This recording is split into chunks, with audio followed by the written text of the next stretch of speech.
Chapter 13. Edward I. 1272. The English were as yet so little inured to obedience under a regular government, that the death of almost every king, since the Conquest, had been attended with disorders, and the Council, reflecting on the recent civil wars, and on the animosities which naturally remain after these great convulsions, had reason to apprehend dangerous consequences from the absence of the son and successor of Henry. They therefore hastened to proclaim Prince Edward, to swear allegiance to him, and to summon the states of the kingdom, in order to provide for the public peace in this important conjuncture. Walter Giffard, Archbishop of York, the Earl of Cornwall, son of Richard, King of the Romans, and the Earl of Gloucester, were appointed guardians of the realm, and proceeded peaceably to the exercise of their authority, without either meeting with opposition from any of the people, or being disturbed with emulation and faction among themselves. The high character acquired by Edward during the late commotions, his military genius, his success in subduing the rebels, his moderation in settling the kingdom, had procured him great esteem, mixed with affection, among all orders of men. And no one could reasonably entertain hopes of making any advantage of his absence, or of raising disturbance in the nation. The Earl of Gloucester himself, whose great power and turbulent spirit had excited most jealousy, was forward to give proofs of his allegiance. And the other malcontents, being destitute of a leader, were obliged to remain in submission to the government. Prince Edward had reached Sicily in his return from the Holy Land, when he received intelligence of the death of his father. And he discovered a deep concern on the occasion. At the same time, he learned the death of an infant son, John, whom his princess, Eleanor of Castile, had borne him at Acre, in Palestine. And as he appeared much less affected with that misfortune, the King of Sicily expressed a surprise at this difference of sentiment, but was told by Edward, that the death of a son was a loss which he might hope to repair. The death of a father was a loss irreparable. Edward proceeded homeward. But as he soon learned the quiet settlement of the kingdom, he was in no hurry to take possession of the throne, but spent near a year in France, before he made his appearance in England. 1273. In his passage by Chalons, in Burgundy, he was challenged by the prince of the country to a tournament which he was preparing. And as Edward excelled in those martial and dangerous exercises, the true image of war, he declined not the opportunity of acquiring honor in that great assembly of the neighboring nobles. But the image of war was here unfortunately turned into the thing itself. Edward and his retinue were so successful in the justs, that the French knights, provoked at their superiority, made a serious attack upon them, which was repulsed, and much blood was idly shed in the quarrel. This rencounter received the name of the petty battle of Chalons. 1274. Edward went from Chalons to Paris, and did homage to Philip for the dominions which he held in France. He thence returned to Guienne, and settled that province, which was in some confusion. He made his journey to London through France. In his passage, he accommodated at Montreal a difference with Margaret, Countess of Flanders, heiress of that territory. He was received with joyful acclamations by his people, and was solemnly crowned at Westminster by Robert, Archbishop of Canterbury.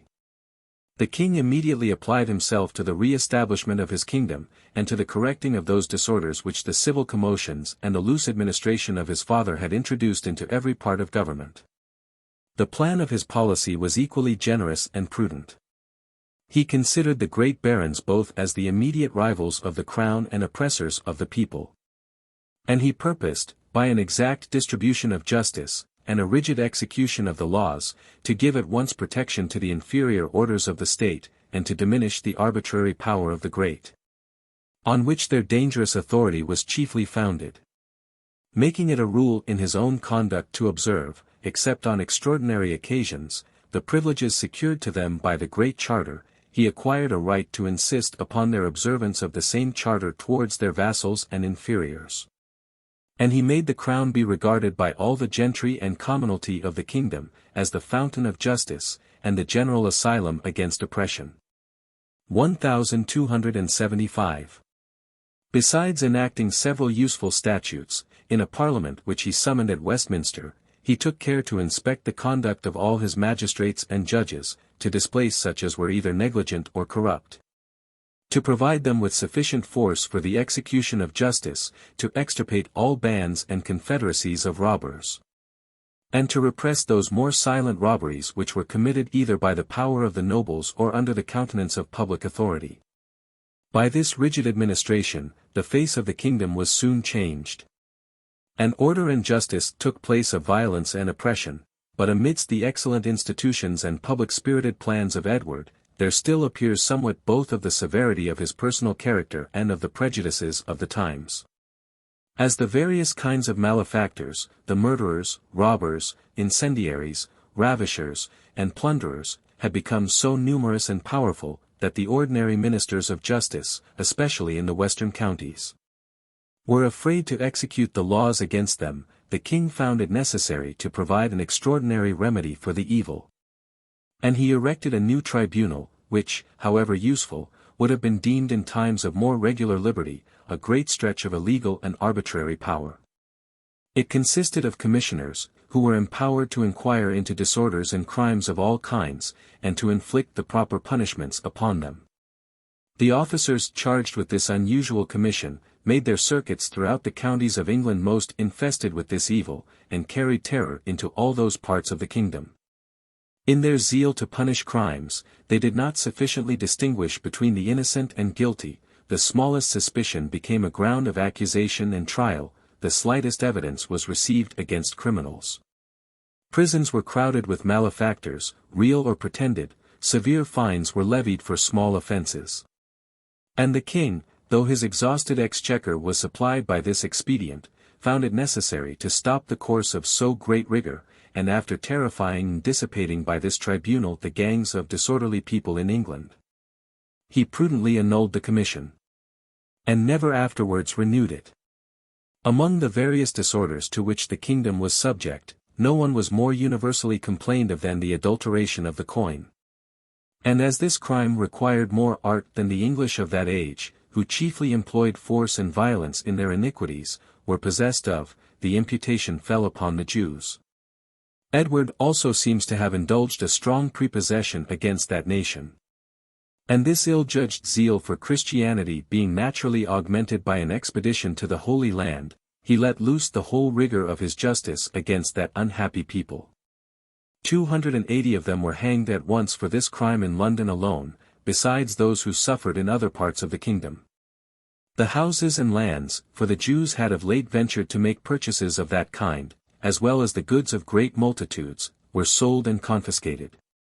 And the king, lest it should be suspected that the riches of the sufferers were the chief part of their guilt, ordered a moiety of the money raised by these confiscations to be set apart, and bestowed upon such as were willing to be converted to Christianity. But resentment was more prevalent with them than any temptation from their poverty, and very few of them could be induced by interest to embrace the religion of their persecutors. The miseries of this people did not here terminate. Though the arbitrary talliages and exactions levied upon them had yielded a constant and a considerable revenue to the crown, Edward, prompted by his zeal and his rapacity, resolved some time after to purge the kingdom entirely of that hated race, and to seize to himself at once their whole property as the reward of his labor. He left them only money sufficient to bear their charges into foreign countries, where new persecutions and extortions awaited them, but the inhabitants of the Cinque Ports, imitating the bigotry and avidity of their sovereign, despoiled most of them of this small pittance, and even threw many of them into the sea. A crime for which the king, who was determined to be the sole plunderer in his dominions, inflicted a capital punishment upon them. No less than 15,000 Jews were at this time robbed of their effects, and banished the kingdom. Very few of that nation have since lived in England, and as it is impossible for a nation to subsist without lenders of money, and none will lend without a compensation, the practice of usury, as it was then called, was thenceforth exercised by the English themselves upon their fellow citizens, or by Lombards and other foreigners. It is very much to be questioned, whether the dealings of these new usurers were equally open and unexceptionable with those of the old. By a law of Richard, it was enacted, that 3 copies should be made of every bond given to a Jew. one to be put into the hands of a public magistrate, another into those of a man of credit, and a third to remain with the Jew himself. But as the canon law, seconded by the municipal, permitted no Christian to take interest, all transactions of this kind must, after the banishment of the Jews, have become more secret and clandestine, and the lender, of consequence, be paid both for the use of his money, and for the infamy and danger which he incurred by lending it. The great poverty of the crown, though no excuse, was probably the cause of this egregious tyranny exercised against the Jews, but Edward also practiced other more honorable means of remedying that evil. He employed a strict frugality in the management and distribution of his revenue. He engaged the Parliament to vote him a 15th of all movables, the Pope to grant him the 10th of all ecclesiastical revenues for 3 years, and the merchants to consent to a perpetual imposition of half a mark on every sack of wool exported, and a mark on 300 skins. He also issued commissions to inquire into all encroachments on the royal domain, into the value of escheats, forfeitures, and wardships, and into the means of repairing or improving every branch of the revenue. The commissioners, in the execution of their office, began to carry matters too far against the nobility, and to question titles to estates which had been transmitted from father to son for several generations. Earl Warenne, who had done such eminent service in the late reign, being required to show his titles, drew his sword, and subjoined, that William the Bastard had not conquered the kingdom for himself alone, his ancestor was a joint adventurer in the enterprise, and he himself was determined to maintain what had from that period remained unquestioned in his family. The king, sensible of the danger, desisted from making further inquiries of this nature. 1276. But the active spirit of Edward could not long remain without employment. He soon after undertook an enterprise more prudent for himself, and more advantageous to his people.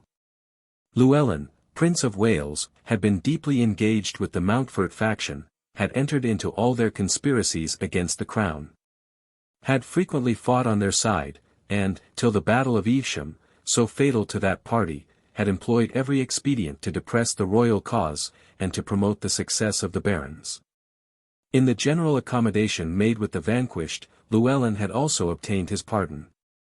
But as he was the most powerful, and therefore the most obnoxious vassal of the crown, he had reason to entertain anxiety about his situation, and to dread the future effects of resentment and jealousy in the English monarch. For this reason he determined to provide for his security by maintaining a secret correspondence with his former associates. And he even made his addresses to a daughter of the Earl of Leicester, who was sent to him from beyond sea, but being intercepted in her passage near the Isles of Scilly, was detained in the court of England. This incident increasing the mutual jealousy between Edward and Llewellyn, the latter, when required to come to England, and do homage to the new king, scrupled to put himself in the hands of an enemy, desired a safe conduct from Edward, insisted upon having the king's son and other noblemen delivered to him as hostages, and demanded that his consort should previously be set at liberty. The king, having now brought the state to a full settlement, was not displeased with this occasion of exercising his authority, and subduing entirely the Principality of Wales. He refused all Llewellyn's demands, except that of a safe conduct, sent him repeated summons to perform the duty of a vassal, levied an army to reduce him to obedience, obtained a new aid of a 15th from Parliament, and marched out with certain assurance of success against the enemy. 1277. Besides the great disproportion of force between the kingdom and the principality, the circumstances of the two states were entirely reversed. And the same intestine dissensions which had formerly weakened England, now prevailed in Wales, and had even taken place in the reigning family. David and Roderick, brothers to Llewellyn, dispossessed of their inheritance by that prince, had been obliged to have recourse to the protection of Edward, and they seconded with all their interest, which was extensive, his attempts to enslave their native country. The Welsh prince had no resource but in the inaccessible situation of his mountains, which had hitherto, through many ages, defended his forefathers against all attempts of the Saxon and Norman conquerors. And he retired among the hills of Snowdon, resolute to defend himself to the last extremity. But Edward, equally vigorous and cautious, entering by the north with a formidable army, pierced into the heart of the country. And having carefully explored every road before him, and secured every pass behind him, approached the Welsh army in its last retreat. He here avoided the putting to trial the valor of a nation proud of its ancient independence, and inflamed with animosity against its hereditary enemies, and he trusted to the slow, but sure effects of famine, for reducing that people to subjection. The rude and simple manners of the natives, as well as the mountainous situation of their country, had made them entirely neglect tillage, and trust to pasturage alone for their subsistence. A method of life which had hitherto secured them against the irregular attempts of the English, out-exposed them to certain ruin, when the conquest of the country was steadily pursued, and prudently planned by Edward. Destitute of magazines, cooped up in a narrow corner, they, as well as their cattle, suffered all the rigors of famine. And Llewellyn, without being able to strike a stroke for his independence, was at last obliged to submit at discretion, and receive the terms imposed upon him by the victor. He bound himself to pay to Edward £50,000, as a reparation of damages, to do homage to the crown of England, to permit all the other barons of Wales, except 4 near Snowdon, to swear fealty to the same crown. To relinquish the country between Cheshire and the river Conway, to settle on his brother Roderick 1,000 marks a year, and on David 500, and to deliver 10 hostages as security for his future submission. Edward, on the performance of the other articles, remitted to the Prince of Wales the payment of the £50,000, which were stipulated by treaty, and which, it is probable, the poverty of the country made it absolutely impossible for him to levy. But, notwithstanding this indulgence, complaints of iniquities soon arose on the side of the vanquished, the English, insolent on their easy and bloodless victory, oppressed the inhabitants of the districts which were yielded to them. The Lords Marchers committed with impunity all kinds of violence on their Welsh neighbours, new and more severe terms were imposed on Llewellyn himself. And Edward, when the prince attended him at Worcester, exacted a promise that he would retain no person in his principality who should be obnoxious to the English monarch. There were other personal insults which raised the indignation of the Welsh, and made them determine rather to encounter a force which they had already experienced to be so much superior, than to bear oppression from the haughty victors. Prince David, seized with the national spirit, made peace with his brother, and promised to concur in the defence of public liberty. The Welsh flew to arms. And Edward, not displeased with the occasion of making his conquest final and absolute, assembled all his military tenants, and advanced into Wales with an army which the inhabitants could not reasonably hope to resist. The situation of the country gave the Welsh at first some advantage over Luke de Tanny, one of Edward's captains, who had passed the Minot with a detachment.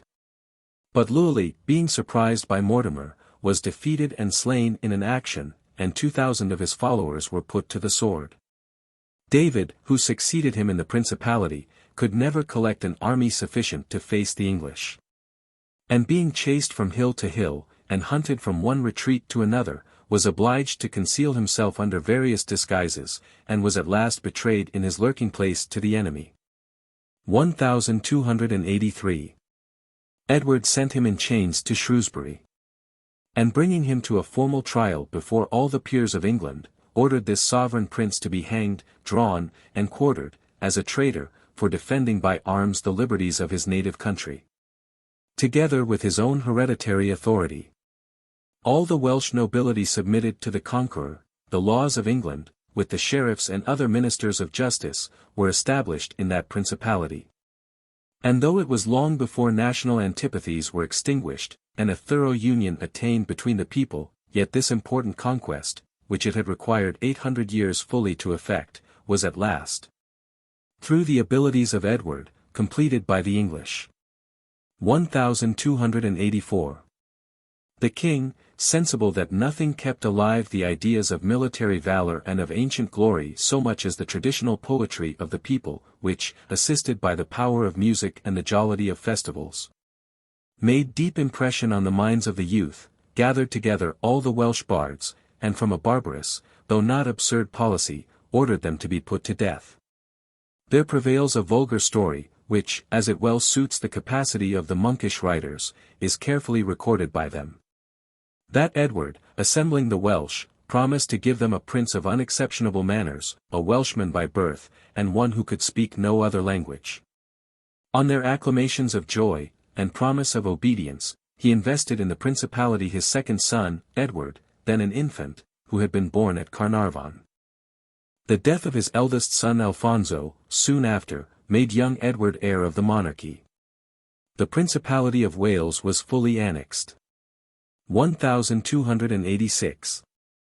The settlement of Wales appeared so complete to Edward, that in less than 2 years after, he went abroad, in order to make peace between Alfonso, King of Aragon, and Philip the Fair, who had lately succeeded his father, Philip the Hardy, on the throne of France. The difference between these two princes had arisen about the kingdom of Sicily, which the Pope, after his hopes from England failed him, had bestowed on Charles, brother to St. Louis, and which was claimed upon other titles by Peter, King of Aragon, father to Alfonso. Edward had powers from both princes to settle the terms of peace, and he succeeded in his endeavors. But as the controversy nowise regards England, we shall not enter into a detail of it. He stayed abroad above 3 years, and on his return found many disorders to have prevailed, both from open violence and from the corruption of justice. Thomas Chamberlain, a gentleman of some note, had assembled several of his associates at Boston, in Lincolnshire, under pretence of holding a tournament, an exercise practiced by the gentry only, but in reality with a view of plundering the rich fair of Boston, and robbing the merchants. To facilitate his purpose, he privately set fire to the town. And while the inhabitants were employed in quenching the flames, the conspirators broke into the booths, and carried off the goods. Chamberlain himself was detected and hanged, but maintained so steadily the point of honor to his accomplices, that he could not be prevailed on, by offers or promises, to discover any of them. Many other instances of robbery and violence broke out in all parts of England. Though the singular circumstances attending this conspiracy have made it alone be particularly recorded by historians. 1289.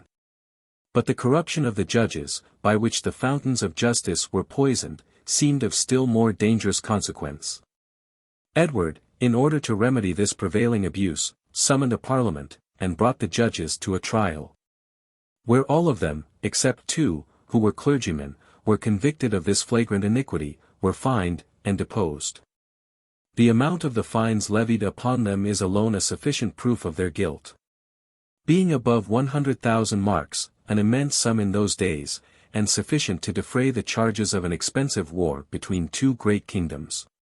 The king afterwards made all the new judges swear that they would take no bribes. But his expedient of deposing and fining the old ones, was the more effectual remedy. We now come to give an account of the state of affairs in Scotland, which gave rise to the most interesting transactions of this reign, and of some of the subsequent.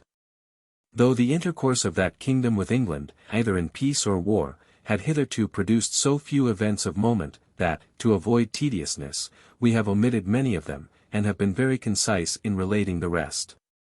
If the Scots had, before this period, any real history worthy of the name, except what they glean from scattered passages in the English historians, those events, however minute, yet being the only foreign transactions of the nation, might deserve a place in it.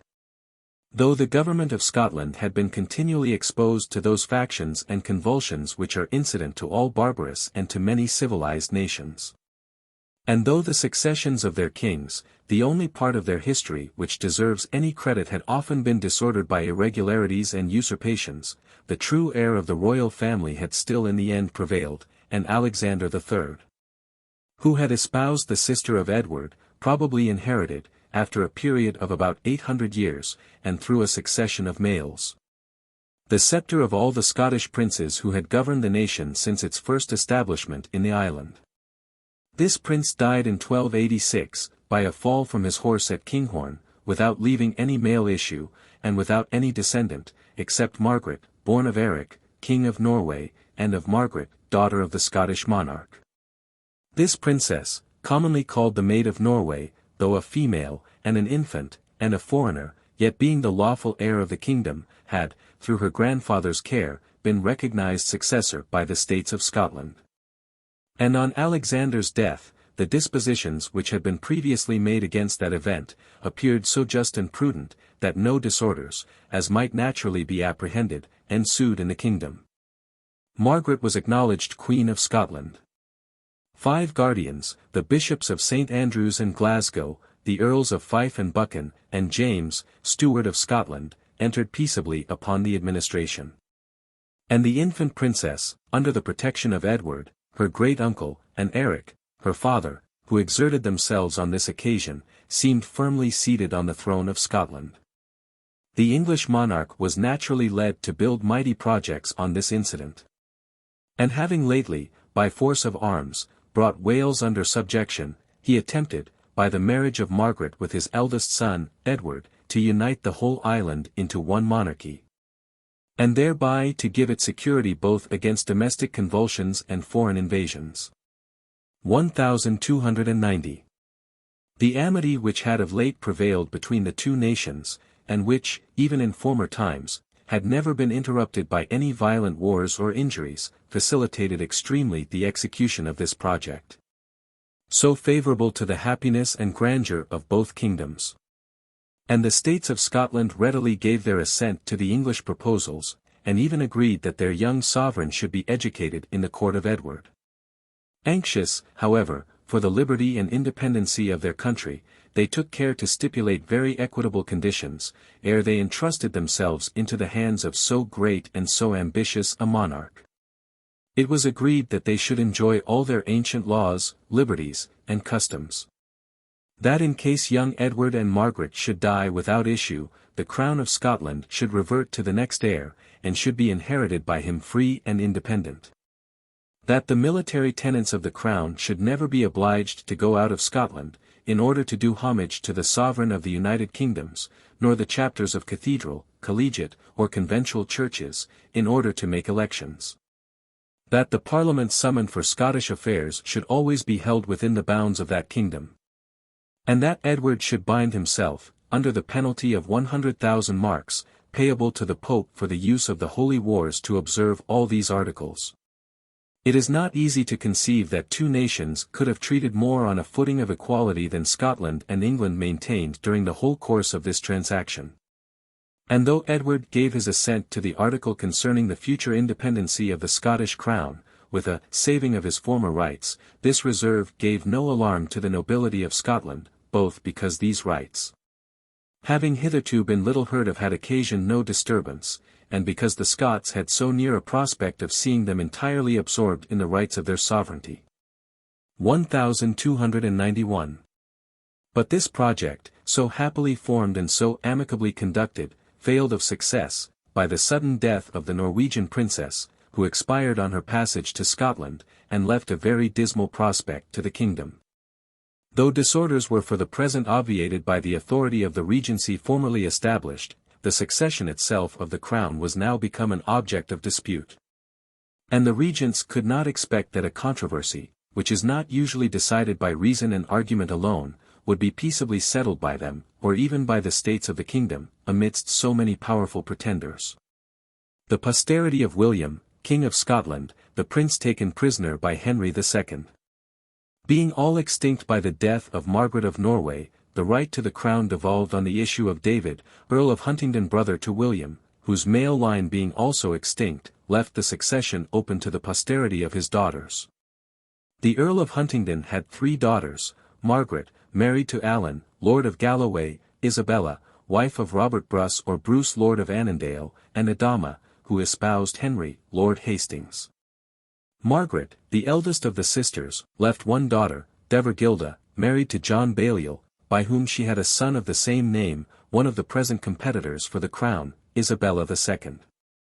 Bore a son, Robert Bruce, who was now alive, and who also insisted on his claim, Adama III. Left a son, John Hastings, who pretended that the kingdom of Scotland, like many other inheritances, was divisible among the 3 daughters of the Earl of Huntingdon, and that he, in right of his mother, had a title to a third of it. Balliol and Bruce united against Hastings, in maintaining that the kingdom was indivisible, but each of them, supported by plausible reasons, asserted the preference of his own title. Balliol was sprung from the elder branch, Bruce was 1 degree nearer the common stock. If the principle of representation was regarded, the former had the better claim; if propinquity was considered, the latter was entitled to the preference.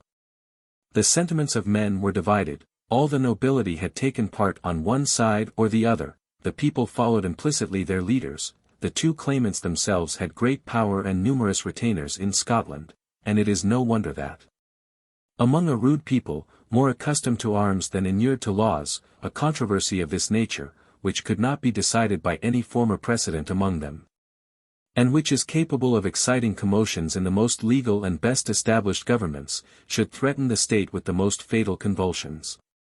Each century has its peculiar mode in conducting business, and men, guided more by custom than by reason, follow, without inquiry, the manners which are prevalent in their own time.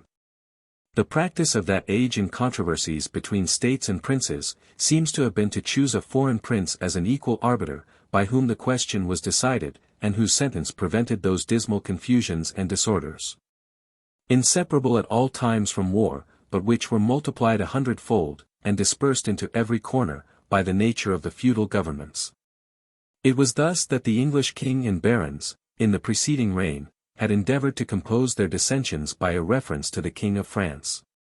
And the celebrated integrity of that monarch had prevented all the bad effects which might naturally have been dreaded from so perilous an expedient.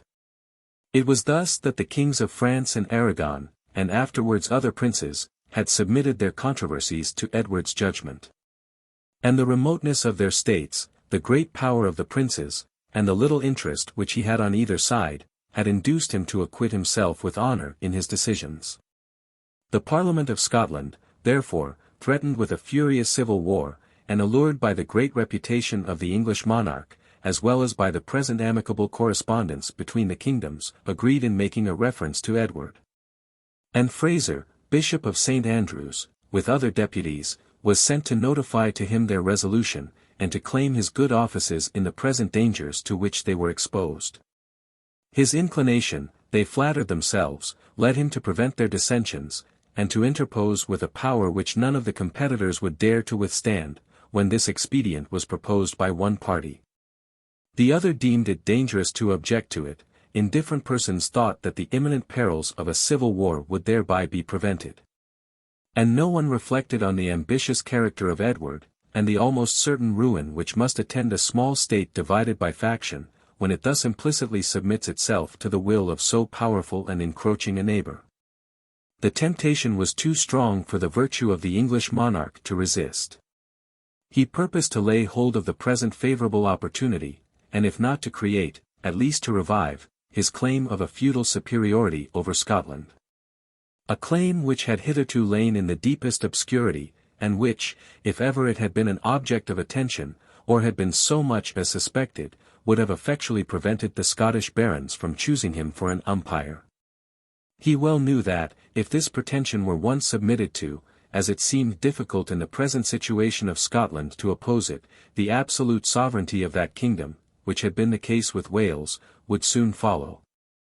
And that one great vassal, cooped up in an island with his liege lord, without resource from foreign powers, without aid from any fellow vassals, could not long maintain his dominions against the efforts of a mighty kingdom, assisted by all the cavils which the feudal law afforded his superior against him. In pursuit of this great object, very advantageous to England, perhaps in the end no less beneficial to Scotland, but extremely unjust and iniquitous in itself, Edward busied himself in searching for proofs of his pretended superiority. And, instead of looking into his own archives, which, if his claim had been real, must have afforded him numerous records of the homages done by the Scottish princes, and could alone yield him any authentic testimony, he made all the monasteries be ransacked for old chronicles and histories written by Englishmen, and he collected all the passages which seemed anywise to favour his pretensions. Yet even in this method of proceeding, which must have discovered to himself the injustice of his claim, he was far from being fortunate. He began his proofs from the time of Edward the Elder, and continued them through all the subsequent Saxon and Norman times, but produced nothing to his purpose. The whole amount of his authorities during the Saxon period, when stripped of the bombast and inaccurate style of the monkish historians, is, that the Scots had sometimes been defeated by the English, had received peace on disadvantageous terms, had made submissions to the English monarch, and had even perhaps fallen into some dependence on a power which was so much superior, and which they had not at that time sufficient force to resist. His authorities from the Norman period were, if possible, still less conclusive. The historians indeed make frequent mention of homage done by the northern potentate, but no one of them says that it was done for his kingdom. And several of them declare, in express terms, that it was relative only to the fiefs which he enjoyed south of the Tweed. In the same manner, as the King of England himself swore fealty to the French monarch, for the fiefs which he inherited in France. And to such scandalous shifts was Edward reduced, that he quotes a passage from Hoveden where it is asserted that a Scottish king had done homage to England. But he purposely omits the latter part of the sentence, which expresses that this prince did homage for the lands which he held in England. When William, King of Scotland, was taken prisoner in the Battle of Alnwick, he was obliged, for the recovery of his liberty, to swear fealty to the victor for his crown itself. The deed was performed according to all the rites of the feudal law. The record was preserved in the English archives, and is mentioned by all the historians, but as it is the only one of the kind, and as historians speak of this superiority as a great acquisition gained by the fortunate arms of Henry II, there can remain no doubt that the Kingdom of Scotland was, in all former periods, entirely free and independent. Its subjection continued a very few years. King Richard, desirous, before his departure for the Holy Land, to conciliate the friendship of William, renounced that homage, which, he says in express terms, had been extorted by his father. And he only retained the usual homage which had been done by the Scottish princes for the lands which they held in England. But though this transaction rendered the independence of Scotland still more unquestionable, than if no fealty had ever been sworn to the English crown, the Scottish kings, apprised of the point aimed at by their powerful neighbours, seem for a long time to have retained some jealousy on that head, and, in doing homage, to have anxiously obviated all such pretensions. When William, in 1200, did homage to John at Lincoln, he was careful to insert a salvo for his royal dignity. When Alexander III sent assistance to his father-in-law, Henry III, during the Wars of the Barons, he previously procured an acknowledgment, that this aid was granted only from friendship, not from any right claimed by the English monarch. And when that same prince was invited to assist at the coronation of this very Edward, he declined attendance till he received a like acknowledgment. But as all these reasons, and stronger could not be produced, were but a feeble rampart against the power of the sword, Edward, carrying with him a great army, which was to enforce his proofs, advanced to the frontiers, and invited the Scottish Parliament, and all the competitors, to attend him in the castle of Narham, a place situated on the southern banks of the Tweed, in order to determine the cause which had been referred to his arbitration. But though this deference seemed due to so great a monarch, and was no more than what his father and the English barons had, in similar circumstances, paid to Louis IX, the king, careful not to give umbrage, and determined never to produce his claim till it should be too late to think of opposition, sent the Scottish barons an acknowledgment, that, though at that time they passed the frontiers, this step should never be drawn into precedent, or afford the English kings a pretence for exacting a like submission in any future transaction. When the whole Scottish nation had thus unwarily put themselves in his power, Edward opened the conferences at Narham. He informed the Parliament, by the mouth of Roger le Brabançon, his chief justiciary, that he was come thither to determine the right among the competitors to their crown, that he was determined to do strict justice to all parties, and that he was entitled to this authority, not in virtue of the reference made to him, but in quality of superior and liege lord of the kingdom. He then produced his proofs of this superiority, which he pretended to be unquestionable, and he required of them an acknowledgment of it. A demand which was superfluous if the fact were already known and avowed, and which plainly betrays Edward's consciousness of his lame and defective title. The Scottish Parliament was astonished at so new a pretension, and answered only by their silence. But the king, in order to maintain the appearance of free and regular proceedings, desired them to remove into their own country, to deliberate upon his claim, to examine his proofs, to propose all their objections, and to inform him of their resolution. And he appointed a plain at Upsettleton, on the northern banks of the Tweed, for that purpose. When the Scottish barons assembled in this place, though moved with indignation at the injustice of this unexpected claim, and at the fraud with which it had been conducted, they found themselves betrayed into a situation in which it was impossible for them to make any defence for the ancient liberty and independence of their country. The King of England, a martial and politic prince, at the head of a powerful army, lay at a very small distance, and was only separated from them by a river fordable in many places. Though, by a sudden flight, some of them might themselves be able to make their escape, what hopes could they entertain of securing the kingdom against his future enterprises? Without a head, without union among themselves, attached all of them to different competitors, whose title they had rashly submitted to the decision of this foreign usurper, and who were thereby reduced to an absolute dependence upon him. They could only expect by resistance to entail on themselves and their posterity a more grievous and more destructive servitude. Yet even in this desperate state of their affairs the Scottish barons, as we learn from Walsingham, one of the best historians of that period, had the courage to reply that, till they had a king, they could take no resolution on so momentous a point. The Journal of King Edward says, that they made no answer at all. That is, perhaps, no particular answer or objection to Edward's claim, and by this solution it is possible to reconcile the journal with the historian. The king, therefore, interpreting their silence as consent, addressed himself to the several competitors. It is evident from the genealogy of the royal family of Scotland, that there could only be two questions about the succession, that between Balliol and Bruce on the one hand, and Lord Hastings on the other. Concerning the partition of the crown, and that between Balliol and Bruce themselves concerning the preference of their respective titles, supposing the kingdom indivisible, yet there appeared on this occasion no less than 9 claimants besides. John Comyn or Cummin, Lord of Badenoch, Florence, Earl of Holland, Patrick Dunbar, Earl of March, William de Vesey, Robert de Pinkini, Nicholas de Soles, Patrick Gallethley, Roger de Mandeville, Robert de Ross. Not to mention the King of Norway, who claimed as heir to his daughter Margaret. Some of these competitors were descended from more remote branches of the royal family, others were even sprung from illegitimate children.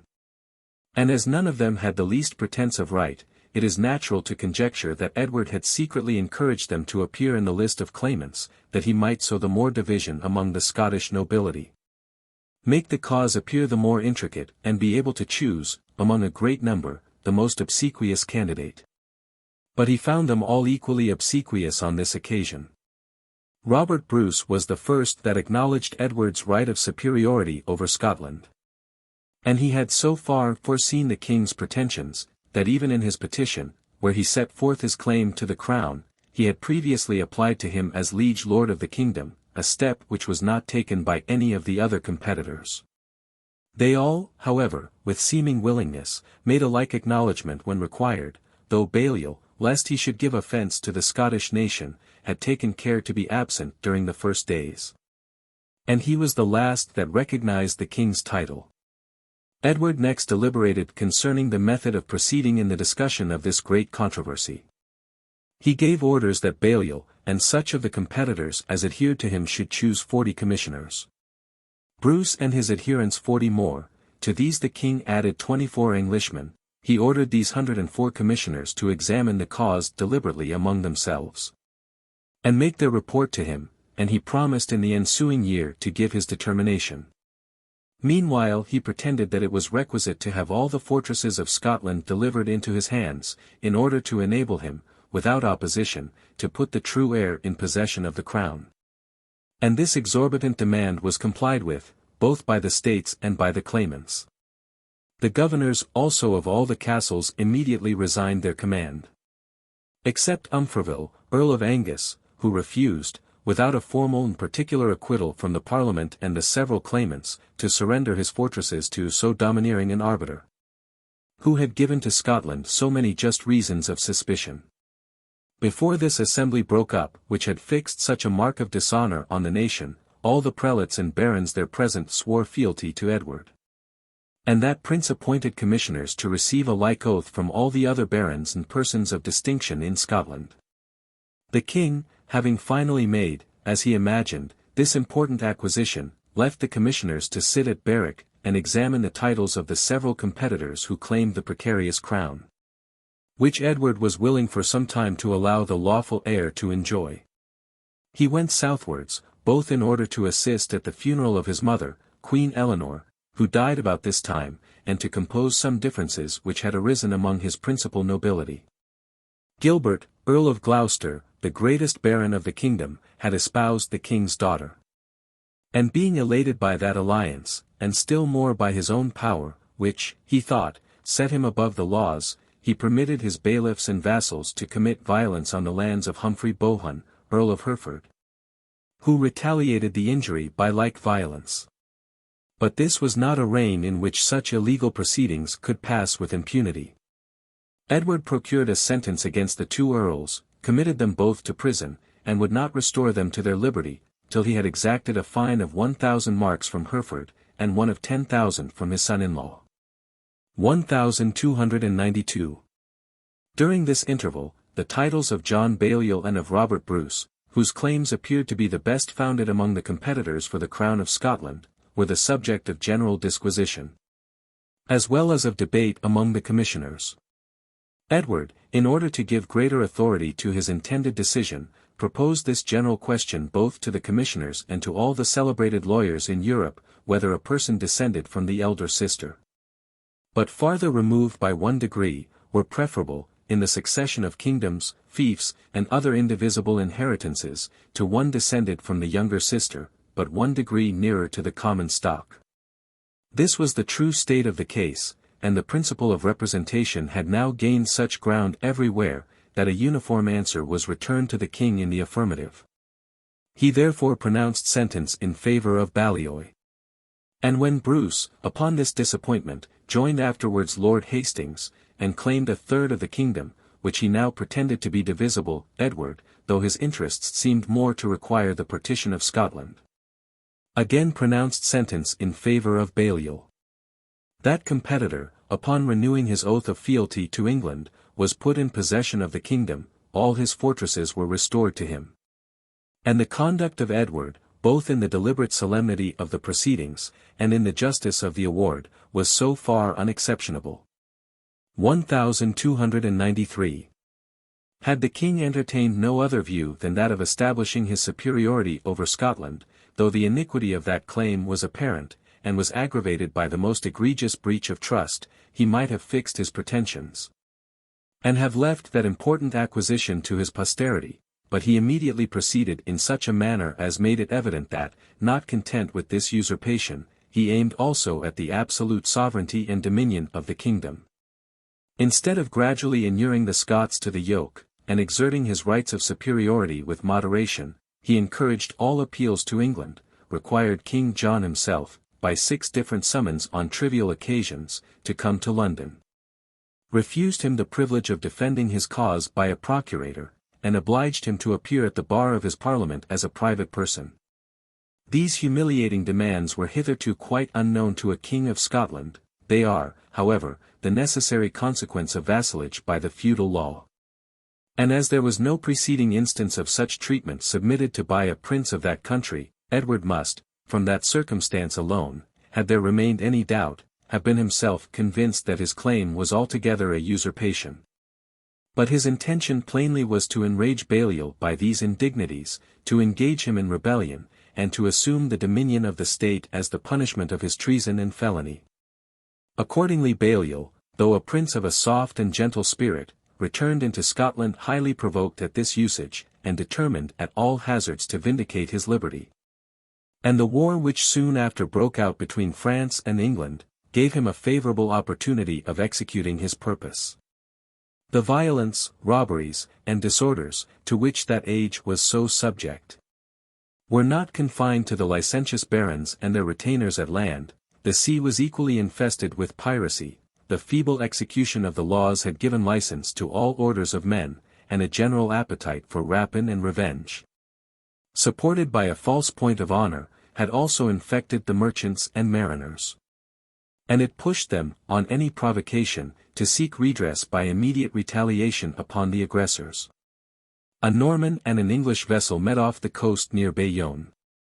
And both of them having occasion for water, they sent their boats to land, and the several crews came at the same time to the same spring. There ensued a quarrel for the preference. A Norman, drawing his dagger, attempted to stab an Englishman, who, grappling with him, threw his adversary on the ground, and the Norman, as was pretended, falling on his own dagger, was slain. This scuffle between two seamen about water, soon kindled a bloody war between the two nations, and involved a great part of Europe in the quarrel. The mariners of the Norman ship carried their complaints to the French king, Philip, without inquiring into the fact, without demanding redress, bade them take revenge, and trouble him no more about the matter. The Normans, who had been more regular than usual in applying to the crown, needed but this hint to proceed to immediate violence. They seized an English ship in the Channel, and hanging, along with some dogs, several of the crew on the yardarm, in presence of their companions, dismissed the vessel, and bade the mariners inform their countrymen that vengeance was now taken for the blood of the Norman killed at Bayonne. This injury, accompanied with so general and deliberate an insult, was resented by the mariners of the Cinque Ports, who, without carrying any complaint to the king, or waiting for redress, retaliated by committing like barbarities on all French vessels without distinction.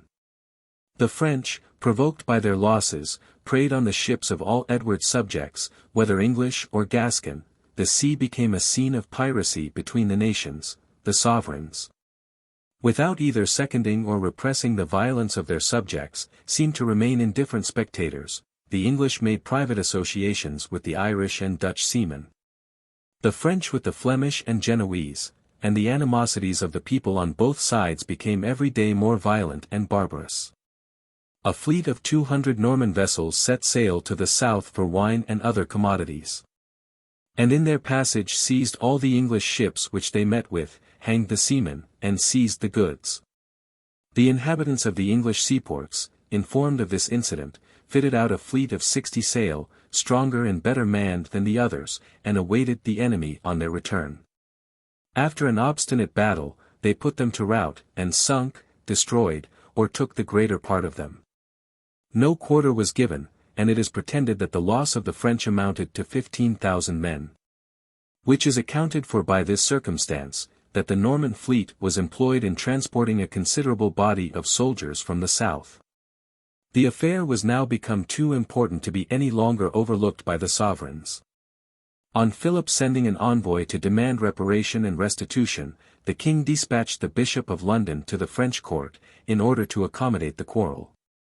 He first said, that the English courts of justice were open to all men, and if any Frenchman were injured, he might seek reparation by course of law. He next offered to adjust the matter by private arbiters, or by a personal interview with the King of France, or by a reference either to the Pope, or the College of Cardinals, or any particular cardinals, agreed on by both parties. The French, probably the more disgusted, as they were hitherto losers in the quarrel, refused all these expedients. The vessels and the goods of merchants were confiscated on both sides. Depredations were continued by the Gascons on the western coast of France, as well as by the English in the Channel. Philip cited the king, as Duke of Guienne, to appear in his court at Paris, and answer for these offences. And Edward, apprehensive of danger to that province, sent John St. John, an experienced soldier, to Bordeaux, and gave him directions to put Guienne in a posture of defence. 1294. That he might, however, prevent a final rupture between the nations, the king dispatched his brother, Edmund, Earl of Lancaster, to Paris. And as this prince had espoused the Queen of Navarre, mother to Jane, Queen of France, he seemed, on account of that alliance, the most proper person for finding expedients to accommodate the difference. Jane pretended to interpose with her good offices. Mary, the Queen Dowager, feigned the same amicable disposition, and these two princesses told Edmund, that the circumstance the most difficult to adjust was the point of honour with Philip, who thought himself affronted by the injuries committed against him by his sub-vassals in Guienne. But if Edward would once consent to give him season and possession of that province, he would think his honour fully repaired, would engage to restore Guienne immediately, and would accept of a very easy satisfaction for all the other injuries. The king was consulted on the occasion. And as he then found himself in immediate danger of war with the Scots, which he regarded as the more important concern, this politic prince, blinded by his favorite passion for subduing that nation, allowed himself to be deceived by so gross an artifice. He sent his brother orders to sign and execute the treaty with the two queens. Philip solemnly promised to execute his part of it, and the king's citation to appear in the court of France, was accordingly recalled. But the French monarch was no sooner put in possession of Guienne, than the citation was renewed. Edward was condemned for non-appearance, and Guienne, by a formal sentence, was declared to be forfeited and annexed to the crown. Edward, fallen into a like snare with that which he himself had spread for the Scots, was enraged, and the more so, as he was justly ashamed of his own conduct, in being so egregiously overreached by the court of France.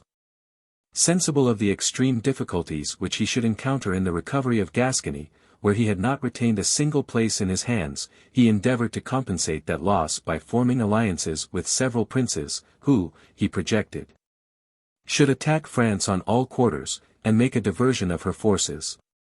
Adolphus de Nassau, king of the Romans, entered into a treaty with him for that purpose, as did also Amadeus, Count of Savoy, the Archbishop of Cologne, the Counts of Gueldre and Luxembourg, the Duke of Brabant and Count of Bar, who had married his two daughters, Margaret and Eleanor, but these alliances were extremely burdensome to his narrow revenues, and proved in the issue entirely ineffectual. More impression was made on Guienne by an English army, which he completed by emptying the jails of many thousand thieves and robbers, who had been confined there for their crimes. So low had the profession of arms fallen, and so much had it degenerated from the estimation in which it stood during the vigor of the feudal system. 1295. The king himself was detained in England, first by contrary winds, then by his apprehensions of a Scottish invasion, and by a rebellion of the Welsh, whom he repressed and brought again under subjection.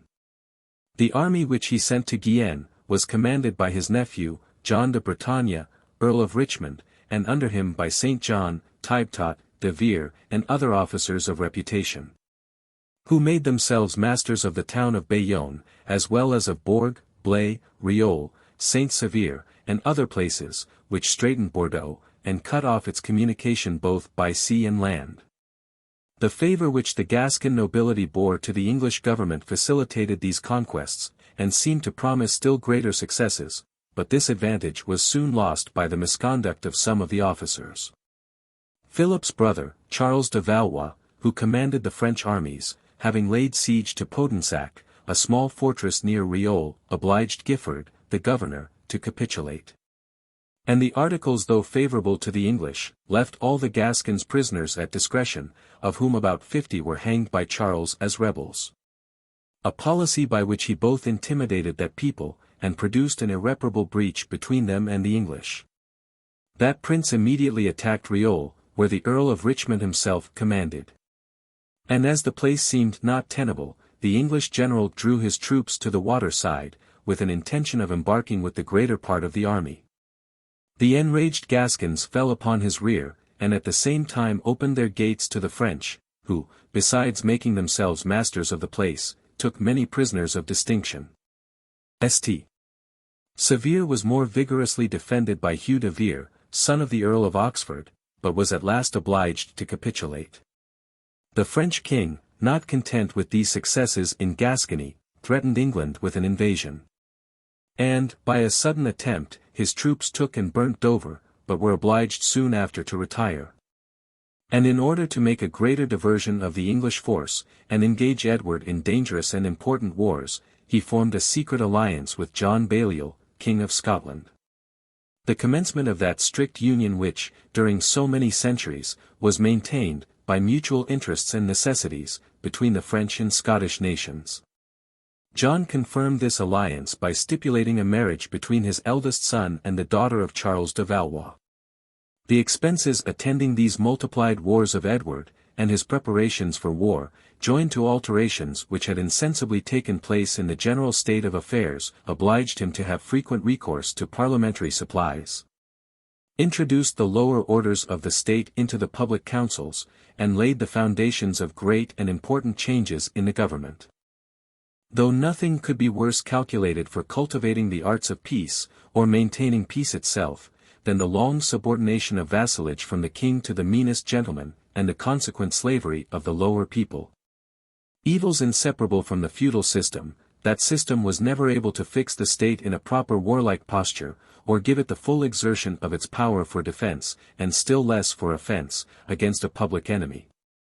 The military tenants, unacquainted with obedience, unexperienced in war, held a rank in the troops by their birth, not by their merits or services, composed a disorderly and consequently a feeble army. And during the few days which they were obliged by their tenures to remain in the field, were often more formidable to their own prince than to foreign powers, against whom they were assembled. The sovereigns came gradually to disuse this cumbersome and dangerous machine, so apt to recoil upon the hand which held it. And exchanging the military service for pecuniary supplies, enlisted forces by means of a contract with particular officers, such as those the Italians denominate condottieri, whom they dismissed at the end of the war. The barons and knights themselves often entered into these engagements with the prince, and were enabled to fill their bands, both by the authority which they possessed over their vassals and tenants, and from the great numbers of loose, disorderly people whom they found on their estates, and who willingly embraced an opportunity of gratifying their appetite for war and rapine.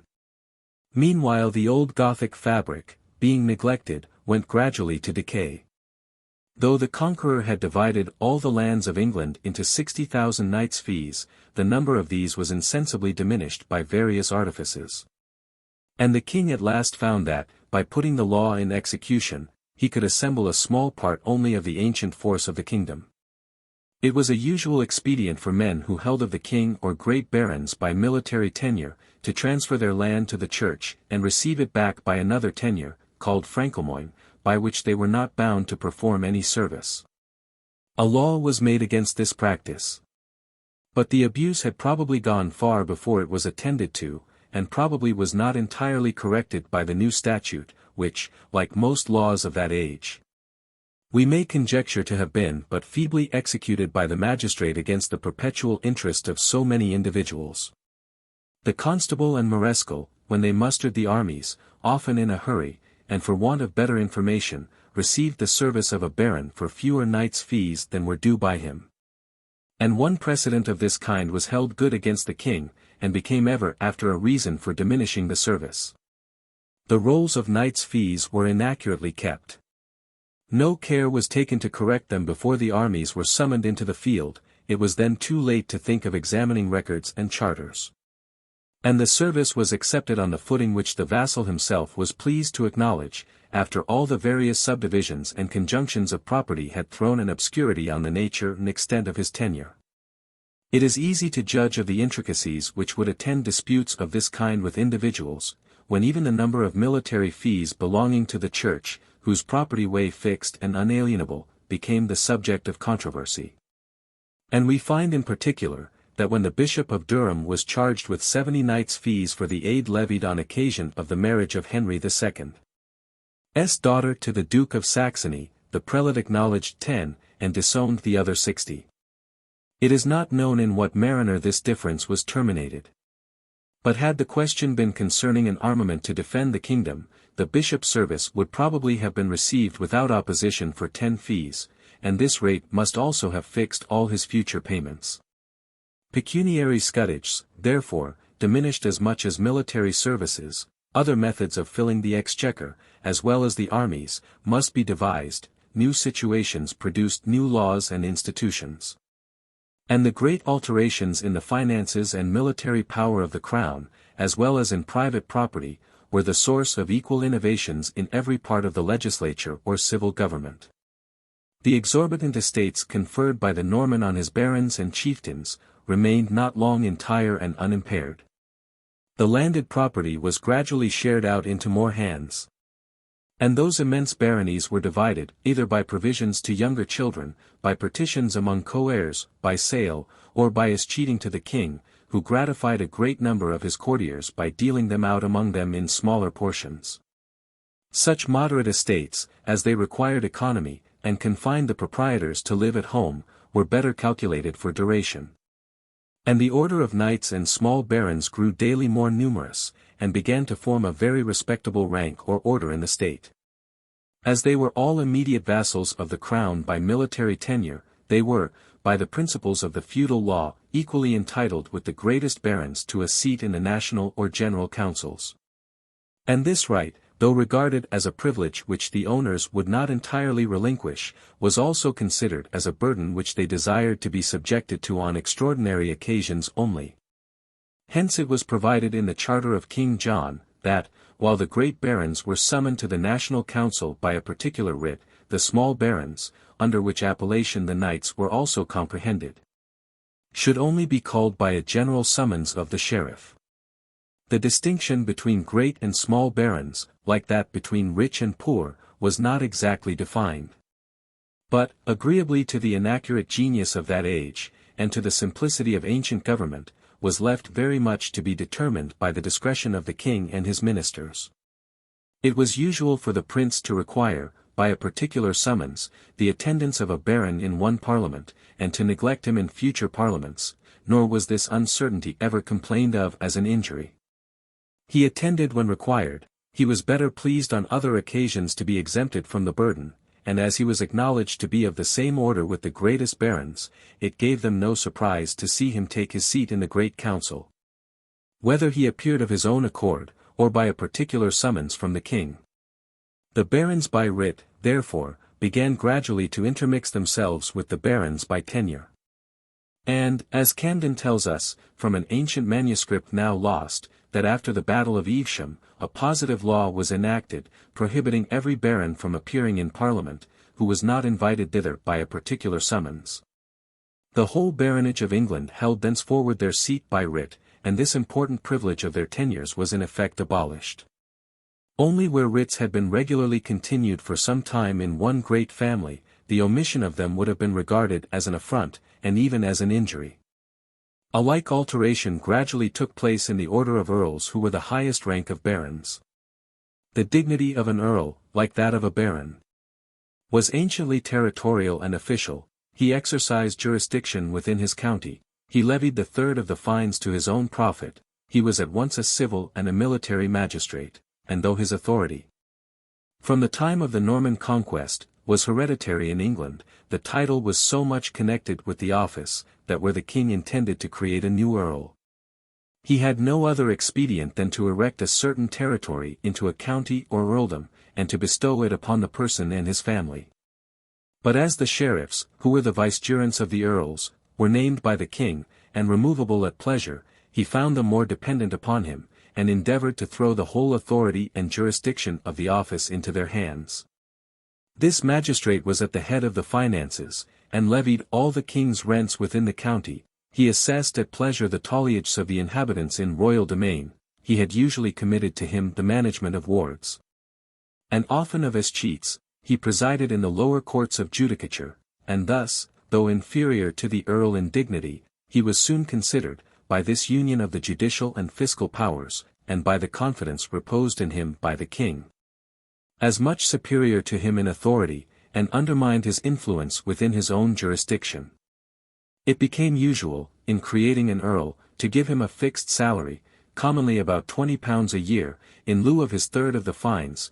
The diminution of his power kept pace with the retrenchment of his profit, and the dignity of earl, instead of being territorial and official, dwindled into personal and titular. Such were the mighty alterations which already had fully taken place, or were gradually advancing, in the House of Peers, that is, in the Parliament, for there seems anciently to have been no other house. But though the introduction of barons by writ, and of titular earls, had given some increase to royal authority, there were other causes which counterbalanced those innovations, and tended in a higher degree to diminish the power of the sovereign. The disuse into which the feudal militia had in a great measure fallen made the barons almost entirely forget their dependence on the crown.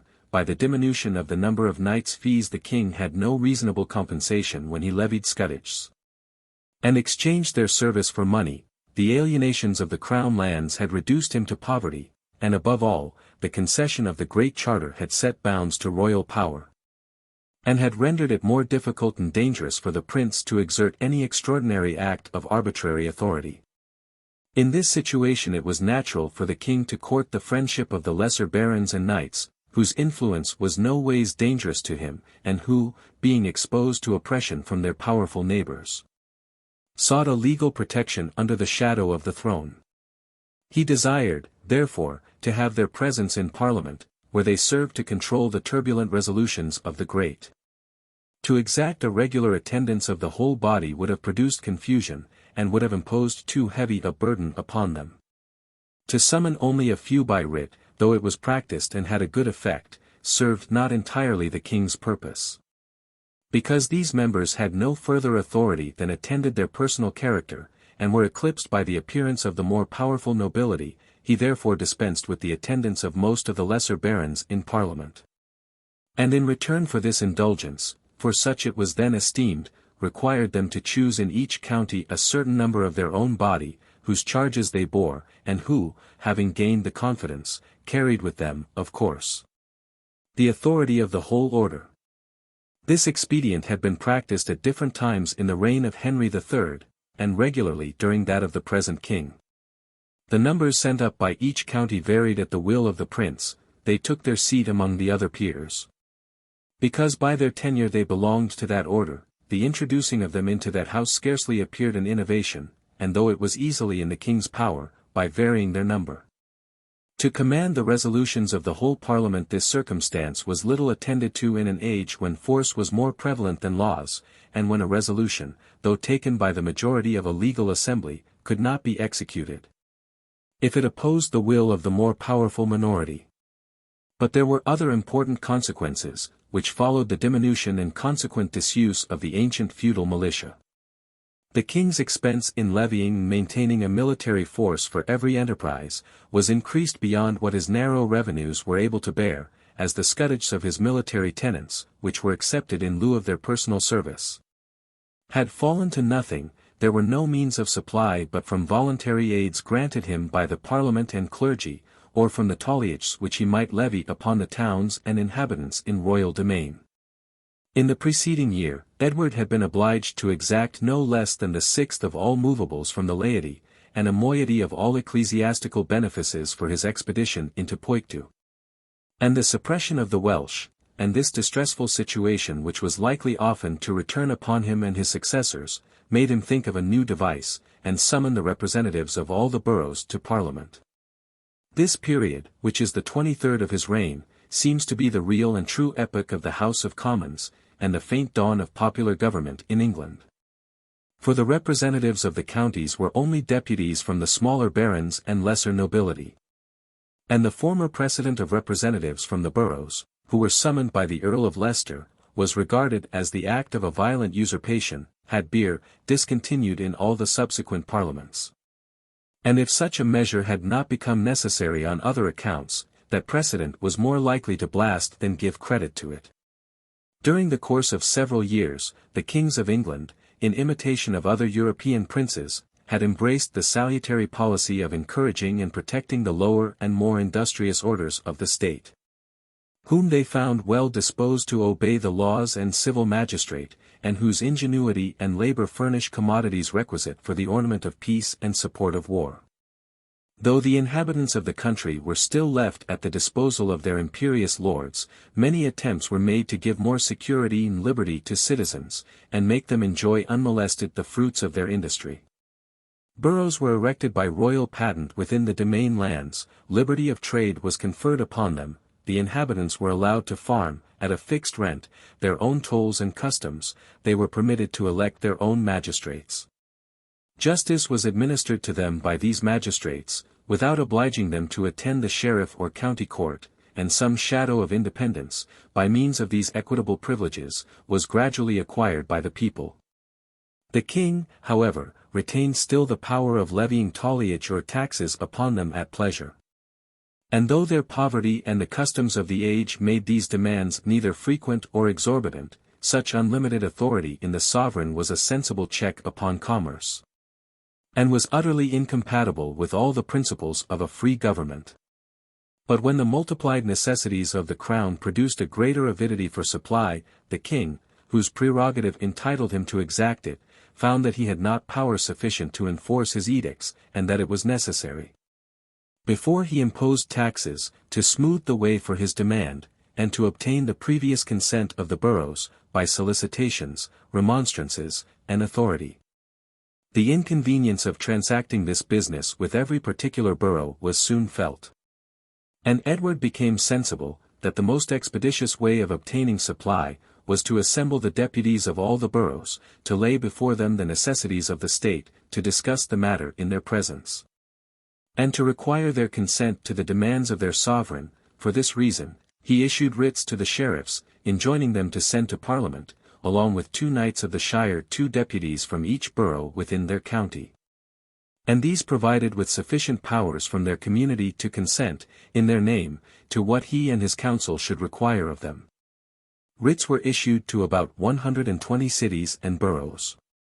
As it is a most equitable rule, says he, in his preamble to this writ, that what concerns all should be approved of by all, and common dangers be repelled by united efforts, a noble principle, which may seem to indicate a liberal mind in the king, and which laid the foundation of a free and an equitable government.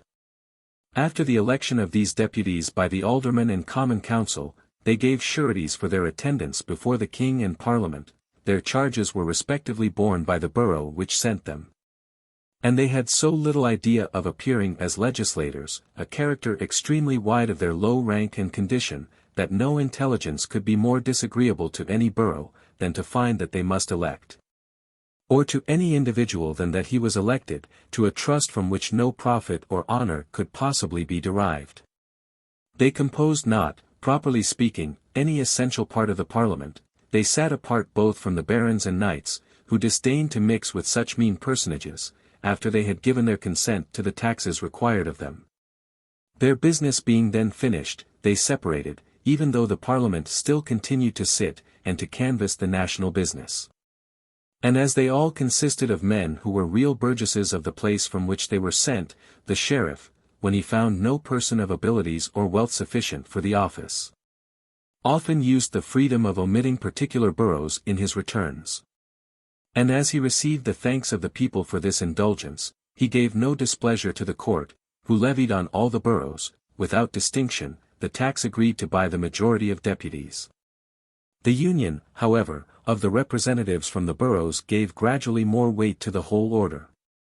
And it became customary for them, in return for the supplies which they granted, to prefer petitions to the crown for the redress of any particular grievance, of which they found reason to complain.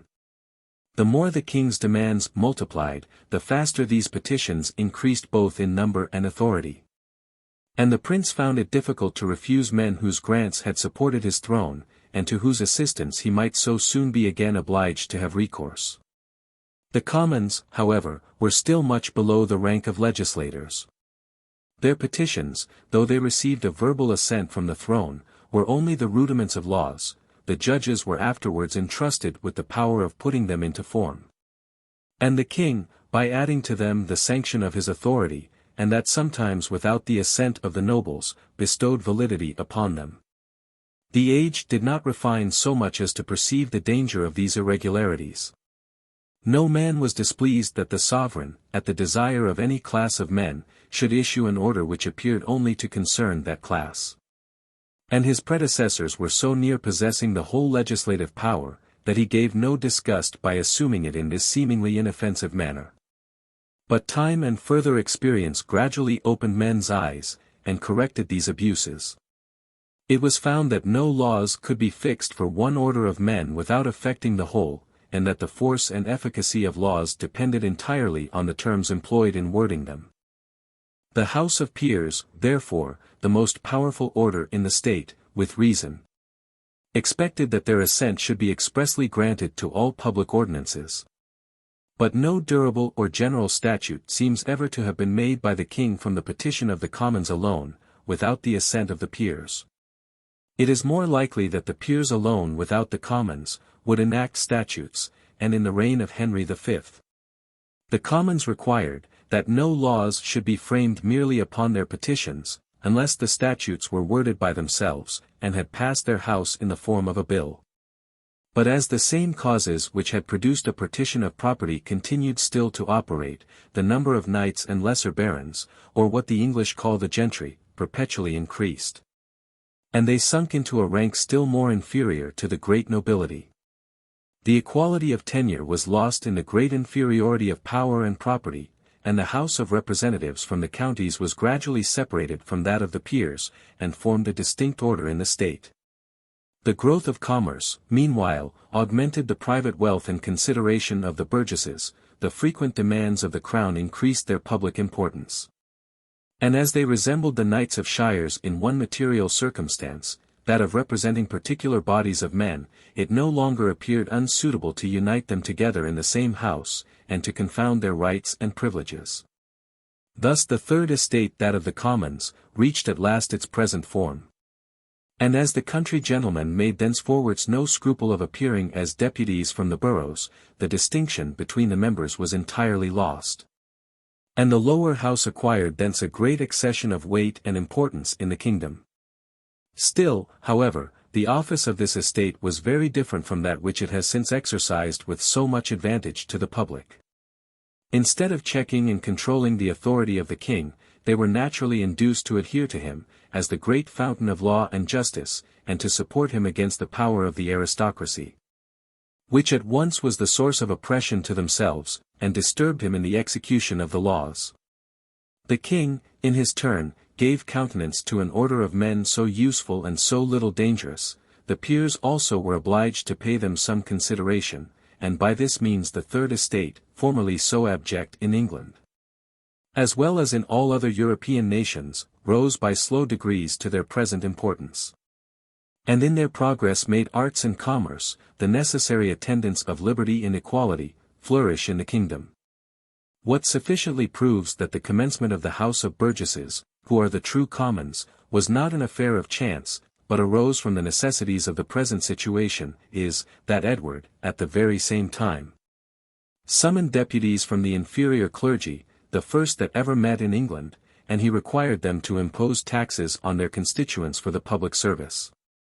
Formerly the ecclesiastical benefices bore no part of the burdens of the state. The Pope indeed of late had often levied impositions upon them. He had sometimes granted this power to the sovereign. The king himself had in the preceding year exacted, by menaces and violence, a very grievous tax of half the revenues of the clergy. But as this precedent was dangerous, and could not easily be repeated in a government which required the consent of the subject to any extraordinary resolution, Edward found it more prudent to assemble a lower house of convocation, to lay before them his necessities, and to ask some supply. But on this occasion he met with difficulties.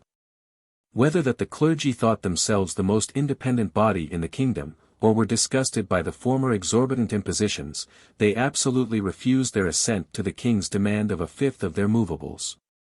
And it was not till a second meeting that, on their persisting in this refusal, he was willing to accept of a tenth. The barons and knights granted him, without hesitation, an 11th, the burgesses, a 7th. But the clergy still scrupled to meet on the king's writ, lest by such an instance of obedience they should seem to acknowledge the authority of the temporal power, and this compromise was at last fallen upon. That the king should issue his writ to the archbishop, and that the archbishop should, in consequence of it, summon the clergy, who, as they then appeared to obey their spiritual superior, no longer hesitated to meet in convocation. This expedient, however, was the cause why the ecclesiastics were separated into two houses of convocation, under their several archbishops, and formed not one estate, as in other countries of Europe, which was at first the king's intention. We now return to the course of our narration.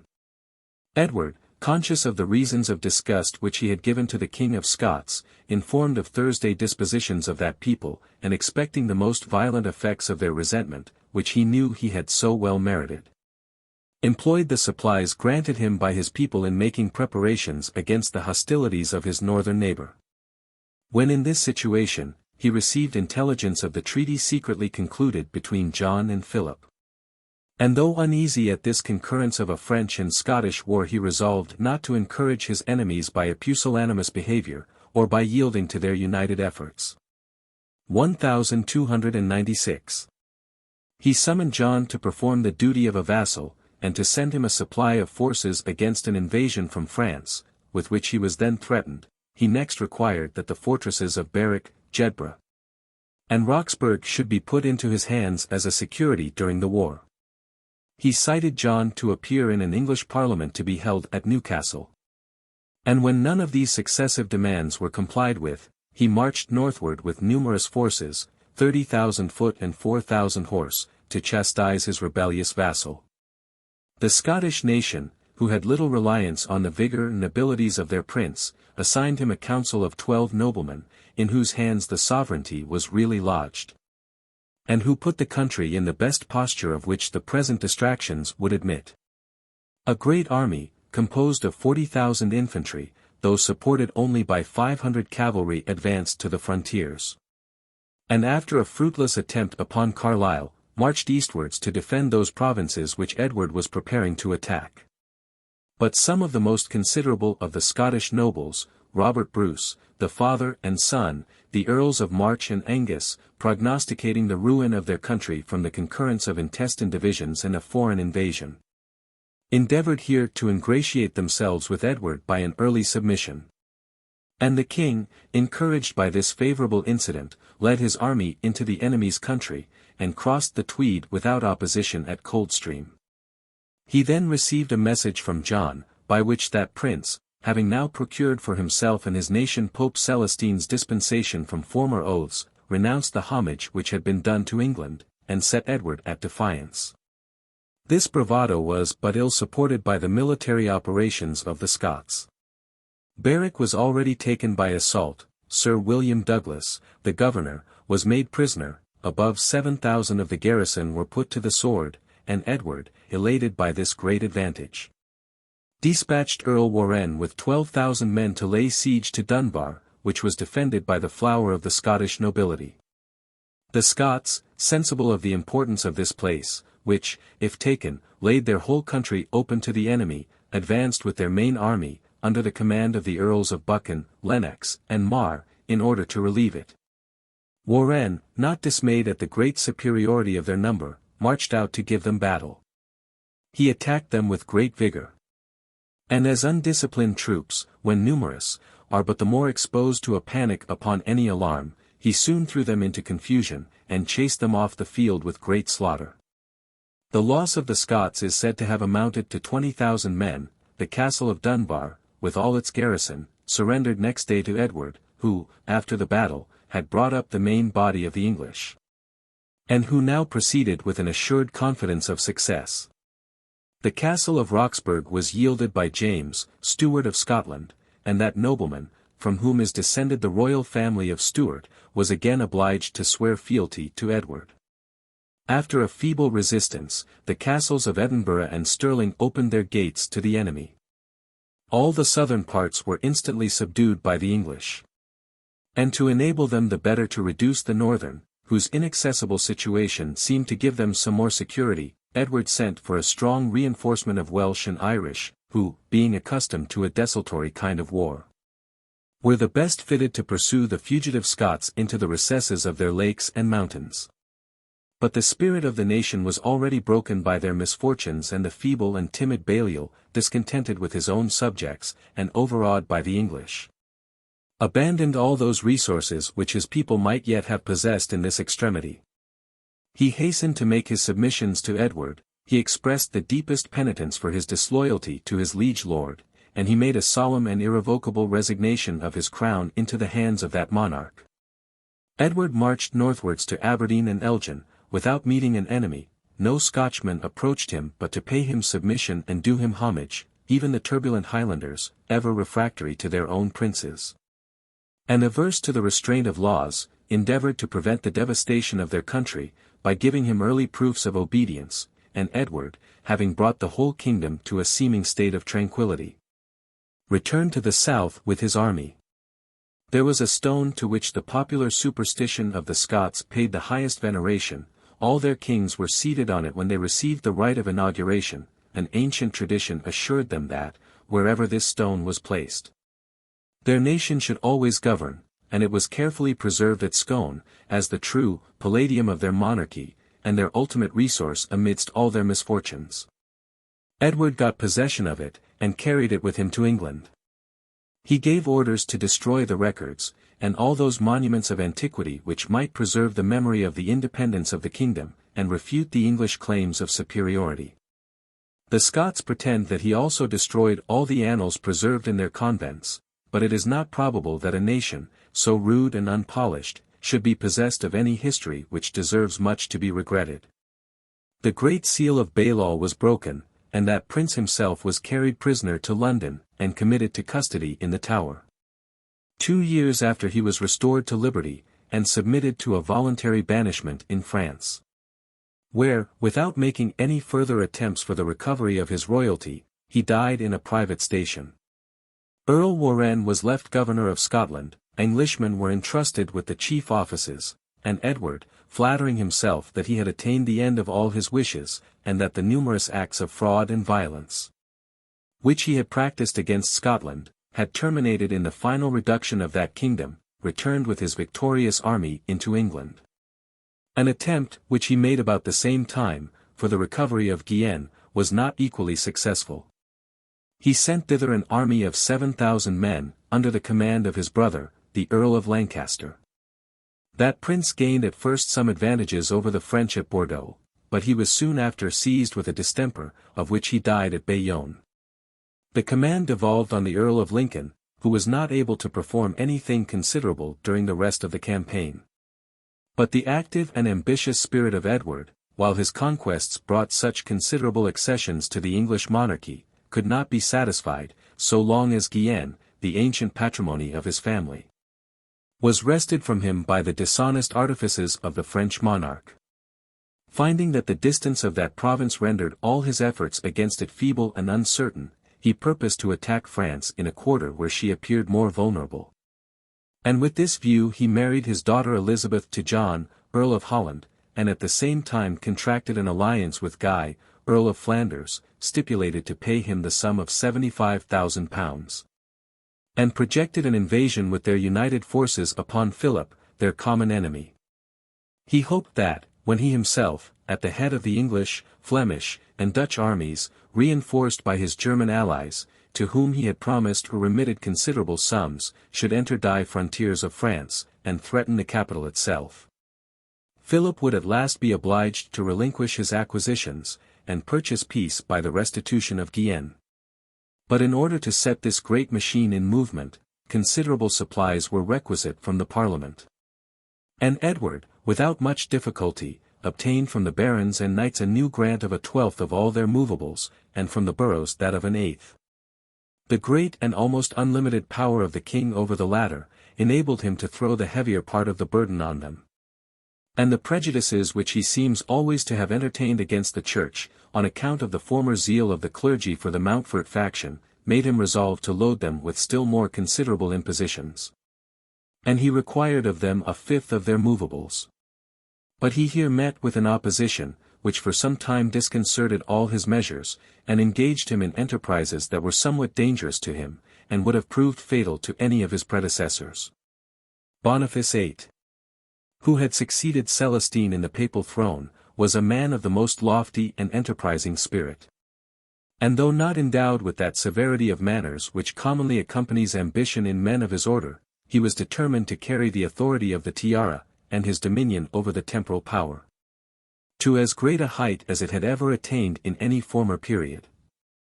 Sensible that his immediate predecessors, by oppressing the Church in every province of Christendom, had extremely alienated the affections of the clergy, and had afforded the civil magistrate a pretence for laying like impositions on ecclesiastical revenues, he attempted to resume the former station of the sovereign pontiff, and to establish himself as the common protector of the spiritual order against all invaders. For this purpose he issued very early in his pontificate a general bull, prohibiting all princes from levying without his consent any taxes upon the clergy, and all clergymen from submitting to such impositions. And he threatened both of them with the penalties of excommunication in case of disobedience. This important edict is said to have been procured by the solicitation of Robert de Winchelsea, Archbishop of Canterbury, who intended to employ it as a rampart against the violent extortions which the Church had felt from Edward, and the still greater, which that prince's multiplied necessities gave them reason to apprehend. When a demand, therefore, was made on the clergy of a fifth of their movables, a tax which was probably much more grievous than a fifth of their revenue, as their lands were mostly stocked with their cattle, and cultivated by their villains, the clergy took shelter under the bull of Pope Boniface and pleaded conscience in refusing compliance. The king came not immediately to extremities on this repulse, but after locking up all their granaries and barns, and prohibiting all rent to be paid them, he appointed a new synod, to confer with him upon his demand. The primate, not dismayed by these proofs of Edward's resolution, here plainly told him that the clergy owed obedience to two sovereigns, their spiritual and their temporal. But their duty bound them to a much stricter attachment to the former than to the latter. They could not comply with his commands, for such, in some measure, the requests of the crown were then deemed, in contradiction to the express prohibition of the sovereign pontiff. 1297. The clergy had seen, in many instances, that Edward paid little regard to those numerous privileges on which they set so high a value. He had formerly seized, in an arbitrary manner, all the money and plate belonging to the churches and convents, and had applied them to the public service. And they could not but expect more violent treatment on this sharp refusal, grounded on such dangerous principles. Instead of applying to the Pope for a relaxation of his bull, he resolved immediately to employ the power in his hands.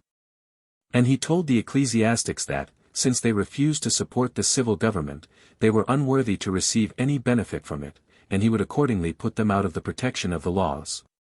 This vigorous measure was immediately carried into execution. Orders were issued to the judges to receive no cause brought before them by the clergy, to hear and decide all causes in which they were defendants, to do every man justice against them, to do them justice against nobody. The ecclesiastics soon found themselves in the most miserable situation imaginable. They could not remain in their own houses or convents for want of subsistence. If they went abroad in quest of maintenance, they were dismounted, robbed of their horses and clothes, abused by every ruffian, and no redress could be obtained by them for the most violent injury. The primate himself was attacked on the highway, was stripped of his equipage and furniture, and was at last reduced to board himself with a single servant in the house of a country clergyman. The king, meanwhile, remained an indifferent spectator of all these violences, and without employing his officers in committing any immediate injury on the priests, which might have appeared invidious and oppressive. He took ample vengeance on them for their obstinate refusal of his demands. Though the archbishop issued a general sentence of excommunication against all who attacked the persons or property of ecclesiastics, it was not regarded. While Edward enjoyed the satisfaction of seeing the people become the voluntary instruments of his justice against them, and inure themselves to throw off that respect for the sacred order by which they had so long been overawed and governed, the spirits of the clergy were at last broken by this harsh treatment. Besides that the whole province of York, which lay nearest the danger that still hung over them from the Scots, voluntarily, from the first, voted a fifth of their movables, the bishops of Salisbury, Ely, and some others made a composition for the secular clergy within their diocese. And they agreed not to pay the fifth, which would have been an act of disobedience to Boniface's bull, but to deposit a sum equivalent in some church appointed them, whence it was taken by the king's officers. Many particular convents and clergymen made payment of a like sum, and received the king's protection. Those who had not ready money, entered into recognizances for the payment. And there was scarcely found one ecclesiastic in the kingdom who seemed willing to suffer, for the sake of religious privileges, this new species of martyrdom, the most tedious and languishing of any, the most mortifying to spiritual pride, and not rewarded by that crown of glory which the Church holds up with such ostentation to her devoted adherents. But as the money granted by Parliament, though considerable, was not sufficient to supply the king's necessities, and that levied by compositions with the clergy came in slowly, Edward was obliged, for the obtaining of further supply, to exert his arbitrary power, and to lay an oppressive hand on all orders of men in the kingdom. He limited the merchants in the quantity of wool allowed to be exported, and at the same time forced them to pay him a duty of 40 shillings a sack, which was computed to be above the third of the value. He seized all the rest of the wool, as well as all the leather of the kingdom, into his hands, and disposed of these commodities for his own benefit. He required the sheriffs of each county to supply him with 2,000 quarters of wheat, and as many of oats, which he permitted them to seize wherever they could find them. The cattle and other commodities necessary for supplying his army were laid hold of without the consent of the owners. And though he promised to pay afterwards the equivalent of all these goods, men saw but little probability that a prince, who submitted so little to the limitations of law, could ever, amidst his multiplied necessities, be reduced to a strict observance of his engagements. He showed at the same time an equal disregard to the principles of the feudal law, by which all the lands of his kingdom were held, in order to increase his army, and enable him to support that great effort which he intended to make against France. He required the attendance of every proprietor of land possessed of £20 a year, even though he held not of the crown, and was not obliged by his tenure to perform any such service. These acts of violence and of arbitrary power, notwithstanding the great personal regard generally borne to the king, bred murmurs in every order of men. And it was not long ere some of the great nobility, jealous of their own privileges, as well as of national liberty, gave countenance and authority to these complaints. Edward assembled on the sea-coast an army which he purposed to send over to Gascony, while he himself should in person make an impression on the side of Flanders. And he intended to put these forces under the command of Humphrey Bohun, Earl of Hereford, the Constable, and Roger Bigod, Earl of Norfolk, the Mareschal of England. But these two powerful earls refused to execute his commands, and affirmed that they were only obliged by their office to attend his person in the wars. A violent altercation ensued, and the king, in the height of his passion, addressing himself to the constable, exclaimed, "Sir Earl, by God, you shall either go or hang." "By God, Sir King," replied Hereford, "I will neither go nor hang." And he immediately departed with the Mareschal and above 30 other considerable barons. Upon this opposition, the king laid aside the project of an expedition against Guienne, and assembled the forces which he himself purposed to transport into Flanders. But the two earls, irritated in the contest and elated by impunity, pretending that none of their ancestors had ever served in that country, refused to perform the duty of their office in mustering the army. The king, now finding it advisable to proceed with moderation, instead of attainting the earls, who possessed their dignities by hereditary right, appointed Thomas de Berkeley and Geoffrey de Gaineville to act in that emergence as constable and mareschal.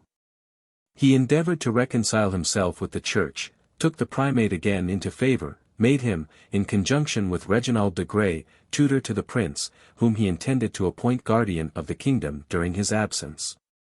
And he even assembled a great number of the nobility in Westminster Hall, to whom he deigned to make an apology for his past conduct. He pleaded the urgent necessities of the crown, his extreme want of money, his engagements from honor as well as interest to support his foreign allies. And he promised, if ever he returned in safety, to redress all their grievances, to restore the execution of the laws, and to make all his subjects compensation for the losses which they had sustained. Meanwhile, he begged them to suspend their animosities, to judge of him by his future conduct, of which, he hoped, he should be more master. To remain faithful to his government, or, if he perished in the present war, to preserve their allegiance to his son and successor.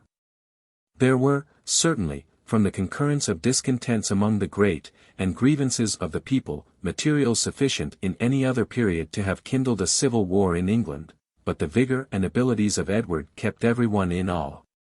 And his dexterity in stopping on the brink of danger, and retracting the measures to which he had been pushed by his violent temper and arbitrary principles, saved the nation from so great a calamity. The two great earls dared not to break out into open violence. They proceeded no further than framing a remonstrance, which was delivered to the king at Winchelsea, when he was ready to embark for Flanders. They there complained of the violations of the Great Charter, and that of forests, the violent seizure of corn, leather, cattle, and, above all, of wool, a commodity which they affirmed to be equal in value to half the lands of the kingdom. The arbitrary imposition of 40 shillings a sack on the small quantity of wool allowed to be exported by the merchants, and they claimed an immediate redress of all these grievances. The king told them that the greater part of his council were now at a distance, and without their advice he could not deliberate on measures of so great importance.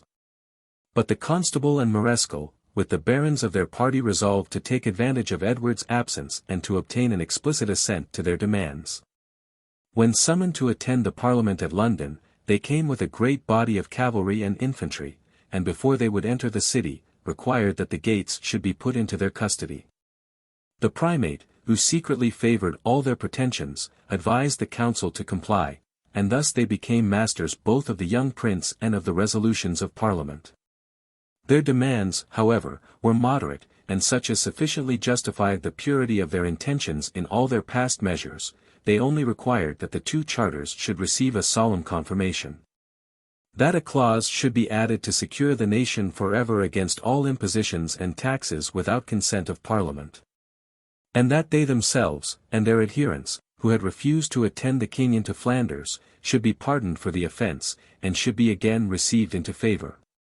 The Prince of Wales and his council assented to these terms, and the charters were sent over to the king in Flanders, to be there confirmed by him. Edward felt the utmost reluctance to this measure, which, he apprehended, would for the future impose fetters on his conduct, and set limits to his lawless authority. On various pretenses he delayed 3 days giving any answer to the deputies. And when the pernicious consequences of his refusal were represented to him, he was at last obliged, after many internal struggles, to affix his seal to the charters. As also to the clause that bereaved him of the power which he had hitherto assumed, of imposing arbitrary taxes upon the people. That we may finish at once this interesting transaction concerning the settlement of the charters, we shall briefly mention the subsequent events which relate to it. The constable and mareschal, informed of the king's compliance, were satisfied, and not only ceased from disturbing the government, but assisted the regency with their power against the Scots, who had risen in arms, and had thrown off the yoke of England. But being sensible that the smallest pretence would suffice to make Edward retract these detested laws, which, though they had often received the sanction both of king and parliament, and had been acknowledged during 3 reigns, were never yet deemed to have sufficient validity, they insisted that he should again confirm them on his return to England, and should thereby renounce all plea which he might derive from his residing in a foreign country when he formerly affixed his seal to them. It appeared that they judged aright of Edward's character and intentions. He delayed this confirmation as long as possible. And, when the fear of worse consequences obliged him again to comply, he expressly added a salvo for his royal dignity or prerogative, which in effect enervated the whole force of the charters. The 2 earls and their adherents left the Parliament in disgust. And the king was constrained on a future occasion to grant to the people, without any subterfuge, a pure and absolute confirmation of those laws which were so much the object of their passionate affection. Even further securities were then provided for the establishment of national privileges. 3 knights were appointed to be chosen in each county, and were invested with the power of punishing, by fine and imprisonment, every transgression or violation of the charters. A precaution which, though it was soon disused, as encroaching too much on royal prerogative, proves the attachment which the English in that age bore to liberty, and their well-grounded jealousy of the arbitrary disposition of Edward. The work, however, was not yet entirely finished and complete. In order to execute the lesser charter, it was requisite, by new perambulations, to set bounds to the royal forests, and to disafforest all land which former encroachments had comprehended within their limits. Edward discovered the same reluctance to comply with this equitable demand. And it was not till after many delays on his part, and many solicitations and requests, and even menaces of war and violence, on the part of the barons, that the perambulations were made, and exact boundaries fixed by a jury in each county to the extent of his forests. Had not his ambitious and active temper raised him so many foreign enemies, and obliged him to have recourse so often to the assistance of his subjects, it is not likely that those concessions could ever have been extorted from him. But while the people, after so many successful struggles, deemed themselves happy in the secure possession of their privileges, they were surprised in 1305 to find that Edward had secretly applied to Rome, and had procured from that mercenary court an absolution from all the oaths and engagements, which he had so often reiterated, to observe both the charters. There are some historians, so credulous as to imagine, that this perilous step was taken by him for no other purpose than to acquire the merit of granting a new confirmation of the charters, as he did soon after. And a confirmation so much the more unquestionable, as it could never after be invalidated by his successors, on pretence of any force or violence which had been imposed upon him. But, besides that this might have been done with a better grace if he had never applied for any such absolution, the whole tenor of his conduct proves him to be little susceptible of such refinements in patriotism. And this very deed itself, in which he anew confirmed the charters, carries on the face of it a very opposite presumption. Though he ratified the charters in general, he still took advantage of the papal bull so far as to invalidate the late perambulations of the forests, which had been made with such care and attention, and to reserve to himself the power, in case of favorable incidents, to extend as much as formerly those arbitrary jurisdictions. If the power was not in fact made use of, we can only conclude that the favorable incidents did not offer. Thus, after the contests of near a whole century, and these ever accompanied with violent jealousies, often with public convulsions, the Great Charter was finally established. And the English nation have the honor of extorting, by their perseverance, this concession from the ablest, the most warlike, and the most ambitious of all their princes.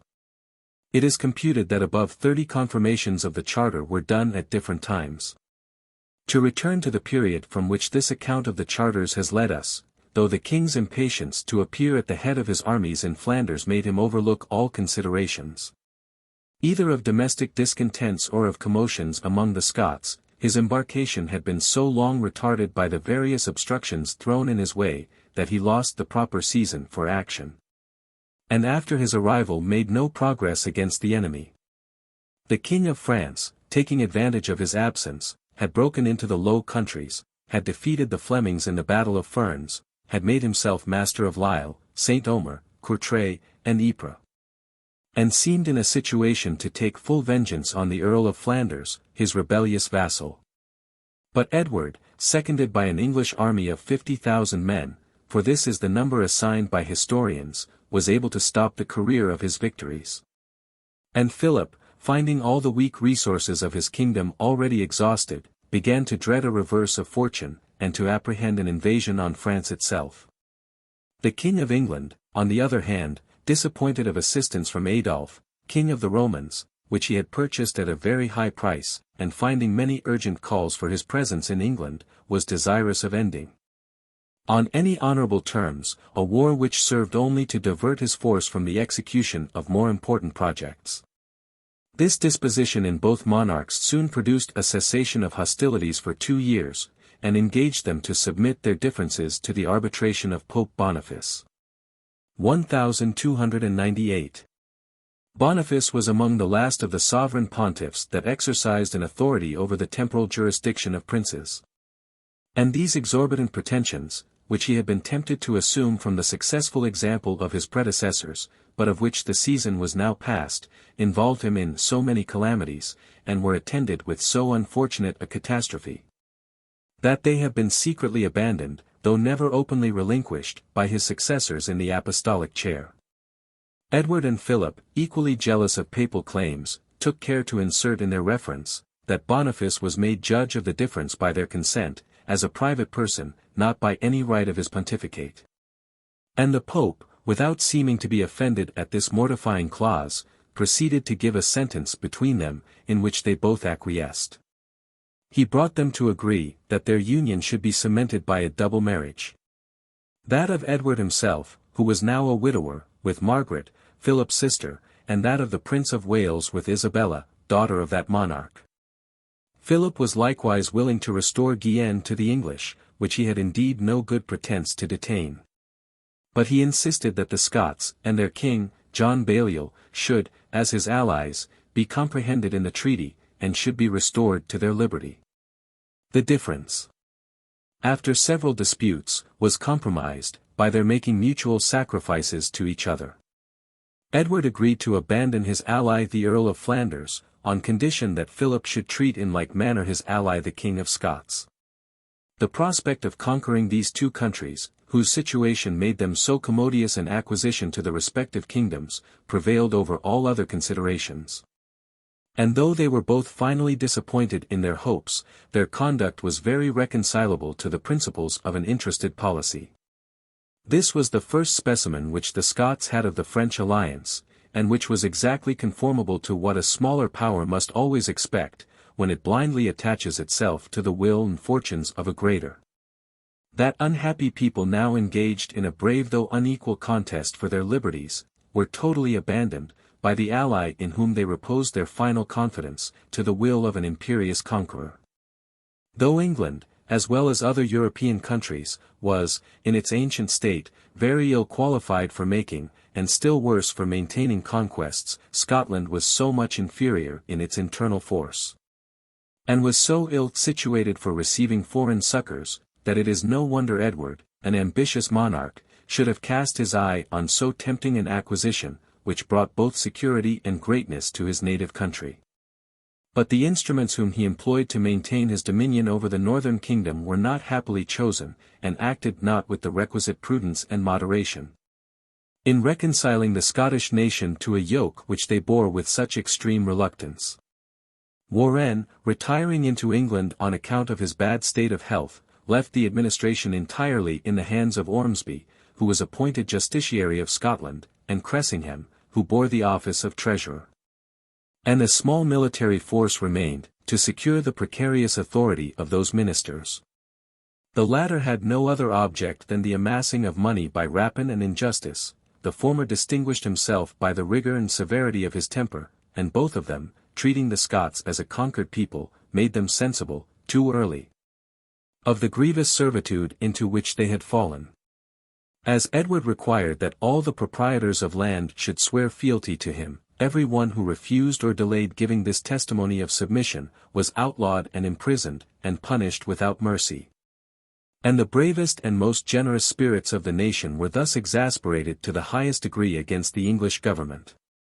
There was one William Wallace, of a small fortune, but descended of an ancient family in the west of Scotland, whose courage prompted him to undertake, and enabled him finally to accomplish, the desperate attempt of delivering his native country from the dominion of foreigners. This man, whose valorous exploits are the object of just admiration, but have been much exaggerated by the traditions of his countrymen, had been provoked by the insolence of an English officer to put him to death. And finding himself obnoxious on that account to the severity of the administration, he fled into the woods, and offered himself as a leader to all those whom their crimes, or bad fortune, or avowed hatred of the English, had reduced to a like necessity. He was endowed with gigantic force of body, with heroic courage of mind, with disinterested magnanimity, with incredible patience, and ability to bear hunger, fatigue, and all the severities of the seasons. And he soon acquired, among those desperate fugitives, that authority to which his virtues so justly entitled him. Beginning with small attempts, in which he was always successful, he gradually proceeded to more momentous enterprises. And he discovered equal caution in securing his followers, and valor in annoying the enemy. By his knowledge of the country he was enabled, when pursued, to ensure a retreat among the morasses, or forests, or mountains. And again collecting his dispersed associates, he unexpectedly appeared in another quarter, and surprised, and routed, and put to the sword the unwary English. Every day brought accounts of his great actions, which were received with no less favor by his countrymen than terror by the enemy. All those who thirsted after military fame were desirous to partake of his renown. His successful valor seemed to vindicate the nation from the ignominy into which it had fallen, by its tame submission to the English. And though no nobleman of note ventured as yet to join his party, he had gained a general confidence and attachment, which birth and fortune are not alone able to confer.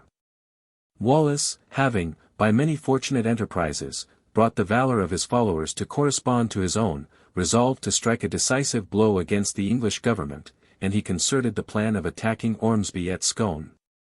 and of taking vengeance on him for all the violence and tyranny of which he had been guilty. The justiciary, apprised of his intentions, fled hastily into England. All the other officers of that nation imitated his example. Their terror added alacrity and courage to the Scots, who betook themselves to arms in every quarter. Many of the principal barons, and among the rest Sir William Douglas, openly countenanced Wallace's party. Robert Bruce secretly favoured and promoted the same cause, and the Scots, shaking off their fetters, prepared themselves to defend, by a united effort, that liberty which they had so unexpectedly recovered from the hands of their oppressors. But Warenne, collecting an army of 40,000 men in the north of England, determined to re-establish his authority.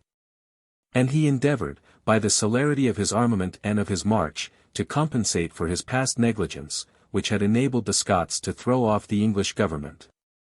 He suddenly entered Annandale, and came up with the enemy at Irvine, before their forces were fully collected, and before they had put themselves in a posture of defence. Many of the Scottish nobles, alarmed with their dangerous situation, here submitted to the English, renewed their oaths of fealty, promised to deliver hostages for their good behaviour, and received a pardon for past offences. Others, who had not yet declared themselves, such as the Steward of Scotland and the Earl of Lennox, joined, though with reluctance, the English army, and waited a favourable opportunity for embracing the cause of their distressed countrymen. But Wallace, whose authority over his retainers was more fully confirmed by the absence of the great nobles, persevered obstinately in his purpose. And finding himself unable to give battle to the enemy, he marched northwards, with an intention of prolonging the war, and of turning to his advantage the situation of that mountainous and barren country. When Warenne advanced to Stirling, he found Wallace encamped at Cambuskenneth, on the opposite banks of the Forth. And being continually urged by the impatient Cressingham, who was actuated both by personal and national animosities against the Scots, he prepared to attack them in that position, which Wallace, no less prudent than courageous, had chosen for his army. In spite of the remonstrances of Sir Richard Lundy, a Scotchman of birth and family, who sincerely adhered to the English, he ordered his army to pass a bridge which lay over the Forth. But he was soon convinced, by fatal experience, of the error of his conduct. Wallace, allowing such numbers of the English to pass as he thought proper, attacked them before they were fully formed, put them to rout, pushed part of them into the river, destroyed the rest by the edge of the sword, and gained a complete victory over them. Among the slain was Cressingham himself, whose memory was so extremely odious to the Scots, that they flayed his dead body, and made saddles and girths of his skin. Warenne, finding the remainder of his army much dismayed by this misfortune, was obliged again to evacuate the kingdom, and retire into England. The castles of Roxburgh and Berwick, ill fortified and feebly defended, fell soon after into the hands of the Scots. Wallace, universally revered as the deliverer of his country, now received, from the hands of his followers, the dignity of regent or guardian under the captive Balliol. And finding that the disorders of war, as well as the unfavourable seasons, had produced a famine in Scotland, he urged his army to march into England, to subsist at the expense of the enemy, and to revenge all past injuries, by retaliating on that hostile nation. The Scots, who deemed everything possible under such a leader, joyfully attended his call. Wallace, breaking into the northern counties during the winter season, laid every place waste with fire and sword. And after extending on all sides, without opposition, the fury of his ravages as far as the bishopric of Durham, he returned, loaded with spoils and crowned with glory, into his own country. The disorders which at that time prevailed in England, from the refractory behaviour of the constable and mareschal, made it impossible to collect an army sufficient to resist the enemy, and exposed the nation to this loss and dishonour. But Edward, who received in Flanders intelligence of these events, and had already concluded a truce with France, now hastened over to England, in certain hopes, by his activity and valour, not only of wiping off this disgrace, but of recovering the important conquest of Scotland, which he always regarded as the chief glory and advantage of his reign. He appeased the murmurs of his people by concessions and promises. He restored to the citizens of London the election of their own magistrates, of which they had been bereaved in the latter part of his father's reign, He ordered strict inquiry to be made concerning the corn and other goods which had been violently seized before his departure. As if he intended to pay the value to the owners, and making public professions of confirming and observing the charters, he regained the confidence of the discontented nobles. Having by all these popular arts rendered himself entirely master of his people, he collected the whole military force of England, Wales, and Ireland, and marched with an army of near 100,000 combatants to the northern frontiers. Nothing could have enabled the Scots to resist, but for one season, so mighty a power, except an entire union among themselves. But as they were deprived of their king, whose personal qualities, even when he was present, appeared so contemptible, and had left among his subjects no principle of attachment to him or his family, factions, jealousies, and animosities unavoidably arose among the great, and distracted all their counsels. The elevation of Wallace, though purchased by so great merit, and such eminent services, was the object of envy to the nobility, who repined to see a private gentleman raised above them by his rank, and still more by his glory and reputation. Wallace himself, sensible of their jealousy and dreading the ruin of his country from those intestine discords, voluntarily resigned his authority, and retained only the command over that body of his followers who, being accustomed to victory under his standard, refused to follow into the field any other leader. The chief power devolved on the Steward of Scotland, and Cummin of Badenoch, men of eminent birth, under whom the great chieftains were more willing to serve in defence of their country. The two Scottish commanders, collecting their several forces from every quarter, fixed their station at Falkirk, and purposed there to abide the assault of the English. Wallace was at the head of a third body, which acted under his command. The Scottish army placed their pikemen along their front, lined the intervals between the three bodies with archers, and dreading the great superiority of the English in cavalry, endeavoured to secure their front by palisadoes, tied together by ropes. In this disposition they expected the approach of the enemy. The king, when he arrived in sight of the Scots, was pleased with the prospect of being able, by one decisive stroke, to determine the fortune of the war, and dividing his army also into three bodies, he led them to the attack. The English archers, who began about this time to surpass those of other nations, first chased the Scottish bowmen off the field. Then pouring in their arrows among the pikemen, who were cooped up within their entrenchments, threw them into disorder, and rendered the assault of the English pikemen and cavalry more easy and successful.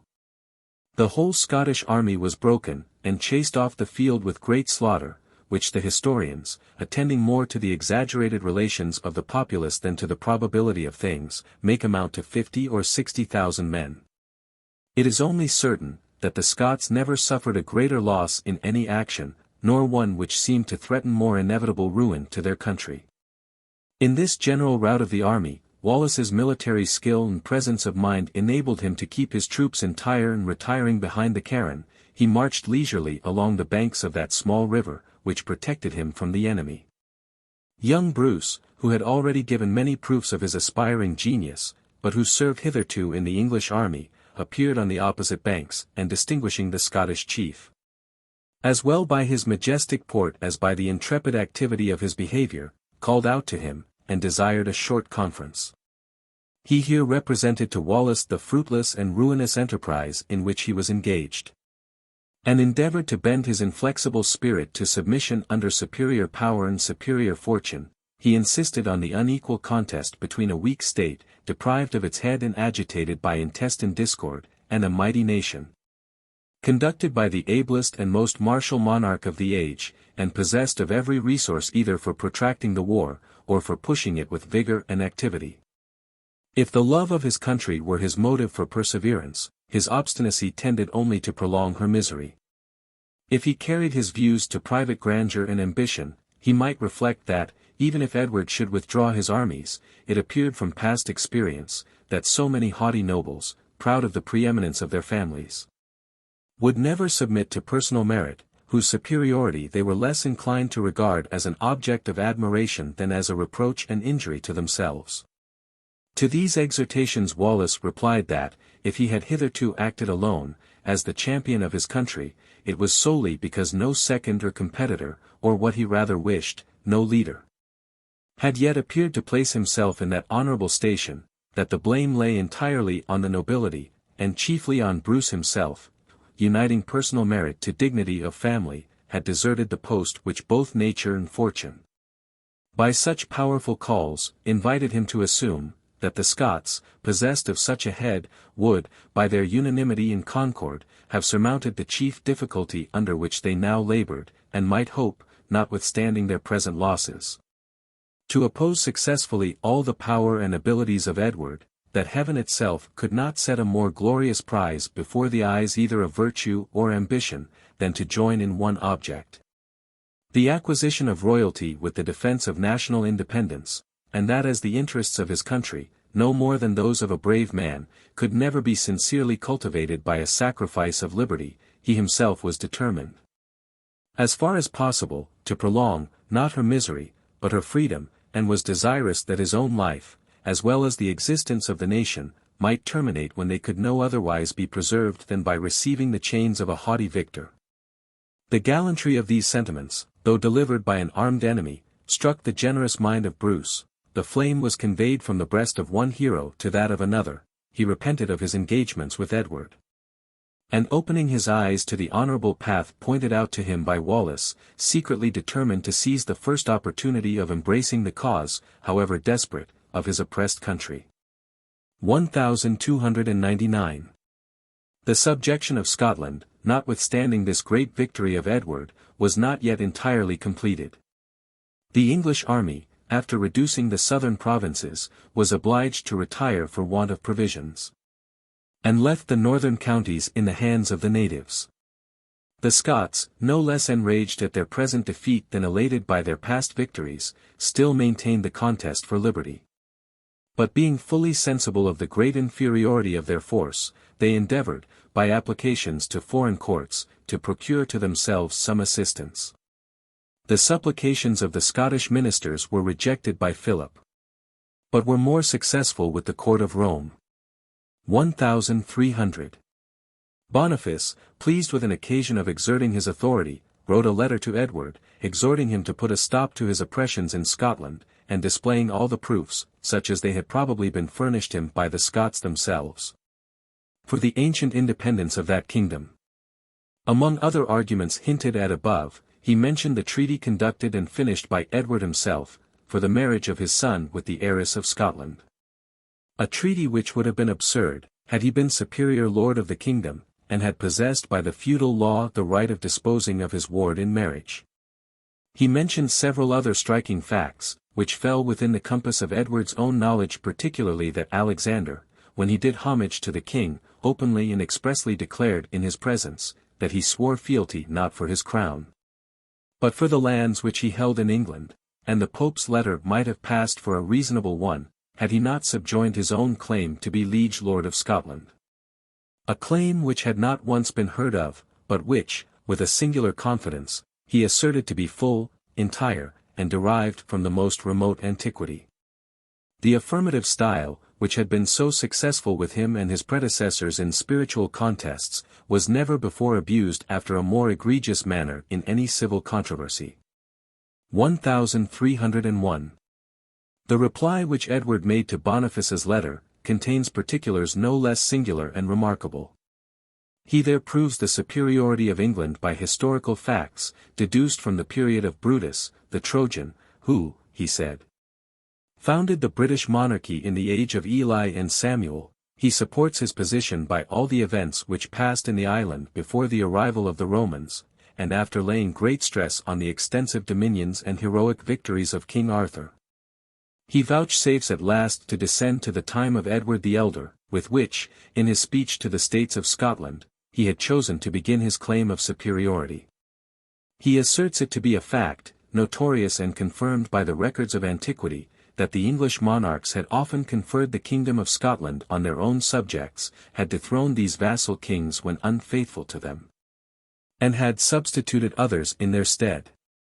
He displays with great pomp the full and complete homage which William had done to Henry II. Without mentioning the formal abolition of that extorted deed by King Richard, and the renunciation of all future claims of the same nature. Yet this paper he begins with a solemn appeal to the Almighty, the searcher of hearts for his own firm persuasion of the justice of his claim. And no less than 104 barons, assembled in Parliament at Lincoln, concur in maintaining before the Pope, under their seals, the validity of these pretensions. At the same time, however, they take care to inform Boniface, that, though they had justified their cause before him, they did not acknowledge him for their judge. The crown of England was free and sovereign, they had sworn to maintain all its royal prerogatives, and would never permit the king himself, were he willing, to relinquish its independency. 1302. That neglect, almost total, of truth and justice, which sovereign states discover in their transactions with each other, is an evil universal and inveterate, is one great source of the misery to which the human race is continually exposed. And it may be doubted whether, in many instances, it be found in the end to contribute to the interests of those princes themselves, who thus sacrifice their integrity to their politics. As few monarchs have lain under stronger temptations to violate the principles of equity than Edward in his transactions with Scotland, so never were they violated with less scruple and reserve, yet his advantages were hitherto precarious and uncertain, and the Scots, once roused to arms and inured to war, began to appear a formidable enemy, even to this military and ambitious monarch. They chose John Comyn for their regent, and, not content with maintaining their independence in the northern parts, they made incursions into the southern counties, which Edward imagined he had totally subdued. John de Segrave, whom he had left guardian of Scotland, led an army to oppose them, and lying at Rosslyn, near Edinburgh, sent out his forces in 3 divisions, to provide themselves with forage and subsistence from the neighbourhood. 1303.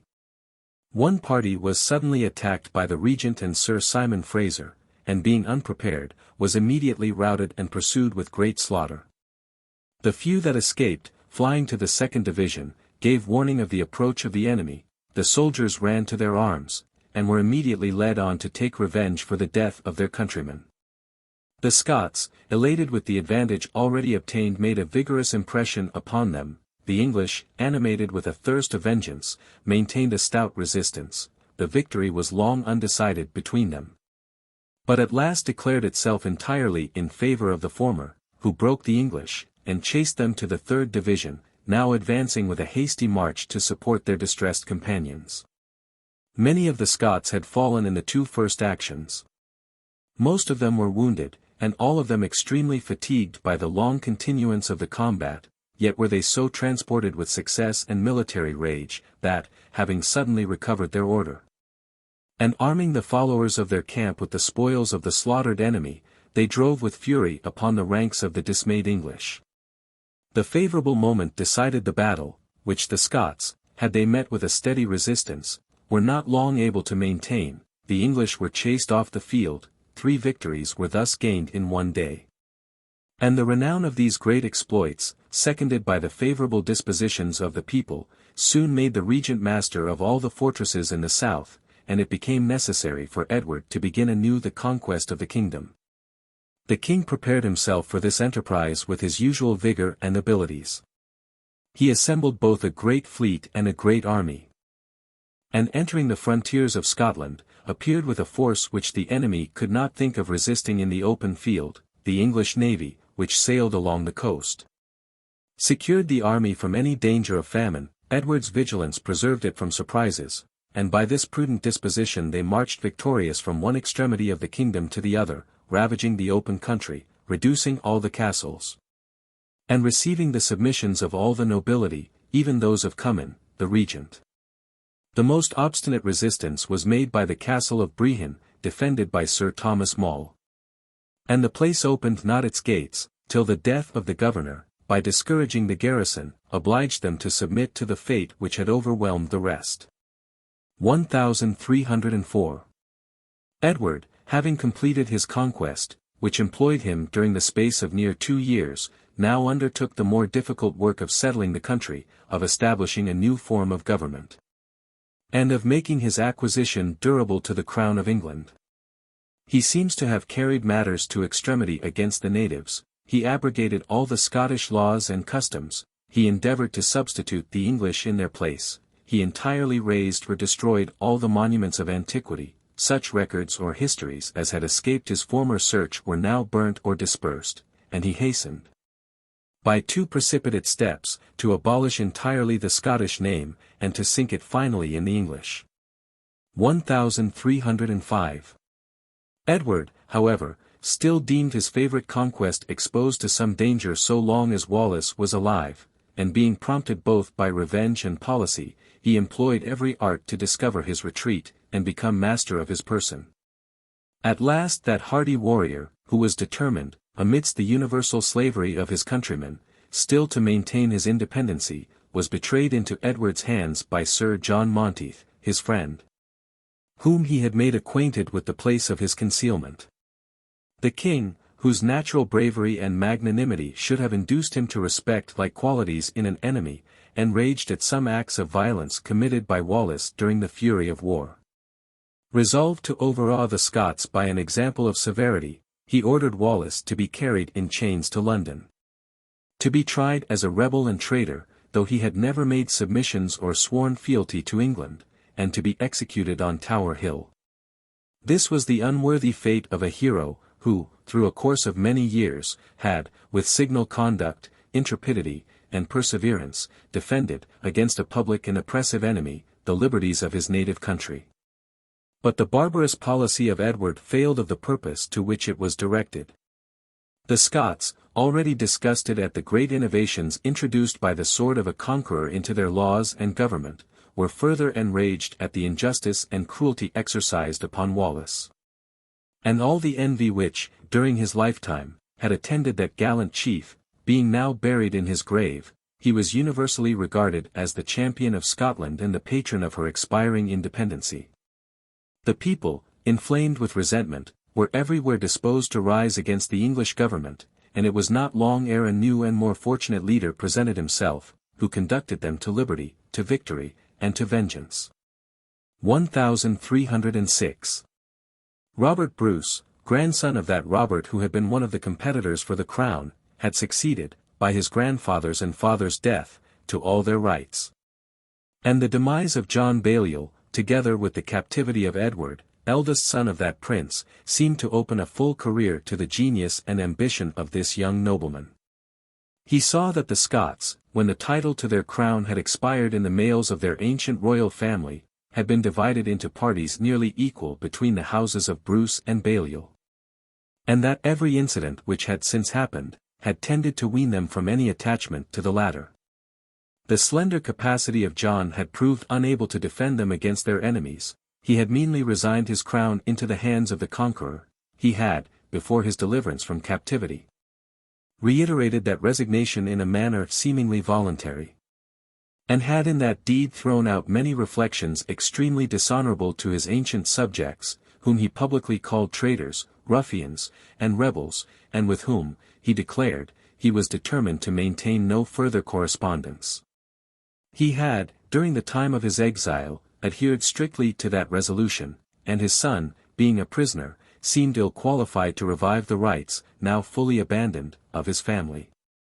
Bruce therefore hoped that the Scots, so long exposed, from the want of a leader, to the oppressions of their enemies, would unanimously fly to his standard, and would seat him on the vacant throne, to which he brought such plausible pretensions. His aspiring spirit, inflamed by the fervour of youth, and buoyed up by his natural courage, saw the glory alone of the enterprise, or regarded the prodigious difficulties which attended it as the source only of further glory. The miseries and oppressions which he had beheld his countrymen suffer in their unequal contest, the repeated defeats and misfortunes which they had undergone, proved to him so many incentives to bring them relief, and conduct them to vengeance against the haughty victor. The circumstances which attended Bruce's first declaration are variously related, but we shall rather follow the account given by the Scottish historians. Not that their authority is in general anywise comparable to that of the English, but because they may be supposed sometimes better informed concerning facts which so nearly interested their own nation. Bruce, who had long harboured in his breast the design of freeing his enslaved country, ventured at last to open his mind to John Comyn, a powerful nobleman, with whom he lived in strict intimacy. He found his friend, as he imagined, fully possessed with the same sentiments, and he needed to employ no arts of persuasion to make him embrace the resolution of throwing off, on the first favourable opportunity, the usurped dominion of the English. But on the departure of Bruce, who attended Edward to London, Comyn, who either had all along dissembled with him, or began to reflect more coolly in his absence on the desperate nature of the undertaking, resolved to atone for his crime in assenting to this rebellion, by the merit of revealing the secret to the King of England. Edward did not immediately commit Bruce to custody, because he intended at the same time to seize his 3 brothers, who resided in Scotland. And he contented himself with secretly setting spies upon him, and ordering all his motions to be strictly watched. A nobleman of Edward's court, Bruce's intimate friend, was apprised of his danger. But not daring, amidst so many jealous eyes, to hold any conversation with him, he fell on an expedient to give him warning, that it was full time he should make his escape. He sent him by his servant a pair of gilt spurs and a purse of gold, which he pretended to have borrowed from him, and left it to the sagacity of his friend to discover the meaning of the present. Bruce immediately contrived the means of his escape. And as the ground was at that time covered with snow, he had the precaution, it is said, to order his horses to be shod with their shoes inverted, that he might deceive those who should track his path over the open fields or cross roads, through which he purposed to travel. He arrived in a few days at Dumfries, in Annandale, the chief seat of his family interest, and he happily found a great number of the Scottish nobility there assembled, and among the rest, John Comyn, his former associate. The noblemen were astonished at the appearance of Bruce among them, and still more when he discovered to them the object of his journey. He told them that he was come to live or die with them in defence of the liberties of his country, and hoped, with their assistance, to redeem the Scottish name from all the indignities which it had so long suffered from the tyranny of their imperious masters, that the sacrifice of the rights of his family was the first injury which had prepared the way for their ensuing slavery. And by resuming them, which was his firm purpose, he opened to them the joyful prospect of recovering from the fraudulent usurper their ancient and hereditary independence, that all past misfortunes had proceeded from their disunion. And they would soon appear no less formidable than of old to their enemies, if they now deigned to follow into the field their rightful prince, who knew no medium between death and victory, that their mountains and their valour, which had, during so many ages, protected their liberty from all the efforts of the Roman Empire, would still be sufficient, were they worthy of their generous ancestors, to defend them against the utmost violence of the English tyrant, that it was unbecoming men, born to the most ancient independence known in Europe, to submit to the will of any masters, but fatal to receive those who, being irritated by such persevering resistance, and inflamed with the highest animosity, would never deem themselves secure in their usurped dominion but by exterminating all the ancient nobility, and even all the ancient inhabitants, and that, being reduced to this desperate extremity, it were better for them at once to perish like brave men, with swords in their hands, than to dread long, and at last undergo the fate of the unfortunate Wallace, whose merits, in the brave and obstinate defence of his country, were finally rewarded by the hands of an English executioner. The spirit with which this discourse was delivered, the bold sentiments which it conveyed, the novelty of Bruce's declaration, assisted by the graces of his youth and manly deportment, made deep impression on the minds of his audience, and roused all those principles of indignation and revenge, with which they had so long been secretly actuated. The Scottish nobles declared their unanimous resolution to use the utmost efforts in delivering their country from bondage, and to second the courage of Bruce, in asserting his and their undoubted rights against their common oppressors. Comyn alone, who had secretly taken his measures with the king, opposed this general determination. And by representing the great power of England, governed by a prince of such uncommon vigour and abilities, he endeavoured to set before them the certain destruction which they must expect, if they again violated their oaths of fealty, and shook off their allegiance to the victorious Edward. Bruce, already apprised of his treachery, and foreseeing the certain failure of all his own schemes of ambition and glory from the opposition of so potent a leader, took immediately his resolution, and moved partly by resentment, partly by policy, followed Comyn on the dissolution of the assembly, attacked him in the cloisters of the Grey Friars, through which he passed, and running him through the body, left him for dead. Sir Thomas Kirkpatrick, one of Bruce's friends, asking him soon after if the traitor were slain. "I believe so," replied Bruce. "And is that a matter," cried Kirkpatrick, "to be left to conjecture? I will secure him." Upon which he drew his dagger, ran to Cummin, and stabbed him to the heart. This deed of Bruce and his associates, which contains circumstances justly condemned by our present manners, was regarded in that age as an effort of manly vigour and just policy. The family of Kirkpatrick took for the crest of their arms, which they still wear, a hand with a bloody dagger, and chose for their motto these words, "I will secure him." The expression employed by their ancestor when he executed that violent action. The murder of Cummin affixed the seal to the conspiracy of the Scottish nobles.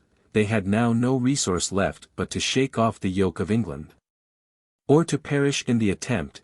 The genius of the nation roused itself from its present dejection, and Bruce, flying to different quarters, excited his partisans to arms, attacked with success the dispersed bodies of the English, got possession of many of the castles, and having made his authority be acknowledged in most parts of the kingdom, was solemnly crowned and inaugurated in the Abbey of Scone by the Bishop of St. Andrews, who had zealously embraced his cause.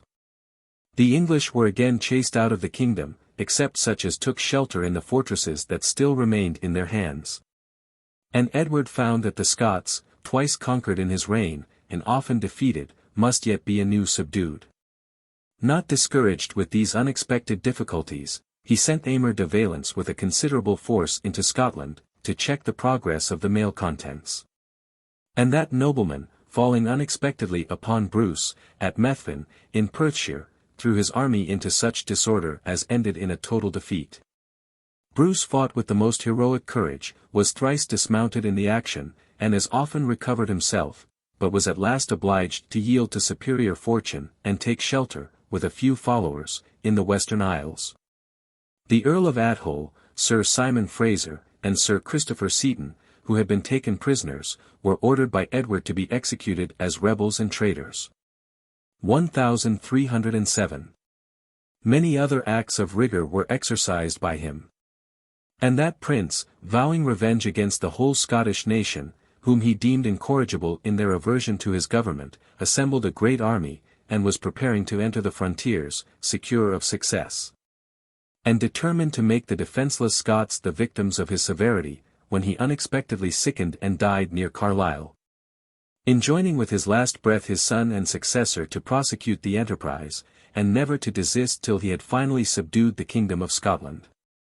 He expired in the 69th year of his age, and the 35th of his reign, hated by his neighbours, but extremely respected and revered by his own subjects.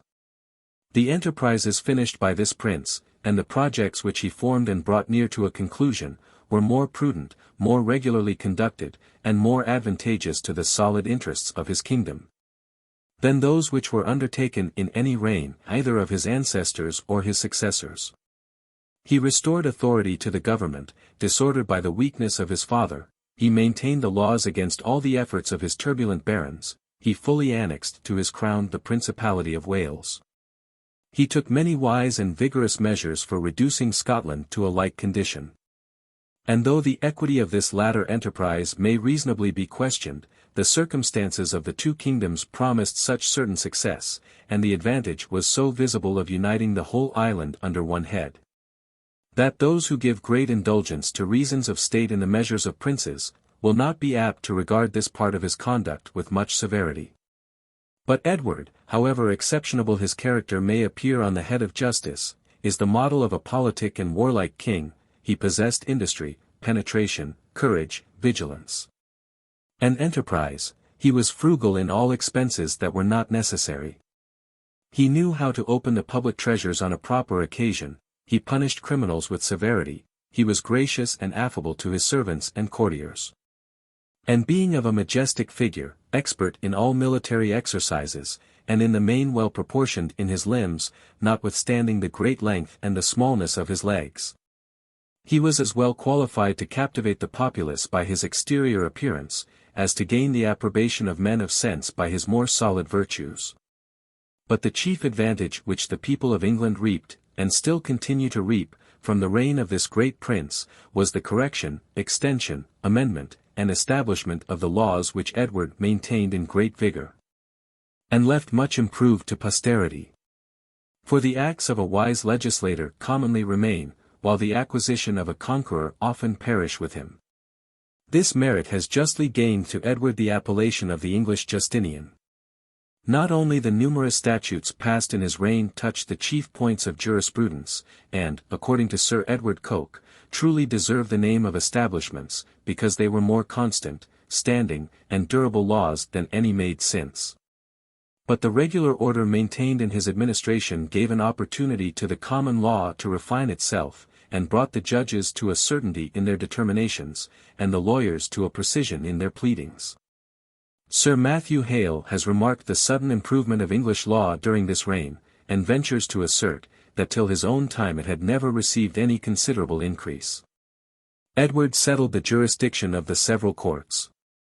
First established the office of Justice of Peace, abstained from the practice, too common before him, of interrupting justice by mandates from the Privy Council, repressed robberies, and Edward enacted a law to this purpose. But it is doubtful whether he ever observed it.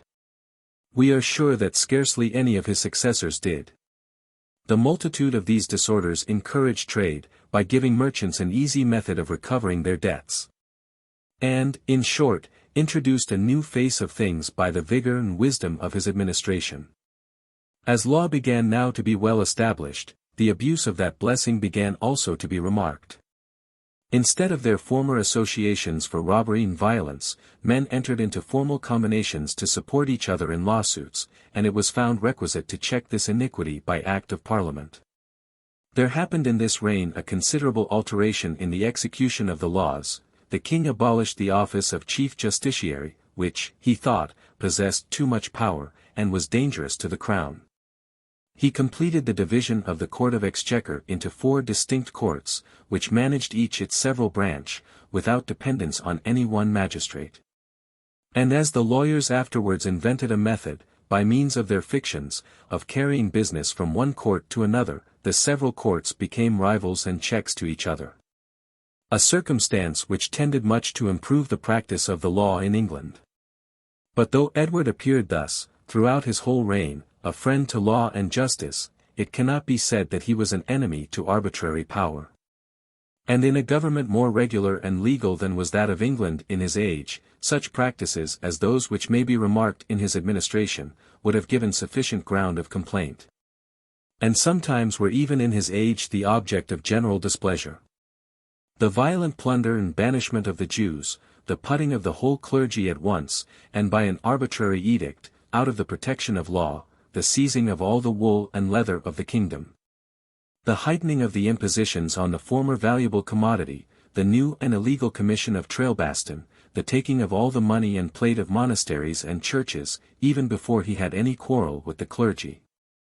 The subjecting of every man possessed of £20 a year to military service, though by the Statute of Northampton, passed in the 2nd of Edward III, but it still continued, like many other abuses. There are instances of it so late as the reign of Queen Elizabeth.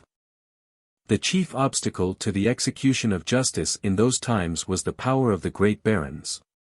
And Edward was perfectly qualified, by his character and abilities, for keeping these tyrants in awe, and restraining their illegal practices. This salutary purpose was accordingly the great object of his attention.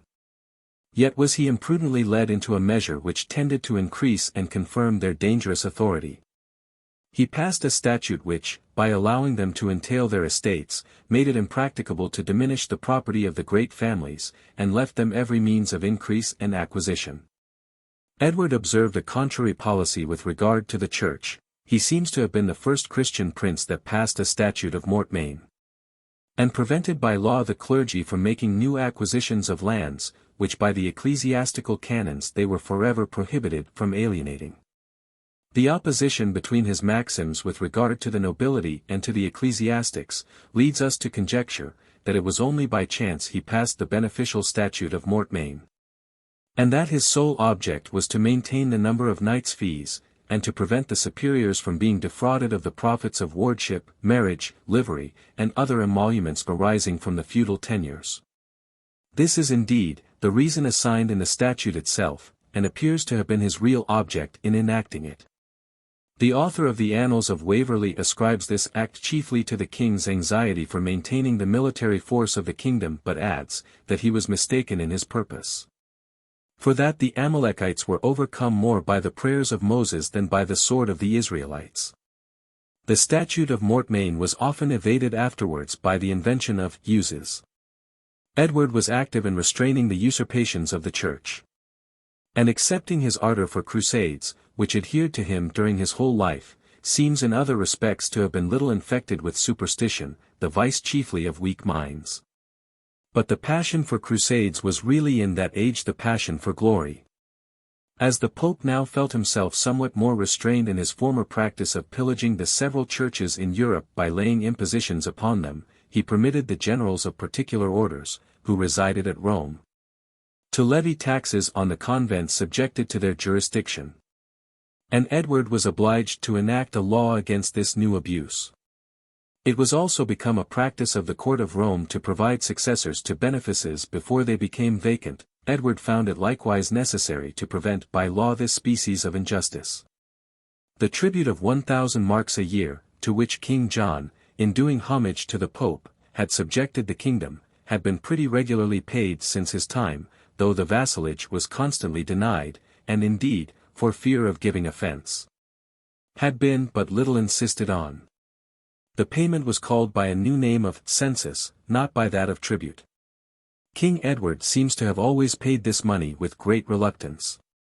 And he suffered the arrears at one time to run on for 6 years, at another for 11, but as princes in that age stood continually in need of the Pope's good offices, for dispensations of marriage and for other concessions, the court of Rome always found means, sooner or later, to catch the money.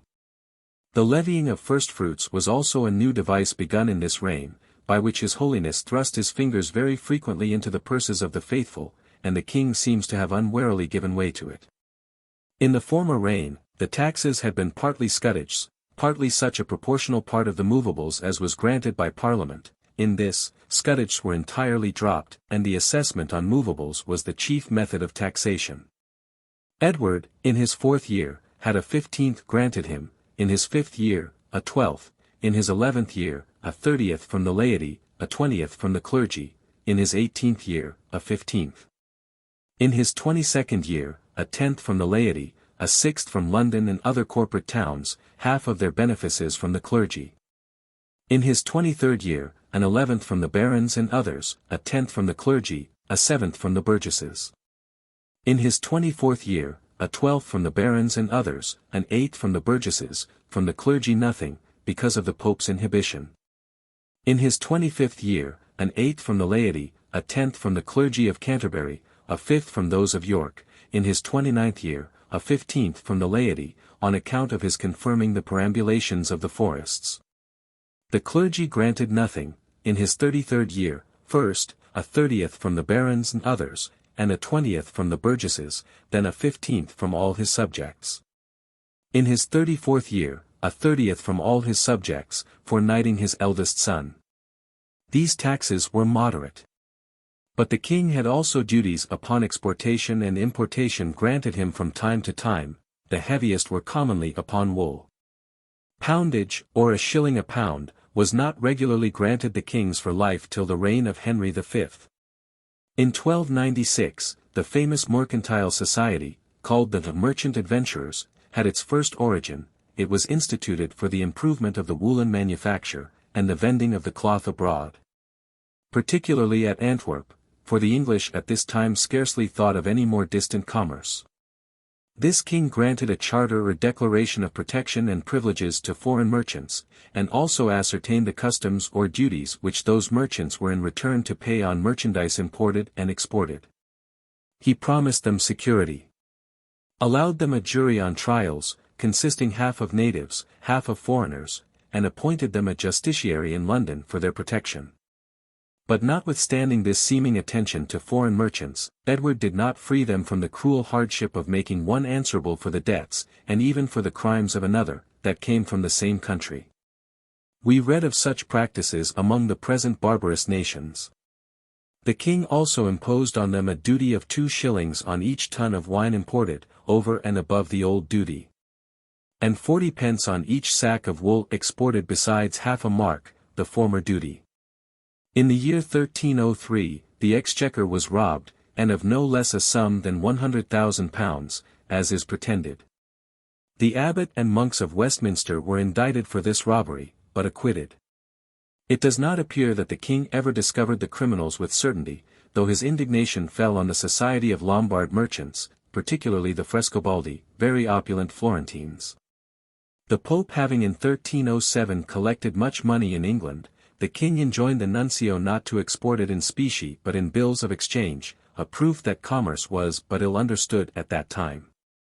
Edward had by his first wife, Eleanor of Castile, 4 sons, but Edward, his heir and successor, was the only one that survived him. She also bore him 11 daughters, most of whom died in their infancy. Of the surviving, Joan was married first to the Earl of Gloucester, and after his death to Ralph de Monthermer. Margaret espoused John, Duke of Brabant. Elizabeth espoused first John, Earl of Holland, and afterwards the Earl of Hereford. Mary was a nun at Ambrosbury. He had by his second wife, Margaret of France, 2 sons and a daughter, Thomas, created Earl of Norfolk and Mareschal of England, and Edmund, who was created Earl of Kent by his brother when king. The princess died in her infancy. Chapter 14. Edward II. 1307. The prepossessions entertained in favour of young Edward, kept the English from being fully sensible of the extreme loss which they had sustained by the death of the great monarch who filled the throne. And all men hastened with alacrity to take the oath of allegiance to his son and successor. This prince was in the 23rd year of his age, was of an agreeable figure, of a mild and gentle disposition, and having never discovered a propensity to any dangerous vice. It was natural to prognosticate tranquillity and happiness from his government. But the first act of his reign blasted all these hopes, and showed him to be totally unqualified for that perilous situation in which every English monarch during those ages had, from the unstable form of the constitution, and the turbulent dispositions of the people derived from it, the misfortune to be placed. The indefatigable Robert Bruce, though his army had been dispersed, and he himself had been obliged to take shelter in the Western Isles, remained not long inactive. But before the death of the late king, had sallied from his retreat, had again collected his followers, had appeared in the field, and had obtained by surprise an important advantage over Aymer de Valence, who commanded the English forces. He was now become so considerable as to have afforded the King of England sufficient glory in subduing him, without incurring any danger of seeing all those mighty preparations, made by his father, fail in the enterprise. But Edward, instead of pursuing his advantages, marched but a little way into Scotland, and having an utter incapacity, and equal aversion, for all application or serious business, he immediately returned upon his footsteps and disbanded his army.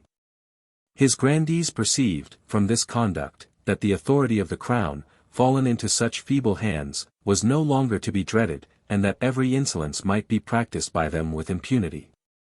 The next measure taken by Edward gave them an inclination to attack those prerogatives which no longer kept them in awe.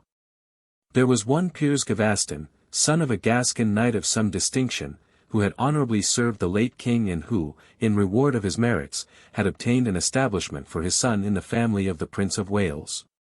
This young man soon insinuated himself into the affections of his master, by his agreeable behaviour, and by supplying him with all those innocent though frivolous amusements which suited his capacity and his inclinations. He was endowed with the utmost elegance of shape and person, was noted for a fine mien and easy carriage, distinguished himself in all warlike and genteel exercises, and was celebrated for those quick sallies of wit in which his countrymen usually excel. By all these accomplishments, he gained so entire an ascendant over young Edward, whose heart was strongly disposed to friendship and confidence, that the late king, apprehensive of the consequences, had banished him the kingdom, and had, before he died, made his son promise never to recall him. But no sooner did he find himself master, as he vainly imagined, than he sent for Gavaston. And even before his arrival at court, endowed him with the whole earldom of Cornwall, which had eschewed to the crown by the death of Edmund, son of Richard, king of the Romans. Not content with conferring on him those possessions, which had sufficed as an uppunage for a prince of the blood, he daily loaded him with new honours and riches, married him to his own niece, sister of the Earl of Gloucester, and seemed to enjoy no pleasure in his royal dignity, but as it enabled him to exalt to the highest splendour this object of his fond affections. The haughty barons, offended at the superiority of a minion, whose birth, though reputable, they despised as much inferior to their own, concealed not their discontent, and soon found reasons to justify their animosity in the character and conduct of the man they hated. Instead of disarming envy by the moderation and modesty of his behaviour, Gavaston displayed his power and influence with the utmost ostentation, and deemed no circumstance of his good fortune so agreeable as its enabling him to eclipse and mortify all his rivals. He was vainglorious, profuse, rapacious, fond of exterior pomp and appearance, giddy with prosperity. And as he imagined that his fortune was now as strongly rooted in the kingdom as his ascendant was uncontrolled over the weak monarch, he was negligent in engaging partisans, who might support his sudden and ill-established grandeur. At all tournaments he took delight in foiling the English nobility by his superior address, in every conversation he made them the object of his wit and raillery, every day his enemies multiplied upon him. And naught was wanting but a little time to cement their union, and render it fatal both to him and to his master. It behoved the king to take a journey to France, both in order to do homage for the Duchy of Guienne, and to espouse the Princess Isabella, to whom he had long been affianced, though unexpected accidents had hitherto retarded the completion of the marriage. Edward left Gavaston guardian of the realm, with more ample powers than had usually been conferred, and, on his return with his young queen, renewed all the proofs of that fond attachment to the favourite of which every one so loudly complained. This princess was of an imperious and intriguing spirit, and finding that her husband's capacity required, as his temper inclined, him to be governed, she thought herself best entitled, on every account, to perform the office. And she contracted a mortal hatred against the person who had disappointed her in these expectations.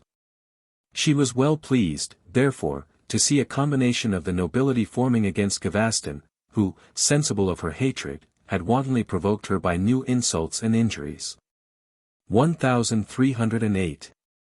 Thomas, Earl of Lancaster, cousin german to the king, and first prince of the blood, was by far the most opulent and powerful subject in England, and possessed in his own right, and soon after in that of his wife, heiress of the family of Lincoln, no less than 6 earldoms, with a proportionable estate in land, attended with all the jurisdictions and power which commonly in that age were annexed to landed property. He was turbulent and factious in his disposition, mortally hated the favourite, whose influence over the king exceeded his own, and he soon became the head of that party among the barons who desired the depression of this insolent stranger. The confederated nobles bound themselves by oath to expel Gavaston. Both sides began already to put themselves in a warlike posture, the licentiousness of the age broke out in robberies and other disorders, the usual prelude of civil war. And the royal authority, despised in the king's own hands, and hated in those of Gavaston, became insufficient for the execution of the laws and the maintenance of peace in the kingdom. A parliament being summoned at Westminster, Lancaster and his party came thither with an armed retinue, and were there enabled to impose their own terms on the sovereign. They required the banishment of Gavaston, imposed an oath on him never to return, and engaged the bishops, who never failed to interpose in all civil concerns, to pronounce him excommunicated if he remained any longer in the kingdom. Edward was obliged to submit, but even in his compliance gave proofs of his fond attachment to his favourite. Instead of removing all umbrage by sending him to his own country, as was expected, he appointed him Lord Lieutenant of Ireland, attended him to Bristol on his journey thither, and before his departure conferred on him new lands and riches both in Gascony and England. Gavaston, who did not want bravery, and possessed talents for war, acted, during his government, with vigour against some Irish rebels, whom he subdued. Meanwhile, the king, less shocked with the illegal violence which had been imposed upon him, than unhappy in the absence of his minion, employed every expedient to soften the opposition of the barons to his return. as if success in that point were the chief object of his government. The high office of hereditary steward was conferred on Lancaster. His father-in-law, the Earl of Lincoln, was bought off by other concessions. Earl Warenne was also mollified by civilities, grants, or promises. The insolence of Gaveston, being no longer before men's eyes, was less the object of general indignation. And Edward, deeming matters sufficiently prepared for his purpose, applied to the court of Rome, and obtained for Gaveston a dispensation from that oath which the barons had compelled him to take, that he would forever abjure the realm. He went down to Chester to receive him on his first landing from Ireland, flew into his arms with transports of joy. And having obtained the formal consent of the barons in Parliament to his re-establishment, set no longer any bounds to his extravagant fondness and affection. Gaveston himself, forgetting his past misfortunes, and blind to their causes, resumed the same ostentation and insolence, and became more than ever the object of general detestation among the nobility. The barons first discovered their animosity by absenting themselves from Parliament, and finding that this expedient had not been successful, they began to think of employing sharper and more effectual remedies. Though there had scarcely been any national ground of complaint, except some dissipation of the public treasure, though all the acts of maladministration objected to the king and his favourite seemed of a nature more proper to excite heartburnings in a ball or assembly, than commotions in a great kingdom, yet such was the situation of the times, that the barons were determined, and were able, to make them the reasons of a total alteration in the constitution and civil government. Having come to Parliament, in defiance of the laws and the king's prohibition, with a numerous retinue of armed followers, they found themselves entirely masters.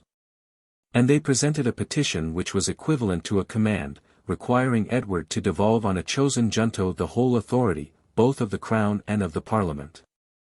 The king was obliged to sign a commission, empowering the prelates and barons to elect 12 persons, who should, till the term of Michaelmas in the year following, have authority to enact ordinances for the government of the kingdom and regulation of the king's household.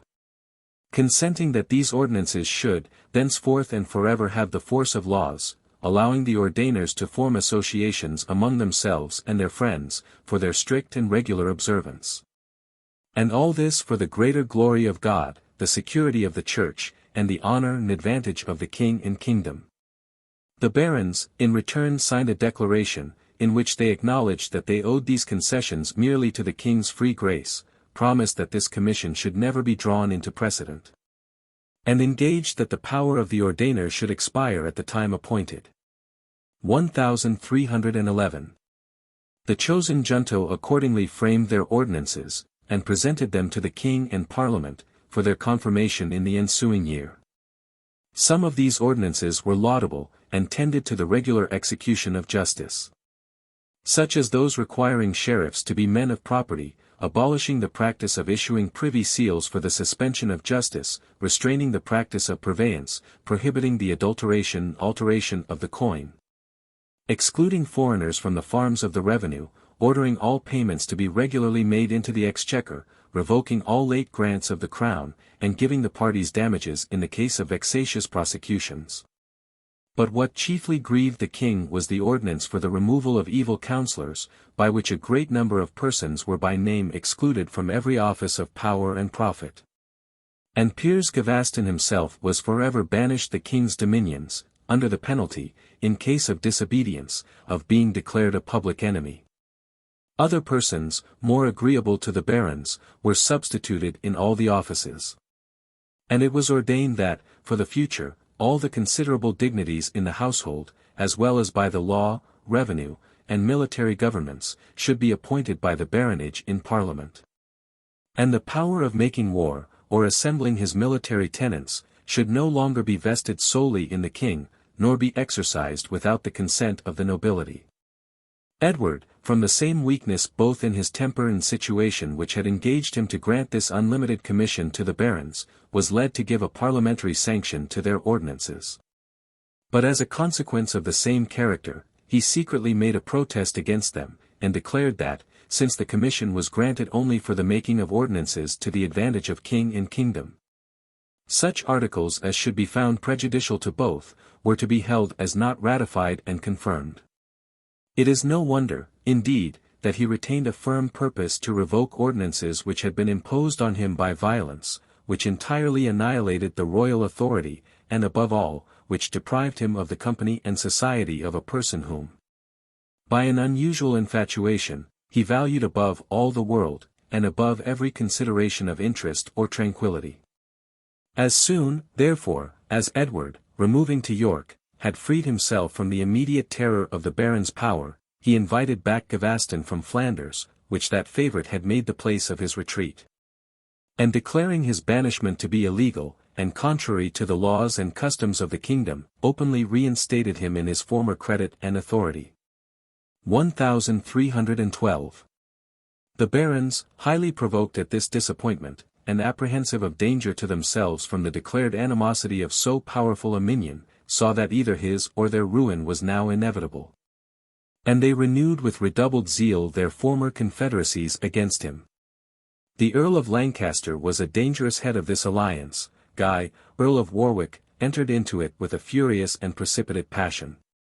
Humphrey Bohun, Earl of Hereford, the Constable, and Aymer de Valence, Earl of Pembroke, brought to it a great accession of power and interest. Even Earl Warenne deserted the royal cause, which he had hitherto supported, and was induced to embrace the side of the Confederates. And as Robert de Winchelsea, Archbishop of Canterbury, professed himself of the same party, he determined the body of the clergy, and consequently the people, to declare against the king and his minion. So predominant at that time was the power of the great nobility, that the combination of a few of them was always able to shake the throne, and such a universal concurrence became irresistible. The Earl of Lancaster suddenly raised an army, and marched to York, where he found the king already removed to Newcastle. He flew thither in pursuit of him, and Edward had just time to escape to Teignmouth, where he embarked, and sailed with Gavaston to Scarborough. He left his favourite in that fortress, which, had it been properly supplied with provisions, was deemed impregnable, and he marched forward to York, in hopes of raising an army which might be able to support him against his enemies. Pembroke was sent by the Confederates to besiege the castle of Scarborough, and Gavaston, sensible of the bad condition of his garrison, was obliged to capitulate and to surrender himself prisoner.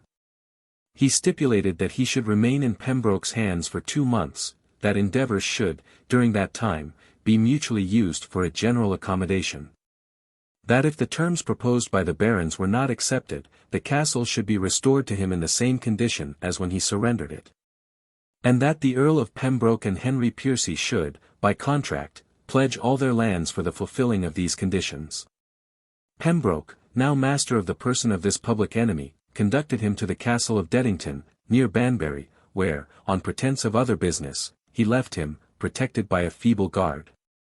Warwick, probably in concert with Pembroke, attacked the castle. The garrison refused to make any resistance. Gavaston was yielded up to him, and conducted to Warwick Castle. The Earls of Lancaster, Hereford, and Arundel immediately repaired thither. And, without any regard either to the laws or the military capitulation, they ordered the head of the obnoxious favourite to be struck off by the hands of the executioner. The king had retired northward to Berwick, when he heard of Gavaston's murder, and his resentment was proportioned to the affection which he had ever borne him while living. He threatened vengeance on all the nobility who had been active in that bloody scene, and he made preparations for war in all parts of England. But being less constant in his enmities than in his friendships, he soon after hearkened to terms of accommodation, granted the barons a pardon of all offences. And as they stipulated to ask him publicly pardon on their knees, he was so pleased with these vain appearances of submission, that he seemed to have sincerely forgiven them all past injuries. But as they still pretended, notwithstanding their lawless conduct, a great anxiety for the maintenance of law, and required the establishment of their former ordinances, as a necessary security for that purpose, Edward told them that he was willing to grant them a free and legal confirmation of such of those ordinances as were not entirely derogatory to the prerogative of the crown. This answer was received for the present as satisfactory. The king's person, after the death of Gavaston, was now become less obnoxious to the public. And as the ordinances insisted on appeared to be nearly the same with those which had formerly been extorted from Henry III. by Mountfort, and which had been attended with so many fatal consequences, they were, on that account, demanded with less vehemence by the nobility and people. The minds of all men seemed to be much appeased. The animosities of faction no longer prevailed. And England, now united under its head, would henceforth be able, it was hoped, to take vengeance on all its enemies, particularly on the Scots, whose progress was the object of general resentment and indignation. Immediately after Edward's retreat from Scotland, Robert Bruce left his fastnesses, in which he intended to have sheltered his feeble army. And supplying his defect of strength by superior vigor and abilities, he made deep impression on all his enemies, foreign and domestic. He chased Lord Argyle and the chieftain of the Macdowalls from their hills, and made himself entirely master of the high country. He thence invaded with success the Cummins in the Low Countries of the north. He took the castles of Inverness, Forfar, and Brehon. He daily gained some new accession of territory. And what was a more important acquisition, he daily reconciled the minds of the nobility to his dominion, and enlisted under his standard every bold leader, whom he enriched by the spoils of his enemies. Sir James Douglas, in whom commenced the greatness and renown of that warlike family, seconded him in all his enterprises. Edward Bruce, Robert's own brother, distinguished himself by acts of valor. And the terror of the English power being now abetted by the feeble conduct of the king, even the least sanguine of the Scots began to entertain hopes of recovering their independence. And the whole kingdom, except a few fortresses which he had not the means to attack, had acknowledged the authority of Robert. In this situation, Edward had found it necessary to grant a truce to Scotland. And Robert successfully employed the interval in consolidating his power, and introducing order into the civil government, disjointed by a long continuance of wars and factions. The interval was very short. The truce, ill-observed on both sides, was at last openly violated, and war recommenced with greater fury than ever. Robert, not content with defending himself, had made successful inroads into England, subsisted his needy followers by the plunder of that country, and taught them to despise the military genius of a people who had long been the object of their terror. Edward at last, roused from his lethargy, had marched an army into Scotland, and Robert, determined not to risk too much against an enemy so much superior, retired again into the mountains. The king advanced beyond Edinburgh. But being destitute of provisions, and being ill supported by the English nobility, who were then employed in framing their ordinances, he was soon obliged to retreat, without gaining any advantage over the enemy. But the appearing union of all the parties in England, after the death of Gaveston, seemed to restore that kingdom to its native force, opened again the prospect of reducing Scotland, and promised a happy conclusion to a war, in which both the interests and passions of the nation were so deeply engaged. 1314. Edward assembled forces from all quarters, with a view of finishing at one blow this important enterprise. He summoned the most warlike of his vassals from Gascony, he enlisted troops from Flanders and other foreign countries. He invited over great numbers of the disorderly Irish as to a certain prey, he joined to them a body of the Welsh, who were actuated by like motives. And, assembling the whole military force of England, he marched to the frontiers with an army which, according to the Scotch writers, amounted to 100,000 men.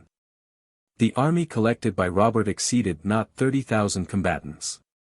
But being composed of men who had distinguished themselves by many acts of valor, who were rendered desperate by their situation, and who were inured to all the varieties of fortune, they might justly, under such a leader, be deemed formidable to the most numerous and best appointed armies. The castle of Stirling, which, with Berwick, was the only fortress in Scotland that remained in the hands of the English, had long been besieged by Edward Bruce. Philip de Mowbray, the governor, after an obstinate defence, was at last obliged to capitulate and to promise, that if, before a certain day, which was now approaching, he were not relieved, he should open his gates to the enemy. Robert, therefore, sensible that here was the ground on which he must expect the English, chose the field of battle with all the skill and prudence imaginable, and made the necessary preparations for their reception. He posted himself at Bannockburn, about 2 miles from Stirling, where he had a hill on his right flank, and a morass on his left. And not content with having taken these precautions to prevent his being surrounded by the more numerous army of the English, he foresaw the superior strength of the enemy in cavalry, and made provision against it. Having a rivulet in front, he commanded deep pits to be dug along its banks, and sharp stakes to be planted in them, and he ordered the whole to be carefully covered over with turf. The English arrived in sight on the evening, and a bloody conflict immediately ensued between two bodies of cavalry, where Robert, who was at the head of the Scots, engaged in single combat with Henry de Bohun, a gentleman of the family of Hereford. And at one stroke cleft his adversary to the chin with a battle-axe, in sight of the two armies. The English horse fled with precipitation to their main body. The Scots, encouraged by this favourable event, and glorying in the valour of their prince, prognosticated a happy issue to the combat on the ensuing day. The English, confident in their numbers, and elated with former successes, longed for an opportunity of revenge.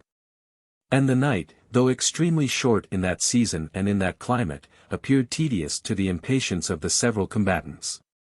Early in the morning, Edward drew out his army, and advanced towards the Scots.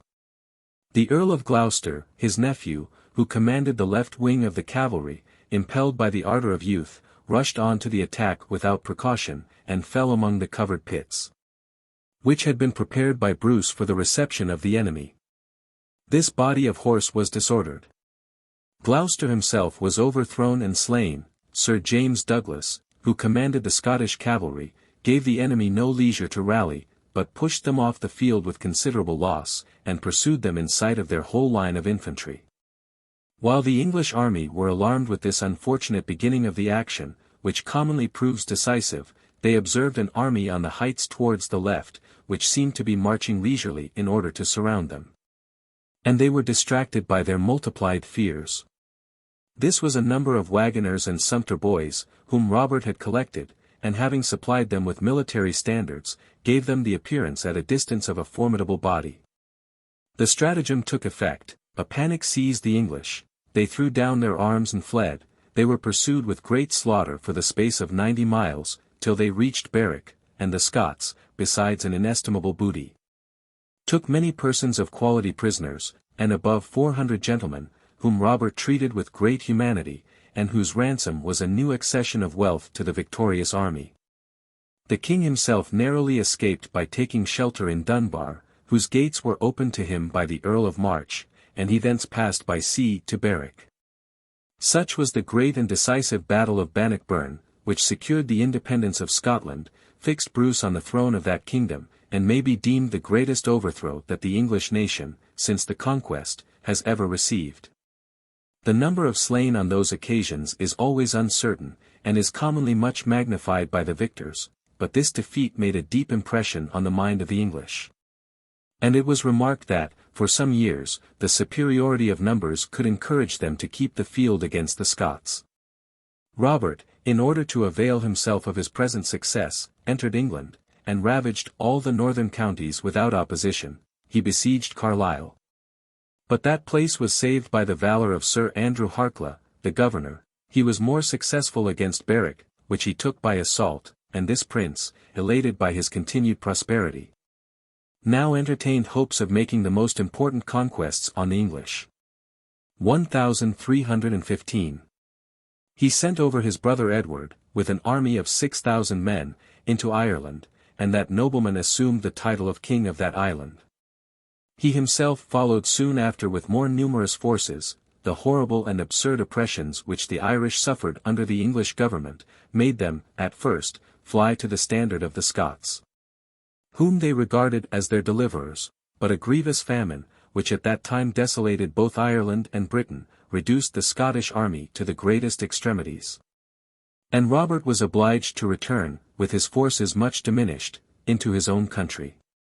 His brother, after having experienced a variety or fortune, was defeated and slain near Dundalk by the English, commanded by Lord Birmingham, and these projects, too extensive for the force of the Scottish nation, thus vanished into smoke. Edward, besides suffering those disasters from the invasion of the Scots and the insurrection of the Irish, was also infested with a rebellion in Wales. And above all, by the factions of his own nobility, who took advantage of the public calamities, insulted his fallen fortunes, and endeavored to establish their own independence on the ruins of the throne.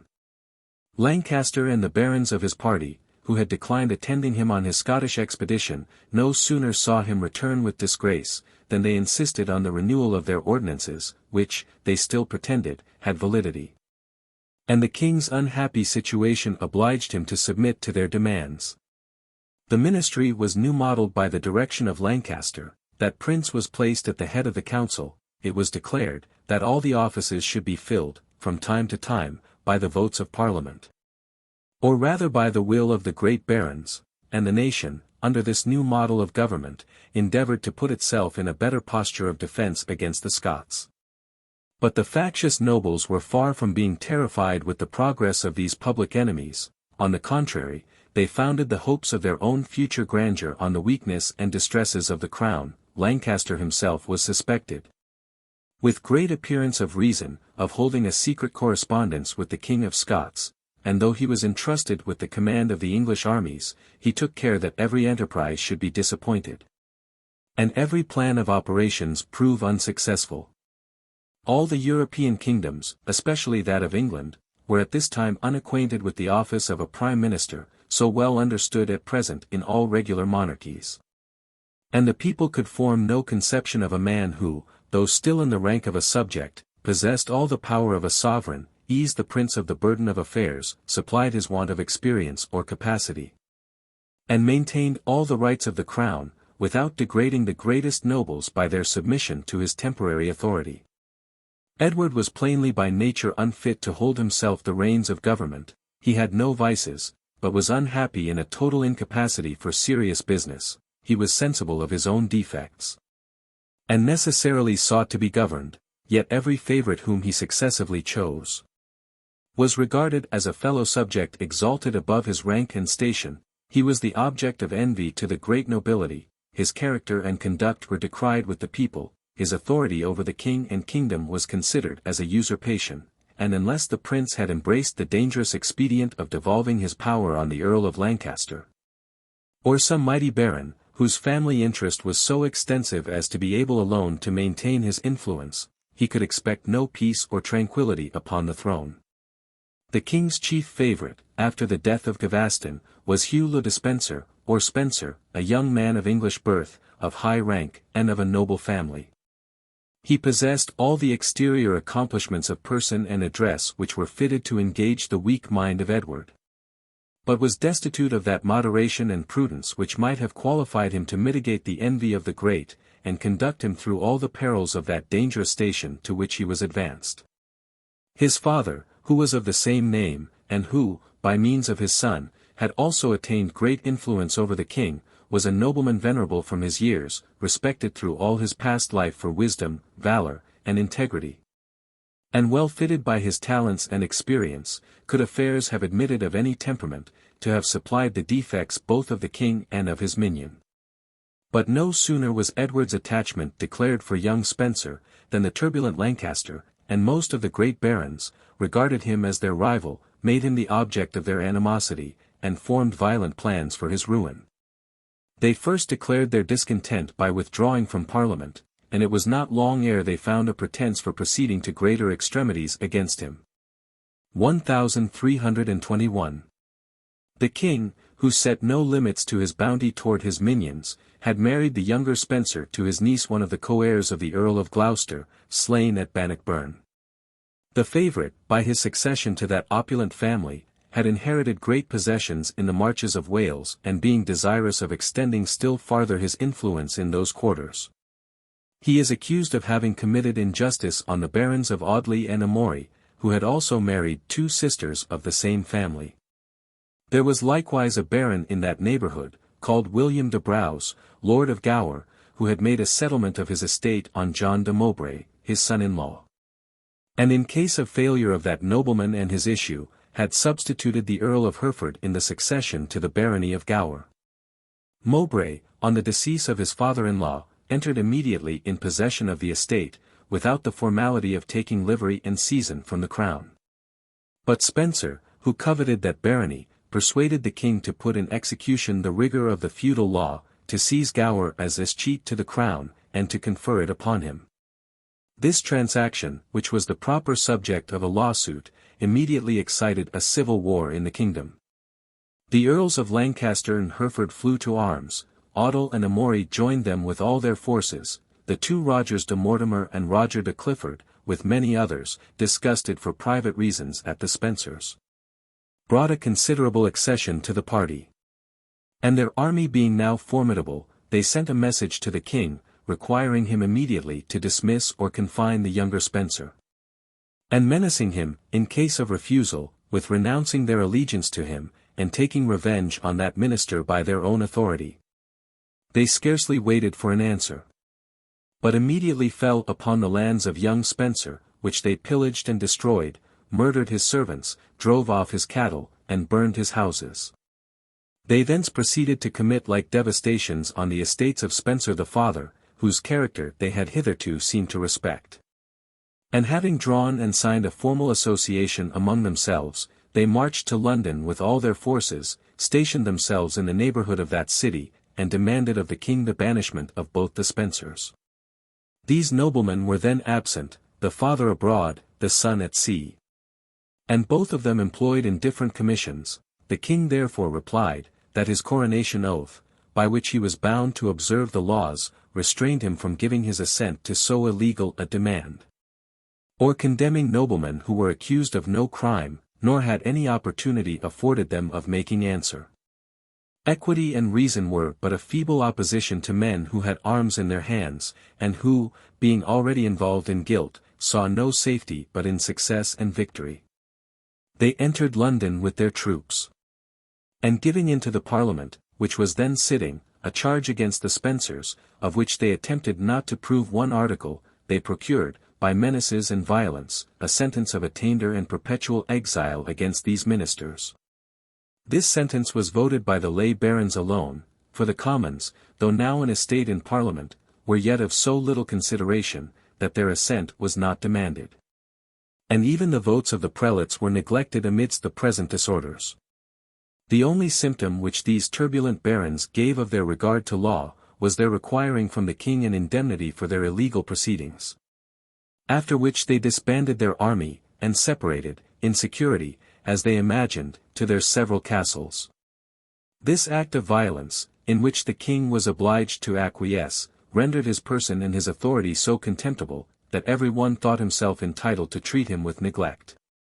The Queen, having occasion soon after to pass by the castle of Leeds in Kent, which belonged to the Lord Badlesmere, desired a night's lodging, but was refused admittance. And some of her attendants, who presented themselves at the gate, were killed. The insult upon this princess, who had always endeavoured to live on good terms with the barons, and who joined them heartily in their hatred of the young Spencer, was an action which nobody pretended to justify. And the king thought that he might, without giving general umbrage, assemble an army, and take vengeance on the offender. No one came to the assistance of Badlesmere, and Edward prevailed. But having now some forces on foot, and having concerted measures with his friends throughout England, he ventured to take off the mask, to attack all his enemies, and to recall the two Spencers, whose sentence he declared illegal, unjust, contrary to the tenor of the Great Charter, passed without the assent of the prelates, and extorted by violence from him and the estate of barons. Still the Commons were not mentioned by either party. 1322. The king had now got the start of the barons, an advantage which, in those times, was commonly decisive, and he hastened with his army to the marches of Wales, the chief seat of the power of his enemies, whom he found totally unprepared for resistance. Many of the barons in those parts endeavoured to appease him by submission, their castles were seized, and their persons committed to custody. But Lancaster, in order to prevent the total ruin of his party, summoned together his vassals and retainers, declared his alliance with Scotland, which had long been suspected, received the promise of a reinforcement from that country, under the command of Randolph, Earl of Murray, and Sir James Douglas, and being joined by the Earl of Hereford, advanced with all his forces against the king, who had collected an army of 30,000 men, and was superior to his enemies. Lancaster posted himself at Burton-upon-Trent, and endeavored to defend the passages of the river, but being disappointed in that plan of operations, this prince, who had no military genius, and whose personal courage was even suspected, fled with his army to the north, in expectation of being there joined by his Scottish allies. He was pursued by the king, and his army diminished daily, till he came to Boroughbridge, where he found Sir Andrew Harcla posted with some forces on the opposite side of the river, and ready to dispute the passage with him. He was repulsed in an attempt which he made to force his way, the Earl of Hereford was killed, the whole army of the rebels was disconcerted, Lancaster himself was become incapable of taking any measures either for flight or defence. And he was seized without resistance by Harcla, and conducted to the king. In those violent times, the laws were so much neglected on both sides, that, even where they might, without any sensible inconvenience, have been observed, the conquerors deemed it unnecessary to pay any regard to them. Lancaster, who was guilty of open rebellion, and was taken in arms against his sovereign, instead of being tried by the laws of his country, which pronounced the sentence of death against him, was condemned by a court-martial, and led to execution. Edward, however, little vindictive in his natural temper, here indulged his revenge, and employed against the prisoner the same indignities which had been exercised by his orders against Gavaston. He was clothed in a mean attire, placed on a lean jade without a bridle, a hood was put on his head, and in this posture, attended by the acclamations of the people, this prince was conducted to an eminence near Pomfret, one of his own castles, and there beheaded. Thus perished Thomas, Earl of Lancaster, Prince of the Blood, and one of the most potent barons that had ever been in England. His public conduct sufficiently discovers the violence and turbulence of his character, his private deportment appears not to have been more innocent, and his hypocritical devotion, by which he gained the favour of the monks and populace, will rather be regarded as an aggravation than an alleviation of his guilt. Badlesmere, Gifford, Barrett, Cheney, Fleming, and about 18 of the most notorious offenders, were afterwards condemned by a legal trial, and were executed. Many were thrown into prison, others made their escape beyond sea, some of the king's servants were rewarded from the forfeitures. Harcla received for his services the earldom of Carlisle, and a large estate, which he soon after forfeited with his life, for a treasonable correspondence with the King of Scotland. But the greater part of those vast escheats were seized by young Spencer, whose rapacity was insatiable.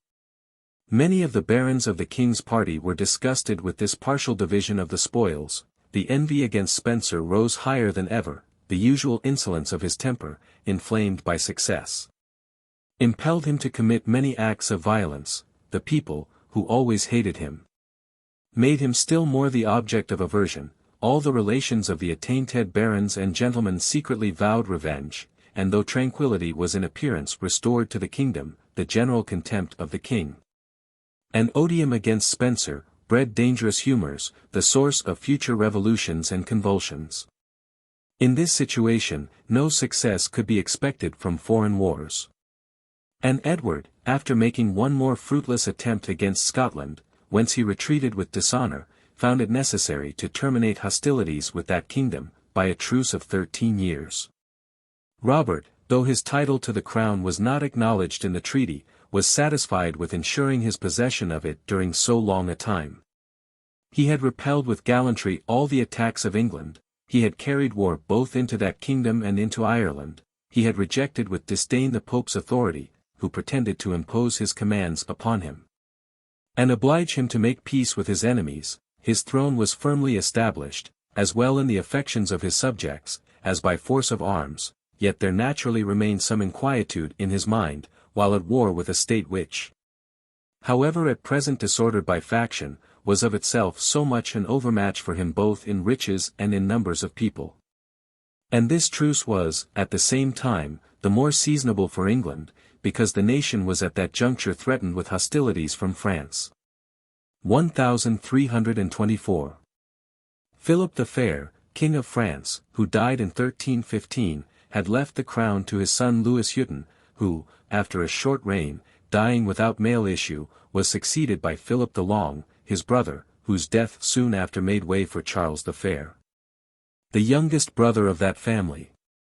This monarch had some grounds of complaint against the king's ministers in Guienne. And as there was no common or equitable judge in that strange species of sovereignty established by the feudal law, he seemed desirous to take advantage of Edward's weakness, and under that pretence to confiscate all his foreign dominions.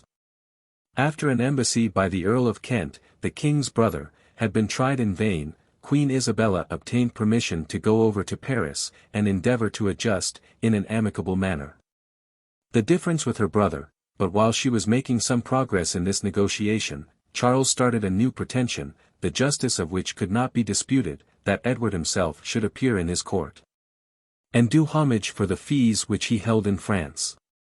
But there occurred many difficulties in complying with this demand.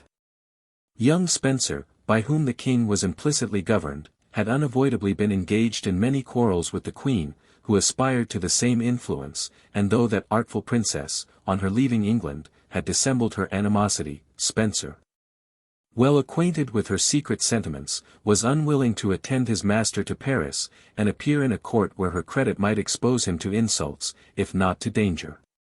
He hesitated no less on allowing the king to make the journey alone, both fearing lest that easy prince should in his absence fall under other influence, and foreseeing the perils to which he himself should be exposed if, without the protection of royal authority, he remained in England where he was so generally hated.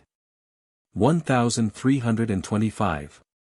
While these doubts occasioned delays and difficulties, Isabella proposed that Edward should resign the dominion of Guienne to his son, now 13 years of age, and that the prince should come to Paris, and do the homage which every vassal owed to his superior lord.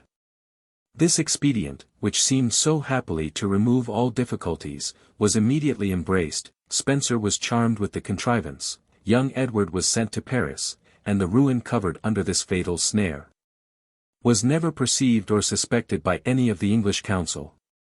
The Queen, on her arrival in France, had there found a great number of English fugitives, the remains of the Lancastrian faction, and their common hatred of Spencer soon begot a secret friendship and correspondence between them and that princess. Among the rest was young Roger Mortimer, a potent baron in the Welsh marches, who had been obliged, with others, to make his submissions to the king, had been condemned for high treason, but having received a pardon for his life, was afterwards detained in the Tower, with an intention of rendering his confinement perpetual. He was so fortunate as to make his escape into France, and being one of the most considerable persons now remaining of the party, as well as distinguished by his violent animosity against Spencer, he was easily admitted to pay his court to Queen Isabella. The graces of his person and address advanced him quickly in her affections, he became her confidant and counsellor in all her measures, and gaining ground daily upon her heart, he engaged her to sacrifice at last, to her passion, all the sentiments of honor and of fidelity to her husband. Hating now the man whom she had injured, and whom she never valued, she entered ardently into all Mortimer's conspiracies. And having artfully gotten into her hands the young prince, and heir of the monarchy, she resolved on the utter ruin of the king, as well as of his favourite. She engaged her brother to take part in the same criminal purpose. Her court was daily filled with the exiled barons. Mortimer lived in the most declared intimacy with her. A correspondence was secretly carried on with the malcontent party in England, and when Edward, informed of those alarming circumstances, required her speedily to return with the prince, she publicly replied, that she would never set foot in the kingdom till Spencer was forever removed from his presence and counsels. A declaration which procured her great popularity in England, and threw a decent veil over all her treasonable enterprises. Edward endeavored to put himself in a posture of defense. But, besides the difficulties arising from his own indolence and slender abilities, and the want of authority, which of consequence attended all his resolutions, it was not easy for him, in the present state of the kingdom and revenue, to maintain a constant force ready to repel an invasion, which he knew not at what time or place he had reason to expect. All his efforts were unequal to the traitorous and hostile conspiracies which, both at home and abroad, were forming against his authority, and which were daily penetrating farther even into his own family. His brother, the Earl of Kent, a virtuous but weak prince, who was then at Paris, was engaged by his sister-in-law, and by the King of France, who was also his cousin german, to give countenance to the invasion, whose sole object, he believed, was the expulsion of the Spencers, he prevailed on his elder brother, the Earl of Norfolk, to enter secretly into the same design. The Earl of Leicester, brother and heir of the Earl of Lancaster, had too many reasons for his hatred of these ministers to refuse his concurrence. Walter de Rionel, Archbishop of Canterbury, and many of the prelates, expressed their approbation of the Queen's measures. Several of the most potent barons, envying the authority of the favourite, were ready to fly to arms. The minds of the people, by means of some truths and many calumnies, were strongly disposed to the same party, and there needed but the appearance of the Queen and Prince, with such a body of foreign troops as might protect her against immediate violence, to turn all this tempest, so artfully prepared, against the unhappy Edward. 1326. Charles, though he gave countenance and assistance to the faction, was ashamed openly to support the Queen and Prince against the authority of a husband and father. And Isabella was obliged to court the alliance of some other foreign potentate, from whose dominions she might set out on her intended enterprise. For this purpose, she affianced young Edward, whose tender age made him incapable to judge of the consequences, with Philippa, daughter of the Count of Holland and Hainaut. And having, by the open assistance of this prince, and the secret protection of her brother, enlisted in her service near 3,000 men, she set sail from the harbour of Dort and landed safely, and without opposition, on the coast of Suffolk. The Earl of Kent was in her company. Two other princes of the blood, the Earl of Norfolk and the Earl of Leicester, joined her soon after her landing with all their followers. 3 prelates, the bishops of Ely, Lincoln, and Hereford, brought her both the force of their vassals and the authority of their character. Even Robert de Watteville, who had been sent by the king to oppose her progress in Suffolk, deserted to her with all his forces. To render her cause more favourable, she renewed her declaration, that the sole purpose of her enterprise was to free the king and kingdom from the tyranny of the Spencers, and of Chancellor Baldock, their creature. The populace were allured by her specious pretences. The barons thought themselves secure against forfeitures by the appearance of the prince in her army, and a weak, irresolute king, supported by ministers generally odious, was unable to stem this torrent, which bore with such irresistible violence against him. Edward, after trying in vain to rouse the citizens of London to some sense of duty, departed for the west, where he hoped to meet with a better reception. And he had no sooner discovered his weakness by leaving the city, than the rage of the populace broke out without control against him and his ministers. They first plundered, then murdered all those who were obnoxious to them. They seized the Bishop of Exeter, a virtuous and loyal prelate, as he was passing through the streets, and having beheaded him, they threw his body into the river. They made themselves masters of the Tower by surprise, then entered into a formal association to put to death, without mercy, every one who should dare to oppose the enterprise of Queen Isabella, and of the prince. A like spirit was soon communicated to all other parts of England, and through the few servants of the king, who still entertained thoughts of performing their duty, into terror and astonishment. Edward was hotly pursued to Bristol by the Earl of Kent, seconded by the foreign forces under John de Hainaut. He found himself disappointed in his expectations with regard to the loyalty of those parts. And he passed over to Wales, where, he flattered himself, his name was more popular, and which he hoped to find uninfected with the contagion of general rage which had seized the English. The elder Spencer, created Earl of Winchester, was left governor of the castle of Bristol, but the garrison mutinied against him, and he was delivered into the hands of his enemies. This venerable noble, who had nearly reached his 90th year, was instantly without trial, or witness, or accusation, or answer, condemned to death by the rebellious barons. He was hanged on a gibbet. His body was cut in pieces, and thrown to the dogs, and his head was sent to Winchester, the place whose title he bore, and was there set on a pole and exposed to the insults of the populace. The king, disappointed anew in his expectations of succour from the Welsh, took shipping for Ireland. But being driven back by contrary winds, he endeavoured to conceal himself in the mountains of Wales. He was soon discovered, was put under the custody of the Earl of Leicester, and was confined in the castle of Kenilworth.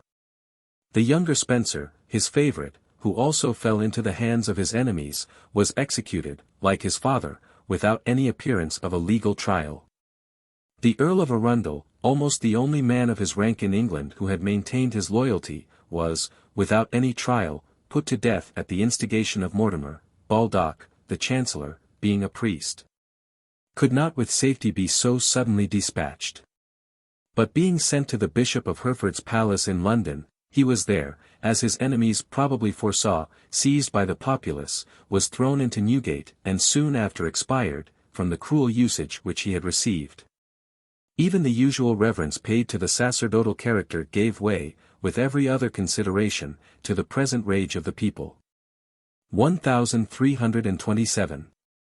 The Queen, to avail herself of the prevailing delusion, summoned, in the King's name, a Parliament at Westminster, where, together with the power of her army, and the authority of her partisans among the barons, who were concerned to secure their past treasons by committing new acts of violence against their sovereign, she expected to be seconded by the fury of the populace, the most dangerous of all instruments, and the least answerable for their excesses. A charge was drawn up against the king, in which, even though it was framed by his inveterate enemies, nothing but his narrow genius, or his misfortunes, were objected to him.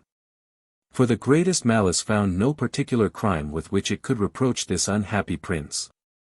He was accused of incapacity for government, of wasting his time in idle amusements, of neglecting public business, of being swayed by evil counsellors, of having lost, by his misconduct, the kingdom of Scotland, and part of Guienne.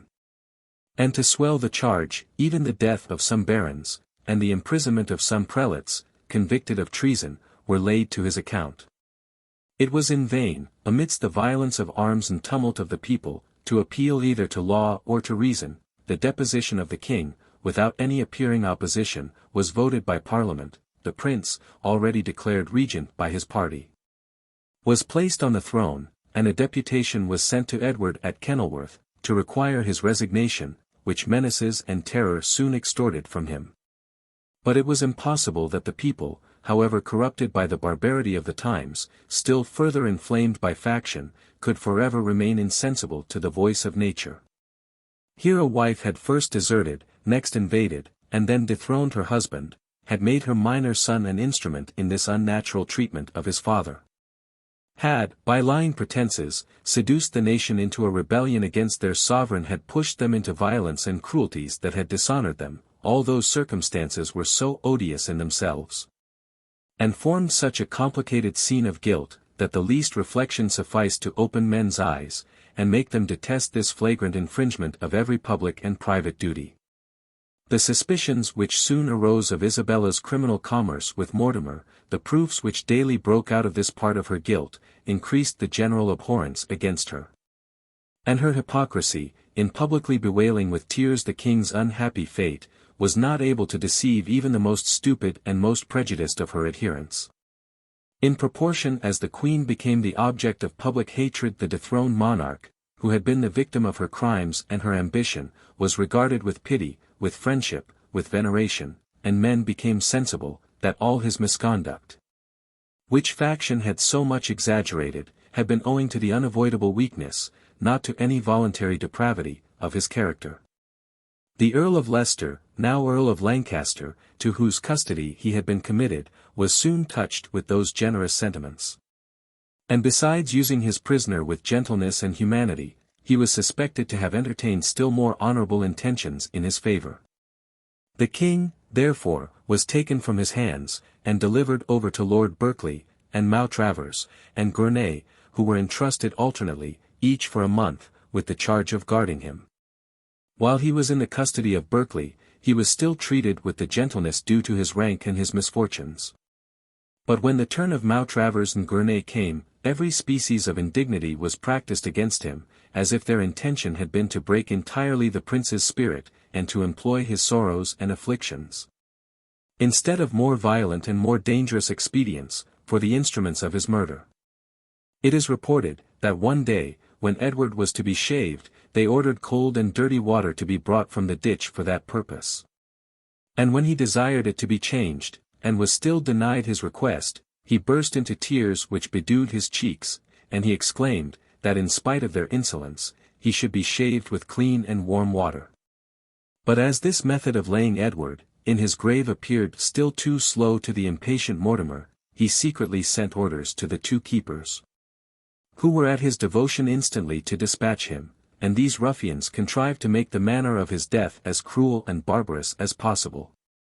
Taking advantage of Berkeley's sickness, in whose custody he then was, and who was thereby incapacitated from attending his charge, they came to Berkeley Castle, and put themselves in possession of the king's person.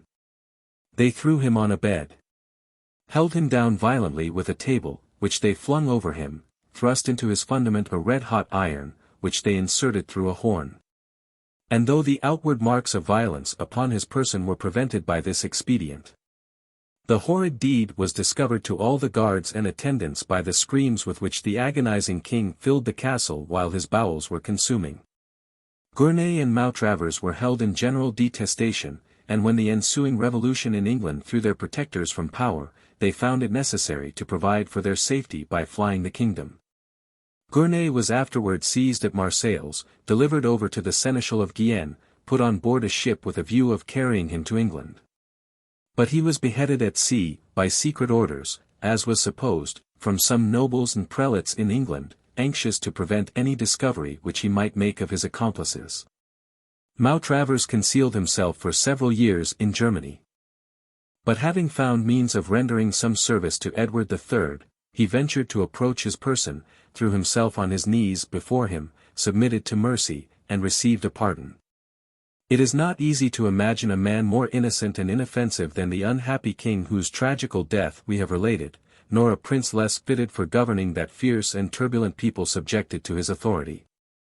He was obliged to devolve on others the weight of government, which he had neither ability nor inclination to bear. The same indolence and want of penetration led him to make choice of ministers and favorites who were not always the best qualified for the trust committed to them, the seditious grandees. Pleased with his weakness, yet complaining of it, under pretence of attacking his ministers, insulted his person and invaded his authority, and the impatient populace, mistaking the source of their grievances, threw all the blame upon the king, and increased the public disorders by their faction and violence. It was in vain to look for protection from the laws, whose voice, always feeble in those times, was not heard amidst the din of arms. What could not defend the king was less able to give shelter to any of the people. The whole machine of government was torn in pieces with fury and violence. And men, instead of regretting the manners of their age, and the form of their constitution, which required the most steady and most skilful hand to conduct them, imputed all errors to the person who had the misfortune to be entrusted with the reins of empire. But though such mistakes are natural and almost unavoidable while the events are recent, it is a shameful delusion in modern historians, to imagine that all the ancient princes who were unfortunate in their government were also tyrannical in their conduct, and that the seditions of the people always proceeded from some invasion of their privileges by the monarch. Even a great and a good king was not in that age secure against faction and rebellion, as appears in the case of Henry II. But a great king had the best chance, as we learn from the history of the same period, for quelling and subduing them. Compare the reigns and characters of Edward I and II. The father made several violent attempts against the liberties of the people, his barons opposed him, he was obliged, at least found it prudent, to submit, but as they dreaded his valor and abilities, they were content with reasonable satisfaction, and pushed no farther their advantages against him. The facility and weakness of the son, not his violence, threw everything into confusion. The laws and government were overturned, an attempt to reinstate them was an unpardonable crime, and no atonement but the deposition and tragical death of the king himself could give those barons contentment. It is easy to see, that a constitution which depended so much on the personal character of the prince, must necessarily, in many of its parts, be a government of will, not of laws. But always to throw, without distinction, the blame of all disorders upon the sovereign would introduce a fatal error in politics, and serve as a perpetual apology for treason and rebellion, as if the turbulence of the great and madness of the people were not, equally with the tyranny of princes, evils incident to human society, and no less carefully to be guarded against in every well-regulated constitution. While these abominable scenes passed in England, the theatre of France was stained with a wickedness equally barbarous, and still more public and deliberate. The order of Knights Templars had arisen during the first fervour of the Crusades. And uniting the two qualities the most popular in that age, devotion and valour, and exercising both in the most popular of all enterprises, the defence of the Holy Land, they had made rapid advances in credit and authority, and had acquired, from the piety of the faithful, ample possessions in every country of Europe, especially in France. Their great riches, joined to the course of time, had, by degrees, relaxed the severity of these virtues, and the Templars had, in a great measure, lost that popularity which first raised them to honour and distinction.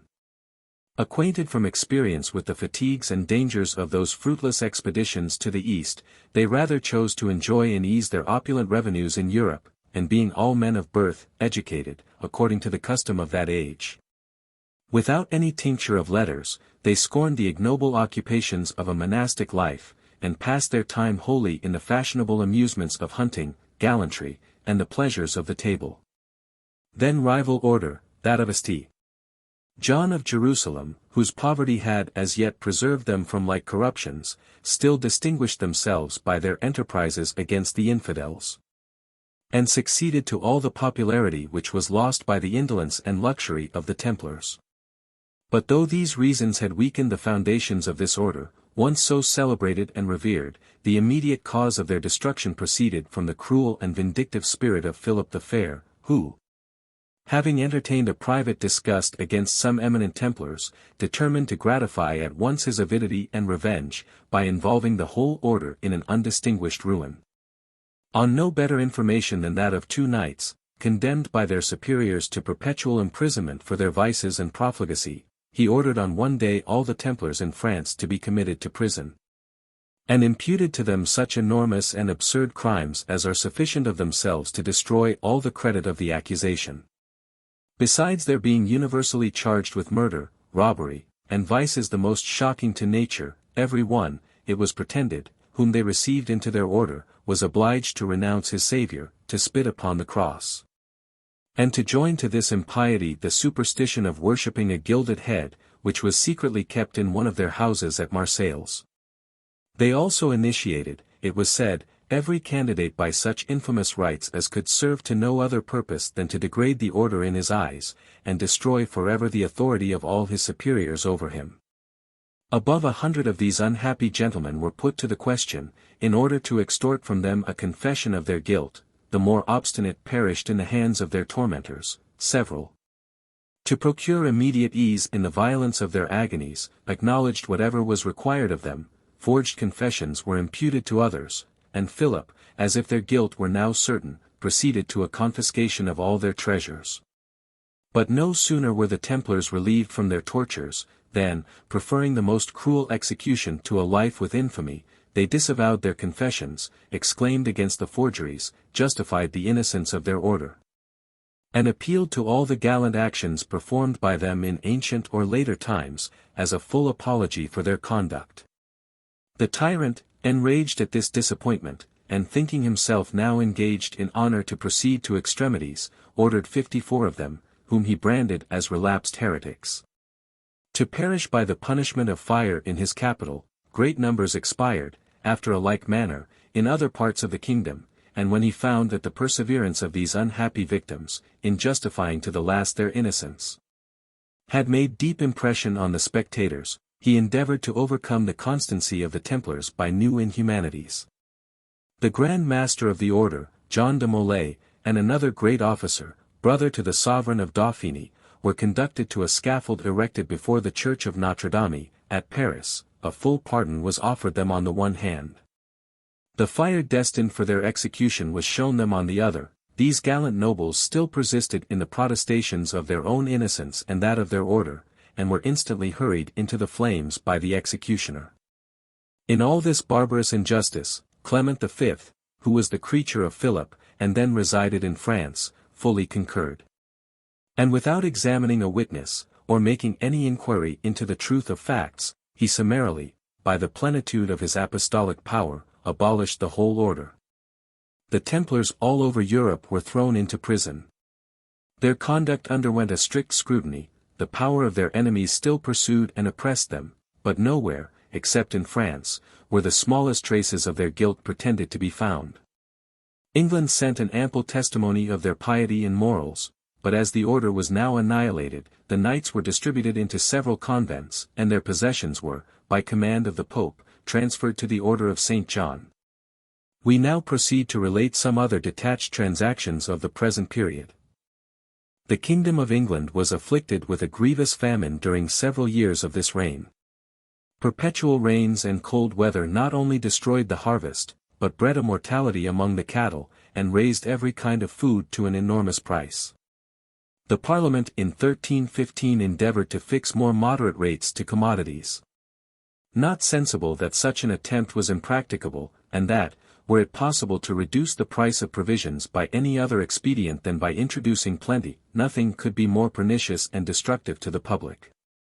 Where the produce of a year, for instance, falls so far short as to afford full subsistence only for 9 months, the only expedient for making it last all the 12, is to raise the prices, to put the people by that means on short allowance, and oblige them to save their food till a more plentiful season.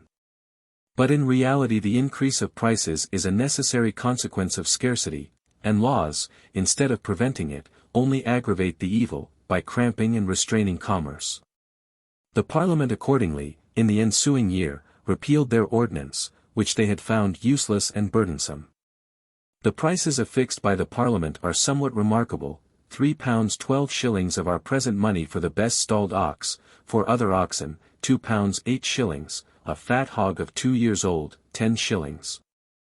A fat wether unshorn, a crown, if shorn, 3 shillings and 6pence, a fat goose, 7pence halfpenny, a fat capon, 6pence, a fat hen, 3pence, 2 chickens, 3pence, 4 pigeons, 3pence, 2 dozen of eggs, 3pence.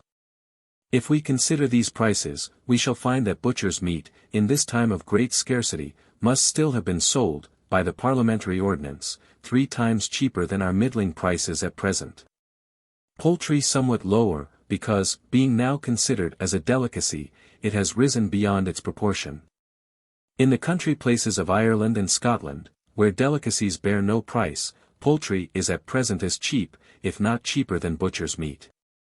But the inference I would draw from the comparison of prices is still more considerable. I suppose that the rates affixed by Parliament were inferior to the usual market prices in those years of famine and mortality of cattle, and that these commodities, instead of a third, had really risen to a half of the present value.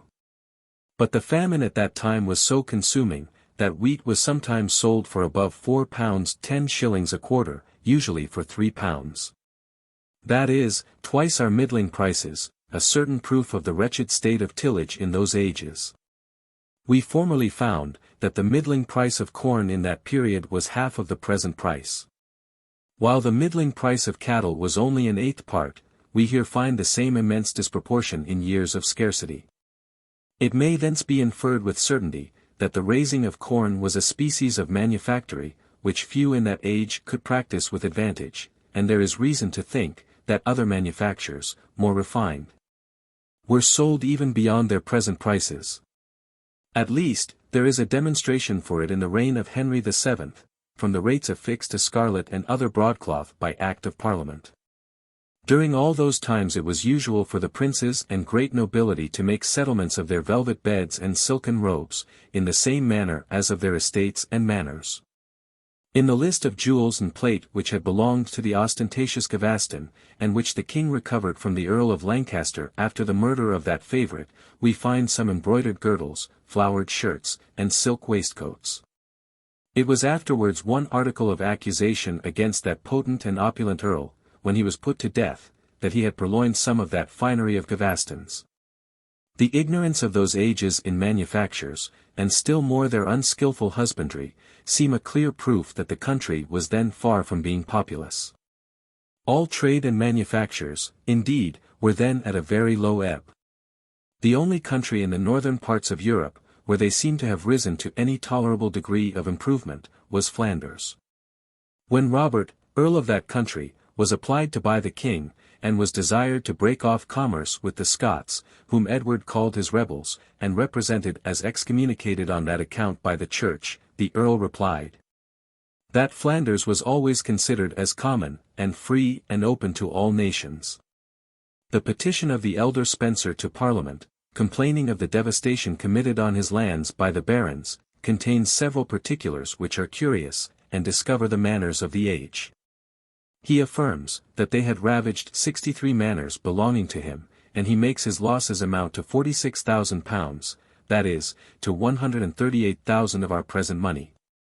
Among other particulars, he enumerates 28,000 sheep, 1,000 oxen and heifers, 1,200 cows with their breed for 2 years, 560 cart horses, 2,000 hogs, together with 600 bacons, 80 carcasses of beef, and 600 muttons in the larder, 10 tons of cider, arms for 200 men, and other warlike engines and provisions. The plain inference is, that the greater part of Spencer's vast estate, as well as the estates of the other nobility, was farmed by the landlord himself, managed by his stewards or bailiffs, and cultivated by his villains. Little or none of it was let on lease to husbandmen, its produce was consumed in rustic hospitality by the baron or his officers, a great number of idle retainers, ready for any disorder or mischief, were maintained by him. All who lived upon his estate were absolutely at his disposal. Instead of applying to courts of justice, he usually sought redress by open force and violence. The great nobility were a kind of independent potentates, who, if they submitted to any regulations at all, were less governed by the municipal law than by a rude species of the law of nations. The method in which we find they treated the king's favorites and ministers, is a proof of their usual way of dealing with each other. A party which complains of the arbitrary conduct of ministers, ought naturally to affect a great regard for the laws and constitution, and maintain at least the appearance of justice in their proceedings. Yet those barons, when discontented, came to Parliament with an armed force, constrained the king to assent to their measures, and without any trial, or witness, or conviction, passed, from the pretended notoriety of facts, an act of banishment or attainder against the minister, which, on the first revolution of fortune, was reversed by like expedients. The Parliament during factious times was nothing but the organ of present power. Though the persons of whom it was chiefly composed seemed to enjoy great independence, they really possessed no true liberty. And the security of each individual among them was not so much derived from the general protection of law, as from his own private power and that of his confederates. The authority of the monarch, though far from absolute, was irregular, and might often reach him. The current of a faction might overwhelm him. 100 considerations of benefits and injuries, friendships and animosities, hopes and fears, were able to influence his conduct.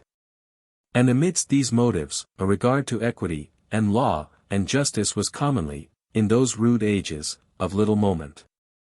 Nor did any man entertain thoughts of opposing present power, who did not deem himself strong enough to dispute the field with it by force, and was not prepared to give battle to the sovereign or the ruling party. Before I conclude this reign, I cannot forbear making another remark, drawn from the detail of losses given in by the elder Spencer. Particularly the great quantity of salted meat which he had in his larder, 600 bacons, 80 carcasses of beef, 600 muttons. We may observe, that the outrage of which he complained began after the 3rd of May, or the 11th, new style, as we learn from the same paper. It is easy, therefore, to conjecture what a vast store of the same kind he must have laid up at the beginning of winter. And we may draw a new conclusion with regard to the wretched state of ancient husbandry, which could not provide subsistence for the cattle during winter, even in such a temperate climate as the south of England. For Spencer had but one manor so far north as Yorkshire. There being few or no enclosures, except perhaps for deer, no sown grass, little hay, and no other resource for feeding cattle, the barons, as well as the people, were obliged to kill and salt their oxen and sheep in the beginning of winter, before they became lean upon the common pasture. A precaution still practiced with regard to oxen in the least cultivated parts of this island. The salting of mutton is a miserable expedient, which has everywhere been long disused. From this circumstance, however trivial in appearance, may be drawn important inferences with regard to the domestic economy and manner of life in those ages. The disorders of the times, from foreign wars and intestine dissensions, but above all, the cruel famine, which obliged the nobility to dismiss many of their retainers, increased the number of robbers in the kingdom. And no place was secure from their incursions. They met in troops like armies, and overran the country. 2 cardinals themselves, the Pope's legates, notwithstanding the numerous train which attended them, were robbed and despoiled of their goods and equipage, when they travelled on the highway. Among the other wild fancies of the age, it was imagined, that the persons affected with leprosy, a disease at that time very common, probably from bad diet, had conspired with the Saracens to poison all the springs and fountains. And men, being glad of any pretence to get rid of those who were a burden to them, many of those unhappy people were burnt alive on this chimerical imputation. Several Jews, also, were punished in their persons, and their goods were confiscated on the same account. Stowe, in his Survey of London, gives us a curious instance of the hospitality of the ancient nobility in this period. It is taken from the accounts of the cofferer or steward of Thomas Earl of Lancaster, and contains the expenses of that earl during the year 1313, which was not a year of famine. For the pantry, buttery, and kitchen, £3,405. For 369 pipes of red wine, and 2 of white, £104, etc. The whole, £7,309. That is, near £22,000 of our present money, and making allowance for the cheapness of commodities, near £100,000. I have seen a French manuscript, containing accounts of some private disbursements of this king. There is an article, among others, of a crown paid to one for making the king laugh. To judge by the events of the reign, this ought not to have been an easy undertaking. This king left 4 children, 2 sons and 2 daughters, Edward, his eldest son and successor, John, created afterwards Earl of Cornwall, who died young at Perth, Jane, afterwards married to David Bruce, King of Scotland. And Eleanor, married to Reginald, Count of Geldres. Chapter 15. Edward III. 1327. The violent party which had taken arms against Edward II, and finally deposed that unfortunate monarch, deemed it requisite for their future security to pay so far an exterior obeisance to the law, as to desire a parliamentary indemnity for all their illegal proceedings. On account of the necessity which, it was pretended, they lay under, of employing force against the Spencers and other evil counsellors, enemies of the kingdom. All the attainders, also, which had passed against the Earl of Lancaster and his adherents, when the chance of war turned against them, were easily reversed during the triumph of their party. And the Spencers, whose former attainder had been reversed by Parliament, were now again, in this change of fortune, condemned by the votes of their enemies. A council of regency was likewise appointed by Parliament, consisting of 12 persons. 5 prelates, the Archbishops of Canterbury and York, the Bishops of Winchester, Worcester, and Hereford, and 7 lay peers, the Earls of Norfolk, Kent, and Surrey, and the Lords Wake, Ingham, Piercy, and Ross. The Earl of Lancaster was appointed guardian and protector of the king's person. But though it was reasonable to expect that, as the weakness of the former king had given reins to the licentiousness of the barons, great domestic tranquillity would not prevail during the present minority. The first disturbance arose from an invasion by foreign enemies. The King of Scots, declining in years and health, but retaining still that martial spirit which had raised his nation from the lowest ebb of fortune, deemed the present opportunity favourable for infesting England. He first made an attempt on the castle of Nareham, in which he was disappointed. He then collected an army of 25,000 men on the frontiers, and having given the command to the Earl of Murray and Lord Douglas, threatened an incursion into the northern counties. The English Regency, after trying in vain every expedient to restore peace with Scotland, made vigorous preparations for war. And besides assembling an English army of near 60,000 men, they invited back John of Hainaut, and some foreign cavalry whom they had dismissed, and whose discipline and arms had appeared superior to those of their own country. Young Edward himself, burning with a passion for military fame, appeared at the head of these numerous forces, and marched from Durham, the appointed place of rendezvous, in quest of the enemy, who had already broken into the frontiers, and were laying everything waste around them. Murray and Douglas were the two most celebrated warriors, bred in the long hostilities between the Scots and English. And their forces, trained in the same school, and inured to hardships, fatigues, and dangers, were perfectly qualified, by their habits and manner of life, for that desultory and destructive war which they carried into England.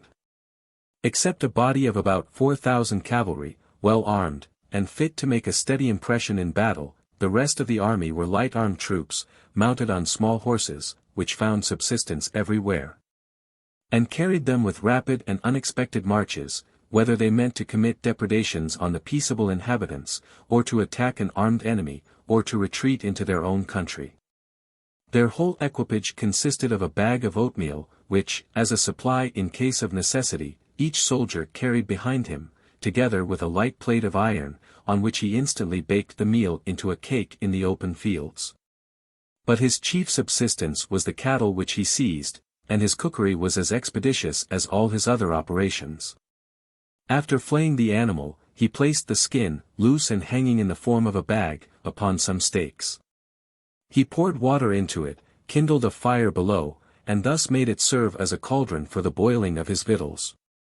The chief difficulty which Edward met with, after composing some dangerous frays which broke out between his foreign forces and the English, was to come up with an army so rapid in its marches, and so little encumbered in its motions. Though the flame and smoke of burning villages directed him sufficiently to the place of their encampment, he found, upon hurrying thither, that they had already dislodged. And he soon discovered, by new marks of devastation, that they had removed to some distant quarter. After harassing his army during some time in this fruitless chase, he advanced northwards, and crossed the Tyne, with a resolution of awaiting them on their return homewards, and taking vengeance for all their depredations. But that whole country was already so much wasted by their frequent incursions, that it could not afford subsistence to his army, and he was obliged again to return southwards, and change his plan of operations. He had now lost all track of the enemy, and though he promised the reward of £100 a year to any one who should bring him an account of their motions, he remained inactive some days before he received any intelligence of them. He found at last that they had fixed their camp on the southern banks of the Wear, as if they intended to await a battle. But their prudent leaders had chosen the ground with such judgment, that the English, on their approach, saw it impracticable, without temerity, to cross the river in their front, and attack them in their present situation.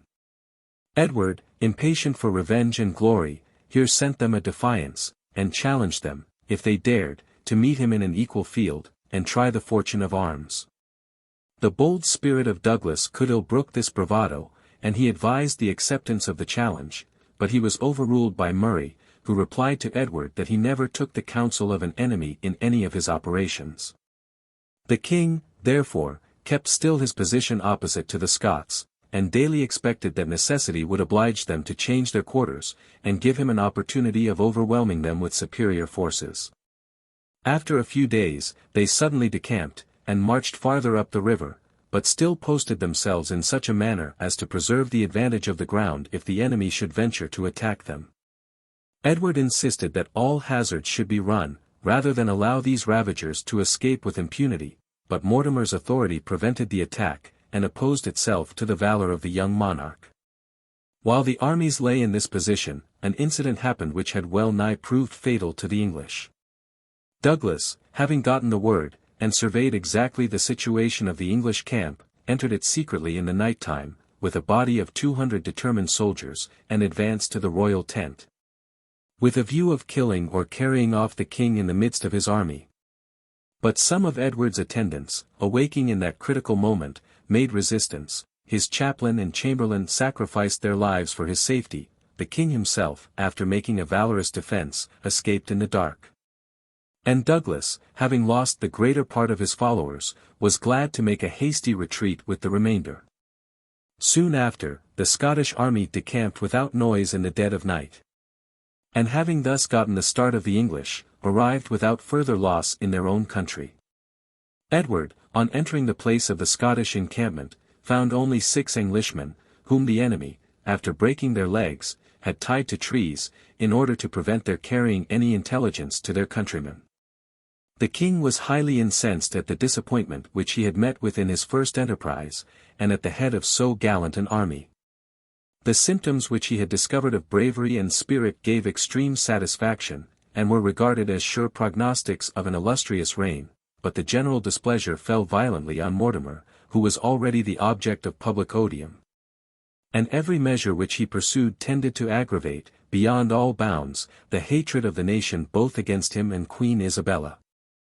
When the Council of Regency was formed, Mortimer, though in the plenitude of his power, had taken no care to ensure a place in it, but this semblance of moderation was only a cover to the most iniquitous and most ambitious projects. He rendered that council entirely useless, by usurping to himself the whole sovereign authority. He settled on the Queen Dowager the greater part of the royal revenues. He never consulted either the princes of the blood or the nobility in any public measure. The king himself was so besieged by his creatures, that no access could be procured to him. And all the envy which had attended Gaveston and Spencer fell much more deservedly on the new favourite. 1328. Mortimer, sensible of the growing hatred of the people, thought it requisite on any terms to secure peace abroad. And he entered into a negotiation with Robert Bruce for that purpose. As the claim of superiority in England, more than any other cause, had tended to inflame the animosities between the two nations, Mortimer, besides stipulating a marriage between Jane, sister of Edward, and David, the son and heir of Robert, consented to resign absolutely this claim, to give up all the homages done by the Scottish Parliament and nobility, and to acknowledge Robert as independent sovereign of Scotland. In return for these advantages, Robert stipulated the payment of 30,000 marks to England. This treaty was ratified by Parliament, but was nevertheless the source of great discontent among the people, who, having entered zealously into the pretensions of Edward I, and deeming themselves disgraced by the successful resistance made by so inferior a nation, were disappointed, by this treaty, in all future hopes both of conquest and of vengeance. The princes of the blood, Kent, Norfolk, and Lancaster, were much united in their councils, and Mortimer entertained great suspicions of their designs against him.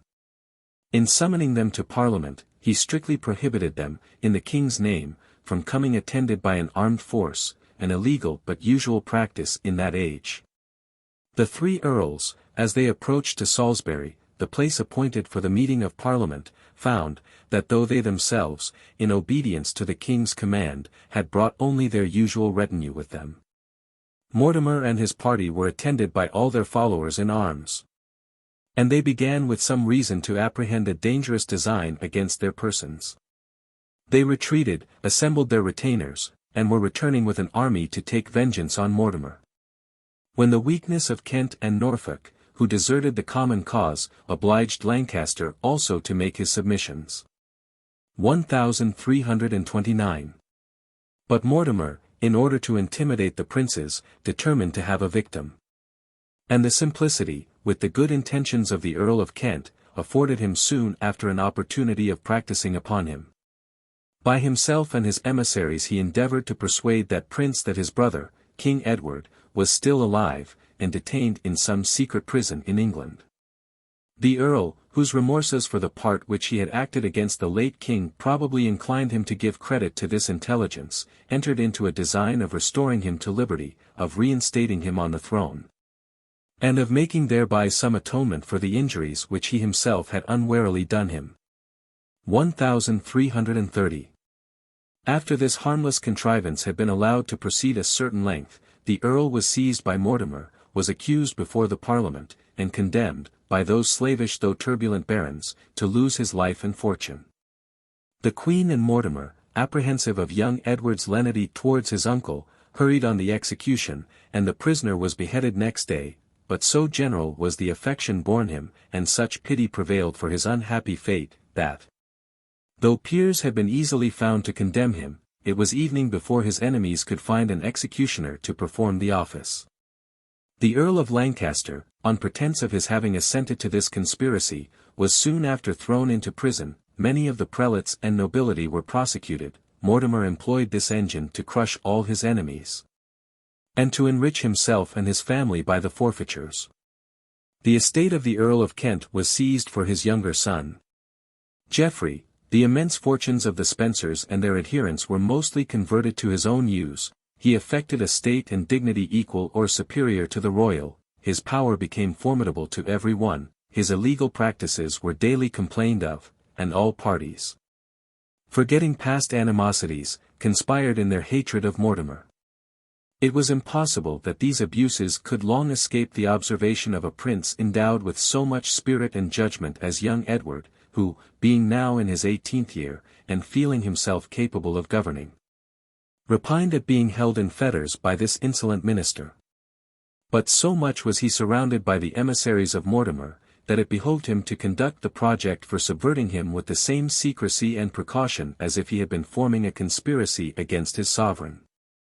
He communicated his intentions to Lord Montacute, who engaged the Lords Molins and Clifford, Sir John Neville of Hornby, Sir Edward Bohun, Uford, and others, to enter into their views. And the castle of Nottingham was chosen for the scene of the enterprise. The Queen Dowager and Mortimer lodged in that fortress. The king also was admitted, though with a few only of his attendants, and as the castle was strictly guarded, the gates locked every evening, and the keys carried to the queen. It became necessary to communicate the design to Sir William Eland, the governor, who zealously took part in it. By his direction, the king's associates were admitted through a subterraneous passage, which had formerly been contrived for a secret outlet from the castle, but was now buried in rubbish. And Mortimer, without having it in his power to make resistance, was suddenly seized in an apartment adjoining to the queen's. A parliament was immediately summoned for his condemnation.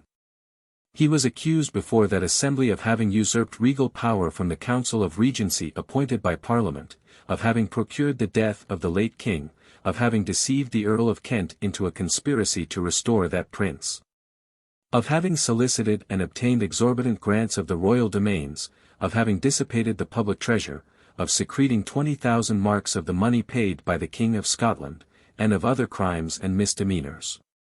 The Parliament condemned him from the supposed notoriety of the facts, without trial, or hearing his answer, or examining a witness, and he was hanged on a gibbet at the Elms, in the neighbourhood of London. It is remarkable, that this sentence was near 20 years after reversed by Parliament, in favour of Mortimer's son, and the reason assigned was, the illegal manner of proceeding. The principles of law and justice were established in England, not in such a degree as to prevent any iniquitous sentence against a person obnoxious to the ruling party, but sufficient, on the return of his credit, or that of his friends, to serve as a reason or pretence for its reversal. 1331. Justice was also executed by a sentence of the House of Peers on some of the inferior criminals, particularly on Simon de Barrowford, but the barons, in that act of jurisdiction, entered a protest, that though they had tried Barrowford, who was none of their peers, they should not for the future be obliged to receive any such indictment.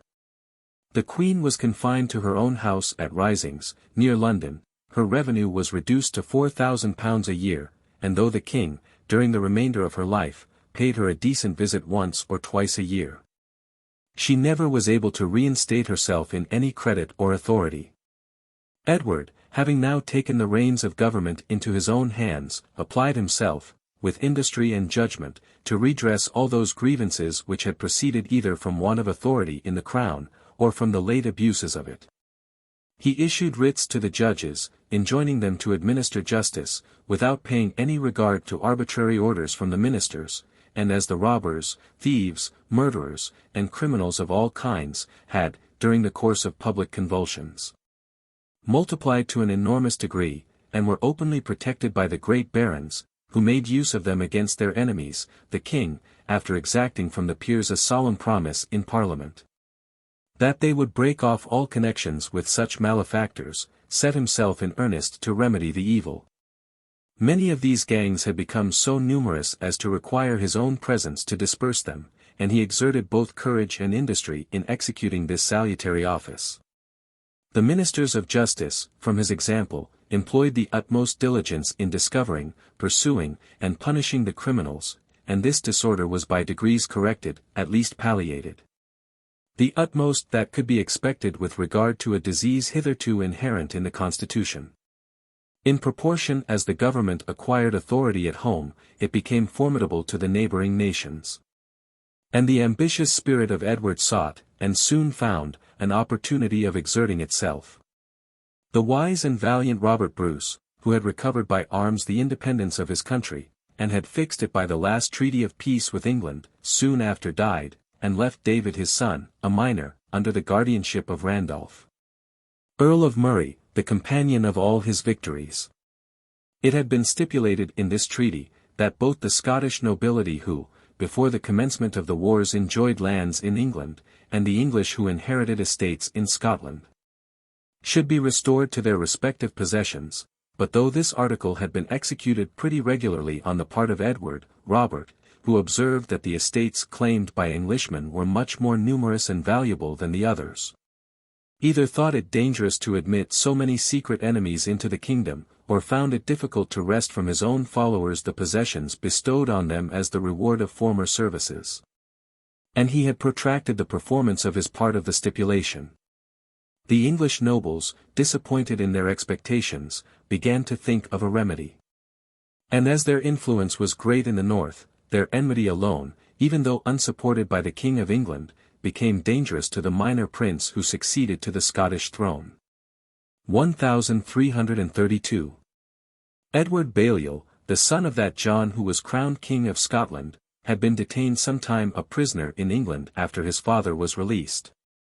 But having also obtained his liberty, he went over to France, and resided in Normandy, on his patrimonial estate in that country, without any thoughts of reviving the claims of his family to the crown of Scotland.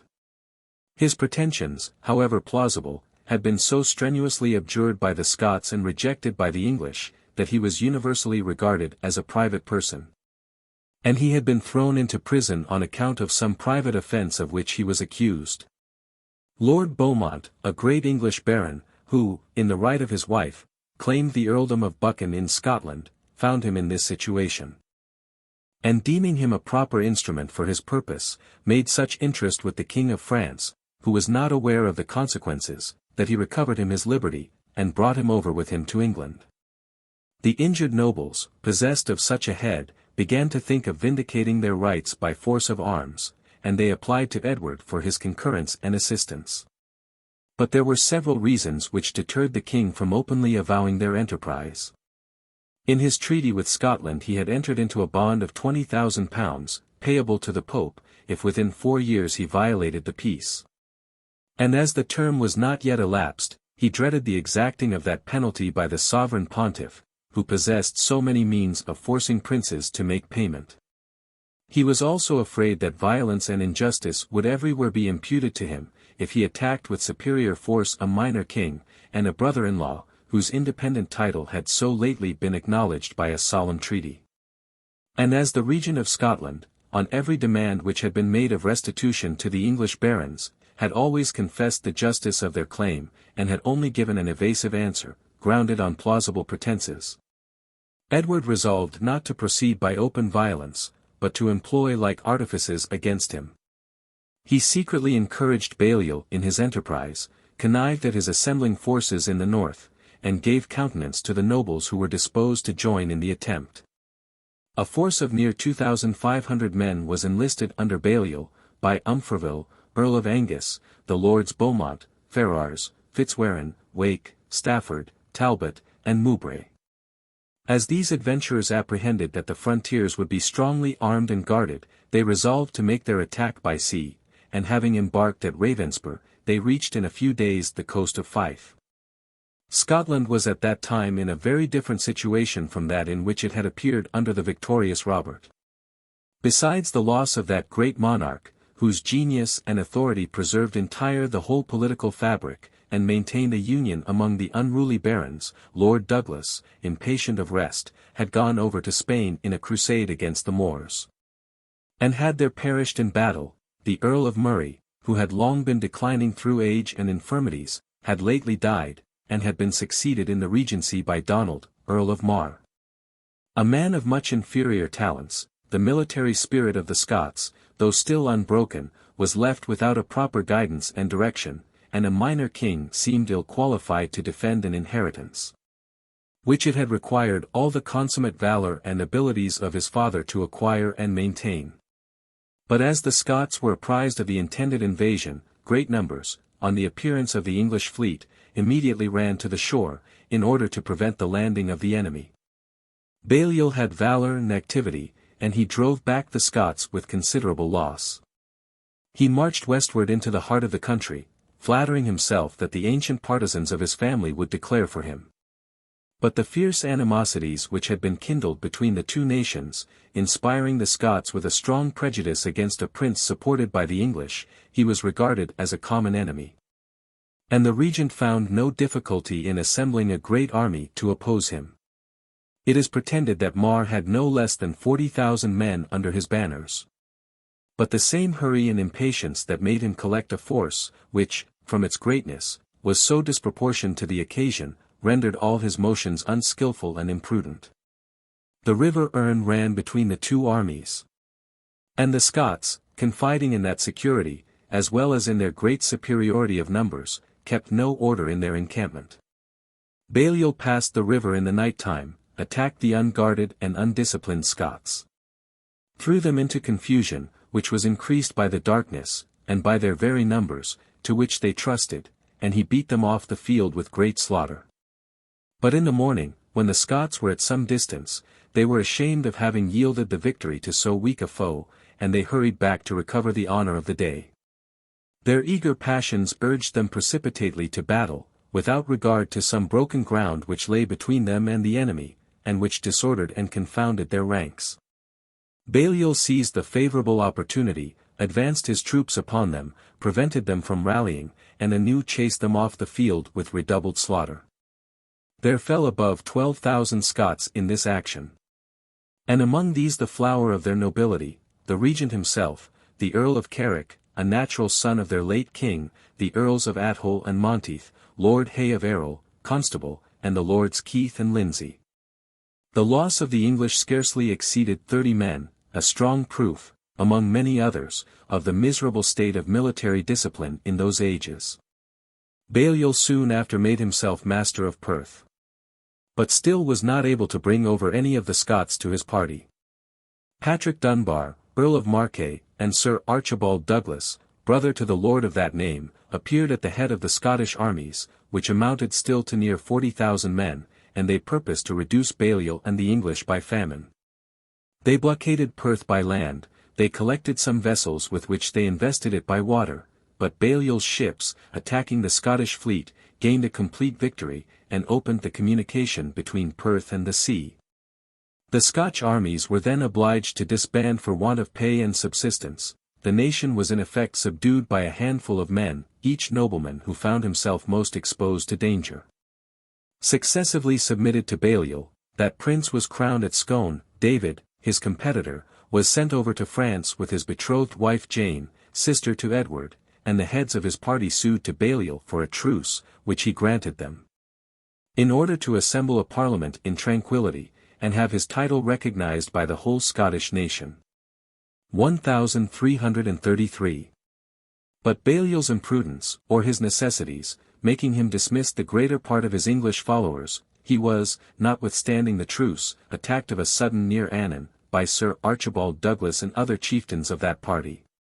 He was routed, his brother, John Balliol, was slain, he himself was chased into England in a miserable condition, and thus lost his kingdom by a revolution as sudden as that by which he had acquired it. While Balliol enjoyed his short-lived and precarious royalty, he had been sensible that, without the protection of England, it would be impossible for him to maintain possession of the throne. And he had secretly sent a message to Edward, offering to acknowledge his superiority, to renew the homage for his crown, and to espouse the Princess Jane, if the Pope's consent could be obtained for dissolving her former marriage, which was not yet consummated. Edward, ambitious of recovering that important concession, made by Mortimer during his minority, threw off all scruples, and willingly accepted the offer. But as the dethroning of Balliol had rendered this stipulation of no effect, the king prepared to reinstate him in possession of the crown, an enterprise which appeared from late experience so easy and so little hazardous. As he possessed many popular arts, he consulted his parliament on the occasion. But that assembly, finding the resolution already taken, declined giving any opinion, and only granted him, in order to support the enterprise, an aid of a 15th from the personal estates of the nobility and gentry, and a 10th of the movables of boroughs. And they added a petition, that the king would thenceforth live on his own revenue, without grieving his subjects by illegal taxes, or by the outrageous seizure of their goods in the shape of purveyance. As the Scots expected that the chief brunt of the war would fall upon Berwick, Douglas, the regent, threw a strong garrison into that place, under the command of Sir William Keith, and he himself assembled a great army on the frontiers, ready to penetrate into England as soon as Edward should have invested that place. The English army was less numerous, but better supplied with arms and provisions, and retained in stricter discipline. And the king, notwithstanding the valiant defence made by Keith, had in 2 months reduced the garrison to extremities, and had obliged them to capitulate. They engaged to surrender, if they were not relieved within a few days by their countrymen. This intelligence being conveyed to the Scottish army, which was preparing to invade Northumberland, changed their plan of operations, and engaged them to advance towards Berwick, and attempt the relief of that important fortress. Douglas, who had ever purposed to decline a pitched battle, in which he was sensible of the enemy's superiority, and who intended to have drawn out the war by small skirmishes, and by mutually ravaging each other's country, was forced, by the impatience of his troops, to put the fate of the kingdom upon the event of one day. He attacked the English at Hallidown Hill, a little north of Berwick. And though his heavy-armed cavalry dismounted, in order to render the action more steady and desperate, they were received with such valor by Edward, and were so galled by the English archers, that they were soon thrown into disorder, and on the fall of Douglas, their general, were totally routed. The whole army fled in confusion, and the English, but much more the Irish, gave little quarter in the pursuit. All the nobles of chief distinction were either slain or taken prisoners. Near 30,000 of the Scots fell in the action, while the loss of the English amounted only to 1 knight, 1 esquire, and 13 private soldiers, an inequality almost incredible. After this fatal blow, the Scottish nobles had no other resource than instant submission. And Edward, leaving a considerable body with Balliol to complete the conquest of the kingdom, returned with the remainder of his army to England. Balliol was acknowledged king by a parliament assembled at Edinburgh. The superiority of England was again recognized. Many of the Scottish nobility swore fealty to Edward. And to complete the misfortunes of that nation, Balliol ceded Berwick, Dunbar, Roxburgh, Edinburgh, and all the southeast counties of Scotland, which were declared to be forever annexed to the English monarchy. 1334.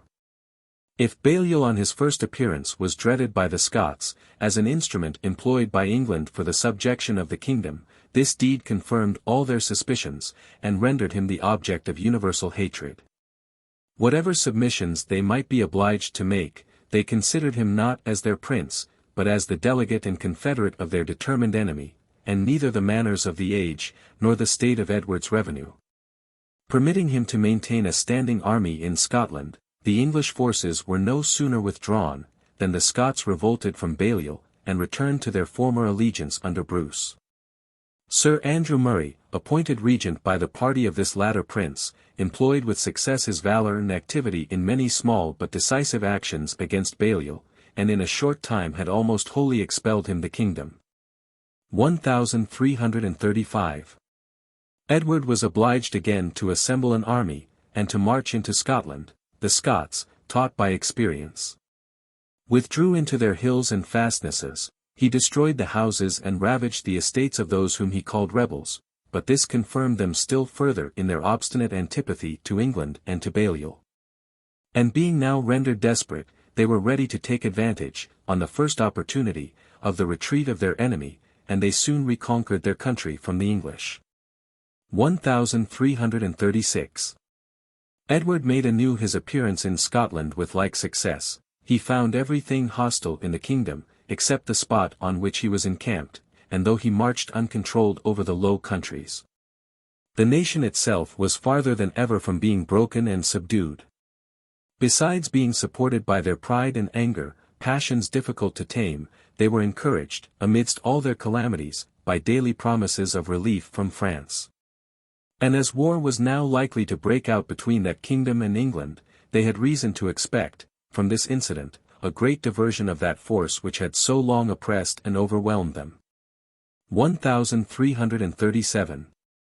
We now come to a transaction on which depended the most memorable events, not only of this long and active reign, but of the whole English and French history during more than a century. And it will therefore be necessary to give a particular account of the springs and causes of it. It had long been a prevailing opinion, that the crown of France could never descend to a female. And in order to give more authority to this maxim, and assign it a determinate origin, it had been usual to derive it from a clause in the Salian Code, the law of an ancient tribe among the Franks. Though that clause, when strictly examined, carries only the appearance of favoring this principle, and does not really, by the confession of the best antiquaries, bear the sense commonly imposed upon it. But though positive law seems wanting among the French for the exclusion of females, the practice had taken place, and the rule was established beyond controversy on some ancient as well as some modern precedents. During the first race of the monarchy, the Franks were so rude and barbarous a people, that they were incapable of submitting to a female reign. And in that period of their history there were frequent instances of kings advanced to royalty, in prejudice of females who were related to the crown by nearer degrees of consanguinity. These precedents, joined to like causes, had also established the male succession in the second race. And though the instances were neither so frequent nor so certain during that period, the principle of excluding the female line seems still to have prevailed, and to have directed the conduct of the nation. During the third race, the crown had descended from father to son for 11 generations, from Hugh Capet to Louis Hutin. And thus, in fact, during the course of 900 years, the French monarchy had always been governed by males, and no female, and none who founded his title on a female, had ever mounted the throne. Philip the Fair, father of Louis Hutin, left 3 sons, this Louis, Philip the Long, and Charles the Fair, and 1 daughter, Isabella, Queen of England. Louis Hutin, the eldest, left at his death 1 daughter, by Margaret, sister to Eudes, Duke of Burgundy. And as his queen was then pregnant, Philip, his younger brother, was appointed regent, till it should appear whether the child proved a son or a daughter.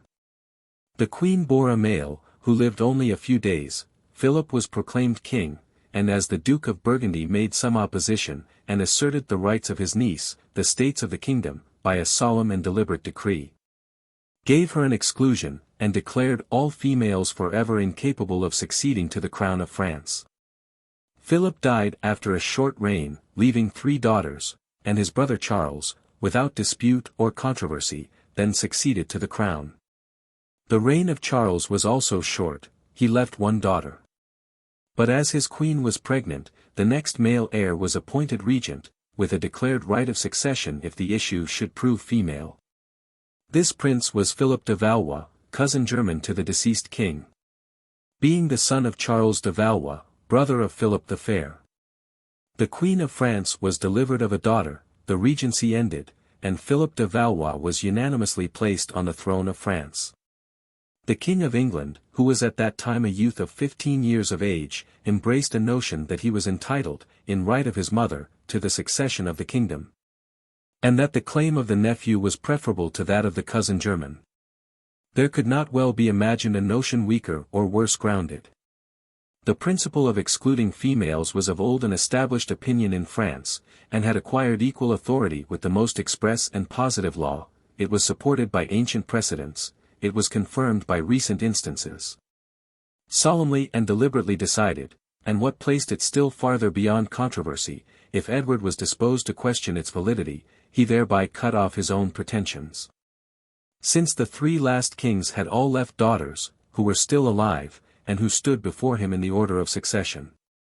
He was therefore reduced to assert that, though his mother Isabella was, on account of her sex, incapable of succeeding, he himself, who inherited through her, was liable to no such objection, and might claim by the right of propinquity.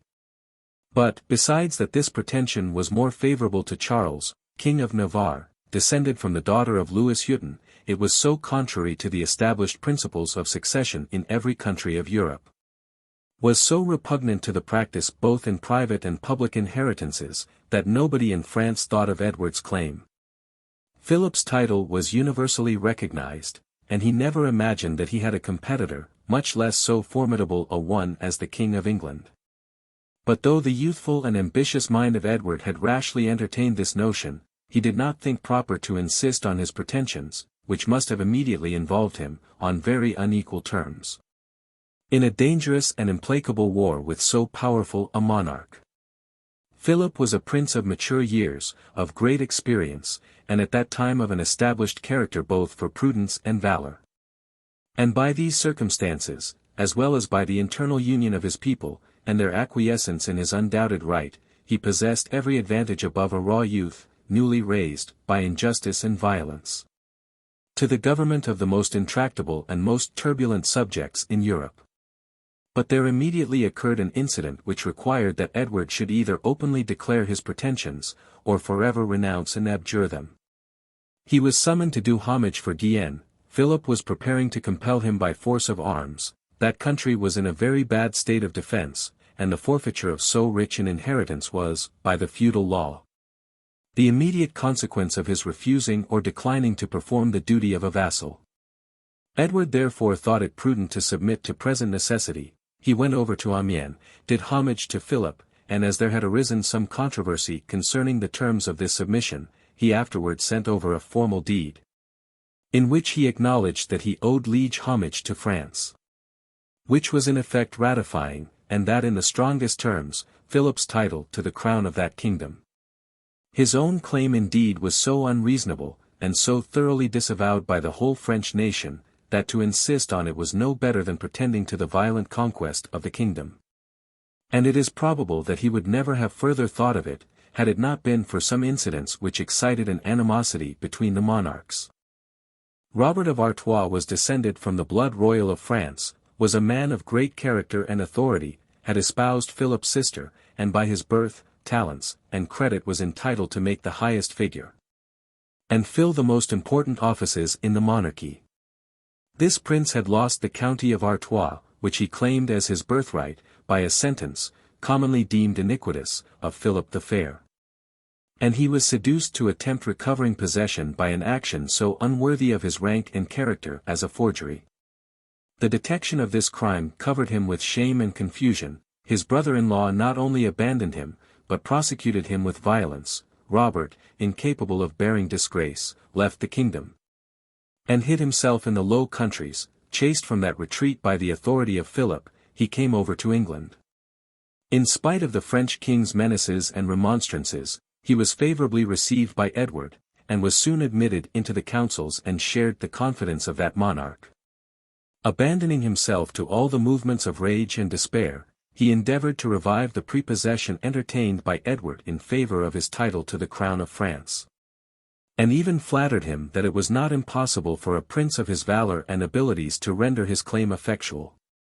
The king was the more disposed to hearken to suggestions of this nature, because he had, in several particulars, found reason to complain of Philip's conduct with regard to Guienne, and because that prince had both given protection to the exiled David Bruce, and supported, at least encouraged, the Scots in their struggles for independence. Thus resentment gradually filled the breasts of both monarchs, and made them incapable of hearkening to any terms of accommodation proposed by the Pope, who never ceased interposing his good offices between them. Philip thought that he should be wanting to the first principles of policy if he abandoned Scotland. Edward affirmed that he must relinquish all pretensions to generosity if he withdrew his protection from Robert. The former, informed of some preparations for hostilities which had been made by his rival, issued a sentence of felony and attainder against Robert, and declared that every vassal of the crown, whether within or without the kingdom, who gave countenance to that traitor, would be involved in the same sentence. A menace easy to be understood, the latter, resolute not to yield, endeavored to form alliances in the Low Countries and on the frontiers of Germany, the only places from which he either could make an effectual attack upon France, or produce such a diversion as might save the province of Guienne, which lay so much exposed to the power of Philip. The king began with opening his intentions to the Count of Hainaut, his father-in-law. And having engaged him in his interests, he employed the good offices and counsels of that prince in drawing into his alliance the other sovereigns of that neighborhood. The Duke of Brabant was induced, by his mediation, and by large remittances of money from England, to promise his concurrence.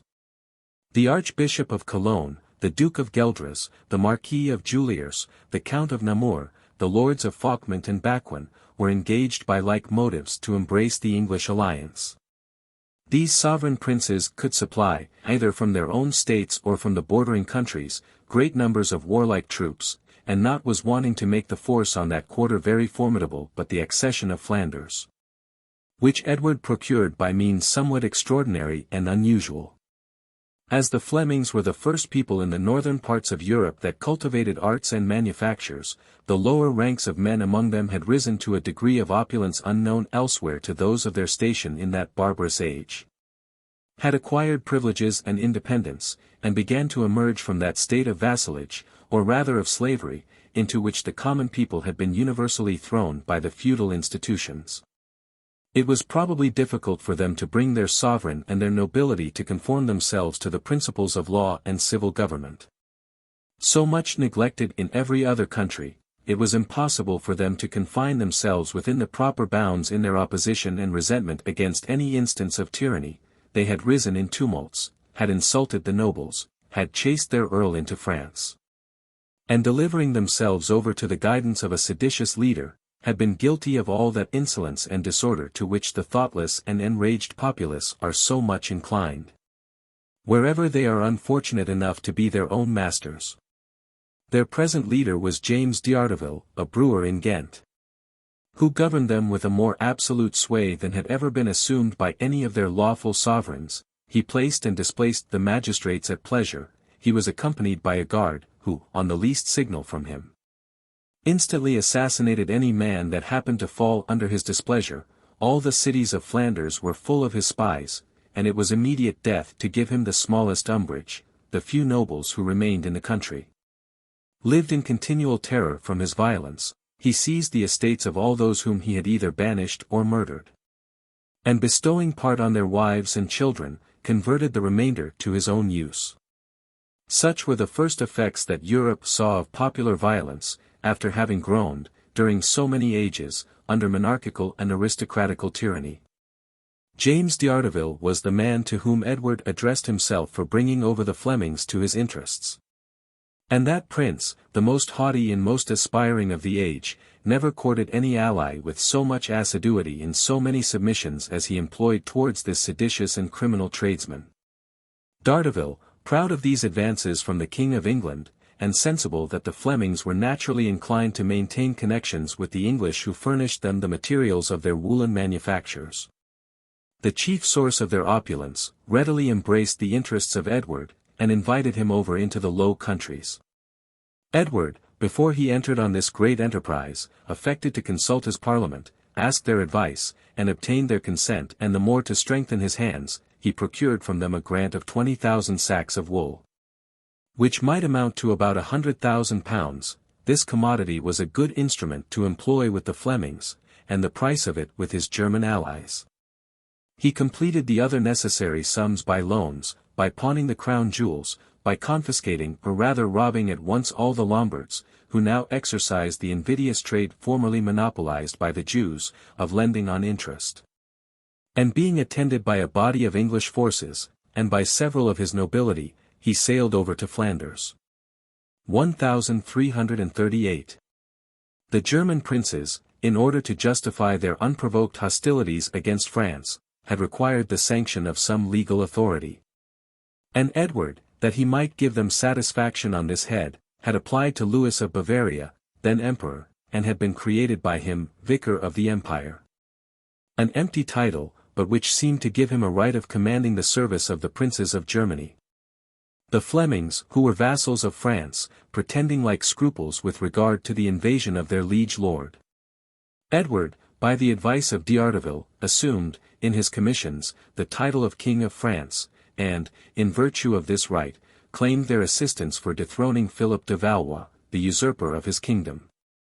This step, which he feared would destroy all future amity between the kingdoms, and beget endless and implacable jealousies in France, was not taken by him without much reluctance and hesitation, and not being in itself very justifiable.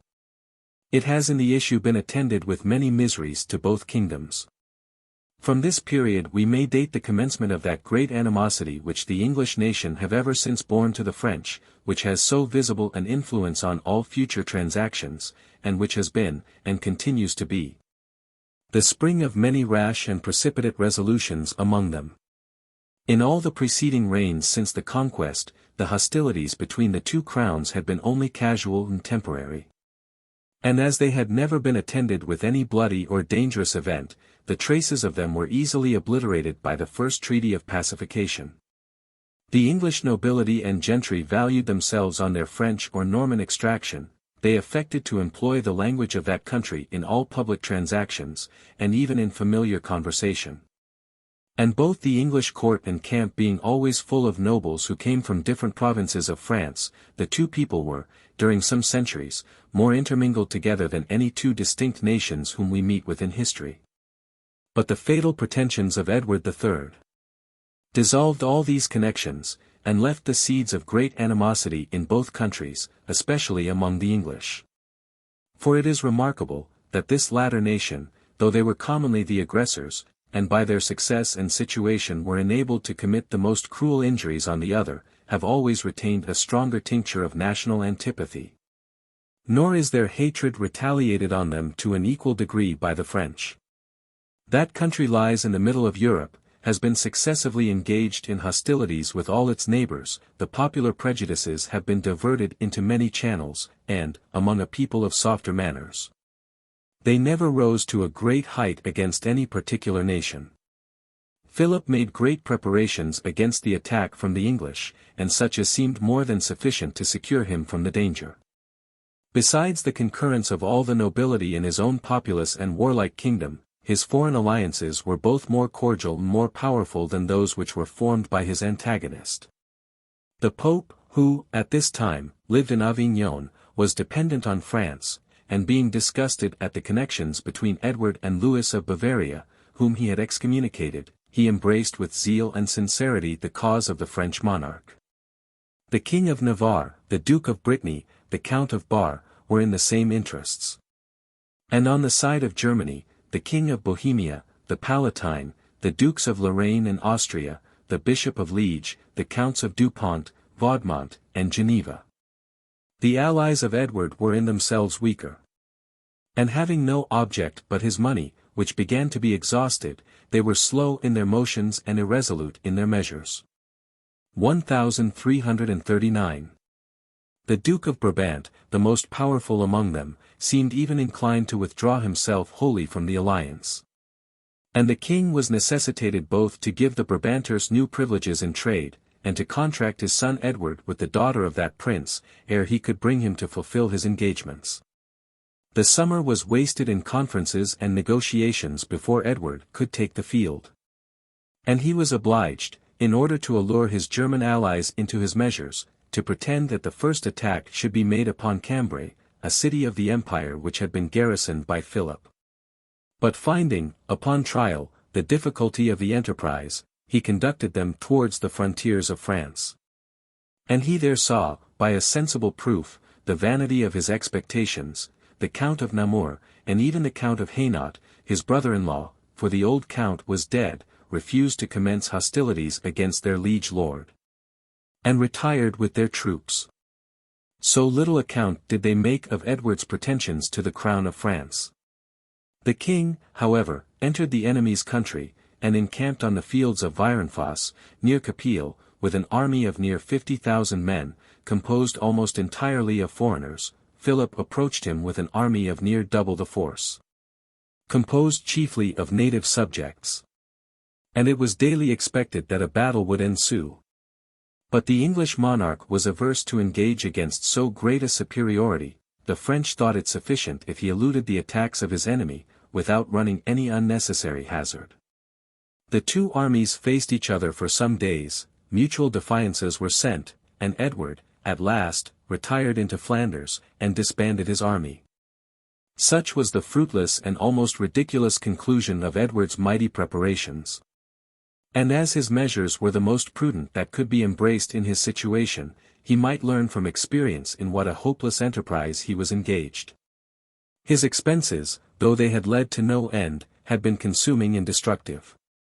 He had contracted near £300,000 of debt, he had anticipated all his revenue, he had pawned everything of value which belonged either to himself or his queen.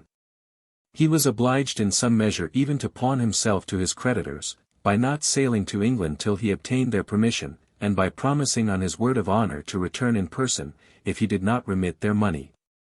But he was a prince of too much spirit to be discouraged by the first difficulties of an undertaking, and he was anxious to retrieve his honour by more successful and more gallant enterprises. For this purpose he had, during the course of the campaign, sent orders to summon a parliament by his son Edward, whom he had left with the title of guardian, and to demand some supply in his urgent necessities. The barons seemed inclined to grant his request, but the knights, who often, at this time, acted as a separate body from the burgesses, made some scruple of taxing their constituents without their consent. And they desired the guardian to summon a new parliament, which might be properly empowered for that purpose. The situation of the king and parliament was for the time, nearly similar to that which they constantly fell into about the beginning of the last century, and similar consequences began visibly to appear. The king, sensible of the frequent demands which he should be obliged to make on his people, had been anxious to ensure to his friends a seat in the House of Commons. And at his instigation the sheriffs and other place men had made interest to be elected into that assembly. An abuse which the knights desired the king to correct by the tenor of his writ of summons, and which was accordingly remedied. On the other hand, the knights had professedly annexed conditions to their intended grant, and required a considerable retrenchment of the royal prerogatives, particularly with regard to purveyance. And the levying of the ancient feudal aids for knighting the king's eldest son, and marrying his eldest daughter. The new parliament, called by the guardian, retained the same free spirit, and though they offered a large supply of 30,000 sacks of wool, no business was concluded. Because the conditions which they annexed appeared too high to be compensated by a temporary concession. But when Edward himself came over to England, he summoned another parliament, and he had the interest to procure a supply on more moderate terms. A confirmation of the two charters, and of the privileges of boroughs, a pardon for old debts and trespasses, and a remedy for some abuses in the execution of common law, were the chief conditions insisted on. And the king, in return for his concessions on these heads, obtained from the barons and knights an unusual grant for 2 years, of the 9th sheaf, lamb, and fleece on their estates. And from the burgesses a 9th of their movables at their true value. The whole Parliament also granted a duty of 40 shillings on each sack of wool exported, on each 300 woolfells, and on each last of leather for the same term of years, but dreading the arbitrary spirit of the Crown. They expressly declared, that this grant was to continue no longer, and was not to be drawn into precedent. Being soon after sensible that this supply, though considerable, and very unusual in that age, would come in slowly, and would not answer the king's urgent necessities, proceeding both from his debts and his preparations for war. They agreed that 20,000 sacks of wool should immediately be granted him, and their value be deducted from the ninths which were afterwards to be levied. But there appeared at this time another jealousy in the Parliament, which was very reasonable, and was founded on a sentiment that ought to have engaged them rather to check than support the king in all those ambitious projects. So little likely to prove successful, and so dangerous to the nation if they did.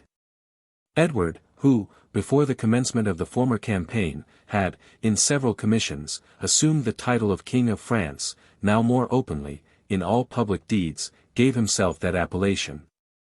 And always quartered the arms of France with those of England in his seals and ensigns. The Parliament thought proper to obviate the consequences of this measure, and to declare that they owed him no obedience as King of France, and that the two kingdoms must forever remain distinct and independent. They undoubtedly foresaw that France, if subdued, would in the end prove the seat of government. And they deemed this previous protestation necessary, in order to prevent their becoming a province to that monarchy, a frail security if the event had really taken place. 1340. As Philip was apprised, from the preparations which were making both in England and the Low Countries, that he must expect another invasion from Edward, he fitted out a great fleet of 400 vessels, manned with 40,000 men, and he stationed them off Sluys, with a view of intercepting the king in his passage. The English navy was much inferior in number, consisting only of 240 sail. But whether it were by the superior abilities of Edward, or the greater dexterity of his seamen, they gained the wind of the enemy, and had the sun in their backs, and with these advantages began the action. The battle was fierce and bloody. The English archers, whose force and address were now much celebrated, galled the French on their approach, and when the ships grappled together, and the contest became more steady and furious. The example of the king, and of so many gallant nobles who accompanied him, animated to such a degree the seamen and soldiery, that they maintained everywhere a superiority over the enemy. The French also had been guilty of some imprudence in taking their station so near the coast of Flanders, and choosing that place for the scene of action. The Flemings, descrying the battle, hurried out of their harbours, and brought a reinforcement to the English, which, coming unexpectedly, had a greater effect than in proportion to its power and numbers. 230 French ships were taken, 30,000 Frenchmen were killed, with 2 of their admirals. The loss of the English was inconsiderable, compared to the greatness and importance of the victory. None of Philip's courtiers, it is said, dared to inform him of the event, till his fool or jester gave him a hint, by which he discovered the loss that he had sustained. The luster of this great success increased the king's authority among his allies, who assembled their forces with expedition, and joined the English army. Edward marched to the frontiers of France at the head of above 100,000 men, consisting chiefly of foreigners, a more numerous army than either before or since has ever been commanded by any king of England. At the same time the Flemings, to the number of 50,000 men, marched out under the command of Robert of Artois, and laid siege to St. Omer. But this tumultuary army, composed entirely of tradesmen unexperienced in war, was routed by a sally of the garrison, and notwithstanding the abilities of their leader, was thrown into such a panic, that they were instantly dispersed, and never more appeared in the field. The enterprises of Edward, though not attended with so inglorious an issue, proved equally vain and fruitless. The King of France had assembled an army more numerous than the English, was accompanied by all the chief nobility of his kingdom, was attended by many foreign princes, and even by 3 monarchs, the kings of Bohemia, Scotland, and Navarre, yet he still adhered to the prudent resolution of putting nothing to hazard. And after throwing strong garrisons into all the frontier towns, he retired backwards, persuaded that the enemy, having wasted their force in some tedious and unsuccessful enterprise, would afford him an easy victory. Tournai was at that time one of the most considerable cities of Flanders, containing above 60,000 inhabitants of all ages, who were affectionate to the French government, and as the secret of Edward's designs had not been strictly kept, Philip learned that the English, in order to gratify their Flemish allies, had intended to open the campaign with the siege of this place. He took care therefore to supply it with a garrison of 14,000 men, commanded by the bravest nobility of France. And he reasonably expected that these forces, joined to the inhabitants, would be able to defend the city against all the efforts of the enemy. Accordingly Edward, when he commenced the siege about the end of July, found everywhere an obstinate resistance. The valor of one side was encountered with equal valor by the other, every assault was repulsed, and proved unsuccessful, and the king was at last obliged to turn the siege into a blockade, in hopes that the great numbers of the garrison and citizens, which had enabled them to defend themselves against his attacks, would but expose them to be the more easily reduced by famine. The Count of Eu, who commanded in Tournai, as soon as he perceived that the English had formed this plan of operations, endeavoured to save his provisions by expelling all the useless mouths. And the Duke of Brabant, who wished no success to Edward's enterprises, gave everyone a free passage through his quarters. After the siege had continued 10 weeks, the city was reduced to distress. And Philip, recalling all his scattered garrisons, advanced towards the English camp at the head of a mighty army, with an intention of still avoiding any decisive action, but of seeking some opportunity for throwing relief into the place. Here Edward, irritated with the small progress he had hitherto made, and with the disagreeable prospect that lay before him, sent Philip a defiance by a herald and challenged him to decide their claims for the crown of France either by single combat, or by an action of 100 against 100, or by a general engagement. But Philip replied, that Edward having done homage to him for the duchy of Guienne, and having solemnly acknowledged him for his superior, it by no means became him to send a defiance to his liege lord and sovereign, that he was confident, notwithstanding all Edward's preparations, and his conjunction with the rebellious Flemings, he himself should soon be able to chase him from the frontiers of France, that as the hostilities from England had prevented him from executing his purposed crusade against the infidels, he trusted in the assistance of the Almighty, who would reward his pious intentions, and punish the aggressor, whose ill-grounded claims had rendered them abortive, that Edward proposed a duel on very unequal terms, and offered to hazard only his own person against both the kingdom of France and the person of the king, but that, if he would increase the stake, and put also the kingdom of England on the issue of the duel, he would, notwithstanding that the terms would still be unequal, very willingly accept of the challenge. It was easy to see that these mutual bravadoes were intended only to dazzle the populace, and that the two kings were too wise to think of executing their pretended purpose. While the French and English armies lay in this situation, and a general action was every day expected, Jane, Countess Dowager of Hainaut, interposed with her good offices, and endeavored to conciliate peace between the contending monarchs, and to prevent any further effusion of blood. This princess was mother-in-law to Edward, and sister to Philip. And though she had taken the vows in a convent, and had renounced the world, she left her retreat on this occasion, and employed all her pious efforts to allay those animosities which had taken place between persons so nearly related to her and to each other. As Philip had no material claims on his antagonist, she found that he hearkened willingly to the proposals, and even the haughty and ambitious Edward, convinced of his fruitless attempt, was not averse to her negotiation. He was sensible, from experience, that he had engaged in an enterprise which far exceeded his force, and that the power of England was never likely to prevail over that of a superior kingdom, firmly united under an able and prudent monarch. He discovered that all the allies whom he could gain by negotiation were at bottom averse to his enterprise, and though they might second it to a certain length, would immediately detach themselves, and oppose its final accomplishment, if ever they could be brought to think that there was seriously any danger of it. He even saw that their chief purpose was to obtain money from him. And as his supplies from England came in very slowly, and had much disappointed his expectations, he perceived their growing indifference in his cause, and their desire of embracing all plausible terms of accommodation.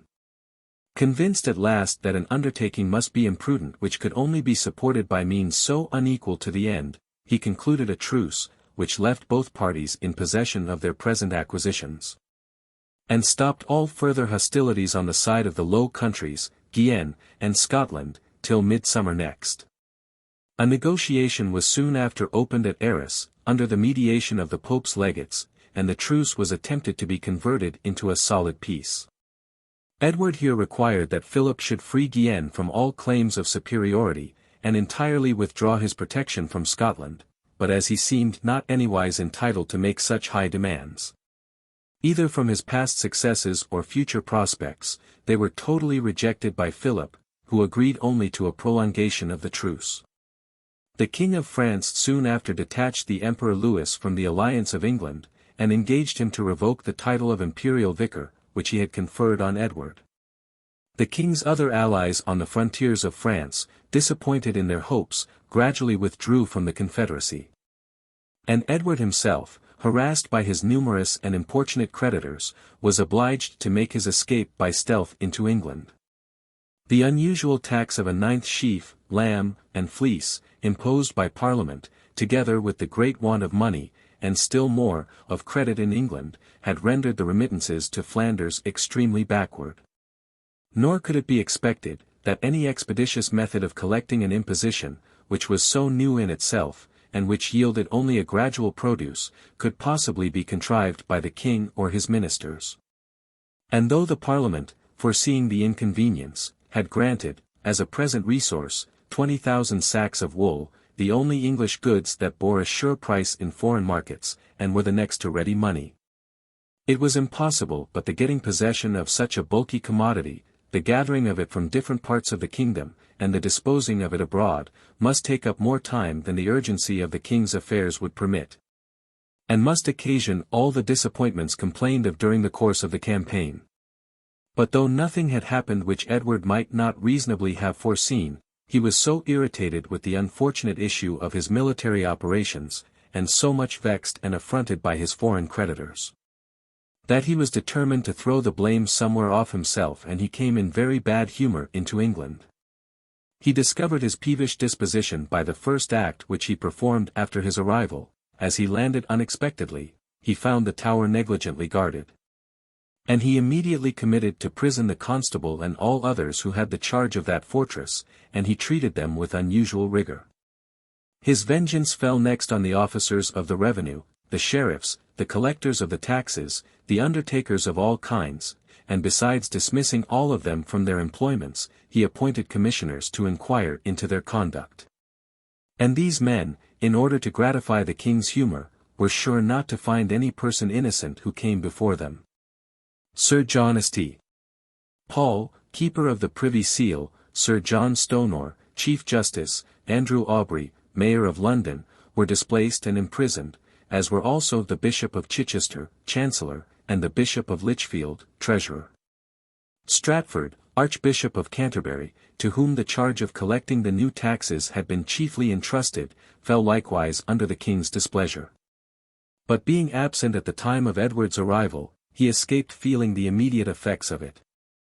There were strong reasons, which might discourage the kings of England, in those ages, from bestowing the chief offices of the crown on prelates and other ecclesiastical persons. These men had so entrenched themselves in privileges and immunities, and so openly challenged an exemption from all secular jurisdiction, that no civil penalty could be inflicted on them for any malversation in office. And as even treason itself was declared to be no canonical offense, nor was allowed to be a sufficient reason for deprivation or other spiritual censures, that order of men had ensured to themselves an almost total impunity, and were not bound by any political law or statute. But, on the other hand, there were many peculiar causes which favored their promotion.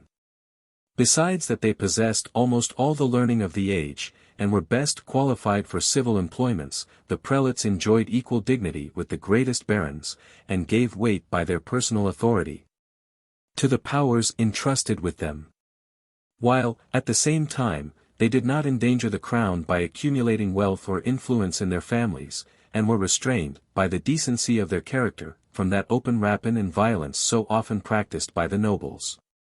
These motives had induced Edward, as well as many of his predecessors, to entrust the chief departments of government in the hands of ecclesiastics, at the hazard of seeing them disown his authority as soon as it was turned against them. 1341. This was the case with Archbishop Stratford. That prelate, informed of Edward's indignation against him, prepared himself for the storm. And not content with standing upon the defensive, he resolved, by beginning the attack, to show the king that he knew the privileges of his character, and had courage to maintain them. He issued a general sentence of excommunication against all who, on any pretext, exercised violence on the person or goods of clergymen, who infringed those privileges secured by the Great Charter, and by ecclesiastical canons, or who accused a prelate of treason or any other crime, in order to bring him under the king's displeasure. Even Edward had reason to think himself struck at by this sentence, both on account of the imprisonment of the two bishops and that of other clergymen concerned in levying the taxes, and on account of his seizing their lands and movables, that he might make them answerable for any balance which remained in their hands. The clergy, with the primate at their head, were now formed into a regular combination against the king, and many calumnies were spread against him, in order to deprive him of the confidence and affections of his people. It was pretended that he meant to recall the general pardon, and the remission which he had granted of old debts, and to impose new and arbitrary taxes without consent of Parliament. The Archbishop went so far, in a letter to the king himself, as to tell him, that there were two powers by which the world was governed, the holy pontifical apostolic dignity, and the royal subordinate authority, that of these two powers. The clerical was evidently the supreme. Since the priests were to answer, at the tribunal of the divine judgment, for the conduct of kings themselves, that the clergy were the spiritual fathers of all the faithful, and amongst others of kings and princes, and were entitled, by a heavenly charter, to direct their wills and actions, and to censure their transgressions, and that prelates had hitherto cited emperors before their tribunal, had sitten in judgment on their life and behavior, and had anathematized them for their obstinate offences. These topics were not well calculated to appease Edward's indignation, and when he called a parliament, he sent not to the primate, as to the other peers, a summons to attend it. Stratford was not discouraged at this mark of neglect or anger. He appeared before the gates, arrayed in his pontifical robes, holding the crozier in his hand and accompanied by a pompous train of priests and prelates. And he required admittance as the first and highest peer in the realm. During 2 days the king rejected his application, but sensible, either that this affair might be attended with dangerous consequences, or that in his impatience he had groundlessly accused the primate of malversation in his office, which seems really to have been the case, he at last permitted him to take his seat, and was reconciled to him. Edward now found himself in a bad situation, both with his own people and with foreign states, and it required all his genius and capacity to extricate himself from such multiplied difficulties and embarrassments. His unjust and exorbitant claims on France and Scotland had engaged him in an implacable war with those two kingdoms, his nearest neighbours. He had lost almost all his foreign alliances by his irregular payments. He was deeply involved in debts, for which he owed a consuming interest. His military operations had vanished into smoke, and, except his naval victory, none of them had been attended even with glory or renown. Either to himself or to the nation, the animosity between him and the clergy was open and declared. The people were discontented on account of many arbitrary measures, in which he had been engaged, and what was more dangerous, the nobility, taking advantage of his present necessities, were determined to retrench his power, and by encroaching on the ancient prerogatives of the crown, to acquire to themselves independence and authority. But the aspiring genius of Edward, which had so far transported him beyond the bounds of discretion, proved at last sufficient to reinstate him in his former authority, and finally to render his reign the most triumphant that is to be met with in English story. Though for the present he was obliged, with some loss of honour, to yield to the current which bore so strongly against him. The Parliament framed an act which was likely to produce considerable innovations in the government. They premised, that, whereas the Great Charter had, to the manifest peril and slander of the king in damage of his people, been violated in many points, particularly by the imprisonment of freemen and the seizure of their goods, without suit, indictment, or trial, it was necessary to confirm it anew, and to oblige all the chief officers of the law, together with the steward and chamberlain of the household, the keeper of the privy seal, the controller and treasurer of the wardrobe, and those who were entrusted with the education of the young prince, to swear to the regular observance of it. They also remarked, that the peers of the realm had formerly been arrested and imprisoned, and dispossessed of their temporalities and lands, and even some of them put to death, without judgment or trial. And they therefore enacted that such violences should henceforth cease, and no peer be punished but by the award of his peers, in Parliament. They required, that, whenever any of the great offices above mentioned became vacant, the king should fill it by the advice of his council, and the consent of such barons as should at that time be found to reside in the neighbourhood of the court. And they enacted, that, on the 3rd day of every session, the king should resume into his own hand all these offices, except those of justices of the 2 benches and the barons of exchequer. That the ministers should for the time be reduced to private persons, that they should in that condition answer before Parliament to any accusation brought against them. And that if they were found anywise guilty, they should finally be dispossessed of their offices, and more able persons be substituted in their place. By these last regulations, the barons approached as near as they durst to those restrictions which had formerly been imposed on Henry III. and Edward II. and which, from the dangerous consequences attending them, had become so generally odious, that they did not expect to have either the concurrence of the people in demanding them, or the assent of the present king in granting them. In return for these important concessions, the Parliament offered the king a grant of 20,000 sacks of wool. And his wants were so urgent from the clamours of his creditors and the demands of his foreign allies, that he was obliged to accept of the supply on these hard conditions. He ratified this statute in full Parliament, but he secretly entered a protest of such a nature as was sufficient, one should imagine, to destroy all future trust and confidence with his people. He declared that, as soon as his convenience permitted, he would, from his own authority, revoke what had been extorted from him. Accordingly, he was no sooner possessed of the parliamentary supply, than he issued an edict, which contains many extraordinary positions and pretensions. He first asserts, that statute had been enacted contrary to law, as if a free legislative body could ever do anything illegal. He next affirms, that as it was hurtful to the prerogatives of the crown, which he had sworn to defend, he had only dissembled when he seemed to ratify it, but that he had never in his own breast given his assent to it. He does not pretend that either he or the Parliament lay under force, but only that some inconvenience would have ensued, had he not seemingly affixed his sanction to that pretended statute. He therefore, with the advice of his council and of some earls and barons, abrogates and annuls it. And though he professes himself willing and determined to observe such articles of it as were formerly law, he declares it to have thenceforth no force or authority. The parliaments that were afterwards assembled took no notice of this arbitrary exertion of royal power, which, by a parity of reason, left all their laws at the mercy of the king.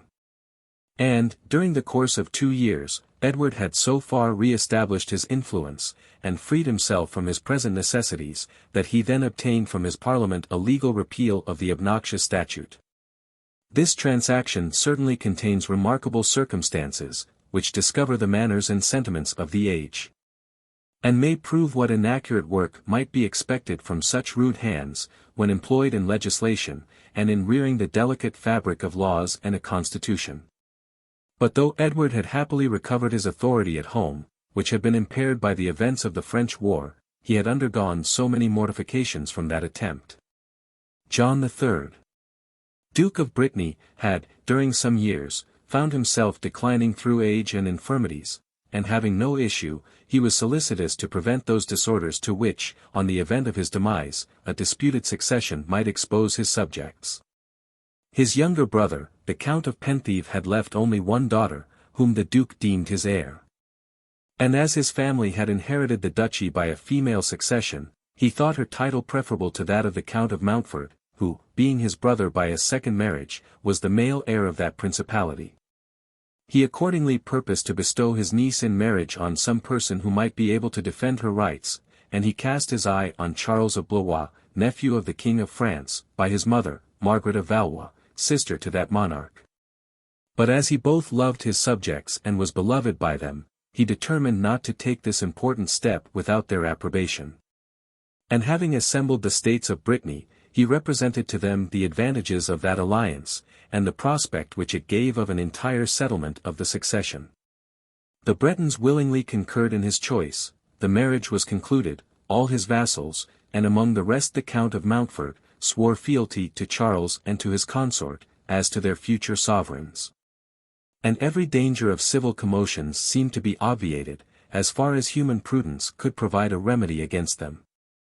But on the death of this good prince, the ambition of the Count of Mountfort broke through all these regulations, and kindled a war, not only dangerous to Brittany, but to a great part of Europe.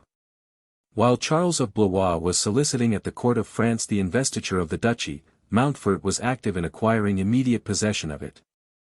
And by force or intrigue he made himself master of Rennes, Nantes, Brest-Hennebon, and all the most important fortresses, and engaged many considerable barons to acknowledge his authority.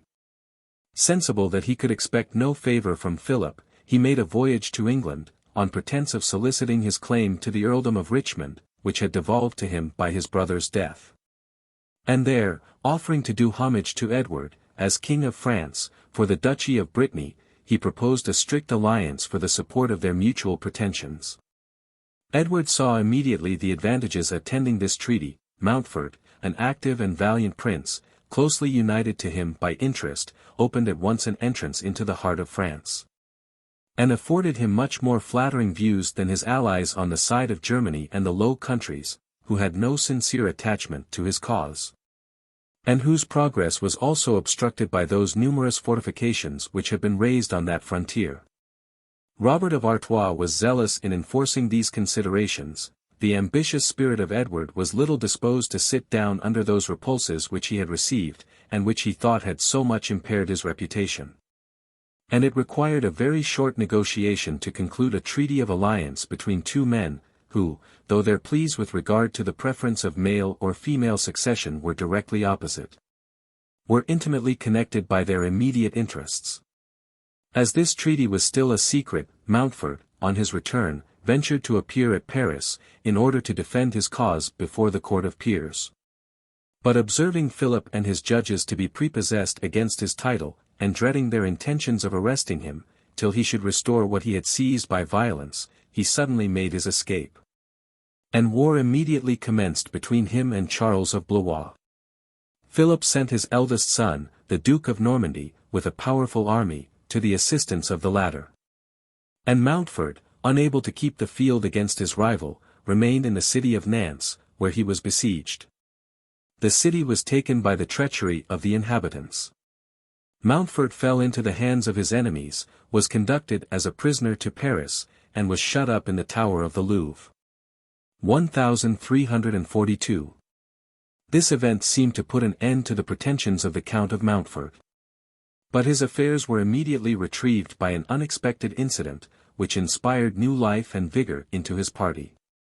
Jane of Flanders, Countess of Mountfort, the most extraordinary woman of the age, was roused, by the captivity of her husband, from those domestic cares to which she had hitherto limited her genius. And she courageously undertook to support the falling fortunes of her family. No sooner did she receive the fatal intelligence, than she assembled the inhabitants of Rennes, where she then resided, and carrying her infant son in her arms, deplored to them the calamity of their sovereign. She recommended to their care the illustrious orphan, the sole male remaining of their ancient princes, who had governed them with such indulgence and lenity, and to whom they had ever professed the most zealous attachment. She declared herself willing to run all hazards with them in so just a cause, discovered the resources which still remained in the alliance of England, and entreated them to make one effort against a usurper, who, being imposed on them by the arms of France, would in return make a sacrifice to his protector of the ancient liberties of Brittany. The audience, moved by the affecting appearance, and inspirited by the noble conduct of the princess, vowed to live and die with her in defending the rights of her family. All the other fortresses of Brittany embraced the same resolution. The countess went from place to place encouraging the garrisons, providing them with everything necessary for subsistence, and concerting the proper plans of defense. And after she had put the whole province in a good posture, she shut herself up in Hennebon, where she waited with impatience the arrival of those succors which Edward had promised her. Meanwhile she sent over her son to England, that she might both put him in a place of safety, and engage the king more strongly, by such a pledge, to embrace with zeal the interests of her family. Charles of Blois, anxious to make himself master of so important a fortress as Hennebon, and still more to take the countess prisoner, from whose vigor and capacity all the difficulties to his succession in Brittany now proceeded, sat down before the place with a great army, composed of French, Spaniards, Genoese, and some Bretons.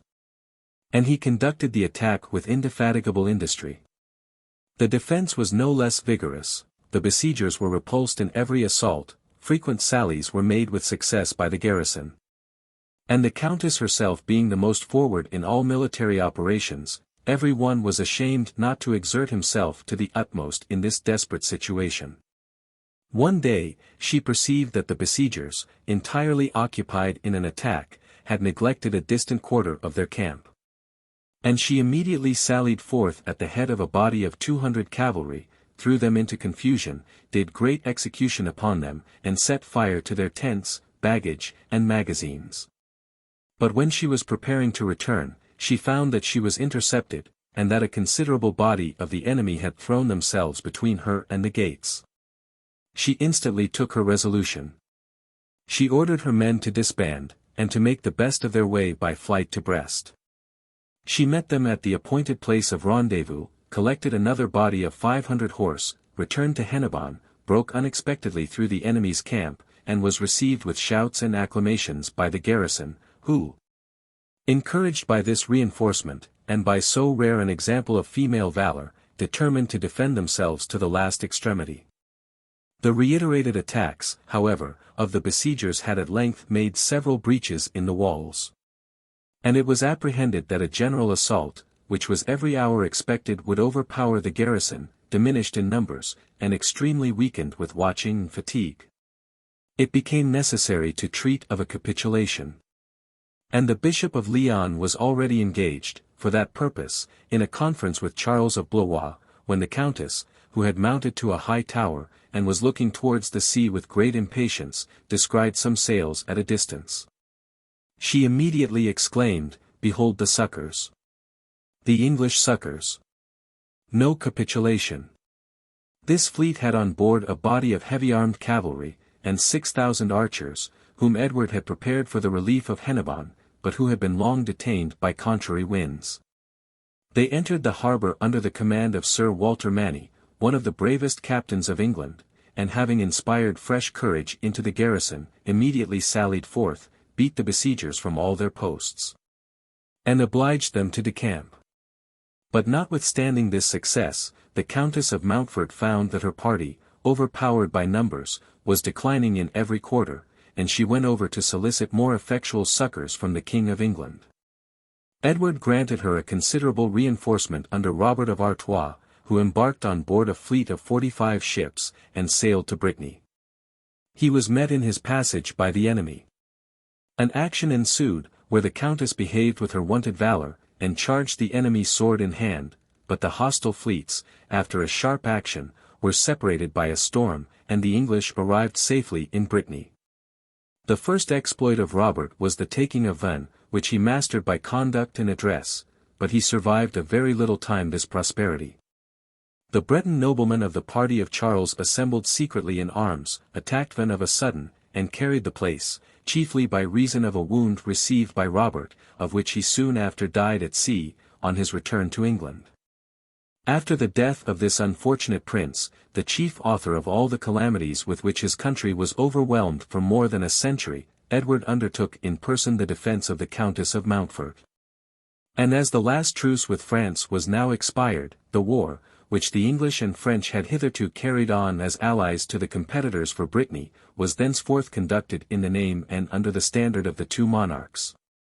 The king landed at Morbihan, near Vannes, with an army of 12,000 men, and being master of the field, he endeavoured to give a lustre to his arms, by commencing at once 3 important sieges, that of Vannes, of Rennes, and of Nantes.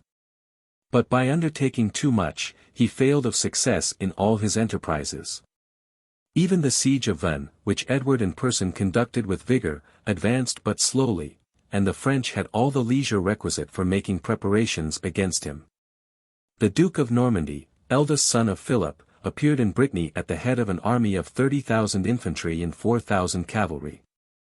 And Edward was now obliged to draw together all his forces, and to entrench himself strongly before Vannes, where the Duke of Normandy soon after arrived, and in a manner invested the besiegers.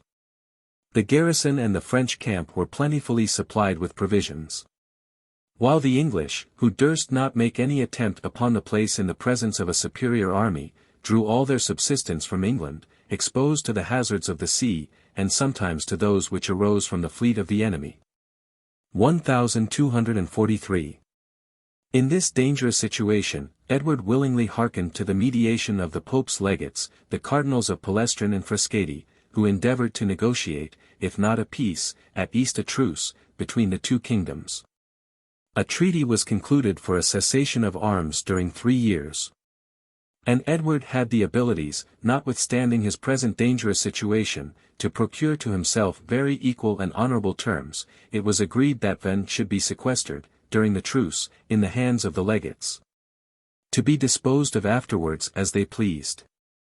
And though Edward knew the partiality of the court of Rome towards his antagonists, he saved himself by this device from the dishonor of having undertaken a fruitless enterprise. It was also stipulated, that all prisoners should be released, that the places in Brittany should remain in the hands of the present possessors, and that the allies on both sides should be comprehended in the truce. Edward, soon after concluding this treaty, embarked with his army for England. The truce, though calculated for a long time, was of very short duration, and each monarch endeavored to throw on the other the blame of its infraction. Of course the historians of the two countries differ in their account of the matter. It seems probable, however, as is affirmed by the French writers, that Edward, in consenting to the truce, had no other view than to extricate himself from a perilous situation into which he had fallen, and was afterwards very careless in observing it. In all the memorials which remain on this subject, he complains chiefly of the punishment inflicted on Oliver de Clisson, John de Montauban, and other Breton noblemen, who, he says, were partisans of the family of Mountfort, and consequently under the protection of England. But it appears that, at the conclusion of the truce, those noblemen had openly, by their declarations and actions, embraced the cause of Charles of Blois. And if they had entered into any secret correspondence and engagements with Edward, they were traitors to their party, and were justly punishable by Philip and Charles for their breach of faith. Nor had Edward any ground of complaint against France for such severities. 1344. But when he laid these pretended injuries before the Parliament, whom he affected to consult on all occasions, that assembly entered into the quarrel, advised the king not to be amused by a fraudulent truce, and granted him supplies for the renewal of the war. The counties were charged with a 15th for 2 years, and the boroughs with a 10th. The clergy consented to give a 10th for 3 years. These supplies enabled the king to complete his military preparations, and he sent his cousin, Henry, Earl of Derby, son of the Earl of Lancaster, into Guienne, for the defence of that province. This prince, the most accomplished in the English court, possessed to a high degree the virtues of justice and humanity, as well as those of valor and conduct. And not content with protecting and cherishing the province committed to his care, he made a successful invasion on the enemy. He attacked the Count of Lisle, the French general, at Bergerac, beat him from his entrenchments, and took the place. He reduced a great part of Perigord, and continually advanced in his conquests, till the Count of Lisle, having collected an army of 10 or 12,000 men, sat down before Auberoche, in hopes of recovering that place, which had fallen into the hands of the English. 1345. The Earl of Derby came upon him by surprise with only 1,000 cavalry, threw the French into disorder, pushed his advantage, and obtained a complete victory. Lisle himself, with many considerable nobles, was taken prisoner. After this important success, Derby made a rapid progress in subduing the French provinces. He took Montségur, Montpessat, Villefranche, Miremont, and Tunnins, with the fortress of Damacin. Aiguillon, a fortress deemed impregnable, fell into his hands from the cowardice of the governor. Angoulême was surrendered after a short siege. The only place where he met with considerable resistance, was Rieux, which, however, was at last reduced, after a siege of above 9 weeks. He made an attempt on Blaye, but thought it more prudent to raise the siege than waste his time before a place of small importance. 1346. The reason why Derby was permitted to make, without opposition, such progress on the side of Guienne, was the difficulties under which the French finances then labored, and which had obliged Philip to lay on new impositions. Particularly the duty on salt, to the great discontent, and almost mutiny, of his subjects.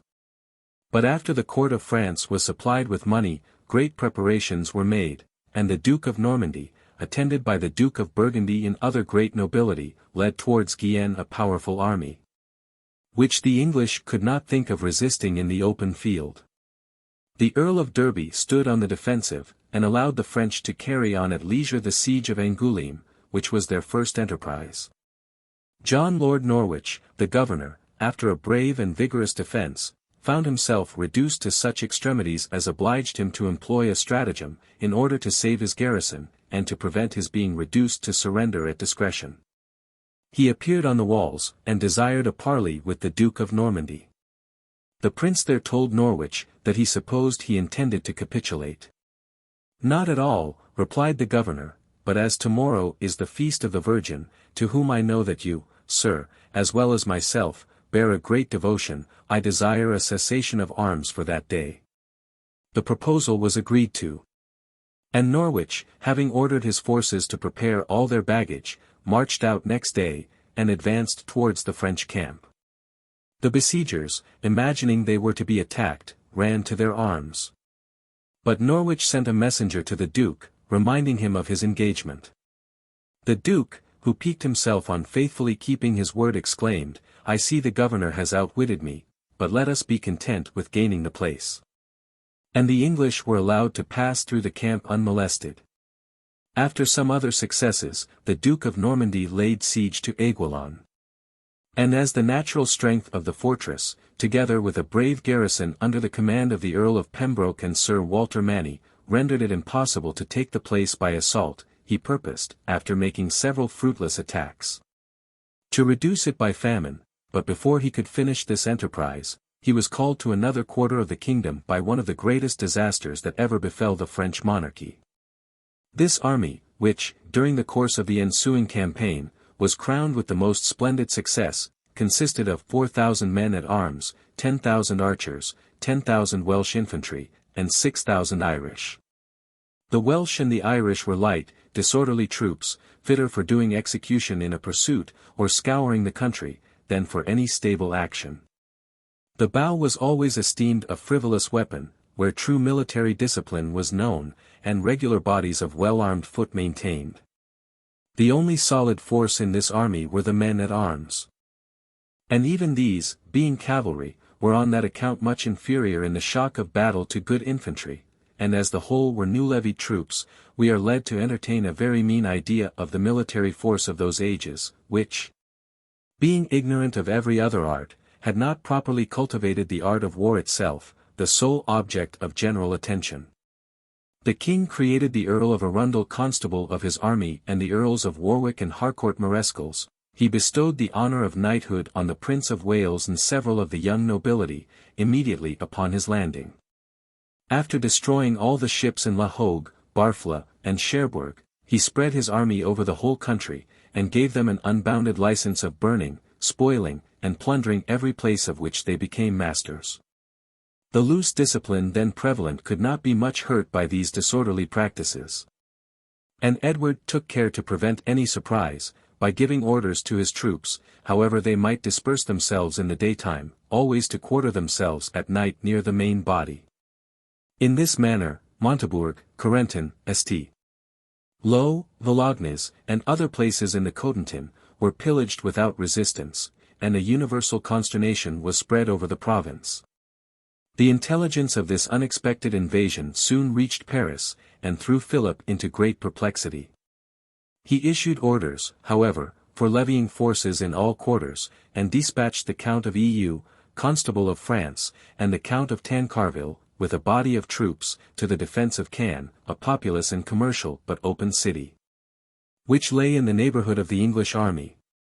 The temptation of so rich a prize soon allured Edward to approach it, and the inhabitants, encouraged by their numbers, and by the reinforcements which they daily received from the country, ventured to meet him in the field. But their courage failed them on the first shock, they fled with precipitation, the Counts of Eu and Tancarville were taken prisoners, the victors entered the city along with the vanquished, and a furious massacre commenced, without distinction of age, sex, or condition. The citizens, in despair, barricaded there and assaulted the English with stones, bricks, and every missile weapon. The English made way by fire to the destruction of the citizens, till Edward, anxious to save both his spoil and his soldiers, stopped the massacre, and having obliged the inhabitants to lay down their arms, gave his troops license to begin a more regular and less hazardous plunder of the city. The pillage continued for 3 days. The king reserved for his own share the jewels, plate, silks, fine cloth, and fine linen, and he bestowed all the remainder of the spoil on his army. The whole was embarked on board the ships, and sent over to England, together with 300 of the richest citizens of Cannes, whose ransom was an additional profit, which he expected afterwards to levy. This dismal scene passed in the presence of 2 cardinal legates, who had come to negotiate a peace between the kingdoms. The king moved next to Rouen, in hopes of treating that city in the same manner, but found that the bridge over the Seine was already broken down, and that the King of France himself was arrived there with his army. He marched along the banks of that river towards Paris, destroying the whole country, and every town and village which he met with on his road. Some of his light troops carried their ravages even to the gates of Paris, and the royal palace of Asti. Germains, together with Nanterre, Rouelle, and other villages, was reduced to ashes within sight of the capital. The English intended to pass the river at Poissy, but found the French army encamped on the opposite banks, and the bridge at that place, as well as all others over the Seine, broken down by orders from Philip. Edward now saw that the French meant to enclose him in their country, in hopes of attacking him with advantage on all sides, but he saved himself by a stratagem from this perilous situation. He gave his army orders to dislodge, and to advance farther up the Seine, but immediately returning by the same road, he arrived at Poissy, which the enemy had already quitted, in order to attend his motions. He repaired the bridge with incredible celerity, passed over his army, and having thus disengaged himself from the enemy, advanced by quick marches towards Flanders. His vanguard, commanded by Harcourt, met with the townsmen of Amiens, who were hastening to reinforce their king, and defeated them with great slaughter. He passed by Beauvais, and burned the suburbs of that city, but as he approached the Somme, he found himself in the same difficulty as before. All the bridges on that river were either broken down or strongly guarded. An army, under the command of Godemar de Fay, was stationed on the opposite banks. Philip was advancing on him from the other quarter, with an army of 100,000 men. And he was thus exposed to the danger of being enclosed, and of starving in an enemy's country. In this extremity, he published a reward to any one that should bring him intelligence of a passage over the Somme. A peasant, called Gobinagace, whose name has been preserved by the share which he had in these important transactions, was tempted on this occasion to betray the interests of his country. And he informed Edward of a ford below Abbeville, which had a sound bottom, and might be passed without difficulty at low water. The king hastened thither, but found Godemar de Fay on the opposite banks. Being urged by necessity, he deliberated not a moment, but threw himself into the river, sword in hand, at the head of his troops, drove the enemy from their station, and pursued them to a distance on the plain. The French army under Philip arrived at the ford, when the rearguard of the English were passing. So narrow was the escape which Edward, by his prudence and celerity, made from this danger.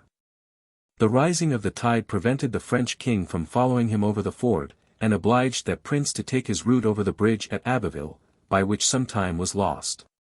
It is natural to think that Philip, at the head of so vast an army, was impatient to take revenge on the English, and to prevent the disgrace to which he must be exposed if an inferior enemy should be allowed, after ravaging so great a part of his kingdom, to escape with impunity. Edward also was sensible that such must be the object of the French monarch. And as he had advanced but a little way before his enemy, he saw the danger of precipitating his march over the plains of Picardy, and of exposing his rear to the insults of the numerous cavalry in which the French camp abounded. He took, therefore, a prudent resolution. He chose his ground with advantage near the village of Crécy. He disposed his army in excellent order. He determined to await in tranquillity the arrival of the enemy. And he hoped that their eagerness to engage, and to prevent his retreat, after all their past disappointments, would hurry them on to some rash and ill-concerted action. He drew up his army on a gentle ascent, and divided them into 3 lines. The first was commanded by the Prince of Wales, and under him by the Earls of Warwick and Oxford, by Harcourt, and by the Lords Chandos, Holland, and other noblemen, the Earls of Arundel and Northampton, with the Lords Willoughby, Basset, Roos, and Sir Lewis Tufton, were at the head of the second line. He took to himself the command of the 3rd division, by which he purposed either to bring succor to the 2 first lines, or to secure a retreat in case of any misfortune, or to push his advantages against the enemy. He had likewise the precaution to throw up trenches on his flanks, in order to secure himself from the numerous bodies of the French who might assail him from that quarter. And he placed all his baggage behind him in a wood, which he also secured by an entrenchment. The skill and order of this disposition, with the tranquillity in which it was made, served extremely to compose the minds of the soldiers. And the king, that he might further inspirit them, rode through the ranks with such an air of cheerfulness and alacrity, as conveyed the highest confidence into every beholder. He pointed out to them the necessity to which they were reduced, and the certain and inevitable destruction which awaited them, if, in their present situation, enclosed on all hands in an enemy's country. They trusted to anything but their own valor, or gave that enemy an opportunity of taking revenge for the many insults and indignities which they had of late put upon him. He reminded them of the visible ascendant which they had hitherto maintained over all the bodies of French troops that had fallen in their way, and assured them, that the superior numbers of the army which at present hovered over them, gave them not greater force, but was an advantage easily compensated by the order in which he had placed his own army, and the resolution which he expected from them. He demanded nothing, he said, but that they would imitate his own example, and that of the Prince of Wales, and as the honour, the lives, the liberties of all, were now exposed to the same danger, he was confident that they would make one common effort to extricate themselves from the present difficulties, and that their united courage would give them the victory over all their enemies. It is related by some historians, that Edward, besides the resources which he found in his own genius and presence of mind, employed also a new invention against the enemy, and placed in his front some pieces of artillery, the first that had yet been made use of on any remarkable occasion in Europe. This is the epoch of one of the most singular discoveries that has been made among men, a discovery which changed by degrees the whole art of war, and by consequence many circumstances in the political government of Europe. But the ignorance of that age in the mechanical arts, rendered the progress of this new invention very slow. The artillery first framed were so clumsy, and of such difficult management, that men were not immediately sensible of their use and efficacy, and even to the present times improvements have been continually making on this furious engine, which, though it seemed contrived for the destruction of mankind, and the overthrow of empires, has in the issue rendered battles less bloody, and has given greater stability to civil societies.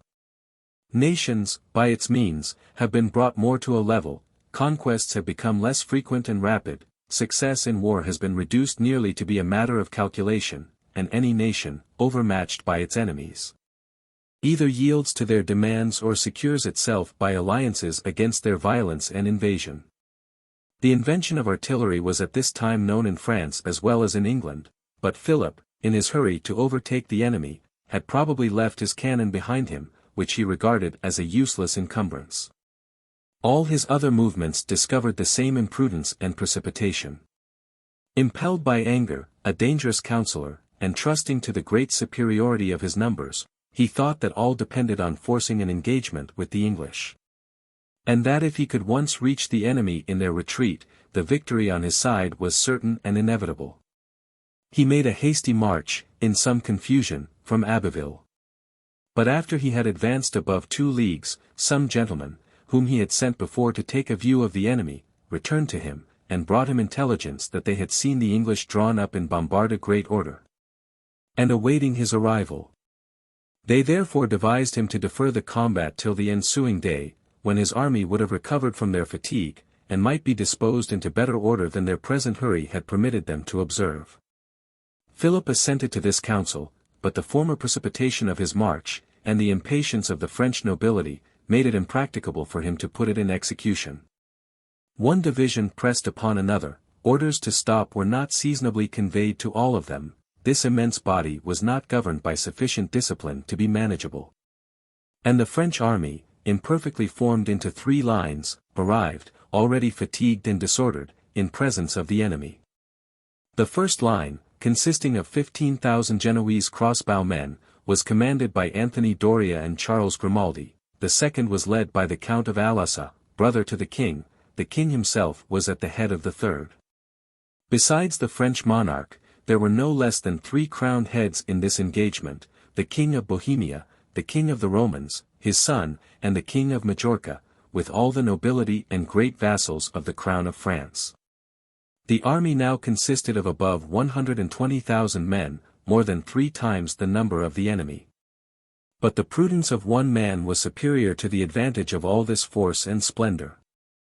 The English, on the approach of the enemy, kept their ranks firm and immovable, and the Genoese first began the attack. There had happened, a little before the engagement, a thunder shower, which had moistened and relaxed the strings of the Genoese crossbows. Their arrows for this reason fell short of the enemy. The English archers, taking their bows out of their cases, poured in a shower of arrows upon this multitude who were opposed to them, and soon threw them into disorder. The Genoese fell back upon the heavy-armed cavalry of the Count of Alençon, who, enraged at their cowardice, ordered his troops to put them to the sword. The artillery fired amidst the crowd, the English archers continued to send in their arrows among them. And nothing was to be seen in that vast body but hurry and confusion, terror and dismay. The young Prince of Wales had the presence of mind to take advantage of this situation, and to lead on his line to the charge. The French cavalry, however, recovering somewhat their order, and encouraged by the example of their leader, made a stout resistance. And having at last cleared themselves of the Genoese runaways, advanced upon their enemies, and by their superior numbers began to hem them round. The Earls of Arundel and Northampton now advanced their line to sustain the prince, ardent in his first feats of arms, set an example of valor which was imitated by all his followers.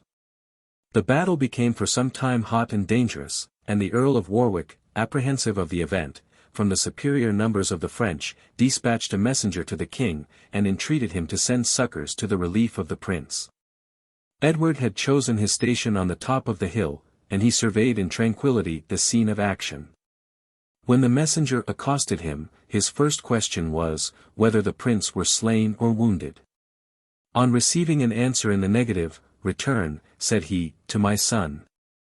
And tell him that I reserve the honor of the day to him. I am confident that he will show himself worthy of the honor of knighthood which I so lately conferred upon him. He will be able, without my assistance, to repel the enemy."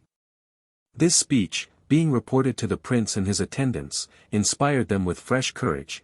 They made an attack with redoubled vigor on the French, in which the Count of Alençon was slain. That whole line of cavalry was thrown into disorder, the riders were killed or dismounted, the Welsh infantry rushed into the throng, and with their long knives cut the throats of all who had fallen.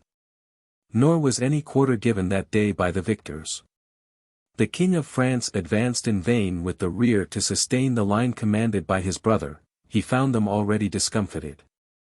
And the example of their rout increased the confusion which was before but too prevalent in his own body. He had himself a horse killed under him, he was remounted, and, though left almost alone, he seemed still determined to maintain the combat. When John of Hainaut seized the reins of his bridle, turned about his horse, and carried him off the field of battle. The whole French army took to flight, and was followed and put to the sword without mercy by the enemy, till the darkness of the night put an end to the pursuit. The king, on his return to the camp, flew into the arms of the Prince of Wales, and exclaimed, "My brave son, persevere in your honorable course, you are my son. For valiantly have you acquitted yourself today, you have shown yourself worthy of empire." This battle, which is known by the name of the Battle of Crécy, began after 3 o'clock in the afternoon, and continued till evening. The next morning was foggy. And as the English observed that many of the enemy had lost their way in the night and in the mist, they employed a stratagem to bring them into their power. They erected on the eminences some French standards which they had taken in the battle. And all who were allured by this false signal were put to the sword, and no quarter given them. In excuse for this inhumanity, it was alleged that the French king had given like orders to his troops, but the real reason probably was, that the English, in their present situation, did not choose to be encumbered with prisoners. On the day of battle, and on the ensuing, there fell, by a moderate computation, 1,200 French knights, 1,400 gentlemen, 4,000 men at arms. Besides about 30,000 of inferior rank, many of the principal nobility of France, the Dukes of Lorraine and Bourbon, the Earls of Flanders, Blois, Vaudemont, Aumale, were left on the field of battle. The kings also of Bohemia and Majorca were slain. The fate of the former was remarkable, he was blind from age. But being resolved to hazard his person, and set an example to others, he ordered the reins of his bridle to be tied on each side to the horses of 2 gentlemen of his train. And his dead body, and those of his attendants, were afterwards found among the slain, with their horses standing by them in that situation. His crest was 3 ostrich feathers, and his motto these German words, Ich diene, I serve. Which the Prince of Wales and his successors adopted in memorial of this great victory. The action may seem no less remarkable for the small loss sustained by the English, than for the great slaughter of the French. There were killed in it only 1 esquire and 3 knights, and very few of inferior rank. A demonstration that the prudent disposition planned by Edward, and the disorderly attack made by the French, had rendered the whole rather a rout than a battle, which was indeed the common case with engagements in those times. The great prudence of Edward appeared not only in obtaining this memorable victory, but in the measures which he pursued after it. Not elated by his present prosperity so far as to expect the total conquest of France, or even that of any considerable provinces, he purposed only to secure such an easy entrance into that kingdom as might afterwards open the way to more moderate advantages.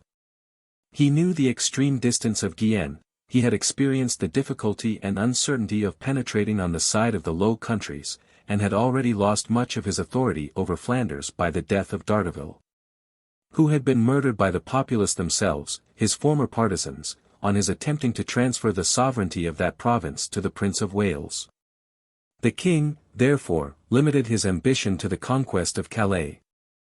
And after the interval of a few days, which he employed in interring the slain, he marched with his victorious army, and presented himself before the place. John of Vienne, a valiant knight of Burgundy, was governor of Calais, and being supplied with everything necessary for defense, he encouraged the townsmen to perform to the utmost their duty to their king and country. Edward, therefore, sensible from the beginning that it was in vain to attempt the place by force, purposed only to reduce it by famine. He chose a secure station for his camp, drew entrenchments around the whole city, raised huts for his soldiers, which he covered with straw or broom, and provided his army with all the conveniences necessary to make them endure the winter season, which was approaching. As the governor soon perceived his intentions, he expelled all the useless mouths, and the king had the generosity to allow these unhappy people to pass through his camp, and he even supplied them with money for their journey. While Edward was engaged in this siege, which employed him near a 12-month, there passed in different places many other events, and all to the honor of the English arms. The retreat of the Duke of Normandy from Guienne left the Earl of Derby master of the field, and he was not negligent in making his advantage of the superiority. He took Mirbeau by assault, he made himself master of Lusignan in the same manner, Tailbourg and Saint-Jean-d'Angely fell into his hands, Poictiers opened its gates to him. And Derby, having thus broken into the frontiers on that quarter, carried his incursions to the banks of the Loire, and filled all the southern provinces of France with horror and devastation. The flames of war were at the same time kindled in Brittany. Charles of Blois invaded that province with a considerable army, and invested the fortress of Roche-de-Rain. But the Countess of Mountfort, reinforced by some English troops under Sir Thomas Dagworth, attacked him during the night in his entrenchments, dispersed his army, and took Charles himself prisoner. His wife, by whom he enjoyed his pretensions to Brittany, compelled by the present necessity, took on her the government of the party, and proved herself a rival in every shape, and an antagonist to the Countess of Mountfort, both in the field and in the cabinet. And while these heroic dames presented this extraordinary scene to the world, another princess in England, of still higher rank, showed herself no less capable of exerting every manly virtue. The Scottish nation, after long defending, with incredible perseverance, their liberties against the superior force of the English, recalled their king, David Bruce, in 1342. Though that prince, neither by his age nor capacity, could bring them great assistance, he gave them the countenance of sovereign authority. And as Edward's wars on the continent proved a great diversion to the force of England, they rendered the balance more equal between the kingdoms. In every truce which Edward concluded with Philip, the King of Scotland was comprehended. And when Edward made his last invasion upon France, David was strongly solicited by his ally to begin also hostilities, and to invade the northern counties of England. The nobility of his nation being always forward in such incursions, David soon mustered a great army, entered Northumberland at the head of above 50,000 men, and carried his ravages and devastations to the gates of Durham. But Queen Philippa, assembling a body of little more than 12,000 men, which she entrusted to the command of Lord Piercy, ventured to approach him at Neville's Cross near that city. And riding through the ranks of her army, exhorted every man to do his duty, and to take revenge on these barbarous ravagers. Nor could she be persuaded to leave the field, till the armies were on the point of engaging. The Scots have often been unfortunate in the great pitched battles which they fought with the English. Even though they commonly declined such engagements where the superiority of numbers was not on their side, but never did they receive a more fatal blow than the present. They were broken and chased off the field, 15,000 of them, some historians say 20,000, were slain. Among whom were Edward Keith, Earl Mareschal, and Sir Thomas Charteris, Chancellor, and the King himself was taken prisoner, with the Earls of Sutherland, Fife, Monteith, Carrick, Lord Douglas, and many other noblemen. Philippa, having secured her royal prisoner in the Tower, crossed the sea at Dover, and was received in the English camp before Calais with all the triumph due to her rank, her merit and her success. This age was the reign of chivalry and gallantry. Edward's court excelled in these accomplishments as much as in policy and arms, and if anything could justify the obsequious devotion then professed to the fair sex, it must be the appearance of such extraordinary women as shone forth during that period. 1347. The town of Calais had been defended with remarkable vigilance, constancy, and bravery by the townsmen, during a siege of unusual length, but Philip, informed of their distressed condition, determined at last to attempt their relief. And he approached the English with an immense army, which the writers of that age make amount to 200,000 men. But he found Edward so surrounded with morasses, and secured by entrenchments, that, without running on inevitable destruction, he concluded it impossible to make an attempt on the English camp. He had no other resource than to send his rival a vain challenge to meet him in the open field, which being refused, he was obliged to decamp with his army, and disperse them into their several provinces. John of Vienne, governor of Calais, now saw the necessity of surrendering his fortress, which was reduced to the last extremity by famine and the fatigue of the inhabitants. He appeared on the walls, and made a signal to the English sentinels that he desired a parley. Sir Walter Manny was sent to him by Edward. "Brave knight," cried the governor, "I have been entrusted by my sovereign with the command of this town. It is almost a year since you besieged me, and I have endeavored, as well as those under me, to do our duty. But you are acquainted with our present condition, we have no hopes of relief, we are perishing with hunger. I am willing therefore to surrender, and desire, as the sole condition, to ensure the lives and liberties of these brave men, who have so long shared with me every danger and fatigue." Manny replied, that he was well acquainted with the intentions of the King of England. That prince was incensed against the townsmen of Calais for their pertinacious resistance, and for the evils which they had made him and his subjects suffer, that he was determined to take exemplary vengeance on them, and would not receive the town on any condition which should confine him in the punishment of these offenders.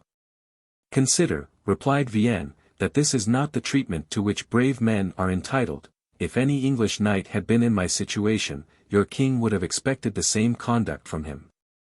The inhabitants of Calais have done for their sovereign what merits the esteem of every prince, much more of so gallant a prince as Edward. But I inform you, that, if we must perish, we shall not perish unrevenged. And that we are not yet so reduced but we can sell our lives at a high price to the victors. It is the interest of both sides to prevent these desperate extremities.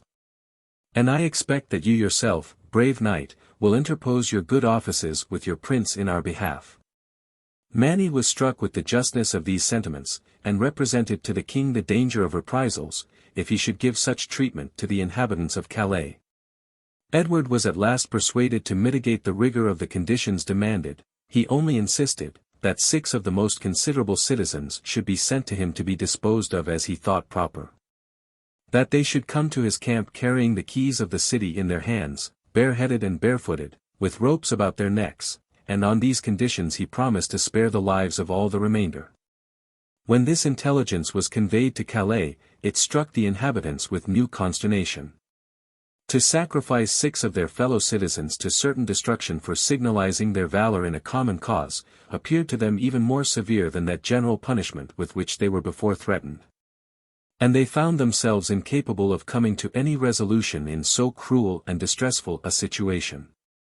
At last, one of the principal inhabitants, called Eustace d'Este Pierre, whose name deserves to be recorded, stepped forth, and declared himself willing to encounter death for the safety of his friends and companions. Another, animated by his example, made a like generous offer. A third and a fourth presented themselves to the same fate. And the whole number was soon completed. These 6 heroic burgesses appeared before Edward in the guise of malefactors, laid at his feet the keys of their city, and were ordered to be led to execution. It is surprising that so generous a prince should ever have entertained such a barbarous purpose against such men, and still more that he should seriously persist in the resolution of executing it. But the entreaties of his queen saved his memory from that infamy. She threw herself on her knees before him, and with tears in her eyes begged the lives of these citizens. Having obtained her request, she carried them into her tent, ordered a repast to be set before them, and, after making them a present of money and clothes, dismissed them in safety. The king took possession of Calais, and immediately executed an act of rigor, more justifiable, because more necessary, than that which he had before resolved on.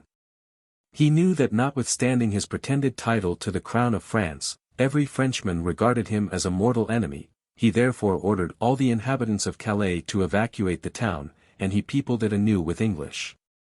A policy which probably preserved so long to his successors the dominion of that important fortress. He made it the staple of wool, leather, tin, and lead. The 4 chief, if not the sole commodities of the kingdom, for which there was any considerable demand in foreign markets. All the English were obliged to bring thither these goods. Foreign merchants came to the same place in order to purchase them, and at a period when posts were not established, and when the communication between states was so imperfect. This institution, though it hurt the navigation of England, was probably of advantage to the kingdom. 1348.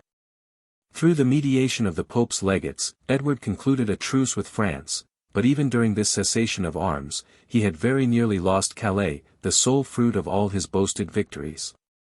The king had entrusted that place to Amaury de Pavie, an Italian, who had discovered bravery and conduct in the wars, but was utterly destitute of every principle of honor and fidelity. This man agreed to deliver up Calais for the sum of 20,000 crowns. And Geoffrey de Charny, who commanded the French forces in those quarters, and who knew that, if he succeeded in this service, he should not be disavowed, ventured, without consulting his master, to conclude the bargain with him. Edward, informed of this treachery, by means of Amaury's secretary, summoned the governor to London on other pretenses. And having charged him with the guilt, promised him his life, but on condition that he would turn the contrivance to the destruction of the enemy. The Italian easily agreed to this double treachery. A day was appointed for the admission of the French, and Edward, having prepared a force of about 1,000 men, under Sir Walter Manny, secretly departed from London, carrying with him the Prince of Wales. And, without being suspected, arrived the evening before at Calais. He made a proper disposition for the reception of the enemy, and kept all his forces and the garrison under arms. On the appearance of Charny, a chosen band of French soldiers was admitted at the postern, and Amaury, receiving the stipulated sum, promised that, with their assistance, he would immediately open the great gate to the troops, who were waiting with impatience for the fulfilling of his engagement. 1349. All the French who entered were immediately slain or taken prisoners. The great gate opened, Edward rushed forth with cries of battle and of victory. The French, though astonished at the event, behaved with valor, a fierce and bloody engagement ensued. As the morning broke, the king, who was not distinguished by his arms, and who fought as a private man under the standard of Sir Walter Manny, remarked a French gentleman, called Eustace de Ribamont, who exerted himself with singular vigor and bravery. And he was seized with a desire of trying a single combat with him. He stepped forth from his troop and challenging Ribamont by name, for he was known to him, began a sharp and dangerous encounter. He was twice beaten to the ground by the valor of the Frenchman, he twice recovered himself, blows were redoubled with equal force on both sides, the victory was long undecided. Till Ribamont, perceiving himself to be left almost alone, called out to his antagonist, "Sir Knight, I yield myself your prisoner," and at the same time delivered his sword to the king. Most of the French, being overpowered by numbers, and intercepted in their retreat, lost either their lives or their liberty. The French officers who had fallen into the hands of the English, were conducted into Calais, where Edward discovered to them the antagonist with whom they had had the honor to be engaged, and treated them with great regard and courtesy. They were admitted to sup with the Prince of Wales and the English nobility. And after supper, the king himself came into the apartment, and went about, conversing familiarly with one or other of his prisoners. He even addressed himself to Charney, and avoided reproaching him, in too severe terms, with the treacherous attempt which he had made upon Calais during the truce, but he openly bestowed the highest encomiums on Ribamont, called him the most valorous knight that he had ever been acquainted with, and confessed that he himself had at no time been in so great danger as when engaged in combat with him. He then took a string of pearls, which he wore about his own head, and throwing it over the head of Ribamont, he said to him, "Sir Eustace, I bestow this present upon you as a testimony of my esteem for your bravery. And I desire you to wear it a year for my sake. I know you to be gay and amorous, and to take delight in the company of ladies and damsels, let them all know from what hand you had the present. You are no longer a prisoner. I acquit you of your ransom, and you are at liberty tomorrow to dispose of yourself as you think proper." Nothing proves more evidently the vast superiority assumed by the nobility and gentry above all the other orders of men, during those ages, than the extreme difference which Edward made in his treatment of these French knights, and that of the 6 citizens of Calais, who had exerted more signal bravery in a cause more justifiable and more honorable. Chapter 16. Edward III. 1349. The prudent conduct and great success of Edward in his foreign wars had excited a strong emulation and a military genius among the English nobility. And these turbulent barons, overawed by the crown, gave now a more useful direction to their ambition, and attached themselves to a prince who led them to the acquisition of riches and of glory. That he might further promote the spirit of emulation and obedience, the king instituted the Order of the Garter, in imitation of some orders of a like nature, religious as well as military, which had been established in different parts of Europe. The number received into this order consisted of 25 persons, besides the sovereign. And as it has never been enlarged, this badge of distinction continues as honorable as at its first institution, and is still a valuable though a cheap present, which the prince can confer on his greatest subjects. A vulgar story prevails, but is not supported by any ancient authority, that at a court ball, Edward's mistress, commonly supposed to be the Countess of Salisbury, dropped her garter. And the king, taking it up, observed some of the courtiers to smile, as if they thought that he had not obtained this favor merely by accident, upon which he called out, "Honi soit que mal y pense, evil to him that evil thinks." And as every incident of gallantry among those ancient warriors was magnified into a matter of great importance, he instituted the Order of the Garter in memorial of this event, and gave these words as the motto of the order. This origin, though frivolous, is not unsuitable to the manners of the times. And it is indeed difficult by any other means to account either for the seemingly unmeaning terms of the motto, or for the peculiar badge of the Garter, which seems to have no reference to any purpose either of military use or ornament. But a sudden damp was thrown over this festivity in triumph of the court of England, by a destructive pestilence, which invaded that kingdom as well as the rest of Europe, and is computed to have swept away near a third of the inhabitants in every country which it attacked. It was probably more fatal in great cities than in the country, and above 50,000 souls are said to have perished by it in London alone. This malady first discovered itself in the north of Asia, was spread over all that country, made its progress from one end of Europe to the other, and sensibly depopulated every state through which it passed. So grievous a calamity, more than the pacific disposition of the princes, served to maintain and prolong the truce between France and England. 1350.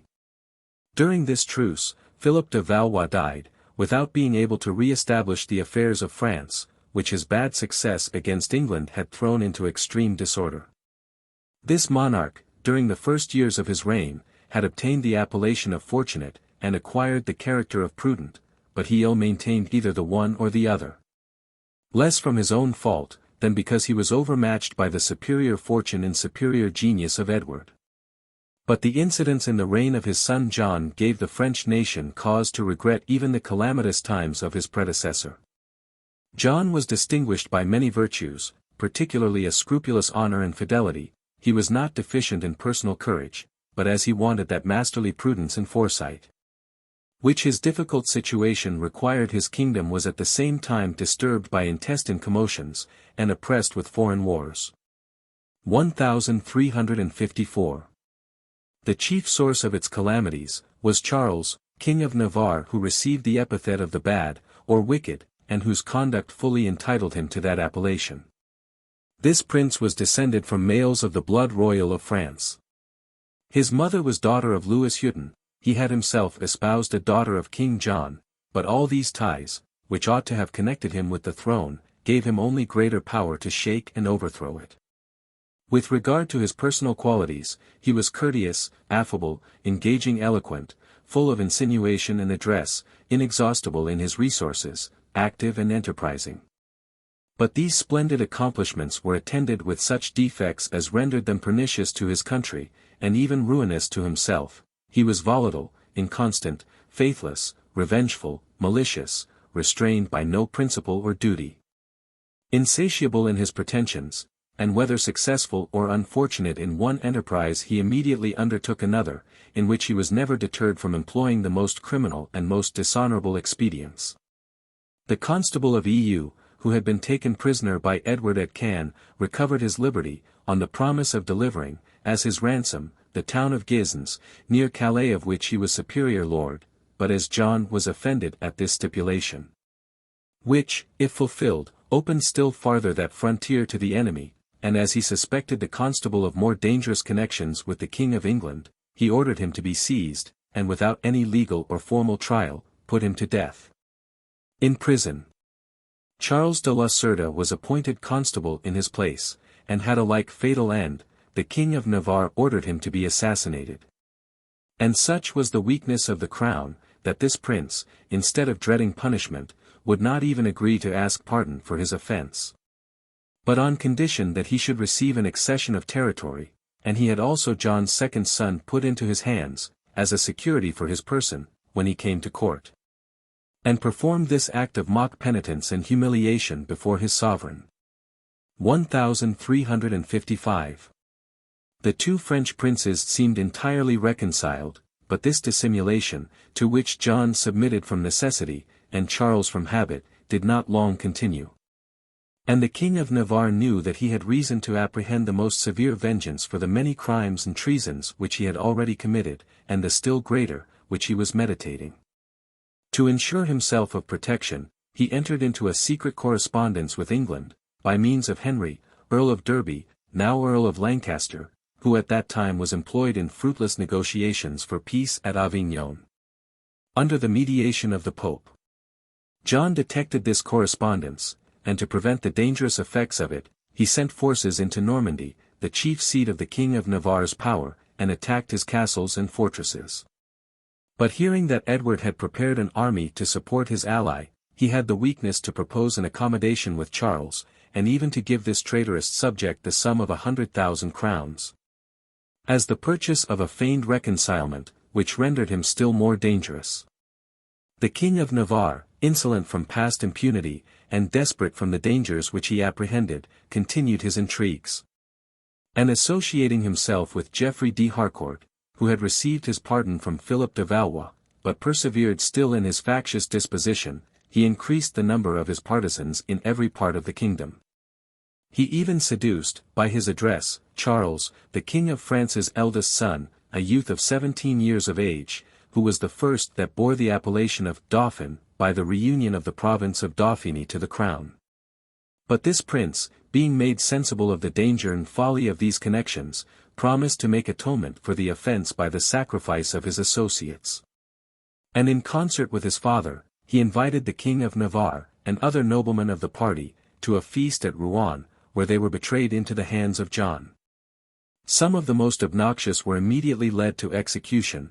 The King of Navarre was thrown into prison, but this stroke of severity in the king, and of treachery in the Dauphin, was far from proving decisive in maintaining the royal authority. Philip of Navarre, brother to Charles, and Geoffrey de Harcourt, put all the towns and castles belonging to that prince in a posture of defence, and had immediate recourse to the protection of England in this desperate extremity. The truce between the two kingdoms, which had always been ill observed on both sides, was now expired, and Edward was entirely free to support the French malcontents. Well pleased that the factions in France had at length gained him some partisans in that kingdom, which his pretensions to the crown had never been able to accomplish, he purposed to attack his enemy both on the side of Guienne, under the command of the Prince of Wales, and on that of Calais, in his own person. Young Edward arrived in the Garonne with his army, on board a fleet of 300 sail, attended by the Earls of Avebury, page 243. Warwick, Salisbury, Oxford, Suffolk, and other English noblemen. Being joined by the vassals of Gascony, he took the field, and as the present disorders in France prevented every proper plan of defence, he carried on with impunity his ravages and devastations, according to the mode of war in that age. He reduced all the villages and several towns in Languedoc to ashes, he presented himself before Toulouse, passed the Garonne, and burned the suburbs of Carcassonne, advanced even to Narbonne, laying every place waste around him. And after an incursion of 6 weeks, returned with a vast booty and many prisoners to the Guienne, where he took up his winter quarters. The Constable of Bourbon, who commanded in those provinces, received orders, though at the head of a superior army, on no account to run the hazard of a battle. The King of England's incursion from Calais was of the same nature, and attended with the same issue.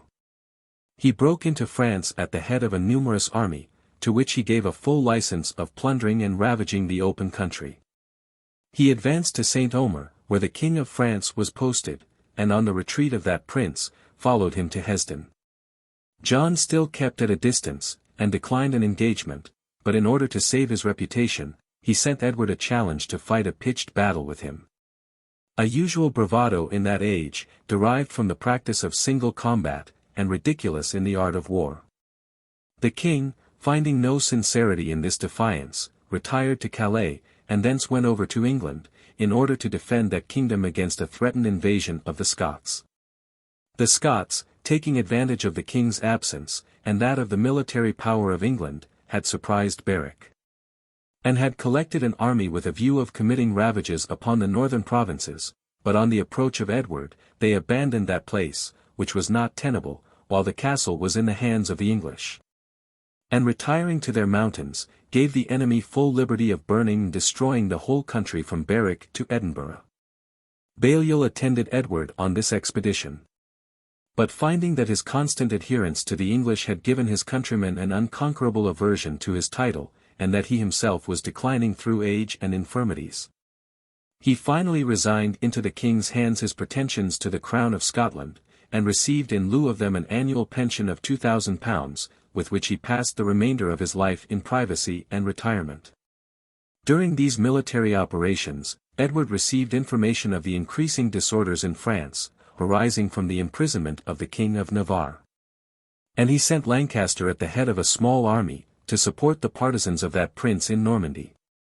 The war was conducted with various success, but chiefly to the disadvantage of the French malcontents. Till an important event happened in the other quarter of the kingdom, which had well nigh proved fatal to the monarchy of France, and threw everything into the utmost confusion.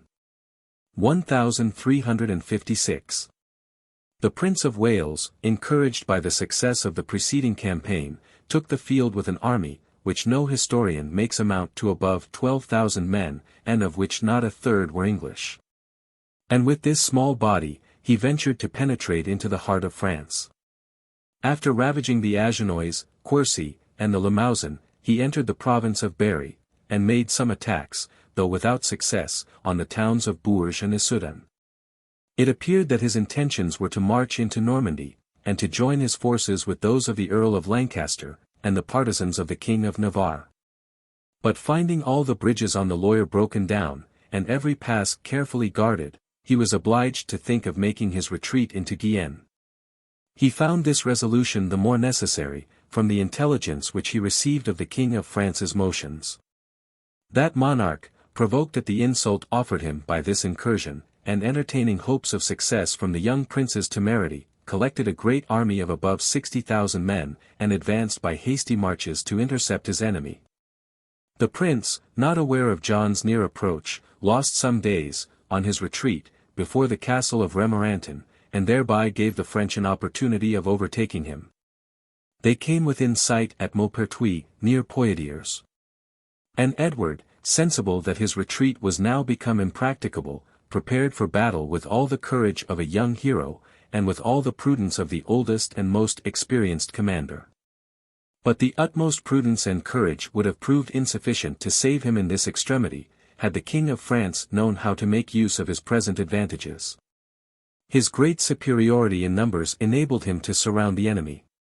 And by intercepting all provisions, which were already become scarce in the English camp, to reduce this small army, without a blow, to the necessity of surrendering at discretion.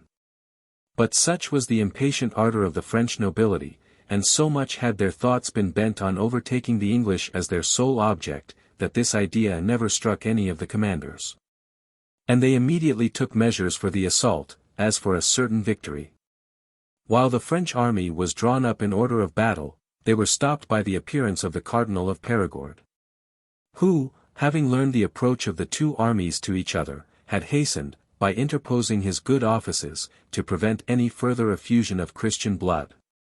By John's permission, he carried proposals to the Prince of Wales, and found him so sensible of the bad posture of his affairs, that an accommodation seemed not impracticable. Edward told him, that he would agree to any terms consistent with his own honor and that of England. And he offered to purchase a retreat, by ceding all the conquests which he had made during this and the former campaign, and by stipulating not to serve against France during the course of 7 years. But John, imagining that he had now got into his hands a sufficient pledge for the restitution of Calais, required that Edward should surrender himself prisoner with 100 of his attendants. And offered, on these terms, a safe retreat to the English army. The prince rejected the proposal with disdain, and declared that, whatever fortune might attend him, England should never be obliged to pay the price of his ransom. This resolute answer cut off all hopes of accommodation, but as the day was already spent in negotiating, the battle was delayed till the next morning. The Cardinal of Perigord, as did all the prelates of the court of Rome, bore a great attachment to the French interest. But the most determined enemy could not, by any expedient, have done a greater prejudice to John's affairs, than he did them by this delay. The Prince of Wales had leisure, during the night, to strengthen, by new entrenchments, the post which he had before so judiciously chosen. And he contrived an ambush of 300 men at arms, and as many archers, whom he put under the command of the Captal de Buch, and ordered to make a circuit, that they might fall on the flank or rear of the French army during the engagement. The van of his army was commanded by the Earl of Warwick, the rear by the Earls of Salisbury and Suffolk, the main body by the Prince himself. The Lords Chandos, Audley, and many other brave and experienced commanders, were at the head of different corps of his army. John also arranged his forces in 3 divisions, nearly equal. The first was commanded by the Duke of Orleans, the king's brother, the second by the Dauphin, attended by his 2 younger brothers. The third by the king himself, who had by his side Philip, his 4th son and favorite, then about 14 years of age. There was no reaching the English army but through a narrow lane, covered on each side by hedges, and in order to open this passage, the Marescals, Andréhen and Clermont, were ordered to advance with a separate detachment of men at arms. While they marched along the lane, a body of English archers, who lined the hedges, plied them on each side with their arrows. And being very near them, yet placed in perfect safety, they coolly took their aim against the enemy, and slaughtered them with impunity. The French detachment, much discouraged by the unequal combat, and diminished in their number, arrived at the end of the lane, where they met on the open ground the Prince of Wales himself, at the head of a chosen body, ready for their reception. They were discomfited and overthrown, one of the Marescals was slain, the other taken prisoner, and the remainder of the detachment, who were still in the lane, and exposed to the shot of the enemy, without being able to make resistance, recoiled upon their own army, and put everything into disorder. In that critical moment the Captal de Buch unexpectedly appeared, and attacked and flanked the Dauphin's line, which fell into some confusion. Landes, Boudonnais, and St. Venant, to whom the care of that young prince and his brothers had been committed, too anxious for their charge, or for their own safety, carried them off the field, and set the example of flight, which was followed by that whole division. The Duke of Orleans, seized with a like panic, and imagining all was lost, thought no longer of fighting, but carried off his division by a retreat, which soon turned into a flight. Lord Chandos called out to the prince, that the day was won, and encouraged him to attack the division under King John, which, though more numerous than the whole English army, were somewhat dismayed with the precipitate flight of their companions. John here made the utmost efforts to retrieve by his valor what his imprudence had betrayed, and the only resistance made that day was by his line of battle. The Prince of Wales fell with impetuosity on some German cavalry placed in the front, and commanded by the Counts of Salabrush, Nido, and Nosto. A fierce battle ensued. One side were encouraged by the near prospect of so great a victory. The other were stimulated by the shame of quitting the field to an enemy so much inferior. But the 3 German generals, together with the Duke of Athens, Constable of France, falling in battle, that body of cavalry gave way, and left the king himself exposed to the whole fury of the enemy. The ranks were every moment thinned around him, the nobles fell by his side one after another. His son, scarce 14 years of age, received a wound, while he was fighting valiantly in defense of his father, the king himself, spent with fatigue and overwhelmed by numbers, might easily have been slain. But every English gentleman, ambitious of taking alive the royal prisoner, spared him in the action, exhorted him to surrender, and offered him quarter. Several, who attempted to seize him, suffered for their temerity. He still cried out, "Where is my cousin, the Prince of Wales?" and seemed unwilling to become prisoner to any person of inferior rank. But being told that the prince was at a distance on the field, he threw down his gauntlet, and yielded himself to Denis de Morbecque, a knight of Arras, who had been obliged to fly his country for murder. His son was taken with him. The Prince of Wales, who had been carried away in pursuit of the flying enemy, finding the field entirely clear, had ordered a tent to be pitched, and was reposing himself after the toils of battle, inquiring still with great anxiety concerning the fate of the French monarch. He dispatched the Earl of Warwick to bring him intelligence. And that nobleman came happily in time to save the life of the captive prince, which was exposed to greater danger than it had been during the heat of the action.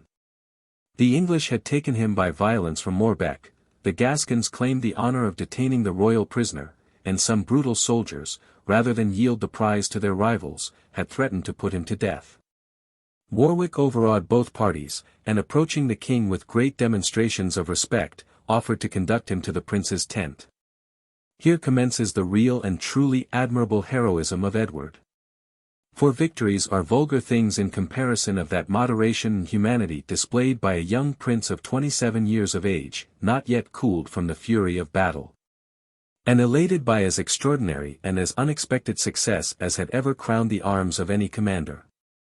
He came forth to meet the captive king with all the marks of regard and sympathy, administered comfort to him amidst his misfortunes, paid him the tribute of praise due to his valor, and ascribed his own victory merely to the blind chance of war, or to a superior providence, which controls all the efforts of human force and prudence.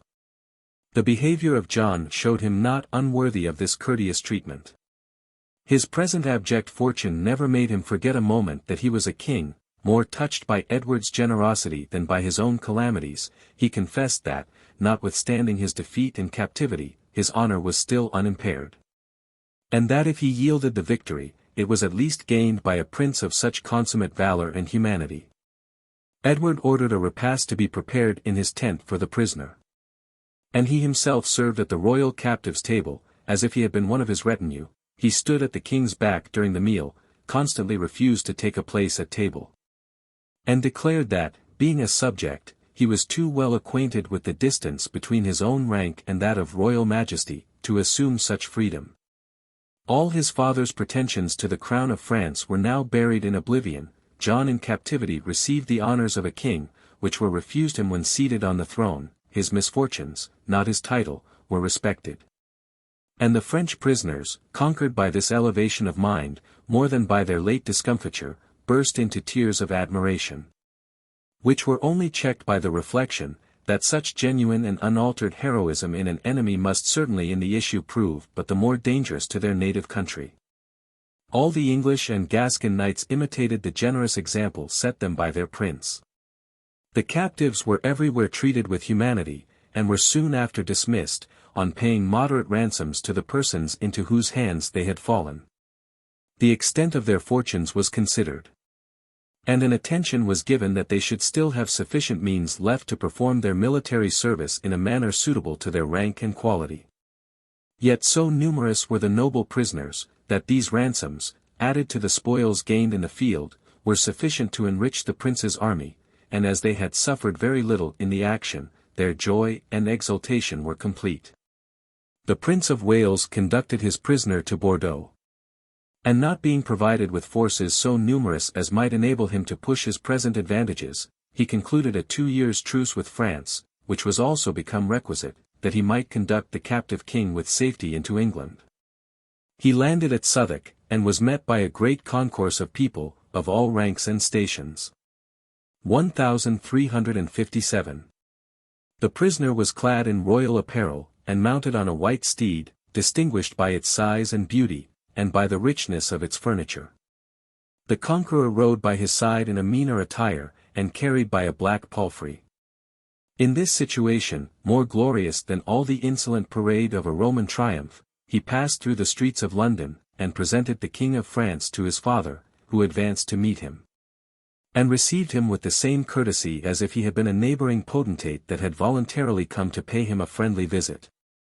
It is impossible, in reflecting on this noble conduct, not to perceive the advantages which resulted from the otherwise whimsical principles of chivalry, and which gave men in those rude times some superiority even over people of a more cultivated age and nation. 1357.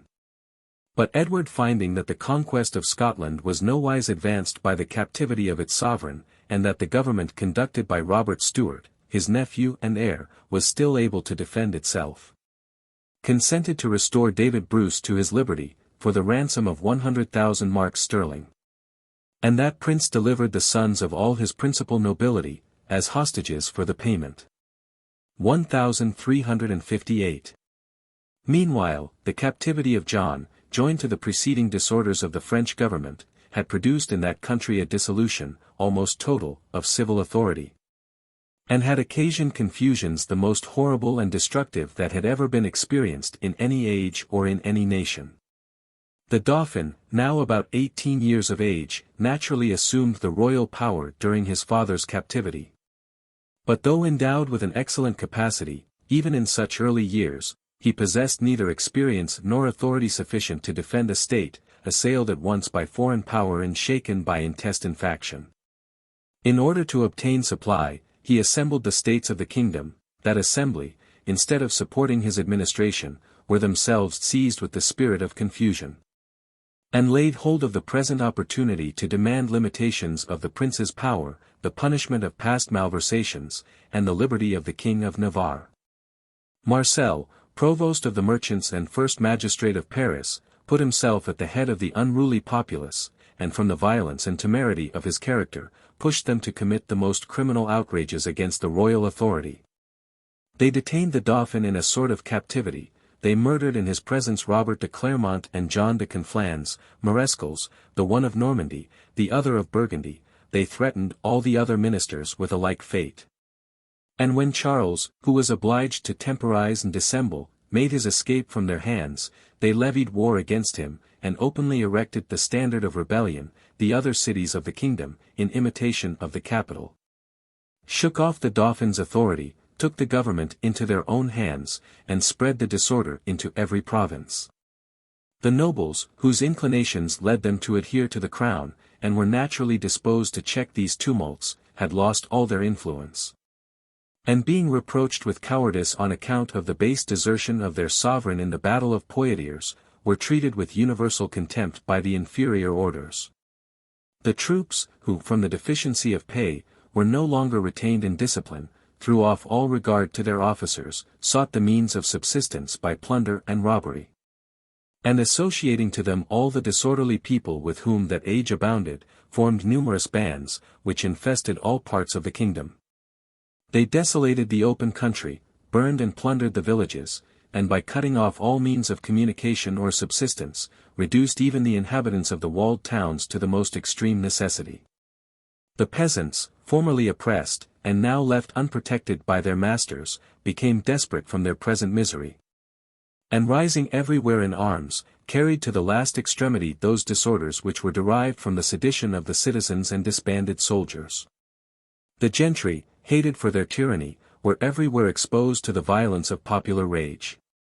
And instead of meeting with the regard due to their past dignity, became only, on that account, the object of more wanton insult to the mutinous peasants. They were hunted like wild beasts, and put to the sword without mercy, their castles were consumed with fire, and levelled to the ground, their wives and daughters were first ravished, then murdered. The savages proceeded so far as to impale some gentlemen, and roast them alive before a slow fire. A body of 9,000 of them broke into Meaux, where the wife of the Dauphin, with above 300 ladies, had taken shelter. The most brutal treatment and most atrocious cruelty were justly dreaded by this helpless company, but the Captal de Buch, though in the service of Edward, yet moved by generosity and by the gallantry of a true knight, flew to their rescue, and beat off the peasants with great slaughter. In other civil wars, the opposite factions, falling under the government of their several leaders, commonly preserve still the vestige of some rule and order, but here the wild state of nature seemed to be renewed, every man was thrown loose and independent of his fellows, and the populousness of the country, derived from the preceding police of civil society, served only to increase the horror and confusion of the scene. Amidst these disorders, the King of Navarre made his escape from prison, and presented a dangerous leader to the furious malcontents. But the splendid talents of this prince qualified him only to do mischief, and to increase the public distractions. He wanted the steadiness and prudence requisite for making his intrigue subservient to his ambition, and forming his numerous partisans into a regular faction. He revived his pretensions, somewhat obsolete, to the crown of France. But while he advanced this claim, he relied entirely on his alliance with the English, who were concerned in interest to disappoint his pretensions, and who, being public and inveterate enemies to the state, served only, by the friendship which they seemingly bore him, to render his cause the more odious. And in all his operations, he acted more like a leader of banditti, than one who aspired to be the head of a regular government, and who was engaged by his station to endeavor the re-establishment of order in the community. The eyes, therefore, of all the French, who wished to restore peace to their miserable and desolated country, were turned towards the Dauphin.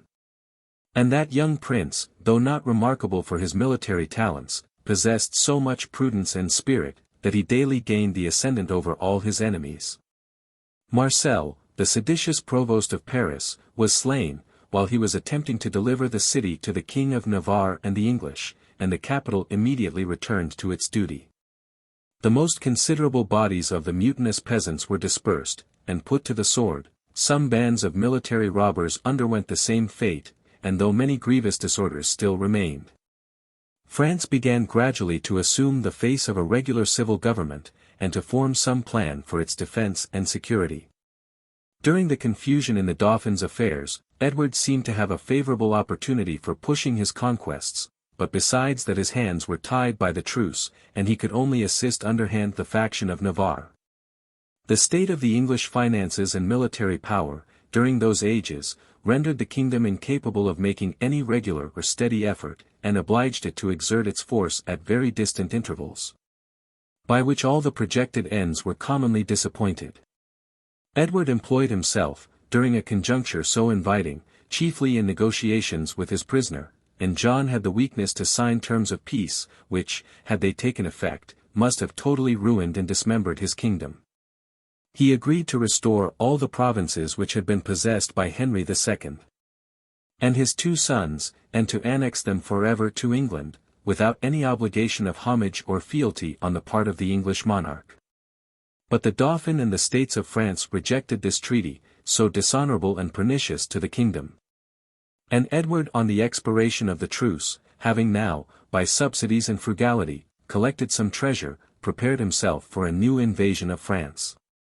The great authority and renown of the King and the Prince of Wales, the splendid success of their former enterprises, and the certain prospect of plunder from the defenceless provinces of France, soon brought together the whole military power of England. And the same motives invited to Edward's standard all the hardy adventurers of the different countries of Europe. He passed over to Calais, where he assembled an army of near 100,000 men. A force which the Dauphin could not pretend to withstand in the open field. That prince, therefore, prepared himself to elude a blow, which it was impossible for him to resist. He put all the considerable towns in a posture of defense, ordered them to be supplied with magazines and provisions, distributed proper garrisons in all places, secured everything valuable in the fortified cities, and chose his own station at Paris, with a view of allowing the enemy to vent their fury on the open country. 1359. The king, aware of this plan of defense, was obliged to carry along with him 6,000 wagons, loaded with the provisions necessary for the subsistence of his army. After ravaging the province of Picardy, he advanced into Champagne. And having a strong desire of being crowned King of France at Reims, the usual place in which this ceremony is performed, he laid siege to that city, and carried on his attacks, though without success, for the space of 7 weeks. 1360. The place was bravely defended by the inhabitants, encouraged by the exhortations of the Archbishop, John de Craon, till the advanced season, for this expedition was entered upon in the beginning of winter, obliged the king to raise the siege. The province of Champagne, meanwhile, was desolated by his incursions, and he thence conducted his army, with a like intent, into Burgundy. He took and pillaged Tonnerre, Gaillon, Avalon, and other small places. But the Duke of Burgundy, that he might preserve his country from further ravages, consented to pay him the sum of 100,000 nobles. Edward then bent his march towards the Nivernois, which saved itself by a like composition. He laid waste Brie and the Gatinois. And after a long march, very destructive to France, and somewhat ruinous to his own troops, he appeared before the gates of Paris, and taking up his quarters at Bourg-la-Reine, extended his army to Longjumeau, Montrouge, and Vaugirard. He tried to provoke the Dauphin to hazard a battle, by sending him a defiance, but could not make that prudent prince change his plan of operations. Paris was safe from the danger of an assault by its numerous garrison, from that of a blockade by its well-supplied magazines, and as Edward himself could not subsist his army in a country wasted by foreign and domestic enemies, and left also empty by the precaution of the Dauphin, he was obliged to remove his quarters. And he spread his troops into the provinces of Maine, Beauce, and the Chartrain, which were abandoned to the fury of their devastations. The only repose which France experienced was during the festival of Easter, when the king stopped the course of his ravages. For superstition can sometimes restrain the rage of men, which neither justice nor humanity is able to control.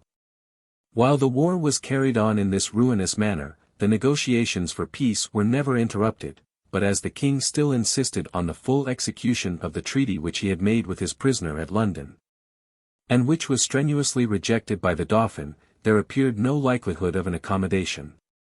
The Earl, now Duke of Lancaster, for this, title was introduced into England during the present reign, endeavoured to soften the rigour of these terms, and to finish the war on more equal and reasonable conditions. He insisted with Edward, that, notwithstanding his great and surprising successes, the object of the war, if such were to be esteemed the acquisition of the crown of France, was not become any nearer than at the commencement of it. Or rather, was set at a greater distance by those very victories and advantages which seemed to lead to it. That his claim of succession had not from the first procured him one partisan in the kingdom. And the continuance of these destructive hostilities had united every Frenchman in the most implacable animosity against him. That though intestine faction had crept into the government of France, it was abating every moment. And no party, even during the greatest heat of the contest, when subjection under a foreign enemy usually appears preferable to the dominion of fellow citizens, had ever adopted the pretensions of the King of England.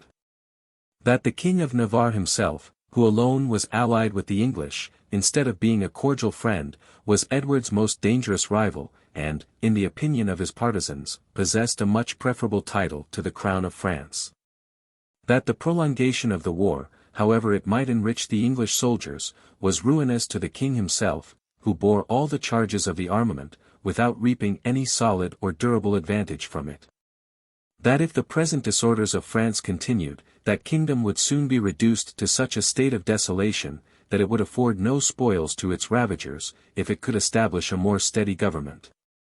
It might turn the chance of war in its favour, and by its superior force and advantages be able to repel the present victors.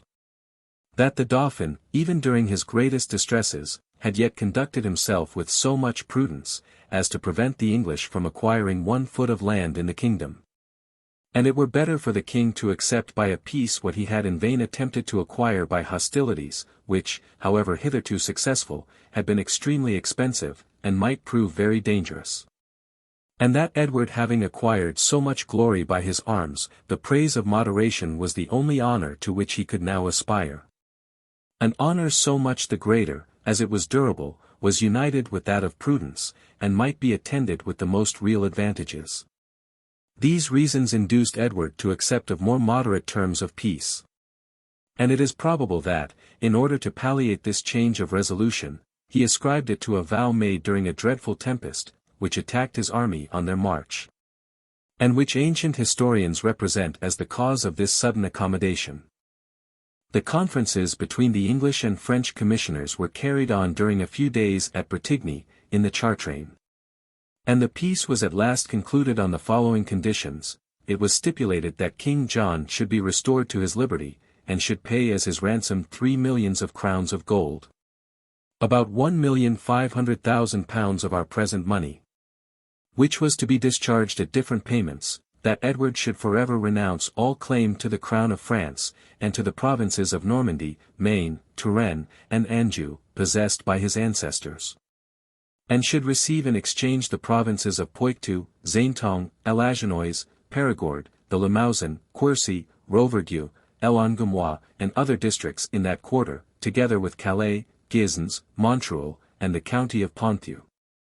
On the other side of France, that the full sovereignty of all these provinces, as well as that of Guienne, should be vested in the crown of England, and that France should renounce all title to feudal jurisdiction, homage, or appeal from them, that the King of Navarre should be restored to all his honours and possessions, that Edward should renounce his confederacy with the Flemings, John his connections with the Scots, that the disputes concerning the succession of Brittany, between the families of Blois and Mountfort, should be decided by arbiters appointed by the 2 kings. And if the competitors refused to submit to the award, the dispute should no longer be a ground of war between the kingdoms. And that 40 hostages, such as should be agreed on, should be sent to England as a security for the execution of all these conditions.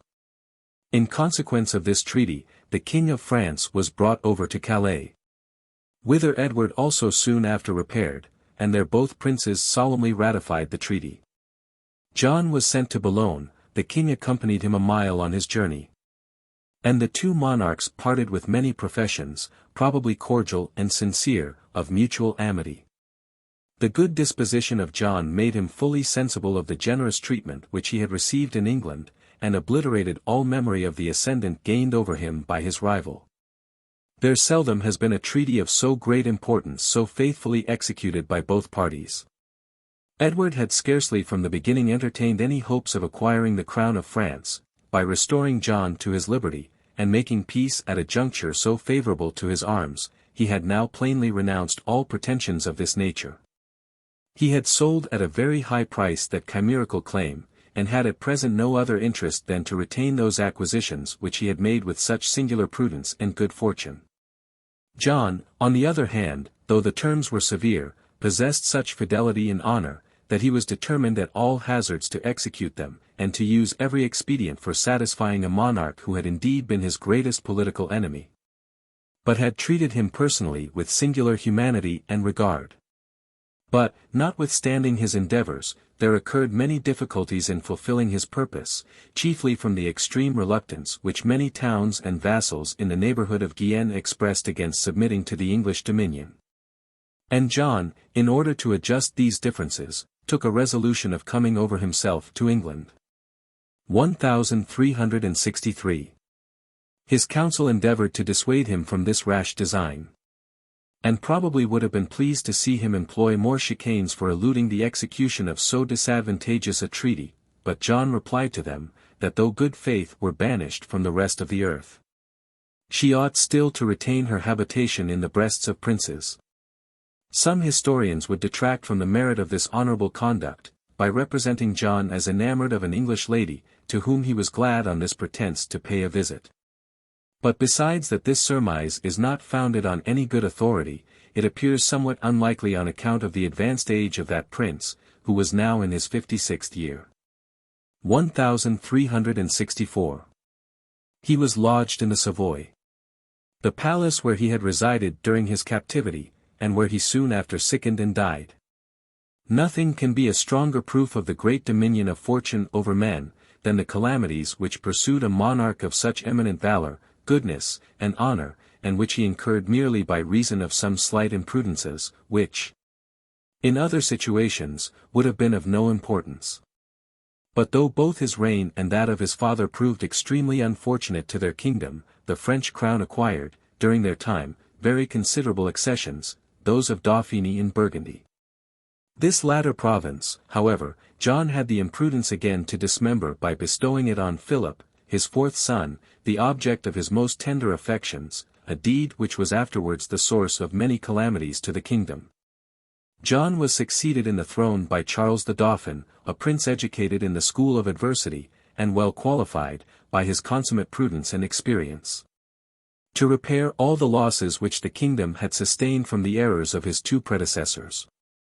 Contrary to the practice of all the great princes of those times, which held nothing in estimation but military courage, he seems to have fixed it as a maxim never to appear at the head of his armies. And he was the first king in Europe that showed the advantage of policy, foresight, and judgment, above a rash and precipitate valor. The events of his reign, compared with those of the preceding, are a proof how little reason kingdoms have to value themselves on their victories, or to be humbled by their defeats, which in reality ought to be ascribed chiefly to the good or bad conduct of their rulers, and are of little moment towards determining national characters and manners. Before Charles could think of counterbalancing so great a power as England, it was necessary for him to remedy the many disorders to which his own kingdom was exposed. He turned his arms against the King of Navarre, the great disturber of France during that age. He defeated this prince by the conduct of Bertrand du Guesclin, a gentleman of Brittany, one of the most accomplished characters of the age, whom he had the discernment to choose as the instrument of all his victories, and he obliged his enemy to accept of moderate terms of peace. Du Guesclin was less fortunate in the wars of Brittany, which still continued, notwithstanding the mediation of France and England. He was defeated and taken prisoner at Orey by Chandos. Charles of Blois was there slain, and the young Count of Mountfort soon after got entire possession of that duchy.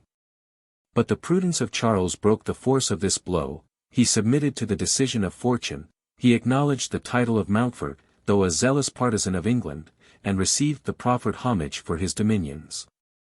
But the chief obstacle which the French king met with in the settlement of the state, proceeded from obscure enemies, whom their crimes alone rendered eminent, and their number dangerous. On the conclusion of the Treaty of Bretigny, the many military adventurers who had followed the standard of Edward being dispersed into the several provinces, and possessed of strongholds, refused to lay down their arms, or relinquish a course of life to which they were now accustomed, and by which alone they could gain a subsistence. They associated themselves with the banditti, who were already inured to the habits of rapine and violence, and under the name of the companies and companions, became a terror to all the peaceable inhabitants. Some English and Gascon gentlemen of character, particularly Sir Matthew Gournay, Sir Hugh Calverley, the Chevalier Vert, and others, were not ashamed to take the command of these ruffians, whose numbers amounted on the whole to near 40,000. And who bore the appearance of regular armies, rather than bands of robbers. These leaders fought pitched battles with the troops of France, and gained victories. In one of which Jacques de Bourbon, a prince of the blood, was slain, and they proceeded to such a height, that they wanted little but regular establishments to become princes, and thereby sanctify, by the maxims of the world, their infamous profession. The greater spoil they committed on the country, the more easy they found it to recruit their number. All those who were reduced to misery and despair, flocked to their standard. The evil was every day increasing. And though the Pope declared them excommunicated, these military plunderers, however deeply affected with the sentence, to which they paid a much greater regard than to any principles of morality, could not be induced by it to betake themselves to peaceable or lawful professions. 1366. As Charles was not able by power to redress so enormous a grievance, he was led by necessity, and by the turn of his character, to correct it by policy, and to contrive some method of discharging into foreign countries this dangerous and intestine evil. Peter, King of Castile, stigmatized by his contemporaries and by posterity with the epithet of cruel, had filled with blood and murder his kingdom and his own family. And having incurred the universal hatred of his subjects, he kept from present terror alone, an anxious and precarious possession of the throne. His nobles fell every day the victims of his severity. He put to death several of his natural brothers, from groundless jealousy. Each murder, by multiplying his enemies, became the occasion of fresh barbarities. And as he was not destitute of talents, his neighbors, no less than his own subjects, were alarmed at the progress of his violence and injustice. The ferocity of his temper, instead of being softened by his strong propensity to love, was rather inflamed by that passion, and took thence new occasion to exert itself. Instigated by Mary de Padilla, who had acquired the ascendant over him, he threw into prison Blanche de Bourbon, his wife, Bister to the Queen of France, and soon after made way by poison for the espousing of his mistress. Henry, Count of Trastamare, his natural brother, seeing the fate of every one who had become obnoxious to this tyrant, took arms against him. But being foiled in the attempt, he sought for refuge in France, where he found the minds of men extremely inflamed against Peter, on account of his murder of the French princess. He asked permission of Charles to enlist the companies in his service, and to lead them into Castile, where, from the concurrence of his own friends, and the enemies of his brother, he had the prospect of certain and immediate success. The French king, charmed with the project, employed Du Guesclin in negotiating with the leaders of these banditti. The treaty was soon concluded. The high character of honor which that general possessed, made every one trust to his promises. Though the intended expedition was kept a secret, the companies implicitly enlisted under his standard. And they required no other condition before their engagement, than an assurance that they were not to be led against the Prince of Wales in Guienne. But that prince was so little averse to the enterprise, that he allowed some gentlemen of his retinue to enter into the service under Du Guesclin. Du Guesclin, having completed his levies, led the army first to Avignon, where the Pope then resided, and demanded, sword in hand, an absolution for his soldiers, and the sum of 200,000 livres. The first was readily promised him. Some more difficulty was made with regard to the second. I believe that my fellows, replied Du Guesclin, may make a shift to do without your absolution, but the money is absolutely necessary. The Pope then extorted from the inhabitants in the city and neighborhood the sum of 100,000 livres, and offered it to Du Guesclin. "It is not my purpose," cried that generous warrior, "to oppress the innocent people. The Pope and his cardinals themselves can well spare me that sum from their own coffers. This money, I insist, must be restored to the owners. And should they be defrauded of it, I shall myself return from the other side of the Pyrenees, and oblige you to make them restitution." The Pope found the necessity of submitting, and paid him from his treasury the sum demanded. The army, hallowed by the blessings, and enriched by the spoils, of the Church, proceeded on their expedition. These experienced and hardy soldiers, conducted by so able a general, easily prevailed over the King of Castile, whose subjects, instead of supporting their oppressor, were ready to join the enemy against him. Peter fled from his dominions, took shelter in Guienne, and craved the protection of the Prince of Wales, whom his father had invested with the sovereignty of these conquered provinces, by the title of the Principality of Aquitaine. 1367.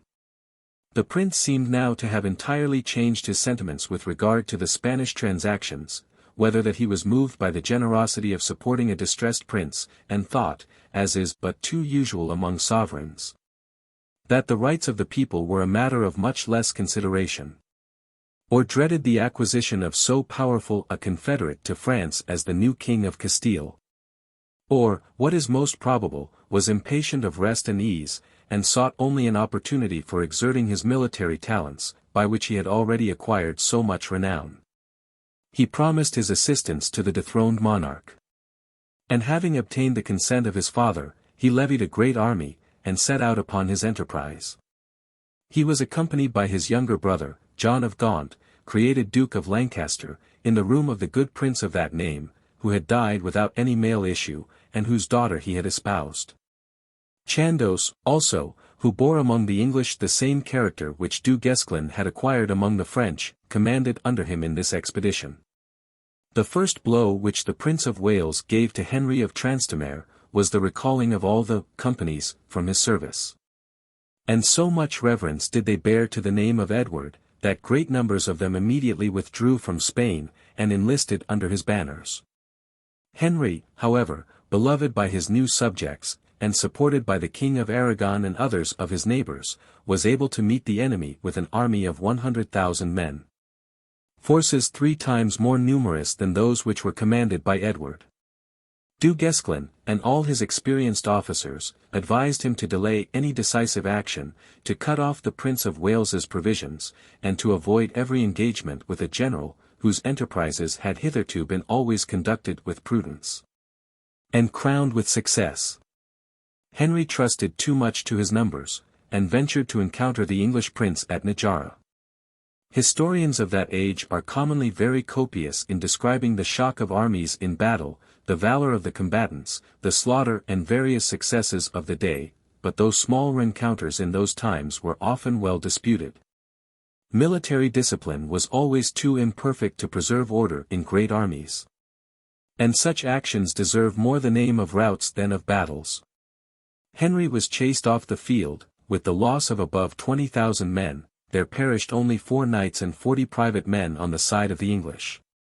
Peter, who so well merited the infamous epithet which he bore, purposed to murder all his prisoners in cold blood, but was restrained from this barbarity by the remonstrance of the Prince of Wales. All Castile now submitted to the victor, Peter was restored to the throne, and Edward finished his perilous enterprise with his usual glory. But he had soon reason to repent his connections with a man like Peter, abandoned to all sense of virtue and honor. The ungrateful tyrant refused the stipulated pay to the English forces. And Edward, finding his soldiers daily perish by sickness, and even his own health impaired by the climate, was obliged, without receiving any satisfaction on this head, to return into Guienne. The barbarities exercised by Peter over his helpless subjects, whom he now regarded as vanquished rebels, revived all the animosity of the Castilians against him. And on the return of Henry of Trastamare, together with Du Guesclin, and some forces levied anew in France, the tyrant was again dethroned, and was taken prisoner.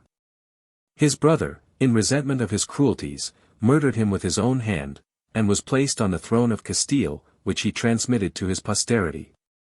The Duke of Lancaster, who espoused in second marriage the eldest daughter of Peter, inherited only the empty title of that sovereignty, and, by claiming the succession, increased the animosity of the new King of Castile against England. 1368. But the prejudice which the affairs of Prince Edward received from this splendid though imprudent expedition, ended not with it. He had involved himself in so much debt by his preparations and the pay of his troops, that he found it necessary, on his return, to impose on his principality a new tax, to which some of the nobility consented with extreme reluctance, and to which others absolutely refused to submit. This incident revived the animosity which the inhabitants bore to the English, and which all the amiable qualities of the Prince of Wales were not able to mitigate or assuage. They complained that they were considered as a conquered people, that their privileges were disregarded, that all trust was given to the English alone, that every office of honor and profit was conferred on these foreigners, and that the extreme reluctance, which most of them had expressed, to receive the new yoke, was likely to be long remembered against them. They cast, therefore, their eyes towards their ancient sovereign, whose prudence they found had now brought the affairs of his kingdom into excellent order. And the Counts of Armagnac, Comminges, and Perigord, the Lord d'Albret, with other nobles, went to Paris, and were encouraged to carry their complaints to Charles, as to their Lord Paramount, against these oppressions of the English government. In the Treaty of Bretagne it had been stipulated, that the two kings should make renunciations, Edward, of his claim to the crown of France, and to the provinces of Normandy, Maine, and Anjou. John, of the homage and fealty due for Guienne and the other provinces ceded to the English. But when that treaty was confirmed and renewed at Calais, it was found necessary, as Edward was not yet in possession of all the territories, that the mutual renunciations should for some time be deferred. And it was agreed, that the parties, meanwhile, should make no use of their respective claims against each other. Though the failure in exchanging these renunciations had still proceeded from France, Edward appears to have taken no umbrage at it. Both because this clause seemed to give him entire security, and because some reasonable apology had probably been made to him for each delay. It was, however, on this pretence, though directly contrary to treaty, that Charles resolved to ground his claim of still considering himself as superior lord of those provinces, and of receiving the appeals of his subvassals. 1369. But as views of policy, more than those of justice, enter into the deliberations of princes, and as the mortal injuries received from the English, the pride of their triumphs, the severe terms imposed by the treaty of peace, seem to render every prudent means of revenge honorable against them. Charles was determined to take this measure, less by the reasonings of his civilians and lawyers, than by the present situation of the two monarchies. He considered the declining years of Edward, the languishing state of the Prince of Wales's health, the affection which the inhabitants of all these provinces bore to their ancient master, their distance from England, their vicinity to France, the extreme animosity expressed by his own subjects against these invaders, and their ardent thirst of vengeance. And having silently made all the necessary preparations, he sent to the Prince of Wales a summons to appear in his court at Paris, and there to justify his conduct towards his vassals. The prince replied, that he would come to Paris, but it should be at the head of 60,000 men. The unwarlike character of Charles kept Prince Edward, even yet, from thinking that that monarch was in earnest in this bold and hazardous attempt. It soon appeared what a poor return the king had received by his distant conquests for all the blood and treasure expended in the quarrel, and how impossible it was to retain acquisitions. In an age when no regular force could be maintained sufficient to defend them against the revolt of the inhabitants, especially if that danger was joined with the invasion of a foreign enemy. 1370. Charles fell first upon Ponthieu, which gave the English an inlet into the heart of France. The citizens of Abbeville opened their gates to him, those of Asti, Valory, Roux, and Crotoy imitated the example, and the whole country was, in a little time, reduced to submission. The Dukes of Berry and Anjou, brothers to Charles, being assisted by Du Guesclin, who was recalled from Spain, invaded the southern provinces. And by means of their good conduct, the favorable dispositions of the people, and the ardor of the French nobility, they made every day considerable progress against the English. The state of the Prince of Wales's health did not permit him to mount on horseback, or exert his usual activity. Chandos, the constable of Guienne, was slain in one action. The Captal de Buch, who succeeded him in that office, was taken prisoner in another, and when young Edward himself was obliged by his increasing infirmities to throw up the command, and return to his native country. The affairs of the English in the south of France seemed to be menaced with total ruin. The king, incensed at these injuries, threatened to put to death all the French hostages who remained in his hands, but on reflection abstained from that ungenerous revenge.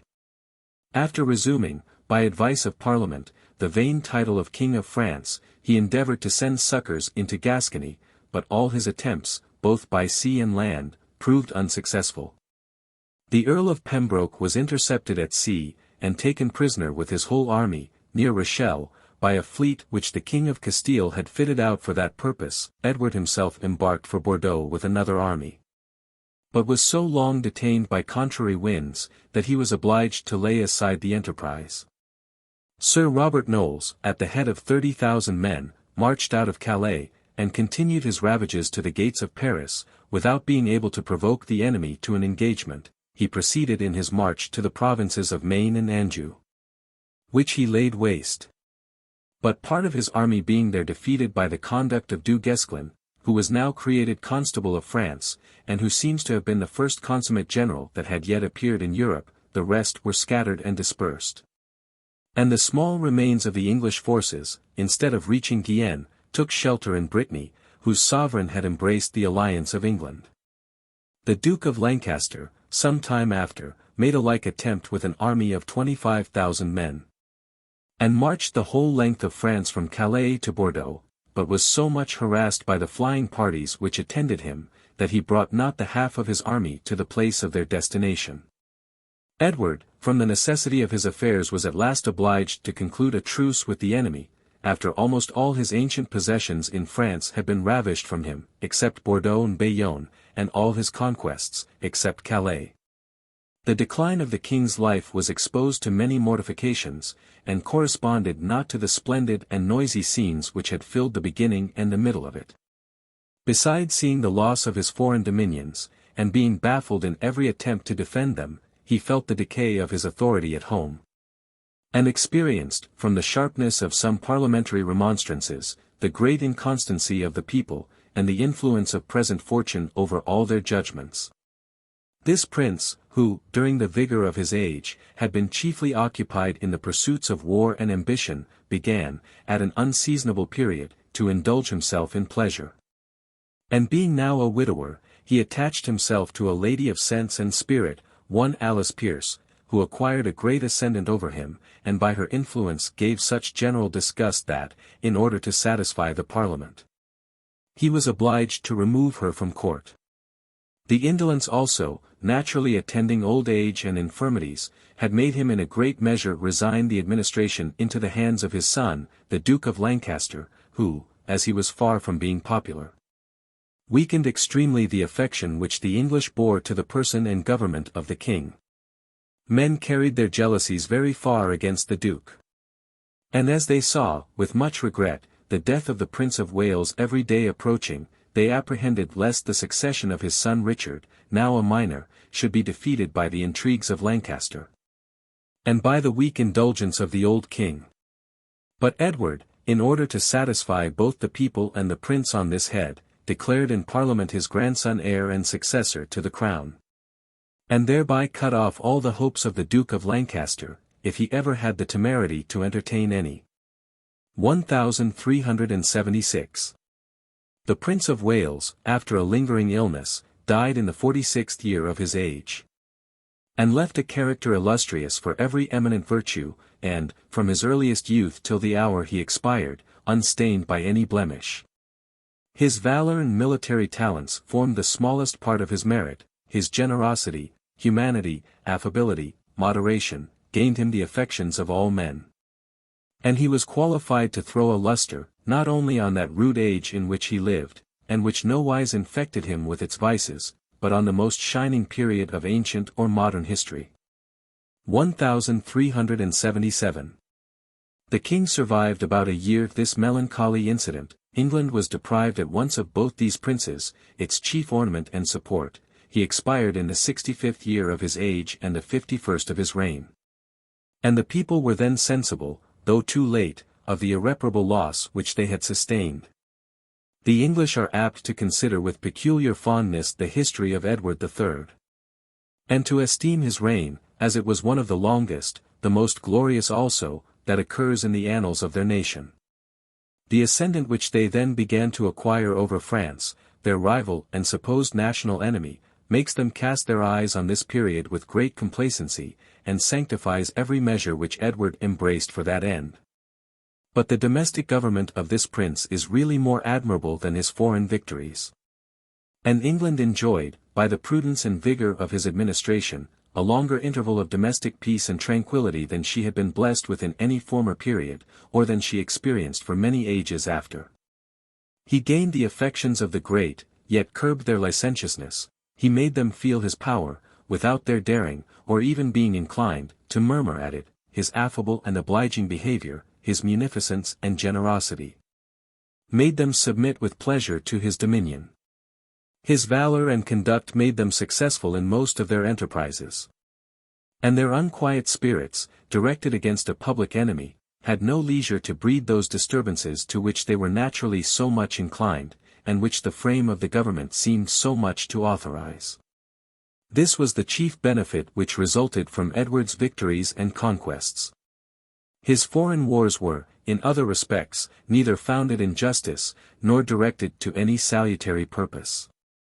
His attempt against the King of Scotland, a minor and a brother-in-law, and the revival of his grandfather's claim of superiority over that kingdom, were both unreasonable and ungenerous. And he allowed himself to be too easily seduced, by the glaring prospect of French conquests, from the acquisition of a point which was practicable, and which, if attained, might really have been of lasting utility to his country and his successors. The success which he met with in France, though chiefly owing to his eminent talents, was unexpected. And yet, from the very nature of things, not from any unforeseen accidents, was found, even during his lifetime, to have procured him no solid advantages. But the glory of a conqueror is so dazzling to the vulgar, the animosity of nations is so violent, that the fruitless desolation of so fine a part of Europe as France, is totally disregarded by us. And is never considered as a blemish in the character or conduct of this prince. And indeed, from the unfortunate state of human nature, it will commonly happen, that a sovereign of genius, such as Edward, who usually finds everything easy in his domestic government, will turn himself towards military enterprises, where alone he meets with opposition, and where he has full exercise for his industry and capacity. Edward had a numerous posterity by his queen, Philippa of Hainaut. His eldest son was the heroic Edward, usually denominated the Black Prince from the color of his armor. This prince espoused his cousin Joan, commonly called the Fair Maid of Kent, daughter and heir of his uncle, the Earl of Kent, who was beheaded in the beginning of this reign. She was first married to Sir Thomas Holland, by whom she had children. By the Prince of Wales she had a son, Richard, who alone survived his father. The second son of King Edward, for we pass over such as died in their childhood, was Lionel, Duke of Clarence, who was first married to Elizabeth de Burgh, daughter and heir of the Earl of Ulster, by whom he left only one daughter. Married to Edmund Mortimer, Earl of Marche. Lionel espoused in second marriage Violante, the daughter of the Duke of Milan, and died in Italy soon after the consummation of his nuptials, without leaving any posterity by that princess. Of all the family, he resembled most his father and elder brother in his noble qualities. Edward's third son was John of Gaunt, so called from the place of his birth. He was created Duke of Lancaster. And from him sprang that branch which afterwards possessed the crown. The fourth son of this royal family was Edmund, created Earl of Cambridge by his father, and Duke of York by his nephew. The fifth son was Thomas, who received the title of Earl of Buckingham from his father, and that of Duke of Gloucester from his nephew. In order to prevent confusion, we shall always distinguish these two princes by the titles of York and Gloucester, even before they were advanced to them. There were also several princesses born to Edward by Philippa. To wit, Isabella, Joan, Mary, and Margaret, who espoused, in the order of their names, Engelram de Coucy, Earl of Bedford, Alfonso, King of Castile, John of Mountfort, Duke of Brittany, and John Hastings, Earl of Pembroke. The Princess Joan died at Bordeaux before the consummation of her marriage. It is remarked by an elegant historian, that conquerors, though usually the bane of bonny and kind, proved often, in those feudal limes, the most indulgent of sovereigns. They stood most in need of supplies from their people. And not being able to compel them by force to submit to the necessary impositions, they were obliged to make them some compensation, by equitable laws and popular concessions. This remark is, in some measure, though imperfectly, justified by the conduct of Edward III. He took no steps of moment without consulting his parliament, and obtaining their approbation, which he afterwards pleaded as a reason for their supporting his measures. The parliament, therefore, rose into greater consideration during his reign, and acquired more regular authority, than in any former time. And even the House of Commons, which, during turbulent and factious periods, was naturally depressed by the greater power of the crown and barons, began to appear of some weight in the constitution. In the latter years of Edward, the king's ministers were impeached in Parliament, particularly Lord Latimer, who fell a sacrifice to the authority of the Commons, and they even obliged the king to banish his mistress by their remonstrances. Some attention was also paid to the election of their members, and lawyers in particular, who were at that time men of a character somewhat inferior, were totally excluded the House during several parliaments. One of the most popular laws enacted by any prince, was the statute which passed in the 25th of this reign, and which limited the cases of high treason, before vague and uncertain, to 3 principal heads: conspiring the death of the king, levying war against him, and adhering to his enemies, and the judges were prohibited, if any other cases should occur, from inflicting the penalty of treason without an application to Parliament. The bounds of treason were indeed so much limited by this statute, which still remains in force without any alteration, that the lawyers were obliged to enlarge them, and to explain a conspiracy for levying war against the king to be equivalent to a conspiracy against his life. And this interpretation, seemingly forced, has, from the necessity of the case, been tacitly acquiesced in. It was also ordained that a parliament should be held once a year, or oftener, if need be.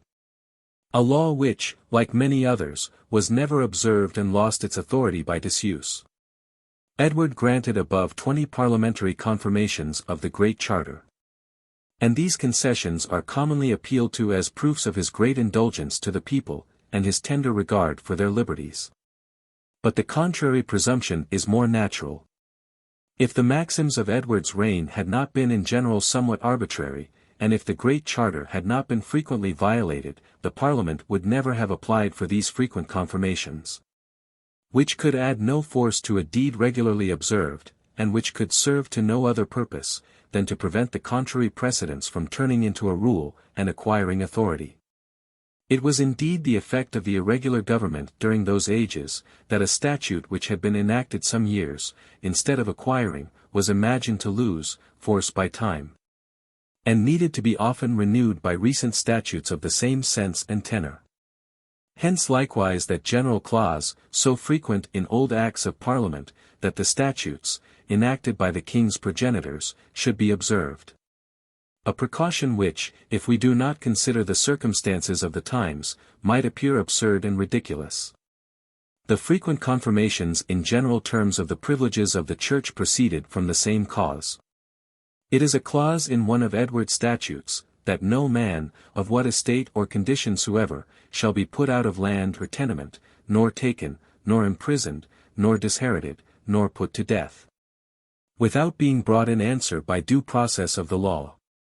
This privilege was sufficiently secured by a clause of the Great Charter, which had received a general confirmation in the first chapter of the same statute. Why then is the clause so anxiously, and, as we may think, so superfluously repeated? Plainly, because there had been some late infringements of it, which gave umbrage to the Commons. But there is no article in which the laws are more frequently repeated during this reign, almost in the same terms, than that of purveyance, which the Parliament always calls an outrageous and intolerable grievance. and the source of infinite damage to the people. The Parliament tried to abolish this prerogative altogether, by prohibiting anyone from taking goods without the consent of the owners, and by changing the heinous name of purveyors, as they term it, into that of buyers. But the arbitrary conduct of Edward still brought back the grievance upon them, though contrary both to the Great Charter and to many statutes. This disorder was in a great measure derived from the state of the public finances, and of the kingdom, and could therefore the less admit of remedy. The prince frequently wanted ready money. Yet his family must be subsisted, he was therefore obliged to employ force and violence for that purpose, and to give tallies, at what rate he pleased, to the owners of the goods which he laid hold of. The kingdom also abounded so little in commodities, and the interior communication was so imperfect, that had the owners been strictly protected by law, they could easily have exacted any price from the king.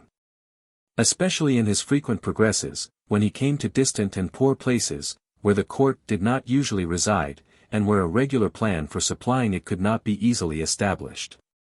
Not only the king, but several great lords, insisted upon this right of purveyance within certain districts. The magnificent castle of Windsor was built by Edward III. And his method of conducting the work may serve as a specimen of the condition of the people in that age. Instead of engaging workmen by contracts and wages, he assessed every county in England to send him a certain number of masons, tilers, and carpenters, as if he had been levying an army. They mistake, indeed, very much the genius of this reign, who imagine that it was not extremely arbitrary. All the high prerogatives of the crown were to the full exerted in it. But what gave some consolation, and promised in time some relief to the people, they were always complained of by the commons, such as the dispensing power, the extension of the forests, erecting monopolies, exacting loans, stopping justice by particular warrants, the renewal of the commission of trail-baton, pressing men and ships into the public service, levying arbitrary and exorbitant fines, extending the authority of the Privy Council or Star Chamber to the decision of private causes, enlarging the power of the marescals and other arbitrary courts, imprisoning members for freedom of speech in Parliament, obliging people without any rule to send recruits of men at arms, archers, and hobblers to the army. But there was no act of arbitrary power more frequently repeated in this reign, than that of imposing taxes without consent of Parliament. Though that assembly granted the king greater supplies than had ever been obtained by any of his predecessors, his great undertakings, and the necessity of his affairs, obliged him to levy still more. And after his splendid success against France had added weight to his authority, these arbitrary impositions became almost annual and perpetual. Cotton's abridgment of the records affords numerous instances of this kind, in the 1st year of his reign, in the 13th year, in the 14th, in the 20th, in the 21st, in the 22nd, in the 25th, in the 38th, in the 50th, and in the 51st. The king openly avowed and maintained this power of levying taxes at pleasure. At one time, he replied to the remonstrance made by the commons against it, that the impositions had been exacted from great necessity, and had been assented to by the prelates, earls, barons, and some of the commons. At another, that he would advise with his council. When the Parliament desired that a law might be enacted for the punishment of such as levied these arbitrary impositions, he refused compliance. In the subsequent year, they desired that the king might renounce this pretended prerogative, but his answer was, that he would levy no taxes without necessity for the defense of the realm, and where he reasonably might use that authority. This incident passed a few days before his death, and these were, in a manner, his last words to his people. It would seem that the famous charter or statute of Edward I, the Telegio non concedendo, though never repealed, was supposed to have already lost by age all its authority. These facts can only show the practice of the times, for as to the right, the continual remonstrances of the commons may seem to prove that it rather lay on their side, at least. These remonstrances served to prevent the arbitrary practices of the court from becoming an established part of the constitution. In so much a better condition were the privileges of the people even during the arbitrary reign of Edward III.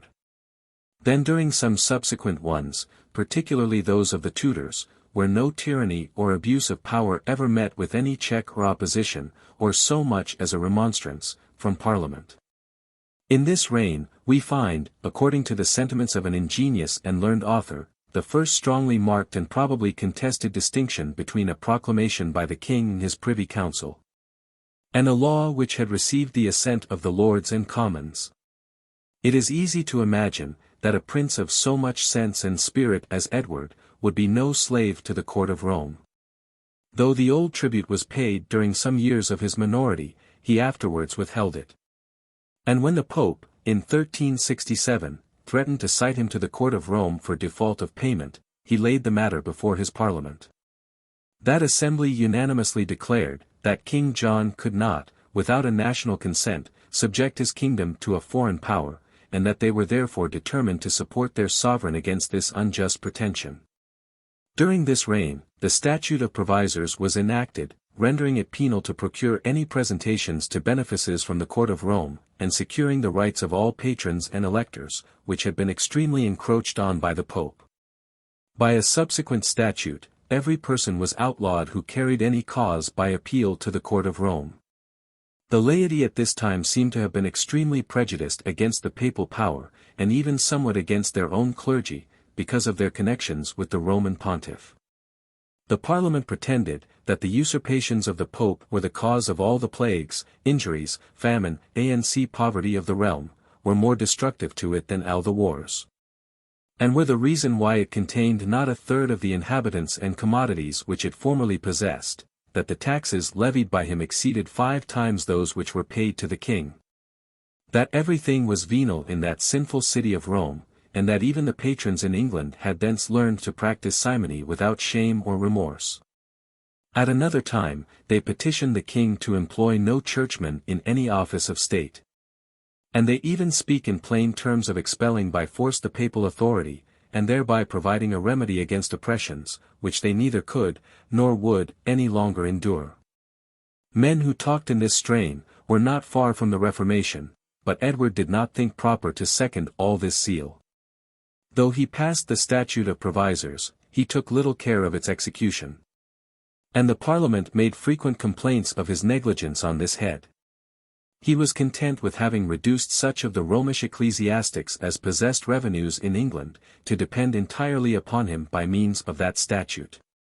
As to the police of the kingdom during this period, it was certainly better than during times of faction, civil war, and disorder, to which England was so often exposed, yet were there several vices in the constitution, the bad consequences of which all the power and vigilance of the king could not prevent. The barons, by their confederacies with those of their own order, and by supporting and defending their retainers in every iniquity, were the chief abettors of robbers, murderers, and ruffians of all kinds. And no law could be executed against those criminals. The nobility were brought to give their promise in Parliament, that they would not avow retain, or support any felon or breaker of the law. Yet this engagement, which we may wonder to see exacted from men of their rank, was never regarded by them. The Commons make continual complaints of the multitude of robberies, murders, rapes, and other disorders, which, they say, were become numberless in every part of the kingdom, and which they always ascribe to the protection that the criminals received from the great. The King of Cyprus, who paid a visit to England in this reign, was robbed and stripped on the highway with his whole retinue. Edward himself contributed to this dissolution of law, by his facility in granting pardons to felons, from the solicitation of the courtiers. Laws were made to retrench this prerogative, and remonstrances of the Commons were presented against the abuse of it, but to no purpose. The gratifying of a powerful nobleman continued still to be of more importance than the protection of the people. The king also granted many franchises, which interrupted the course of justice and the execution of the laws. Commerce and industry were certainly at a very low ebb during this period. The bad police of the country alone affords a sufficient reason. The only exports were wool, skins, hides, leather, butter, tin, lead, and such unmanufactured goods, of which wool was by far the most considerable. Knighton has asserted, that 100,000 sacks of wool were annually exported, and sold at £20 a sack, money of that age. But he is widely mistaken both in the quantity exported and in the value. In 1349, the Parliament remonstrate, that the king, by an illegal imposition of 40 shillings on each sack exported, had levied £60,000 a year, which reduces the annual exports to 30,000 sacks. A sack contained 26 stone, and each stone 14 pounds, and at a medium was not valued at above £5 a sack, that is, 14 or 15 pounds of our present money. Knighton's computation raises it to £60, which is near 4 times the present price of wool in England. According to this reduced computation, the export of wool brought into the kingdom about £400,000 of our present money, instead of 6 millions, which is an extravagant sum. Even the former sum is so high, as to afford a suspicion of some mistake in the computation of the Parliament with regard to the number of sacks exported. Such mistakes were very usual in those ages. Edward endeavored to introduce and promote the woolen manufacture, by giving protection and encouragement to foreign weavers, and by enacting a law, which prohibited every one from wearing any cloth but of English fabric. The Parliament prohibited the exportation of woolen goods, which was not so well judged, especially while the exportation of unwrought wool was so much allowed and encouraged. A like injudicious law was made against the exportation of manufactured iron.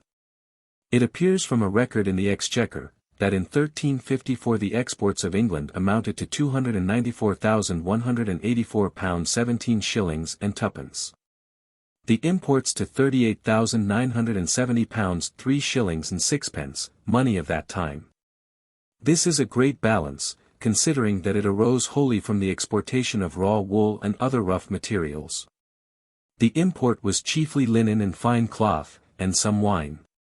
England seems to have been extremely drained at this time by Edward's foreign expeditions and foreign subsidies, which probably was the reason why the exports so much exceed the imports. The first toll we read of in England for mending the highways, was imposed in this reign. It was that for repairing the road between St. Giles's and Temple Bar. In the first of Richard II. The Parliament complain extremely of the decay of shipping during the preceding reign, and assert that one seaport formerly contained more vessels than were then to be found in the whole kingdom. This calamity they ascribe to the arbitrary seizure of ships by Edward for the service of his frequent expeditions. The Parliament in the 5th of Richard renew the same complaint, and we likewise find it made in the 46th of Edward III. So false is the common opinion that this reign was favourable to commerce. There is an order of this king, directed to the mayor and sheriffs of London, to take up all ships of 40 ton and upwards, to be converted into ships of war. The Parliament attempted the impracticable scheme of reducing the price of labour after the pestilence, and also that of poultry. A reaper, in the first week of August, was not allowed above twopence a day, or near sixpence of our present money. In the second week, a third more. A master carpenter was limited through the whole year to threepence a day, a common carpenter to twopence, money of that age. It is remarkable that, in the same reign, the pay of a common soldier, an archer, was sixpence a day, which, by the change both in denomination and value, would be equivalent to near 5 shillings of our present money. Soldiers were then enlisted only for a very short time. They lived idle all the rest of the year, and commonly all the rest of their lives. One successful campaign, by pay and plunder, and the ransom of prisoners, was supposed to be a small fortune to a man. Which was a great allurement to enter into the service. The staple of wool, wool fells, leather, and lead, was fixed by Act of Parliament in particular towns of England. Afterwards it was removed by law to Calais, but Edward, who commonly deemed his prerogative above law, paid little regard to these statutes. And when the Parliament remonstrated with him on account of those acts of power, he plainly told them, that he would proceed in that matter as he thought proper. It is not easy to assign the reason of this great anxiety for fixing a staple. Unless, perhaps, it invited foreigners to a market, when they knew beforehand, that they should there meet with great choice of any particular species of commodity. This policy of inviting foreigners to Calais was carried so far, that all English merchants were prohibited by law from exporting any English goods from the staple. Which was in a manner the total abandoning of all foreign navigation, except that to Calais, a contrivance seemingly extraordinary. The pay of a man-at-arms was quadruple. We may therefore conclude, that the numerous armies mentioned by historians in those times, consisted chiefly of ragamuffins who followed the camp, and lived by plunder. Edward's army before Calais consisted of 31,094 men, yet its pay for 16 months was only £127,201. It was not till the middle of this century that the English began to extend their navigation even to the Baltic, nor till the middle of the subsequent, that they sailed to the Mediterranean. Luxury was complained of in that age, as well as in others of more refinement, and attempts were made by Parliament to restrain it, particularly on the head of apparel, where surely it is the most obviously innocent and inoffensive.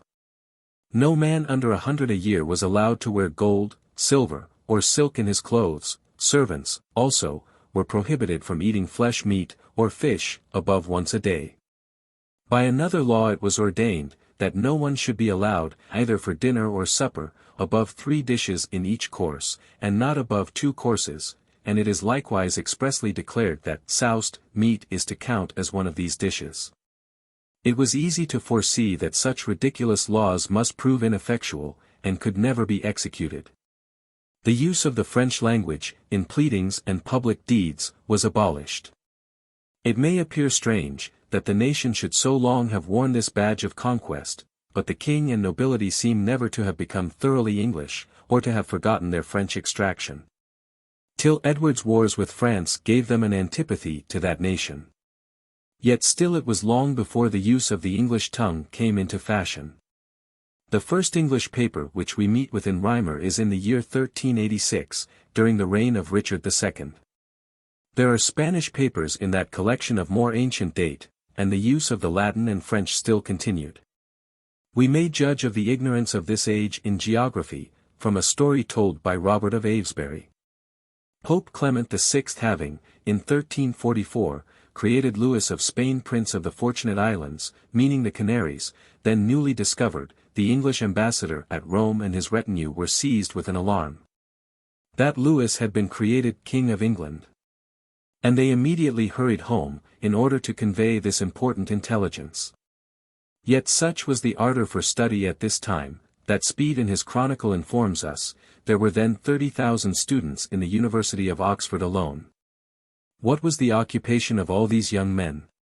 To learn very bad Latin, and still worse logic. In 1364, the Commons petitioned, that, in consideration of the preceding pestilence, such persons as possessed manors holding of the king in chief, and had let different leases without obtaining licenses, might continue to exercise the same power, till the country were become more populous.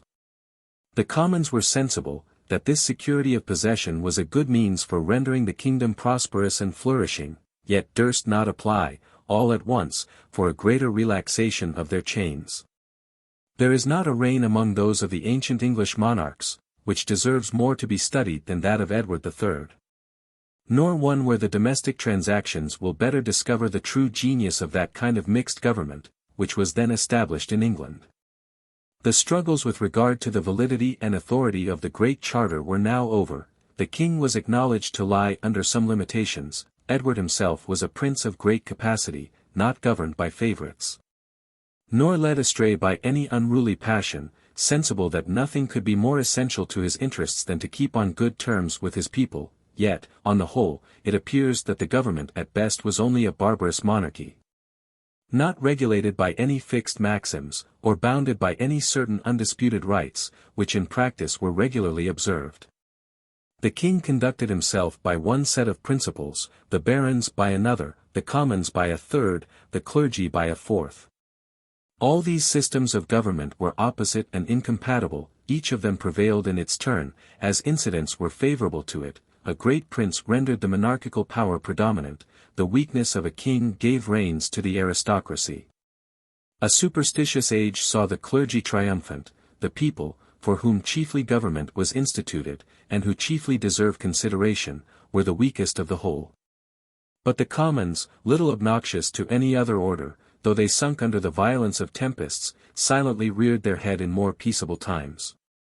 And while the storm was brewing, were courted by all sides, and thus received still some accession to their privileges, or, at worst, some confirmation of them. It has been an established opinion that gold coin was not struck till this reign. But there has lately been found proof that it is as ancient as Henry III. Chapter 17. Richard II. 1377. The Parliament which was summoned soon after the king's accession, was both elected and assembled in tranquillity. And the great change, from a sovereign of consummate wisdom and experience to a boy of 11 years of age, was not immediately felt by the people. The habits of order and obedience which the barons had been taught, during the long reign of Edward, still influenced them. And the authority of the king's 3 uncles, the Dukes of Lancaster, York, and Gloucester, sufficed to repress, for a time, the turbulent spirit to which that order, in a weak reign, was so often subject. The dangerous ambition, too, of these princes themselves was checked, by the plain and undeniable title of Richard, by the declaration of it made in Parliament, and by the affectionate regard which the people bore to the memory of his father, and which was naturally transferred to the young sovereign upon the throne. The different characters, also, of these 3 princes rendered them a counterpoise to each other, and it was natural to expect, that any dangerous designs which might be formed by one brother, would meet with opposition from the others. Lancaster, whose age and experience, and authority under the late king, gave him the ascendant among them, though his integrity seemed not proof against great temptations, was neither of an enterprising spirit, nor of a popular and engaging temper. York was indolent, inactive, and of slender capacity. Gloucester was turbulent, bold, and popular, but being the youngest of the family, was restrained by the power and authority of his elder brothers. There appeared, therefore, no circumstance in the domestic situation of England which might endanger the public peace, or give any immediate apprehensions to the lovers of their country. But as Edward, though he had fixed the succession to the crown, had taken no care to establish a plan of government during the minority of his grandson, it behoved the Parliament to supply this defect. And the House of Commons distinguished themselves by taking the lead on the occasion. This House, which had been rising to consideration during the whole course of the late reign, naturally received an accession of power during the minority. And as it was now becoming a scene of business, the members chose for the first time a speaker, who might preserve order in their debates, and maintain those forms which are requisite in all numerous assembles. Peter de la Mare was the man pitched on, the same person that had been imprisoned and detained in custody by the late king for his freedom of speech, in attacking the mistress and the ministers of that prince.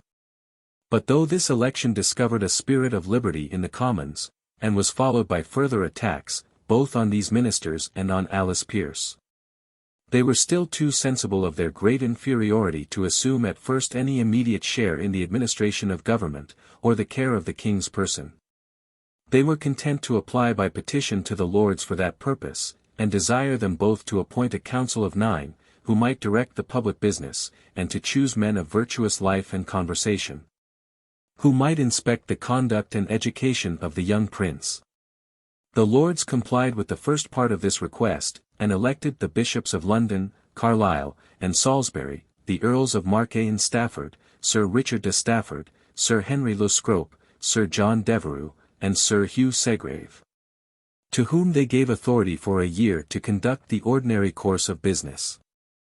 But as to the regulation of the king's household, they declined interposing in an office which, they said, both was invidious in itself, and might prove disagreeable to his majesty. The Commons, as they acquired more courage, ventured to proceed a step farther in their applications. They presented a petition, in which they prayed the king to check the prevailing custom among the barons of forming illegal confederacies, and supporting each other, as well as men of inferior rank, in the violations of law and justice. They received from the throne a general and an obliging answer to this petition, but another part of their application, that all the great officers should, during the king's minority, be appointed by Parliament, which seemed to require the concurrence of the Commons, as well as that of the Upper House, in the nomination, was not complied with. The Lords alone assumed the power of appointing these officers. The Commons tacitly acquiesced in the choice, and thought that, for the present, they themselves had proceeded a sufficient length, if they but advanced their pretensions, though rejected, of interposing in these more important matters of state. On this footing then the government stood. The administration was conducted entirely in the king's name, no regency was expressly appointed, the 9 councillors and the great officers named by the peers, did their duty each in his respective department. And the whole system was for some years kept together, by the secret authority of the king's uncles, especially of the Duke of Lancaster, who was in reality the regent. The Parliament was dissolved, after the Commons had represented the necessity of their being reassembled once every year, as appointed by law. And after having elected 2 citizens as their treasurers, to receive and disburse the produce of 2/15 and 10ths, which they had voted to the crown. In the other parliaments called during the minority, the Commons still discover a strong spirit of freedom, and a sense of their own authority, which, without breeding any disturbance, tended to secure their independence and that of the people. Edward had left his grandson involved in many dangerous wars. The pretensions of the Duke of Lancaster to the crown of Castile, made that kingdom still persevere in hostilities against England. Scotland, whose throne was now filled by Robert Stewart, nephew to David Bruce, and the first prince of that family, maintained such close connections with France, that war with one crown almost inevitably produced hostilities with the other. The French monarch, whose prudent conduct had acquired him the surname of Wise, as he had already baffled all the experience and valor of the 2 Edwards, was likely to prove a dangerous enemy to a minor king, but his genius, which was not naturally enterprising, led him not at present to give any disturbance to his neighbours. And he laboured, besides, under many difficulties at home, which it was necessary for him to surmount, before he could think of making conquests in a foreign country. England was master of Calais, Bordeaux, and Bayonne. Had lately acquired possession of Cherbourg from the cession of the King of Navarre, and of Brest from that of the Duke of Brittany. And having thus an easy entrance into France from every quarter, was able, even in its present situation, to give disturbance to his government. Before Charles could remove the English from these important posts, he died in the flower of his age, and left his kingdom to a minor son who bore the name of Charles VI. 1378. Meanwhile the war with France was carried on in a manner somewhat languid, and produced no enterprise of great lustre or renown. Sir Hugh Calverley, governor of Calais, making an inroad into Picardy with a detachment of the garrison, set fire to Boulogne. The Duke of Lancaster conducted an army into Brittany, but returned without being able to perform anything memorable. 1380. In a subsequent year, the Duke of Gloucester marched out of Calais with a body of 2,000 cavalry and 8,000 infantry, and scrupled not, with his small army, to enter into the heart of France, and to continue his ravages through Picardy, Champagne, the Brie, the Beauce, the Gatinois, the Orleanois, till he reached his allies in the province of Brittany. The Duke of Burgundy, at the head of a more considerable army, came within sight of him. But the French were so overawed by the former successes of the English, that no superiority of numbers could tempt them to venture a pitched battle with the troops of that nation. As the Duke of Brittany, soon after the arrival of these succours, formed an accommodation with the court of France, this enterprise also proved in the issue unsuccessful, and made no durable impression upon the enemy. The expenses of these armaments, and the usual want of economy attending a minority, much exhausted the English treasury, and obliged the Parliament, besides making some alterations in the council, to impose a new and unusual tax of 3 groats on every person, male and female, above 15 years of age. And they ordained that, in levying that tax, the opulent should relieve the poor by an equitable compensation. This imposition produced a mutiny, which was singular in its circumstances. All history abounds with examples where the great tyrannize over the meaner sort, but here the lowest populace rose against their rulers, committed the most cruel ravages upon them, and took vengeance for all former oppressions. 1381. The faint dawn of the arts and of good government in that age, had excited the minds of the populace, in different states of Europe, to wish for a better condition, and to murmur against those chains which the laws enacted by the haughty nobility and gentry, had so long imposed upon them. The commotions of the people in Flanders, the mutiny of the peasants in France, were the natural effects of this growing spirit of independence. And the report of these events being brought into England, where personal slavery, as we learn from Froissart, was more general than in any other country in Europe, had prepared the minds of the multitude for an insurrection. One John Ball, also, a seditious preacher, who affected low popularity, went about the country and inculcated on his audience the principles of the first origin of mankind from one common stock. Their equal right to liberty and to all the goods of nature, the tyranny of artificial distinctions, and the abuses which had arisen from the degradation of the more considerable part of the species, and the aggrandizement of a few insolent rulers.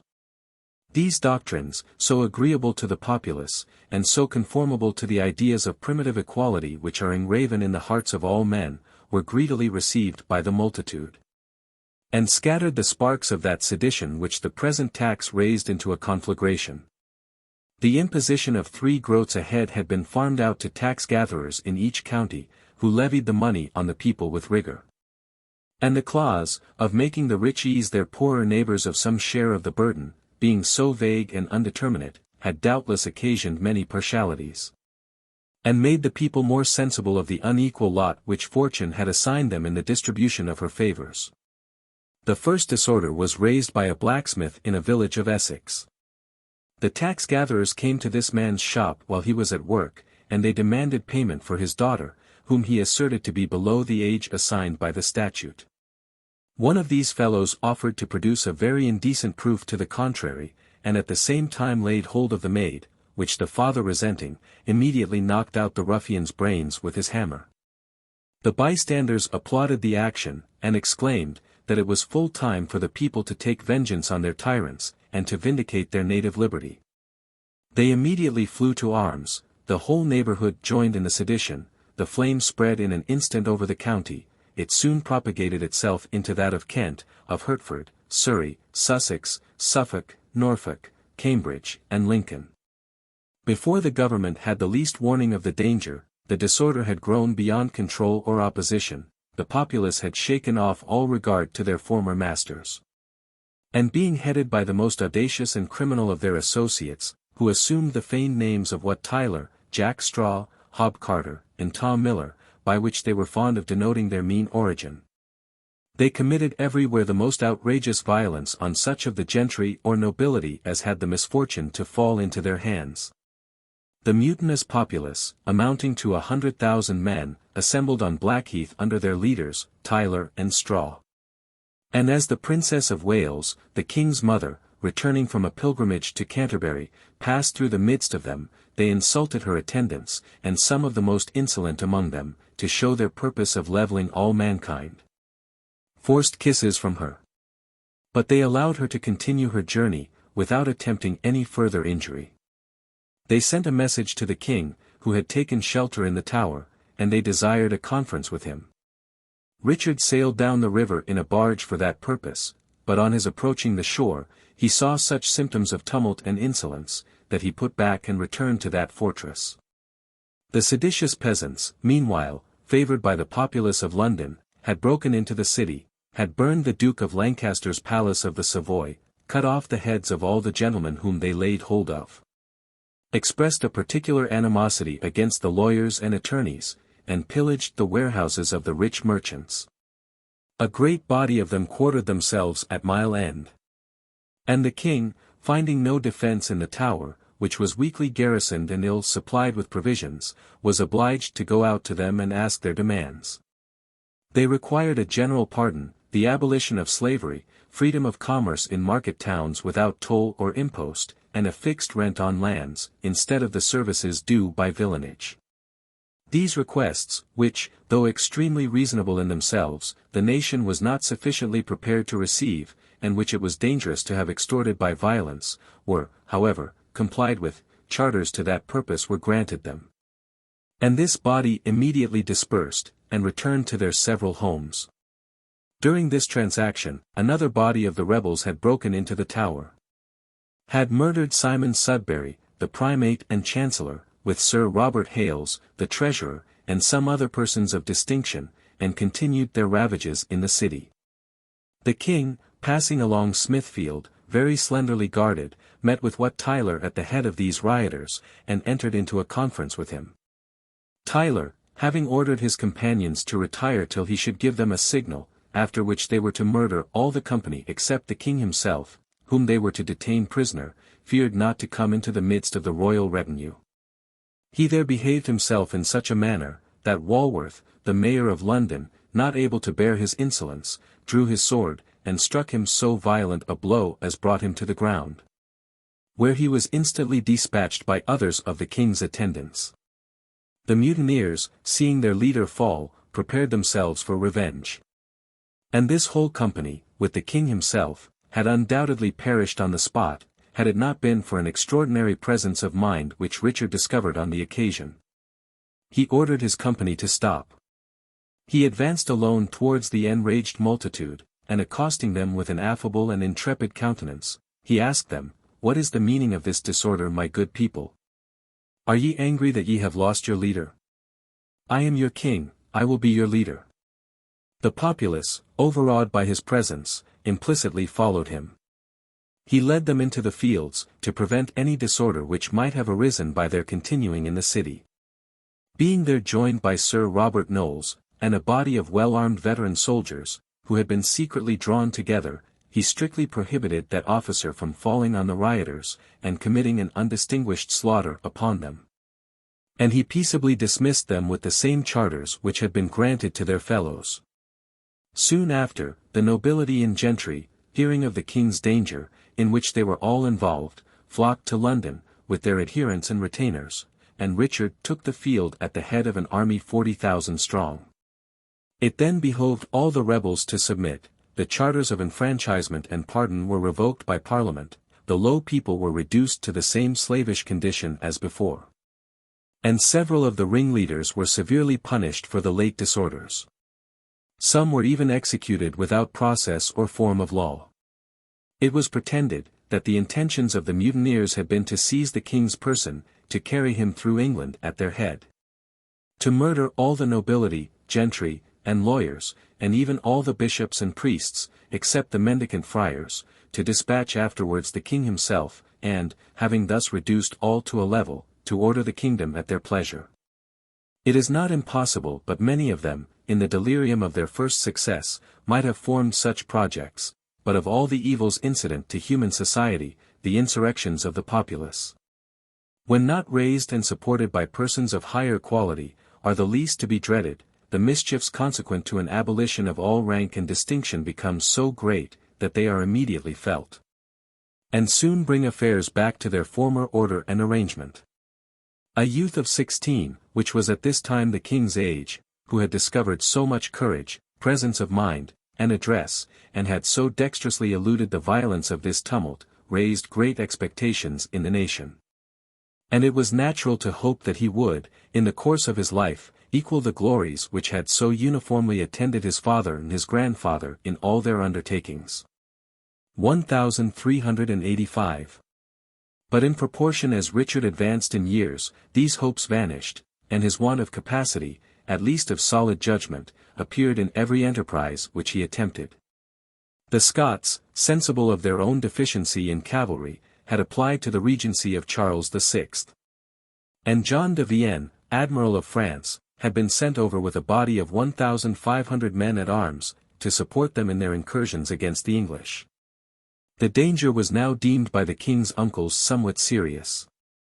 And a numerous army of 60,000 men was levied, and they marched into Scotland with Richard himself at their head. The Scots did not pretend to make resistance against so great a force, they abandoned without scruple their country to be pillaged and destroyed by the enemy. And when de Vienne expressed his surprise at this plan of operations, they told him that all their cattle was driven into the forests and fastnesses, that their houses and other goods were of small value, and that they well knew how to compensate any losses which they might sustain in that respect, by making an incursion into England.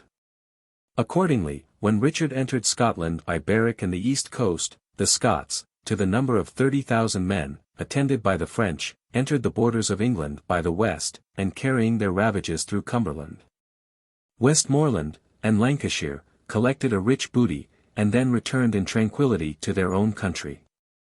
Richard, meanwhile, advanced towards Edinburgh, and destroyed in his way all the towns and villages on each side of him. He reduced that city to ashes. He treated in the same manner Perth, Dundee, and other places in the Low Countries. But when he was advised to march towards the west coast, to await there the return of the enemy, and to take revenge on them for their devastations, his impatience to return to England, and enjoy his usual pleasures and amusements, outweighed every consideration. And he led back his army without effecting anything by all these mighty preparations. The Scots, soon after, finding the heavy bodies of French cavalry very useless in that desultory kind of war to which they confined themselves, treated their allies so ill, that the French returned home, much disgusted with the country and with the manners of its inhabitants. And the English, though they regretted the indolence and levity of their king, saw themselves for the future secured against any dangerous invasion from that quarter. 1386. But it was so material an interest of the French court to wrest the seaport towns from the hands of their enemy, that they resolved to attempt it by some other expedient, and found no means so likely as an invasion of England itself. They collected a great fleet and army at Sluys. For the Flemings were now in alliance with them, all the nobility of France were engaged in this enterprise, the English were kept in alarm, great preparations were made for the reception of the invaders, and though the dispersion of the French ships by a storm, and the taking of many of them by the English, before the embarkation of the troops, freed the kingdom from the present danger, the king and council were fully sensible that this perilous situation might every moment return upon them. There were two circumstances, chiefly, which engaged the French at this time to think of such attempts. The one was the absence of the Duke of Lancaster, who had carried into Spain the flower of the English military force, in prosecution of his vain claim to the crown of Castile. An enterprise in which, after some promising success, he was finally disappointed. The other was, the violent dissensions and disorders which had taken place in the English government. The subjection in which Richard was held by his uncles, particularly by the Duke of Gloucester, a prince of ambition and genius, though it was not unsuitable to his years and slender capacity, was extremely disagreeable to his violent temper. And he soon attempted to shake off the yoke imposed upon him. Robert de Vere, Earl of Oxford, a young man of a noble family, of an agreeable figure, but of dissolute manners, had acquired an entire ascendant over him, and governed him with an absolute authority. The king set so little bounds to his affection, that he first created his favourite Marquis of Dublin, a title before unknown in England, then Duke of Ireland, and transferred to him by patent, which was confirmed in Parliament, the entire sovereignty for life of that island. He gave him in marriage his cousin German, the daughter of Ingelram de Cossey, Earl of Bedford. But soon after he permitted him to repudiate that lady, though of an unexceptionable character, and to marry a foreigner, a Bohemian, with whom he had become enamored. These public declarations of attachment turned the attention of the whole court towards the minion, all favours passed through his hands, access to the king could only be obtained by his mediation, and Richard seemed to take no pleasure in royal authority. But so far as it enabled him to load with favours, and titles, and dignities, this object of his affections. The jealousy of power immediately produced an animosity between the minion and his creatures on the one hand, and the princes of the blood and chief nobility on the other. And the usual complaints against the insolence of favourites were loudly echoed, and greedily received, in every part of the kingdom. Mowbray, Earl of Nottingham, the Mareschal, Fitzalan, Earl of Arundel, Piercy, Earl of Northumberland, Montacute, Earl of Salisbury, Beauchamp, Earl of Warwick, were all connected with each other, and with the princes, by friendship or alliance. And still more by their common antipathy to those who had eclipsed them in the king's favour and confidence. No longer kept in awe by the personal character of the prince, they scorned to submit to his ministers. And the method which they took to redress the grievance complained of well suited the violence of the age, and proves the desperate extremities to which every opposition was sure to be instantly carried. Michael de la Pole, the present Chancellor, and lately created Earl of Suffolk, was the son of an eminent merchant, but had risen by his abilities and valour during the wars of Edward III. Had acquired the friendship of that monarch, and was esteemed the person of greatest experience and capacity among those who were attached to the Duke of Ireland and the King's secret council. The Duke of Gloucester, who had the House of Commons at his devotion, impelled them to exercise that power which they seem first to have assumed against Lord Latimer during the declining years of the late King. And an impeachment against the Chancellor was carried up by them to the House of Peers, which was no less at his devotion. The King foresaw the tempest preparing against him and his ministers. After attempting in vain to rouse the Londoners to his defence, he withdrew from Parliament, and retired with his court to Eltham. The Parliament sent a deputation, inviting him to return, and threatening that, if he persisted in absenting himself, they would immediately dissolve, and leave the nation, though at that time in imminent danger of a French invasion, without any support or supply for its defence. At the same time, a member was encouraged to call for the record containing the parliamentary deposition of Edward II, a plain intimation of the fate which Richard, if he continued refractory, had reason to expect from them. The King, finding himself unable to resist, was content to stipulate that, except finishing the present impeachment against Suffolk, no attack should be made upon any other of his ministers, and on that condition he returned to the Parliament. Nothing can prove more fully the innocence of Suffolk, than the frivolousness of the crimes which his enemies, in the present plenitude of their power, thought proper to object against him. It was alleged, that being Chancellor, and obliged by his oath to consult the King's profit, he had purchased lands of the Crown below their true value.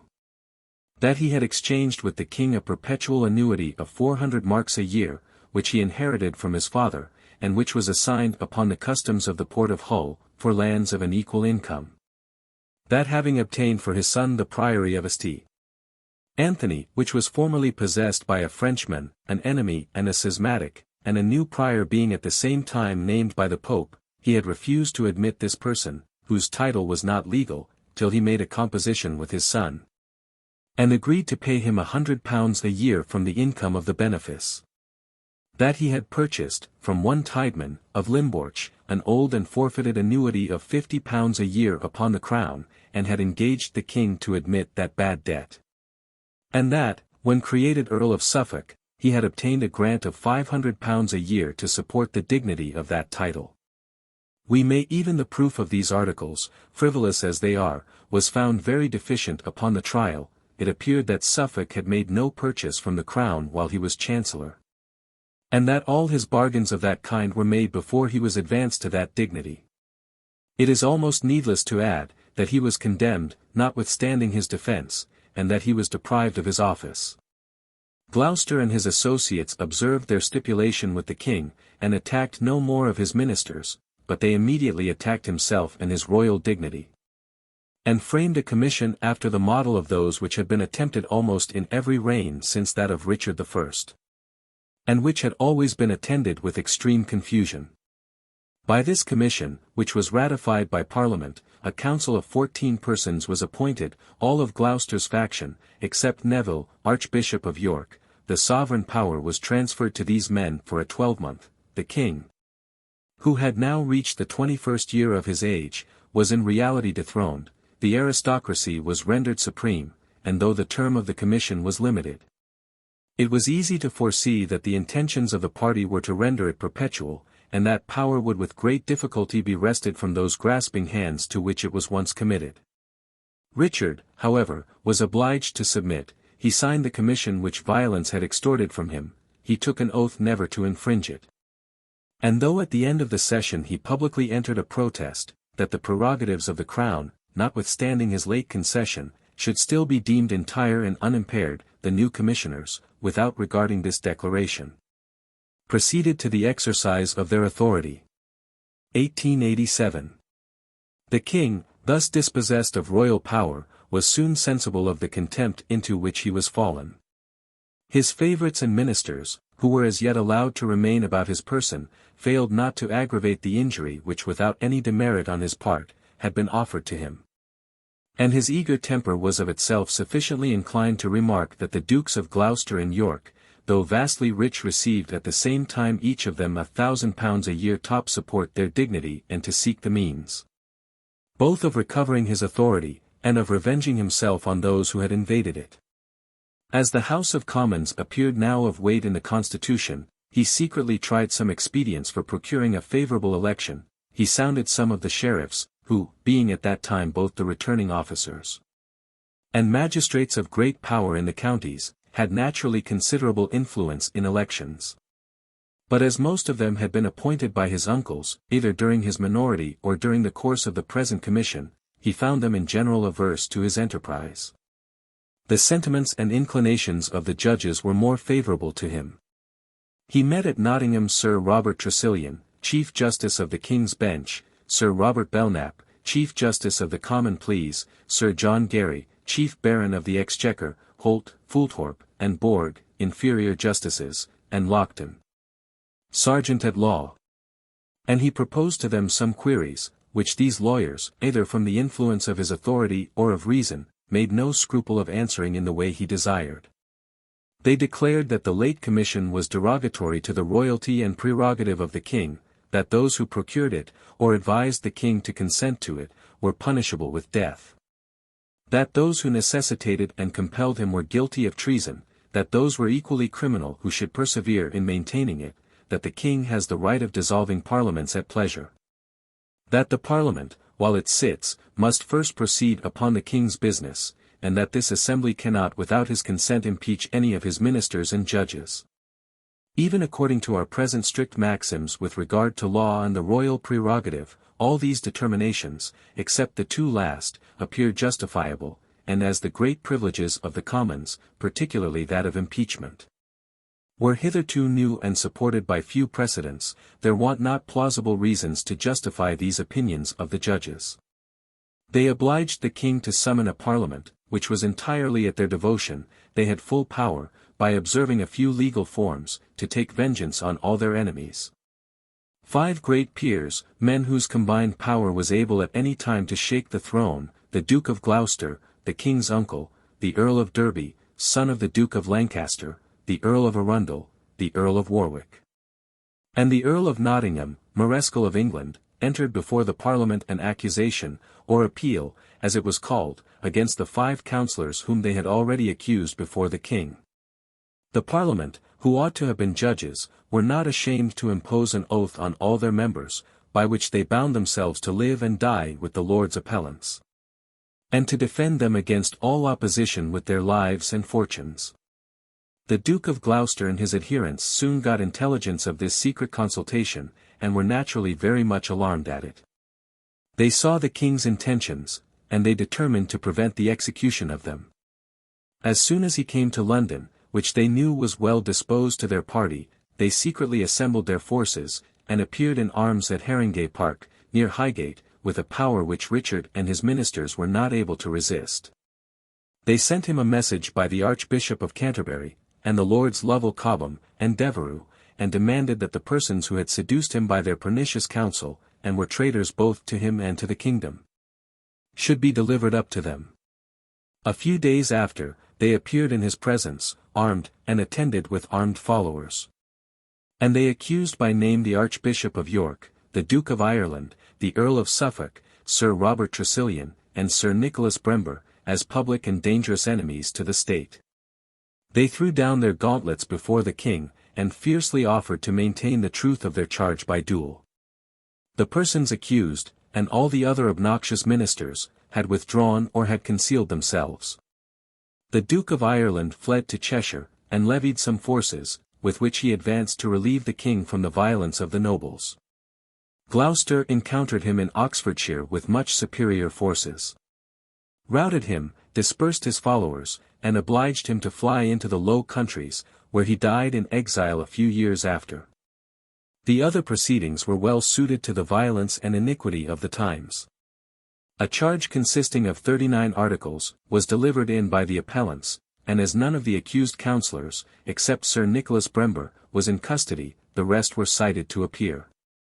And upon their absenting themselves, the House of Peers, after a very short interval, without hearing a witness, without examining a fact, or deliberating on one point of law, declared them guilty of high treason.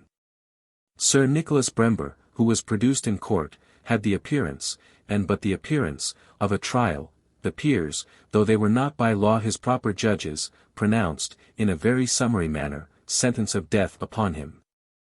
And he was executed, together with Sir Robert Tressilian, who had been discovered and taken in the interval. It would be tedious to recite the whole charge delivered in against the 5 councillors, which is to be met with in several collections. It is sufficient to observe in general, that if we reason upon the supposition, which is the true one, that the royal prerogative was invaded by the commission extorted by the Duke of Gloucester and his associates, and that the king's person was afterwards detained in custody by rebels, many of the articles will appear not only to imply no crime in the Duke of Ireland and the ministers, but to ascribe to them actions which were laudable, and which they were bound by their allegiance to perform. The few articles impeaching the conduct of these ministers before that commission, which subverted the constitution, and annihilated all justice and legal authority, are vague and general. Such as their engrossing the king's favour, keeping his barons at a distance from him, obtaining unreasonable grants for themselves or their creatures, and dissipating the public treasure by useless expenses. No violence is objected to them. No particular illegal act, no breach of any statute, and their administration may therefore be concluded to have been so far innocent and inoffensive. All the disorders indeed seem to have proceeded not from any violation of the laws, or any ministerial tyranny, but merely from a rivalship of power, which the Duke of Gloucester and the great nobility, agreeably to the genius of the times, carried to the utmost extremity against their opponents, without any regard to reason, justice, or humanity. But these were not the only deeds of violence committed during the triumph of the party. All the other judges who had signed the extrajudicial opinions at Nottingham, were condemned to death, and were, as a grace or favour, banished to Ireland.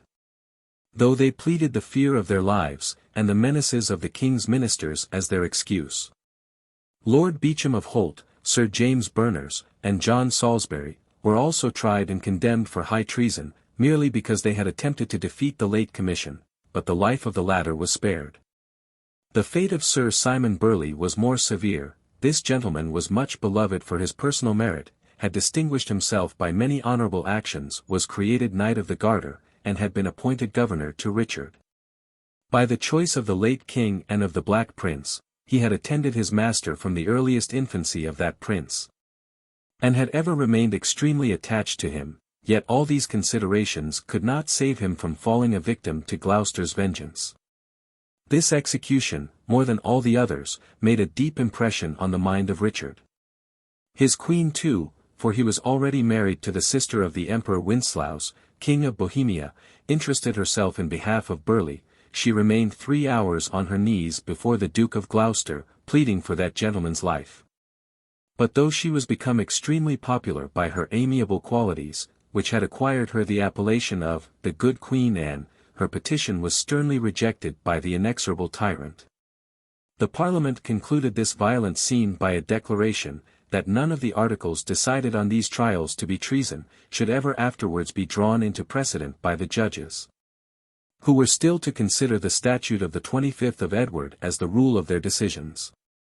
The House of Lords seem not at that time to have known or acknowledged the principle, that they themselves were bound, in their judicial capacity, to follow the rules which they, in conjunction with the King and Commons, had established in their legislature.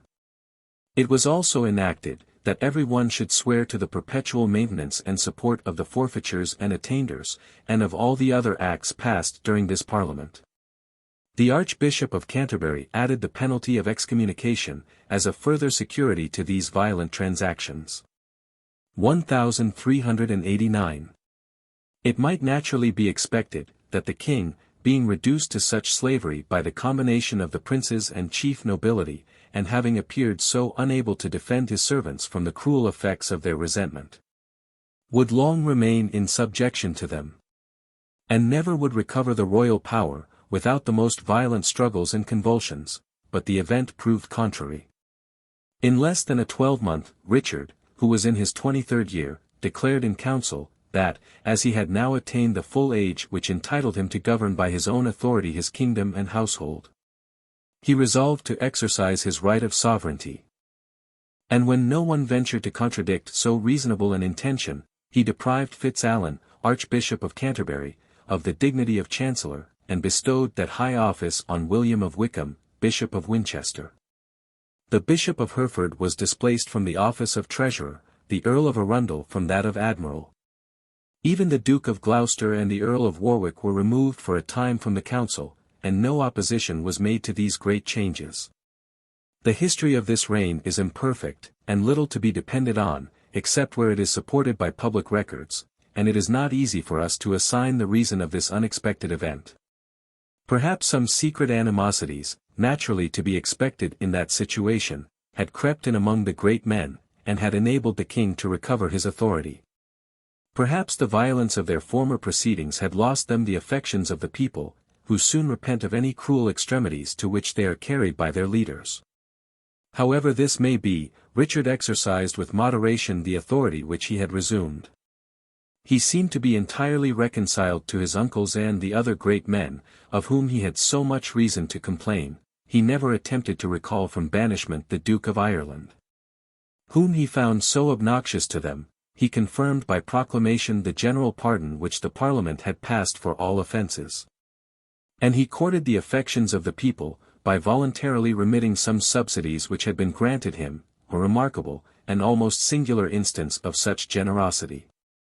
After this composure of domestic differences, and this restoration of the government to its natural state, there passes an interval of 8 years which affords not many remarkable events. The Duke of Lancaster returned from Spain. Having resigned to his rival all pretensions to the crown of Castile upon payment of a large sum of money, and having married his daughter, Philippa, to the King of Portugal.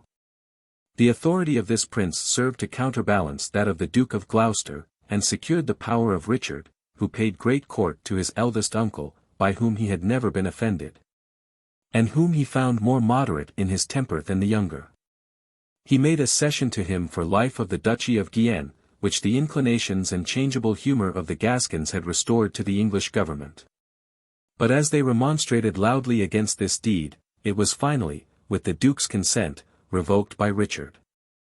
There happened an incident which produced a dissension between Lancaster and his two brothers.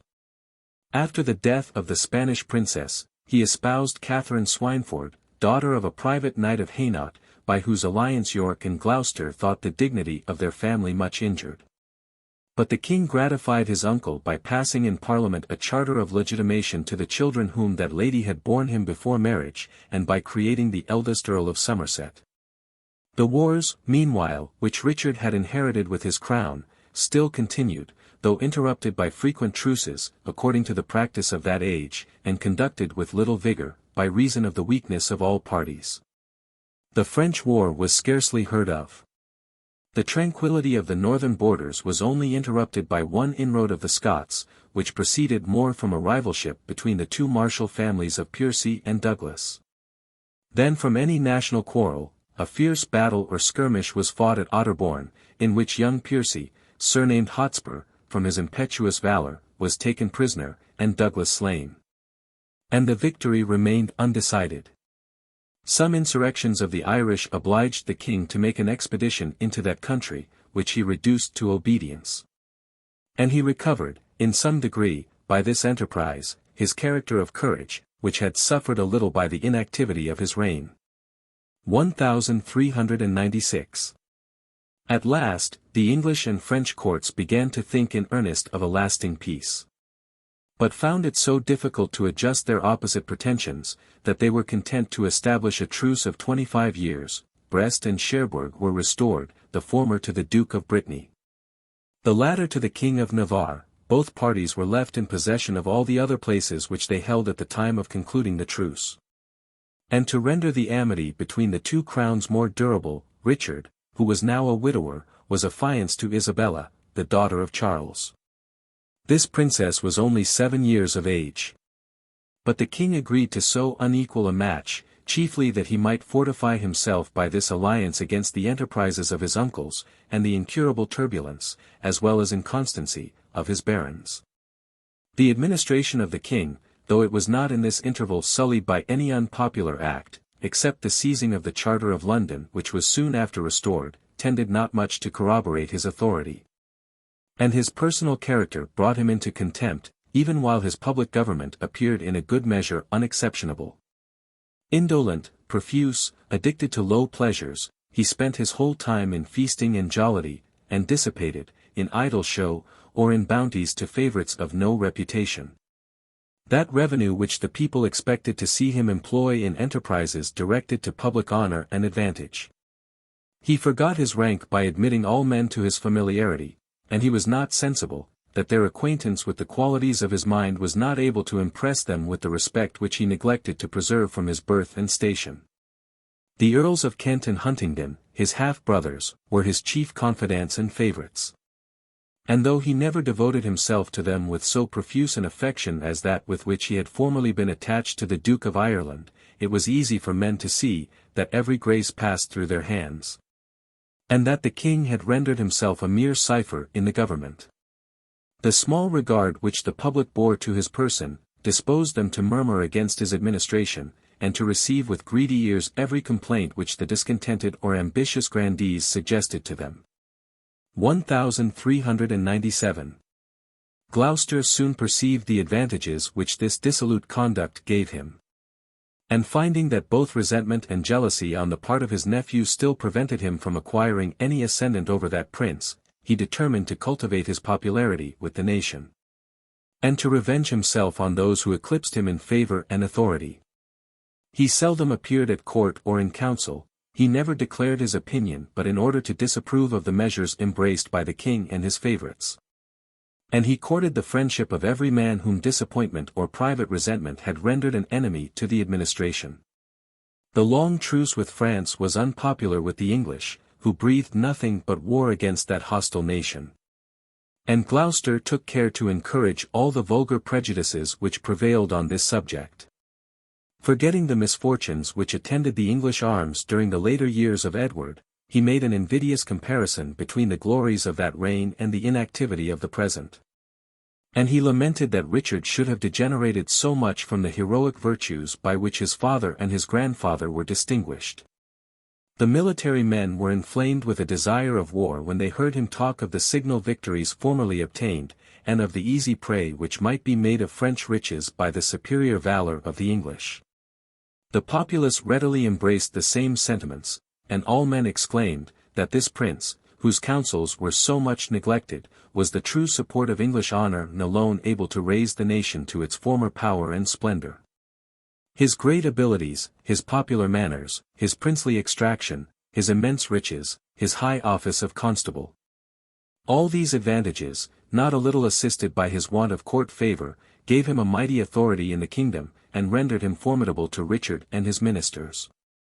Froissart, a contemporary writer, and very impartial, but whose credit is somewhat impaired by his want of exactness in material facts, ascribes to the Duke of Gloucester more desperate views, and such as were totally incompatible with the government and domestic tranquillity of the nation. According to that historian, he proposed to his nephew, Roger Mortimer, Earl of Marche, whom Richard had declared his successor, to give him immediate possession of the throne. By the deposition of a prince so unworthy of power and authority, and when Mortimer declined the project, he resolved to make a partition of the kingdom between himself, his two brothers, and the Earl of Arundel, and entirely to dispossess Richard of the crown. The king, it is said, being informed of these designs, saw that either his own ruin, or that of Gloucester, was inevitable. And he resolved by a hasty blow to prevent the execution of such destructive projects. This is certain, that Gloucester, by his own confession, had often affected to speak contemptuously of the king's person in government, had deliberated concerning the lawfulness of throwing off allegiance to him, and had even borne part in a secret conference, where his deposition was proposed, and talked of, and determined, but it is reasonable to think, that his schemes were not so far advanced. But whatever opinion we may form of the danger arising from Gloucester's conspiracies, his aversion to the French truce and alliance was public and avowed. And that court which had now a great influence over the king, pushed him to provide for his own safety, by punishing the traitorous designs of his uncle. The resentment against his former acts of violence revived. The sense of his refractory and uncompliant behaviour was still recent. And a man whose ambition had once usurped royal authority, and who had murdered all the faithful servants of the king, was thought capable, on a favorable opportunity, of renewing the same criminal enterprises. The king's precipitate temper admitted of no deliberation. He ordered Gloucester to be unexpectedly arrested, to be hurried on board a ship which was lying in the river, and to be carried over to Calais, where alone, by reason of his numerous partisans, he could safely be detained in custody. The Earls of Arundel and Warwick were seized at the same time. The malcontents, so suddenly deprived of their leaders, were astonished and overawed. And the concurrence of the Dukes of Lancaster and York in those measures, together with the Earls of Derby and Rutland, the eldest sons of these princes, bereaved them of all possibility of resistance. A parliament was immediately summoned at Westminster, and the king doubted not to find the peers, and still more the commons, very compliant with his will. This house had in a former parliament given him very sensible proofs of their attachment. And the present suppression of Gloucester's party made him still more assured of a favourable election. As a further expedient for that purpose, he is also said to have employed the influence of the sheriffs. A practice which, though not unusual, gave umbrage, but which the established authority of that assembly rendered afterwards still more familiar to the nation. Accordingly, the Parliament passed whatever acts the king was pleased to dictate to them. They annulled forever the commission which usurped upon the royal authority, and they declared it treasonable to attempt, in any future period, the revival of any similar commission. They abrogated all the acts which attainted the king's ministers, and which that Parliament who passed them, and the whole nation had sworn inviolably to maintain, and they declared the general pardon then granted to be invalid, as extorted by force, and never ratified by the free consent of the king. Though Richard, after he resumed the government, and lay no longer under constraint, had voluntarily, by proclamation, confirmed that general indemnity, this circumstance seemed not, in their eyes, to merit any consideration. Even a particular pardon, granted 6 years after to the Earl of Arundel, was annulled by Parliament, on pretence that it had been procured by surprise, and that the king was not then fully apprised of the degree of guilt incurred by that nobleman. The Commons then preferred an impeachment against Fitzalan, Archbishop of Canterbury, and brother to Arundel, and accused him for his concurrence in procuring the illegal commission, and in attainting the king's ministers. The primate pleaded guilty, but as he was protected by the ecclesiastical privileges, the king was satisfied with a sentence which banished him the kingdom, and sequestered his temporalities. An appeal or accusation was presented against the Duke of Gloucester, and the Earls of Arundel and Warwick, by the Earls of Rutland, Kent, Huntingdon, Somerset, Salisbury, and Nottingham, together with the Lords Spencer and Scrope. And they were accused of the same crimes which had been imputed to the Archbishop, as well as of their appearance against the king in a hostile manner at Haringey Park. The Earl of Arundel, who was brought to the bar, wisely confined all his defence to the pleading of both the general and particular pardon of the king, but his plea being overruled, he was condemned and executed. The Earl of Warwick, who was also convicted of high treason, was, on account of his submissive behaviour, pardoned as to his life, but doomed to perpetual banishment in the Isle of Man. No new acts of treason were imputed to either of these noblemen. The only crimes for which they were condemned, were the old attempts against the crown, which seemed to be obliterated both by the distance of time and by repeated pardons. The reasons of this method of proceeding it is difficult to conjecture. The recent conspiracies of Gloucester seem certain from his own confession. But perhaps the king and ministry had not at that time in their hands any satisfactory proof of their reality. Perhaps it was difficult to convict Arundel and Warwick of any participation in them. Perhaps an inquiry into these conspiracies would have involved in the guilt some of those great noblemen who now concurred with the crown, and whom it was necessary to cover from all imputation. Or perhaps the king, according to the genius of the age, was indifferent about maintaining even the appearance of law and equity, and was only solicitous by any means to ensure success in these prosecutions. This point, like many others in ancient history, we are obliged to leave altogether undetermined. A warrant was issued to the Earl Mareschal, governor of Calais, to bring over the Duke of Gloucester, in order to his trial.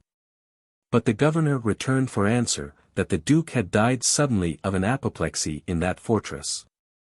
Nothing could be more suspicious, from the time, then the circumstances of that prince's death, it became immediately the general opinion, that he was murdered by orders from his nephew, in the subsequent reign. Undoubted proofs were produced in Parliament, that he had been suffocated with pillows by his keepers, and it appeared that the king, apprehensive lest the public trial and execution of so popular a prince, and so near a relation, might prove both dangerous and invidious, had taken this base method of gratifying, and, as he fancied, concealing, his revenge upon him. Both parties, in their successive triumphs, seem to have had no further concern than that of retaliating upon their adversaries. And neither of them were aware that, by imitating, they indirectly justified, as far as it lay in their power, all the illegal violence of the opposite party. This session concluded with the creation or advancement of several peers. The Earl of Derby was made Duke of Hereford, the Earl of Rutland, Duke of Albemarle, the Earl of Kent, Duke of Surrey, the Earl of Huntingdon, Duke of Exeter, the Earl of Nottingham, Duke of Norfolk, the Earl of Somerset, Marquis of Dorset, Lord Spencer, Earl of Gloucester, Rolfe Neville, Earl of Westmoreland, Thomas Piercy, Earl of Worcester, William Scrope, Earl of Wiltshire. The Parliament, after a session of 12 days, was adjourned to Shrewsbury. The King, before the departure of the members, exacted from them an oath for the perpetual maintenance and establishment of all their acts. An oath similar to that which had formerly been required by the Duke of Gloucester and his party, and which had already proved so vain and fruitless. 1398. Both King and Parliament met in the same dispositions at Shrewsbury. So anxious was Richard for the security of these acts, that he obliged the Lords and Commons to swear anew to them on the cross of Canterbury.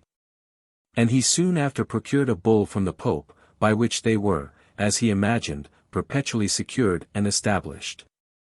The Parliament, on the other hand, conferred on him for life the duties on wool, wool fells, and leather, and granted him, besides, a subsidy of 1/10½ and 1/15½. They also reversed the attainder of Tressilian and the other judges. And, with the approbation of the present judges, declared the answers for which these magistrates had been impeached to be just and legal, and they carried so far their retrospect as to reverse, on the petition of Lord Spencer, Earl of Gloucester, the attainder pronounced against the two Spencers in the reign of Edward II. The ancient history of England is nothing but a catalogue of reversals. Everything is in fluctuation and movement. One faction is continually undoing what was established by another, and the multiplied oaths which each party exacted for the security of the present acts betray a perpetual consciousness of their instability. The Parliament, before they were dissolved, elected a committee of 12 Lords and 6 Commoners, whom they invested with the whole power both of Lords and Commons, and endowed with full authority to finish all business which had been laid before the Houses, and which they had not had leisure to bring to a conclusion. This was an unusual concession, and though it was limited in the object, might, either immediately or as a precedent, have proved dangerous to the Constitution. But the cause of that extraordinary measure was an event singular and unexpected, which engaged the attention of the Parliament. After the destruction of the Duke of Gloucester and the heads of that party, a misunderstanding broke out among those noblemen who had joined in the prosecution. And the king wanted either authority sufficient to appease it, or foresight to prevent it. The Duke of Hereford appeared in Parliament, and accused the Duke of Norfolk of having spoken to him, in private, many slanderous words of the king, and of having imputed to that prince an intention of subverting and destroying many of his principal nobility. Norfolk denied the charge, gave Hereford the lie, and offered to prove his own innocence by duel. The challenge was accepted. The time and place of combat were appointed, and as the event of this important trial by arms might require the interposition of legislative authority, the Parliament thought it more suitable to delegate their power to a committee, than to prolong the session beyond the usual time which custom and general convenience had prescribed to it. The Duke of Hereford was certainly very little delicate in the point of honor, when he revealed a private conversation to the ruin of the person who had entrusted him. And we may thence be more inclined to believe the Duke of Norfolk's denial, than the other's asseveration. But Norfolk had in these transactions betrayed an equal neglect of honor, which brings him entirely on a level with his antagonist. though he had publicly joined with the Duke of Gloucester and his party in all the former acts of violence against the king. The lists for this decision of truth and right were appointed at Coventry before the king, all the nobility of England banded into parties, and adhered either to the one duke or the other. The whole nation was held in suspense with regard to the event. But when the two champions appeared in the field accoutred for the combat, the king interposed, to prevent both the present effusion of such noble blood, and the future consequences of the quarrel. By the advice and authority of the parliamentary commissioners, he stopped the duel, and to show his impartiality, he ordered, by the same authority both the combatants to leave the kingdom, assigning one country for the place of Norfolk's exile, which he declared perpetual, another for that of Hereford, which he limited to 10 years.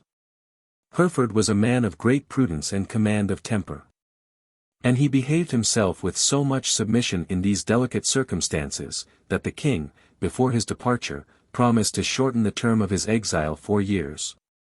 And he also granted him letters patent, by which he was empowered, in case any inheritance should in the interval accrue to him, to enter immediately in possession, and to postpone the doing of homage till his return.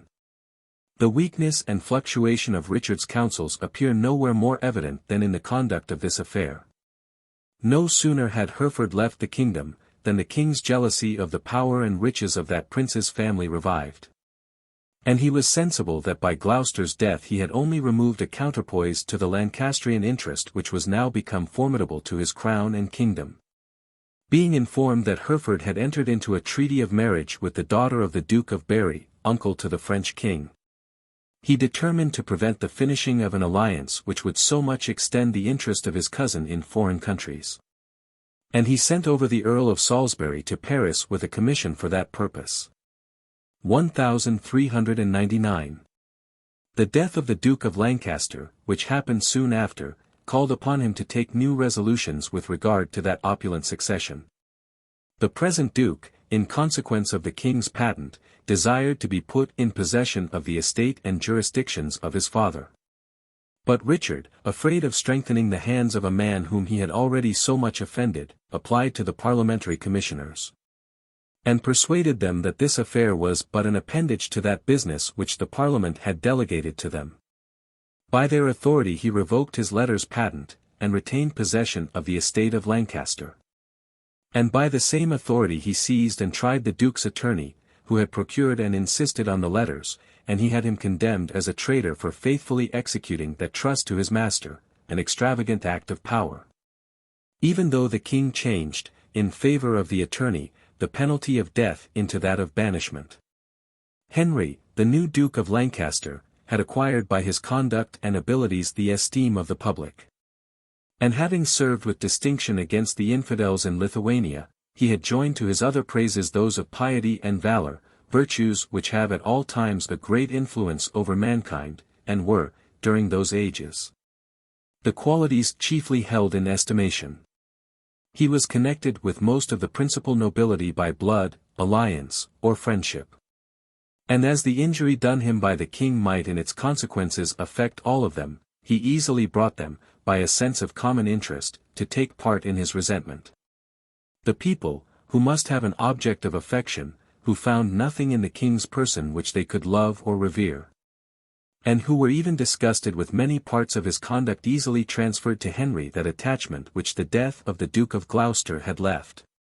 While such were the dispositions of the people, Richard had the imprudence to embark for Ireland, in order to revenge the death of his cousin, Roger, Earl of Marche, the presumptive heir of the crown, who had lately been slain in a skirmish by the natives. And he thereby left the kingdom of England open to the attempts of his provoked and ambitious enemy. Henry, embarking at Nantes with a retinue of 60 persons, among whom were the Archbishop of Canterbury and the young Earl of Arundel, nephew to that prelate, landed at Ravensbourne, in Yorkshire, and was immediately joined by the Earls of Northumberland and Westmoreland, two of the most potent barons in England. He here took a solemn oath, that he had no other purpose by this invasion than to recover the Duchy of Lancaster, unjustly detained from him. And he invited all his friends in England, and all lovers of their country, to second him in this reasonable and moderate pretension. Every place was in commotion, the mail contents in all quarters flew to arms, London discovered the strongest symptoms of its disposition to mutiny and rebellion, and Henry's army, increasing on every day's march, soon amounted to the number of 60,000 combatants. The Duke of York was left guardian of the realm, a place to which his birth entitled him, but which both his slender abilities, and his natural connections with the Duke of Lancaster, rendered him utterly incapable of filling in such a dangerous emergency. Such of the chief nobility as were attached to the crown, and could either have seconded the guardian's good intentions, or have overawed his infidelity, had attended the king into Ireland. And the efforts of Richard's friends were everywhere more feeble than those of his enemies. The Duke of York, however, appointed the rendezvous of his forces at St. Albans, and soon assembled an army of 40,000 men. But found them entirely destitute of zeal and attachment to the royal cause, and more inclined to join the party of the rebels. He hearkened therefore very readily to a message from Henry, who entreated him not to oppose a loyal and humble supplicant in the recovery of his legal patrimony. And the guardian even declared publicly that he would second his nephew in so reasonable a request. His army embraced with acclamations the same measures, and the Duke of Lancaster, reinforced by them, was now entirely master of the kingdom. He hastened to Bristol, into which some of the king's ministers had thrown themselves. And soon obliging that place to surrender, he yielded to the popular wishes, and without giving them a trial, ordered the Earl of Wiltshire, Sir John Bussy, and Sir Henry Green, whom he there took prisoners, to be led to immediate execution.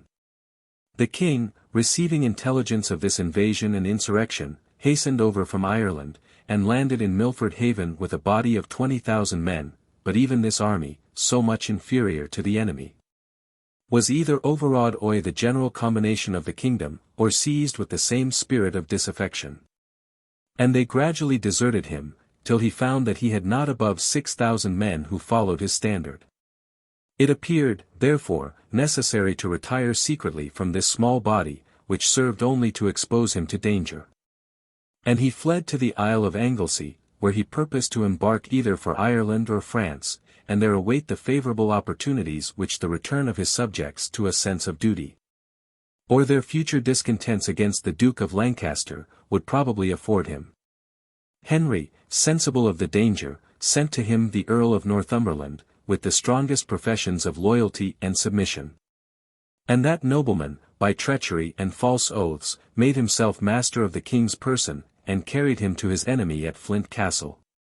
Richard was conducted to London by the Duke of Lancaster, who was there received with the acclamations of the mutinous populace. It is pretended that the recorder met him on the road, and in the name of the city entreated him, for the public safety, to put Richard to death, with all his adherents who were prisoners.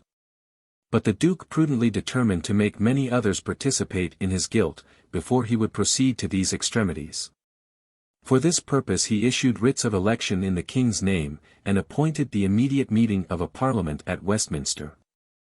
Such of the peers as were most devoted to the king, were either fled or imprisoned. And no opponents, even among the barons, dared to appear against Henry, amidst that scene of outrage and violence which commonly attends revolutions, especially in England during those turbulent ages. It is also easy to imagine that a House of Commons, elected during this universal ferment, and this triumph of the Lancastrian party, would be extremely attached to that cause, and ready to second every suggestion of their leaders. That order, being in yet of too little weight to stem the torrent, was always carried along with it, and served only to increase the violence which the public interest required it should endeavour to control. The Duke of Lancaster, therefore, sensible that he should be entirely master, began to carry his views to the crown itself, and he deliberated with his partisans concerning the most proper means of effecting his daring purpose. He first extorted a resignation from Richard. But as he knew that this deed would plainly appear the result of force and fear, he also purposed, notwithstanding the danger of the precedent to himself and his posterity, to have him solemnly deposed in Parliament for his pretended tyranny and misconduct. A charge, consisting of 33 articles, was accordingly drawn up against him, and presented to that assembly. If we examine these articles, which are expressed with extreme acrimony against Richard, we shall find that, except some rash speeches, which are imputed to him, and of whose reality, as they are said to have passed in private conversation, we may reasonably entertain some doubt. The chief amount of the charge is contained in his violent conduct during the 2 last years of his reign, and naturally divides itself into 2 principal heads. The first and most considerable is the revenge which he took on the princes and great barons who had formerly usurped, and still persevered in controlling and threatening his authority. The second is the violation of the laws and general privileges of his people. But the former, however irregular in many of its circumstances, was fully supported by authority of Parliament, and was but a copy of the violence which the princes and barons themselves, during their former triumph, had exercised against him and his party. The detention of Lancaster's estate was, properly speaking, a revocation, by parliamentary authority, of a grace which the king himself had formerly granted him. The murder of Gloucester, for the secret execution, however merited, of that prince certainly deserves this appellation, was a private deed, formed not any precedent, and implied not any usurped or arbitrary power of the crown which could justly give umbrage to the people. It really proceeded from a defect of power in the king, rather than from his ambition, and proves that, instead of being dangerous to the constitution, he possessed not even the authority necessary for the execution of the laws. Concerning the second head of accusation, as it mostly consists of general facts, was framed by Richard's inveterate enemies, and was never allowed to be answered by him or his friends, it is more difficult to form a judgment. The greatest part of these grievances imputed to Richard, seems to be the exertion of arbitrary prerogatives, such as the dispensing power, levying purveyance, employing the marescal's court, extorting loans, granting protections from lawsuits. Prerogatives, which, though often complained of, had often been exercised by his predecessors, and still continue to be so by his successors. But whether his irregular acts of this kind were more frequent, and injudicious and violent than usual, or were only laid hold of and exaggerated by the factions to which the weakness of his reign had given birth, we are not able at this distance to determine with certainty. There is, however, one circumstance in which his conduct is visibly different from that of his grandfather. He is not accused of having imposed one arbitrary tax, without consent of Parliament, during his whole reign. Scarcely a year passed during the reign of Edward, which was free from complaints with regard to this dangerous exertion of authority. But, perhaps, the ascendant which Edward had acquired over the people, together with his great prudence, enabled him to make a use very advantageous to his subjects of this and other arbitrary prerogatives, and rendered them a smaller grievance in his hands, than a less absolute authority in those of his grandson. This is a point which it would be rash for us to decide positively on either side.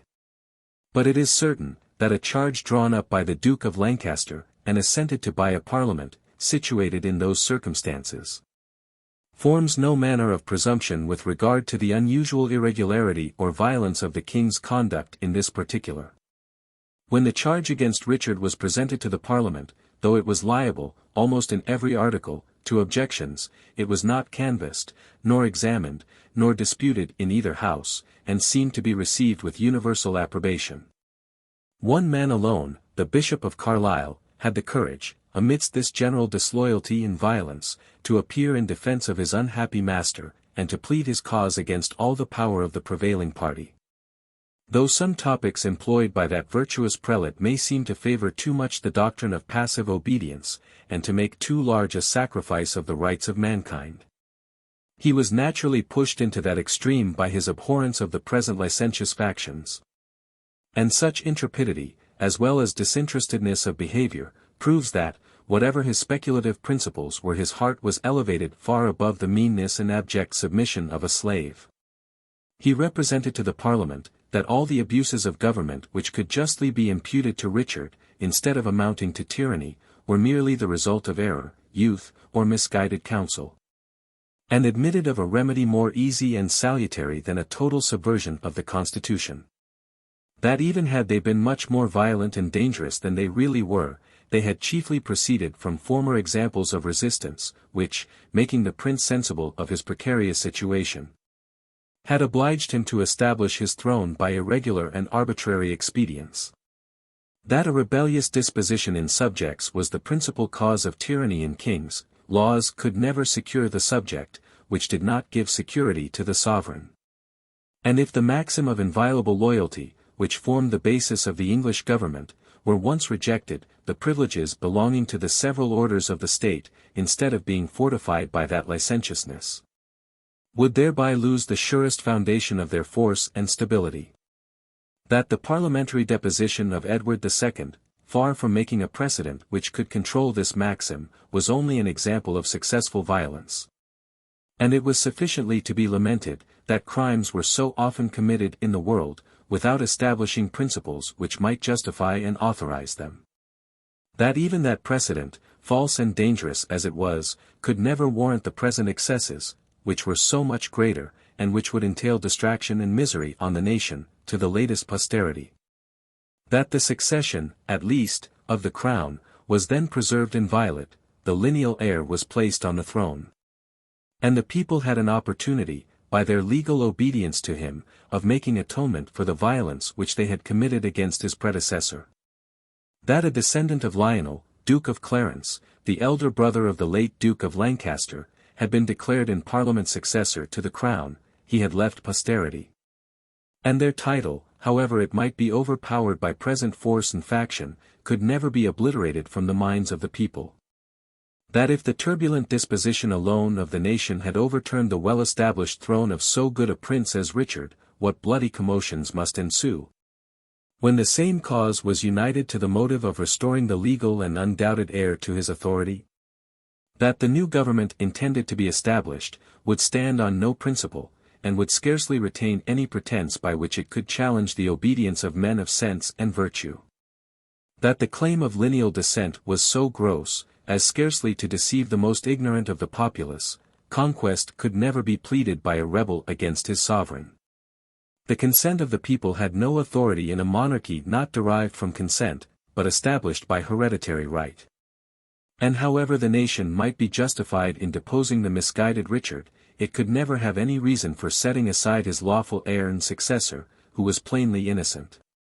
And that the Duke of Lancaster would give them but a bad specimen of the legal moderation which might be expected from his future government, if he added, to the crime of his past rebellion, the guilt of excluding the family, which, both by right of blood and by declaration of Parliament, would, in case of Richard's demise or voluntary resignation, have been received as the undoubted heirs of the monarchy.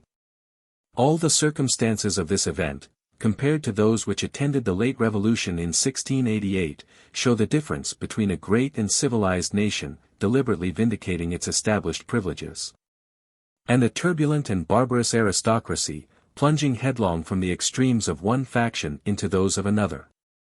This noble freedom of the Bishop of Carlisle, instead of being applauded, was not so much as tolerated. He was immediately arrested by order of the Duke of Lancaster, and sent a prisoner to the Abbey of St. Albans. No further debate was attempted, 33 long articles of charge were, in one meeting, voted against Richard. And voted unanimously by the same peers and prelates who, a little before, had voluntarily and unanimously authorized those very acts of violence of which they now complained. That prince was deposed by the suffrages of both houses.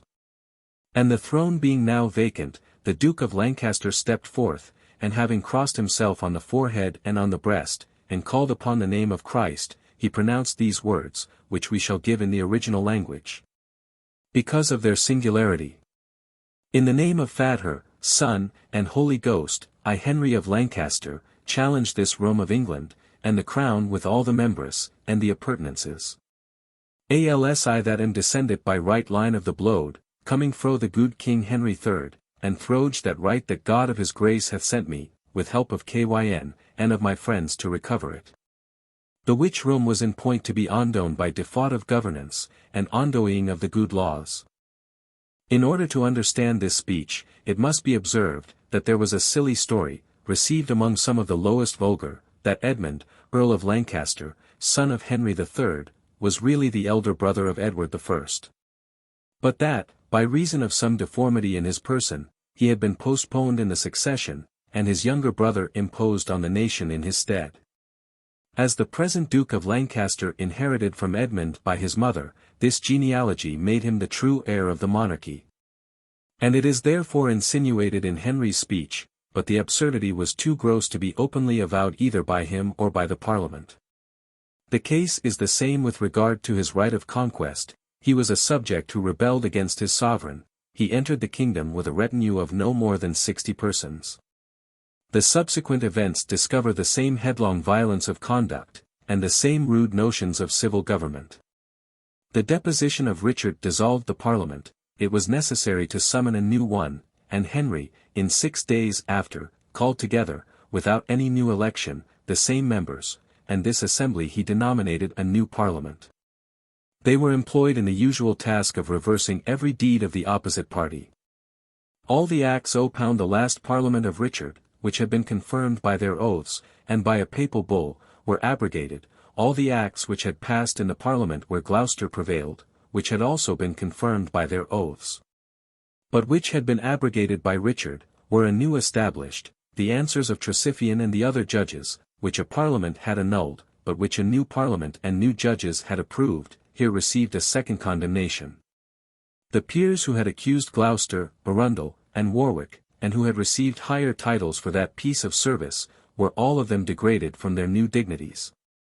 Even the practice of prosecuting appeals in Parliament, which bore the air of a violent confederacy against an individual, rather than of a legal indictment, was wholly abolished, and trials were restored to the course of common law.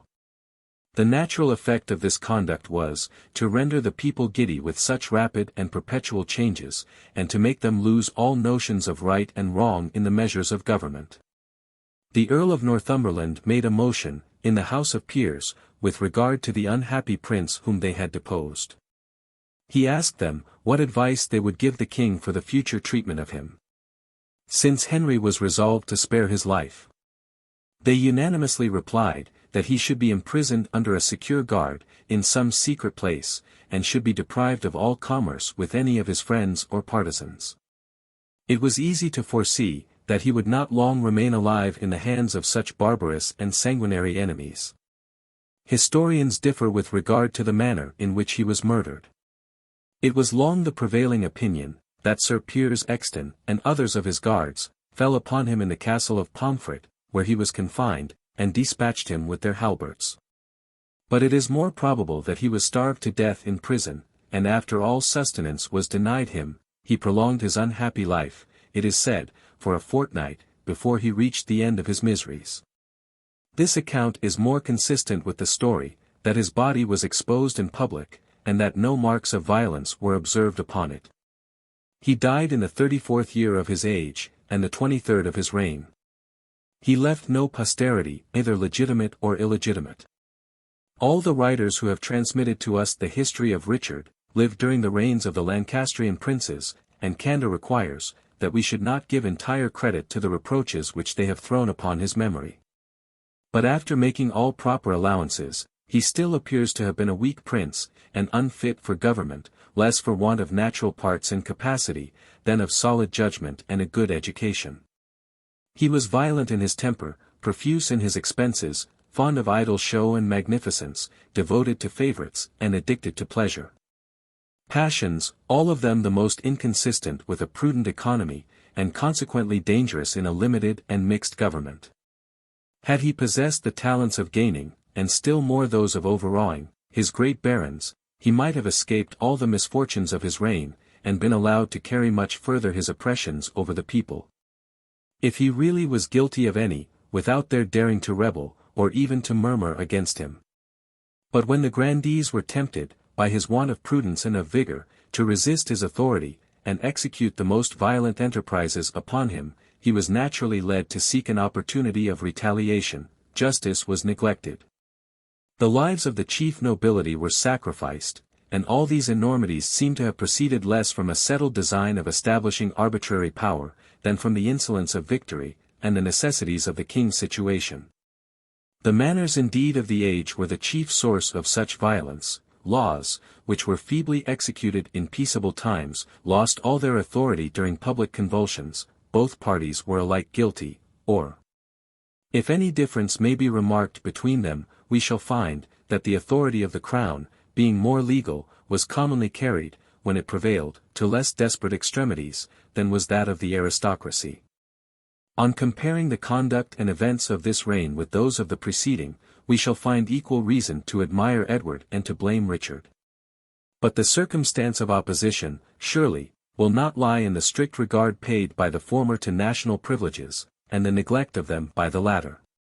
On the contrary, the prince of small abilities, as he felt his want of power, seems to have been more moderate in this respect than the other.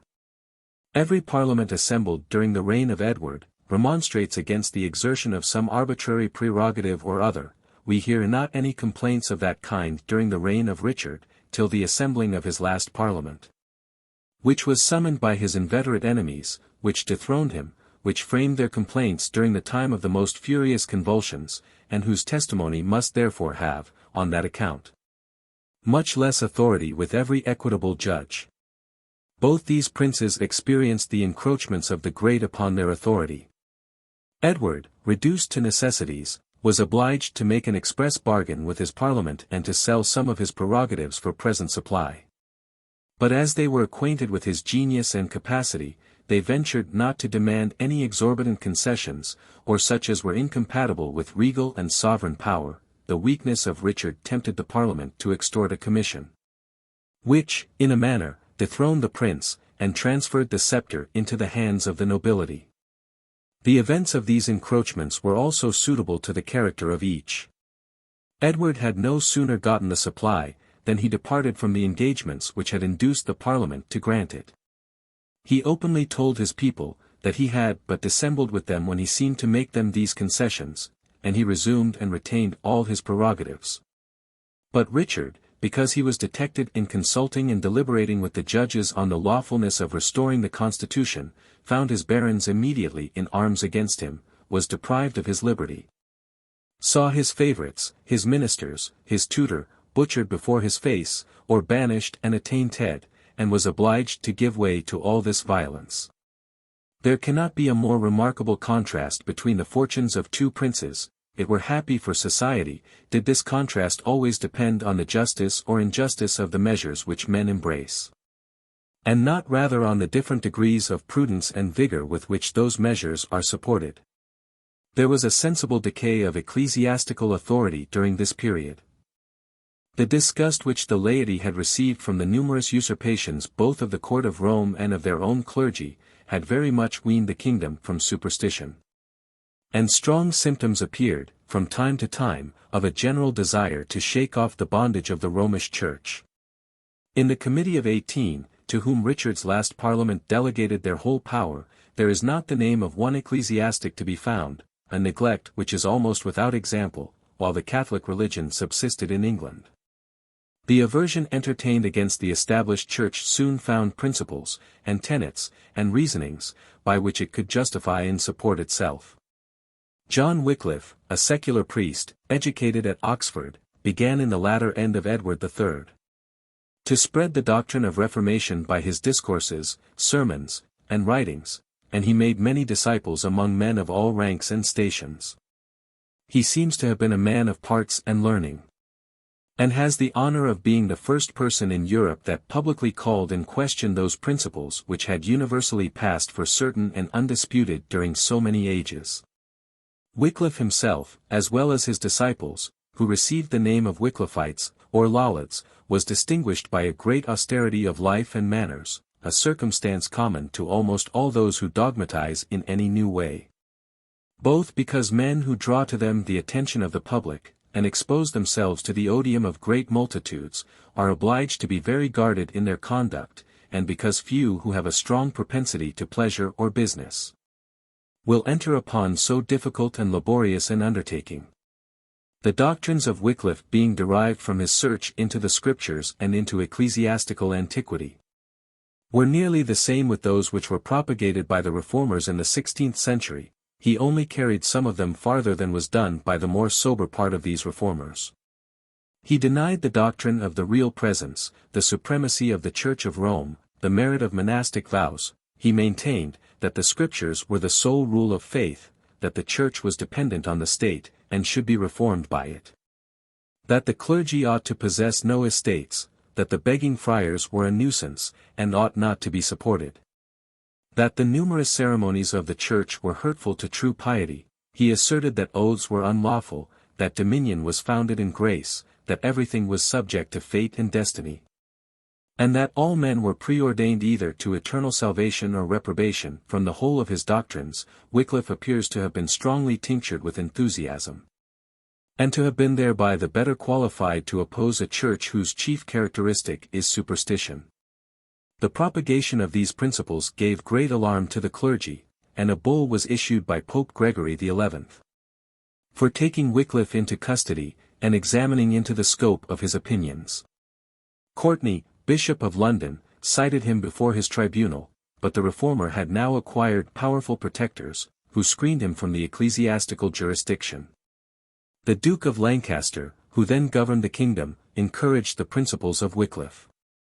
And he made no scruple, as well as Lord Piercy, the Mareschal, to appear openly in court with him, in order to give him countenance upon his trial. He even insisted that Wycliffe should sit in the bishop's presence while his principles were examined. Courtney exclaimed against the insult. The Londoners, thinking their prelate affronted, attacked the Duke and Mareschal, who escaped from their hands with some difficulty. And the populace, soon after, broke into the houses of both these noblemen, threatened their persons, and plundered their goods. The Bishop of London had the merit of appeasing their fury and resentment. The Duke of Lancaster, however, still continued his protection to Wycliffe, during the minority of Richard. And the principles of that reformer had so far propagated themselves, that when the Pope sent to Oxford a new bull against these doctrines, the university deliberated for some time whether they should receive the bull. And they never took any vigorous measures in consequence of the papal orders. Even the populace of London were at length brought to entertain favourable sentiments of this reformer. When he was cited before a synod at Lambeth, they broke into the assembly, and so overawed the prelates, who found both the people and the court against them, that they dismissed him without any further censure. The clergy, we may well believe, were more wanting in power than in inclination to punish this new heresy which struck at all their credit, possessions, and authority. But there was hitherto no law in England by which the secular arm was authorized to support orthodoxy, and the ecclesiastics endeavored to supply the defect by an extraordinary and unwarrantable artifice. In the year 1381, there was an act passed, requiring sheriffs to apprehend the preachers of heresy and their abettors. But this statute had been surreptitiously obtained by the clergy, and had the formality of an enrolment without the consent of the Commons. In the subsequent session, the lower house complained of the fraud, affirmed that they had no intention to bind themselves to the prelates further than their ancestors had done before them, and required that the pretended statute should be repealed, which was done accordingly. But it is remarkable, that notwithstanding this vigilance of the Commons, the clergy had so much art and influence, that the repeal was suppressed, and the act, which never had any legal authority, remains to this day upon the statute book. Though the clergy still thought proper to keep it in reserve and not proceed to the immediate execution of it. But besides this defect of power in the Church, which saved Wycliffe, that reformer himself, notwithstanding his enthusiasm, seems not to have been actuated by the spirit of martyrdom. And in all subsequent trials before the prelates, he so explained away his doctrine by tortured meanings, as to render it quite innocent and inoffensive. Most of his followers imitated his cautious disposition, and saved themselves either by recantations or explanations. He died of a palsy, in the year 1385, at his rectory of Lutterworth, in the county of Leicester. And the clergy, mortified that he should have escaped their vengeance, took care, besides assuring the people of his eternal damnation, to represent his last distemper as a visible judgment of heaven upon him for his multiplied heresies and impieties. The proselytes, however, of Wycliffe's opinions still increased in England. Some monkish writers represent one half of the kingdom as infected by those principles.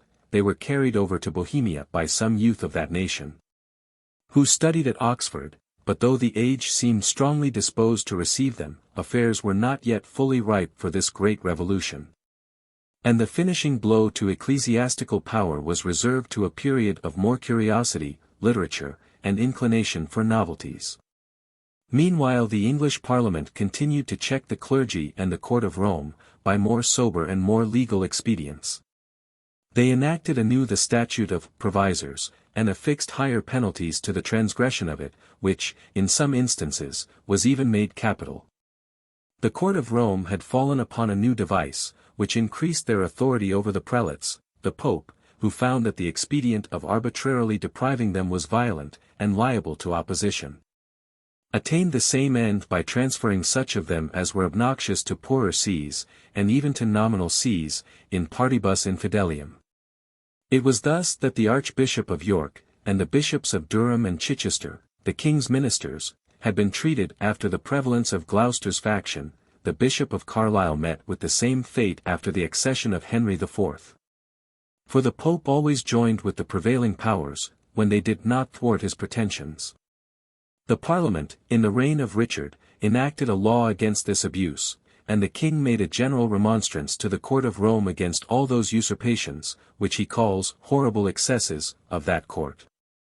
It was usual for the Church, that they might elude the Mortmain Act, to make their votaries leave lands in trust to certain persons, under whose name the clergy enjoyed the benefit of the bequest. The Parliament also stopped the progress of this abuse. In the 17th of the king, the Commons prayed, that remedy might be had against such religious persons as cause their villains to marry free women inheritable, whereby the estate comes to those religious hands by collusion. This was a new device of the clergy. The papacy was at this time somewhat weakened by a schism, which lasted during 40 years, and gave great scandal to the devoted partisans of the Holy See. After the Pope had resided many years at Avignon, Gregory XI was persuaded to return to Rome. And upon his death, which happened in 1380, the Romans, resolute to fix, for the future, the seat of the papacy in Italy, besieged the cardinals in the conclave, and compelled them, though they were mostly Frenchmen, to elect Urban VI, an Italian, into that high dignity.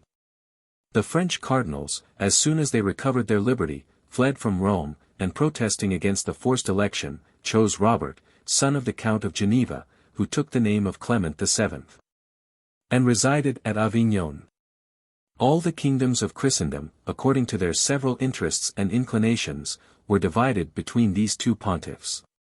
The court of France adhered to Clement, and was followed by its allies, the King of Castile and the King of Scotland. England of course was thrown into the other party, and declared for Urban. Thus the appellation of Clementines and Urbanists distracted Europe for several years, and each party damned the other as schismatics, and as rebels to the true vicar of Christ. But this circumstance, though it weakened the papal authority, had not so great an effect as might naturally be imagined. Though any king could easily, at first, make his kingdom embrace the party of one pope or the other, or even keep it some time in suspense between them, he could not so easily transfer his obedience at pleasure. The people attached themselves to their own party, as to a religious opinion, and conceived an extreme abhorrence to the opposite party, whom they regarded as little better than Saracens, or infidels. Crusades were even undertaken in this quarrel.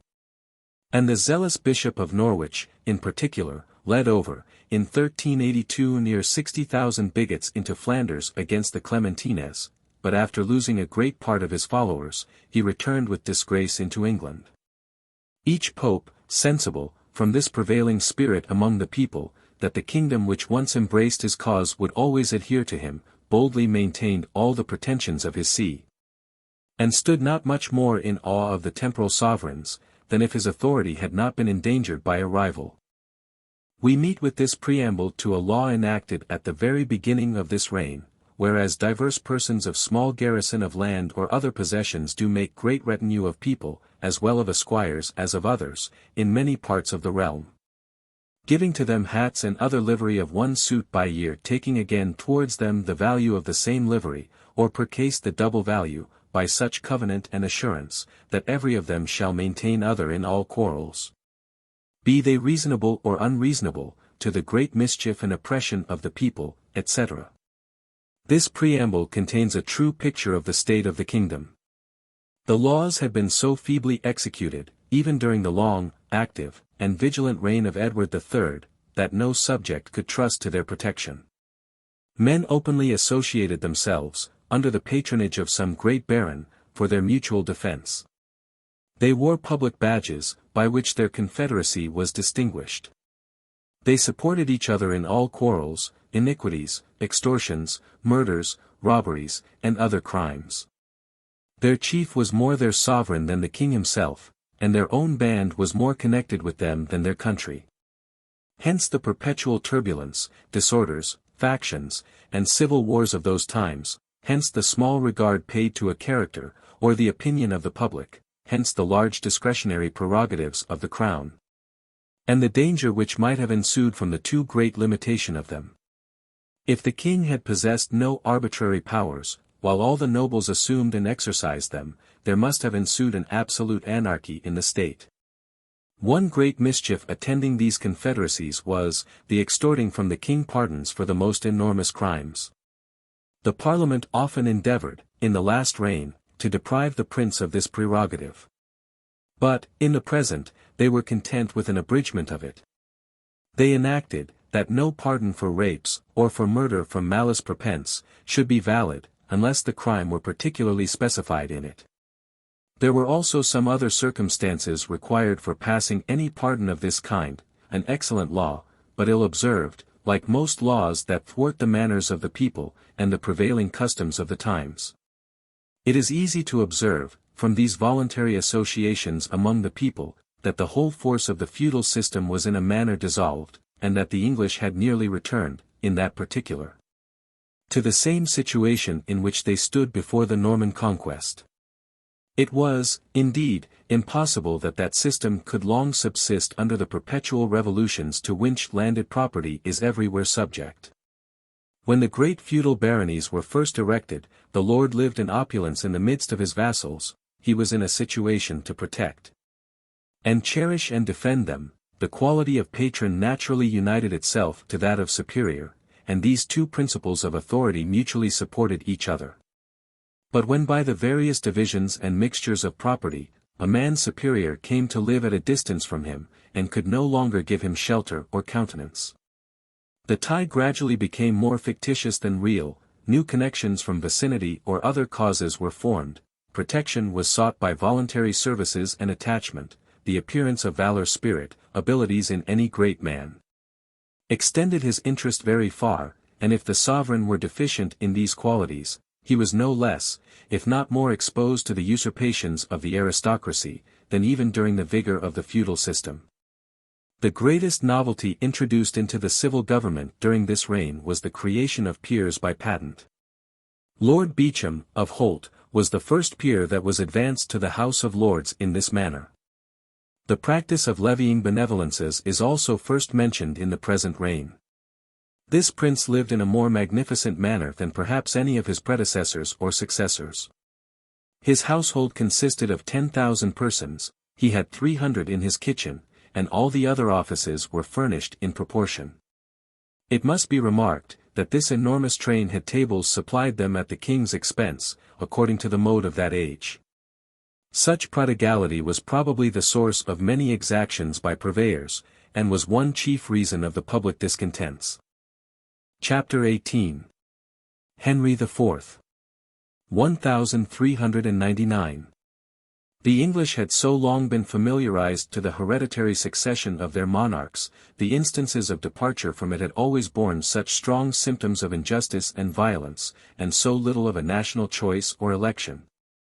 And the returns to the true line had ever been deemed such fortunate incidents in their history, that Henry was afraid, lest, in resting his title on the consent of the people, he should build on a foundation to which the people themselves were not accustomed, and whose solidity they would with difficulty be brought to recognize. The idea too of choice seemed always to imply that of conditions, and a right of recalling the consent upon any supposed violation of them. An idea which was not naturally agreeable to a sovereign, and might in England be dangerous to the subjects, who, lying so much under the influence of turbulent nobles, had ever paid but an imperfect obedience even to their hereditary princes. For these reasons Henry was determined never to have recourse to this claim. The only one on which his authority could consistently stand, He rather chose to patch up his title, in the best manner he could, from other pretensions, and in the end, he left himself, in the eyes of men of sense, no ground of right but his present possession. A very precarious foundation, which, by its very nature, was liable to be overthrown by every faction of the great, or prejudice of the people. He had indeed a present advantage over his competitor, the heir of the House of Mortimer, who had been declared in Parliament heir to the crown. Was a boy of 7 years of age, his friends consulted his safety by keeping silence with regard to his title. Henry detained him and his younger brother in an honourable custody at Windsor Castle. But he had reason to dread that, in proportion as that nobleman grew to man's estate, he would draw to him the attachment of the people, and make them reflect on the fraud, violence, and injustice by which he had been excluded from the throne. Many favourable topics would occur in his behalf. He was a native of England, possessed an extensive interest from the greatness and alliances of his family. However criminal the deposed monarch, this youth was entirely innocent. He was of the same religion, and educated in the same manners with the people, and could not be governed by any separate interest. These views would all concur to favour his claim. And though the abilities of the present prince might ward off any dangerous revolution, it was justly to be apprehended, that his authority could with difficulty be brought to equal that of his predecessors. Henry, in his very first parliament, had reason to see the danger attending that station which he had assumed, and the obstacles which he would meet with in governing an unruly aristocracy, always divided by faction, and at present inflamed with the resentments consequent on such recent convulsions.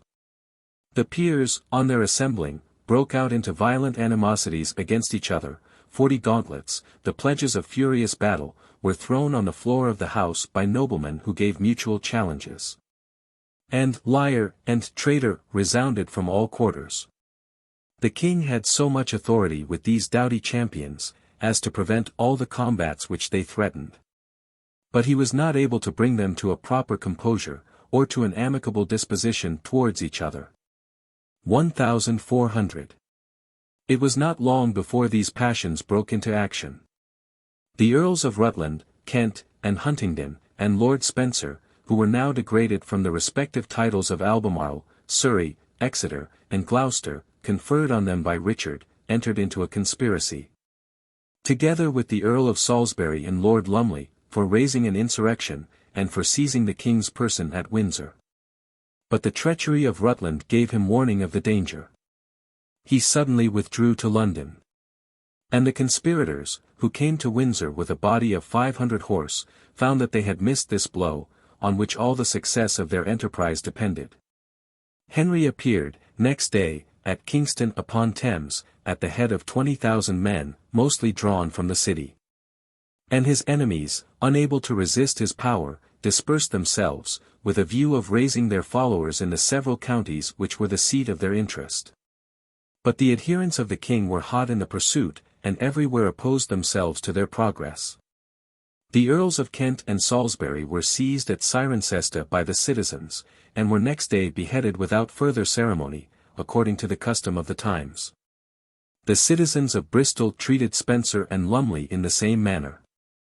The Earl of Huntingdon, Sir Thomas Blunt, and Sir Benedict Sailey, who were also taken prisoners, suffered death, with many others of the conspirators, by orders from Henry. And when the quarters of these unhappy men were brought to London, no less than 18 bishops and 32 mitred abbots joined the populace, and met them with the most indecent marks of joy and exultation. But the spectacle the most shocking to every one, who retained any sentiment either of honour or humanity, still remained. The Earl of Rutland appeared, carrying on a pole the head of Lord Spencer, his brother-in-law, which he presented in triumph to Henry as a testimony of his loyalty. This infamous man, who was soon after Duke of York by the death of his father, and first Prince of the Blood, had been instrumental in the murder of his uncle, the Duke of Gloucester, had then deserted Richard, by whom he was trusted, had conspired against the life of Henry, to whom he had sworn allegiance, had betrayed his associates, whom he had seduced into this enterprise, and now displayed, in the face of the world, these badges of his multiplied dishonour. 1401. Henry was sensible that, though the execution of these conspirators might seem to give security to his throne, the animosities which remain after such bloody scenes, are always dangerous to royal authority. And he therefore determined not to increase, by any hazardous enterprise, those numerous enemies with whom he was everywhere environed. While a subject, he was believed to have strongly imbibed all the principles of his father, the Duke of Lancaster, and to have adopted the prejudices which the Lollards inspired against the abuses of the established church, but finding himself possessed of the throne by so precarious a title, he thought superstition a necessary implement of public authority. And he resolved, by every expedient, to pay court to the clergy. There were hitherto no penal laws enacted against heresy. An indulgence which had proceeded, not from a spirit of toleration in the Romish Church, but from the ignorance and simplicity of the people, which had rendered them unfit either for starting or receiving any new or curious doctrines, and which needed not to be restrained by rigorous penalties. But when the learning and genius of Wycliffe had once broken, in some measure, the fetters of prejudice, the ecclesiastics called aloud for the punishment of his disciples. And the king, who was very little scrupulous in his conduct, was easily induced to sacrifice his principles to his interest, and to acquire the favor of the church by that most effectual method, the gratifying of their vengeance against opponents.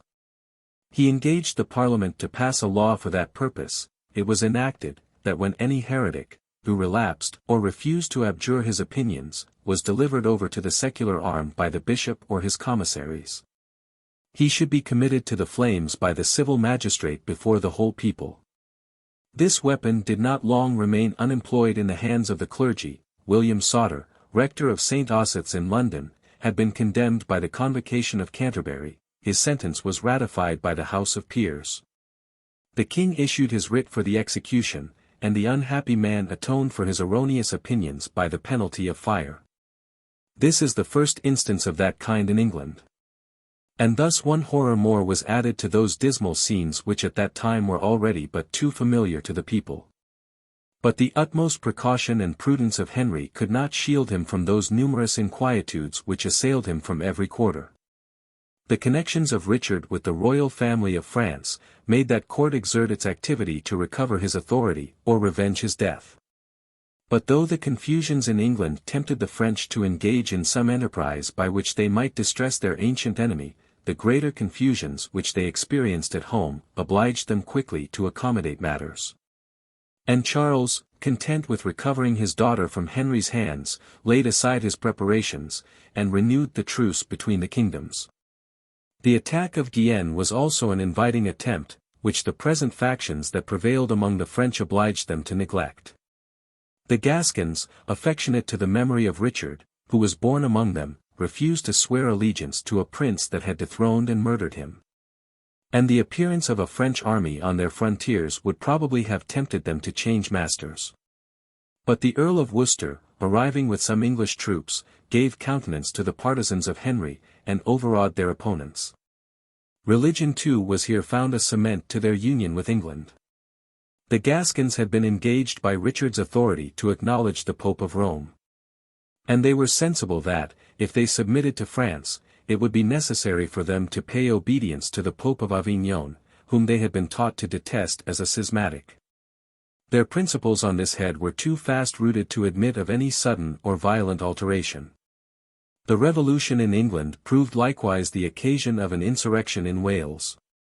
Owen Glendower, or Glendourdui, descended from the ancient princes of that country, had become obnoxious on account of his attachment to Richard, and Reginald, Lord Grey of Ruthin, who was closely connected with the new king, and who enjoyed a great fortune in the marches of Wales, thought the opportunity favourable for oppressing his neighbour, and taking possession of his estate.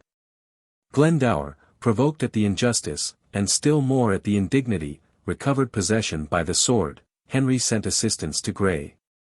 The Welsh took part with Glendower. A troublesome and tedious war was kindled, which Glendower long sustained by his valour and activity, aided by the natural strength of the country, and the untamed spirit of its inhabitants. As Glendower committed devastations promiscuously on all the English, he infested the estate of the Earl of Marche.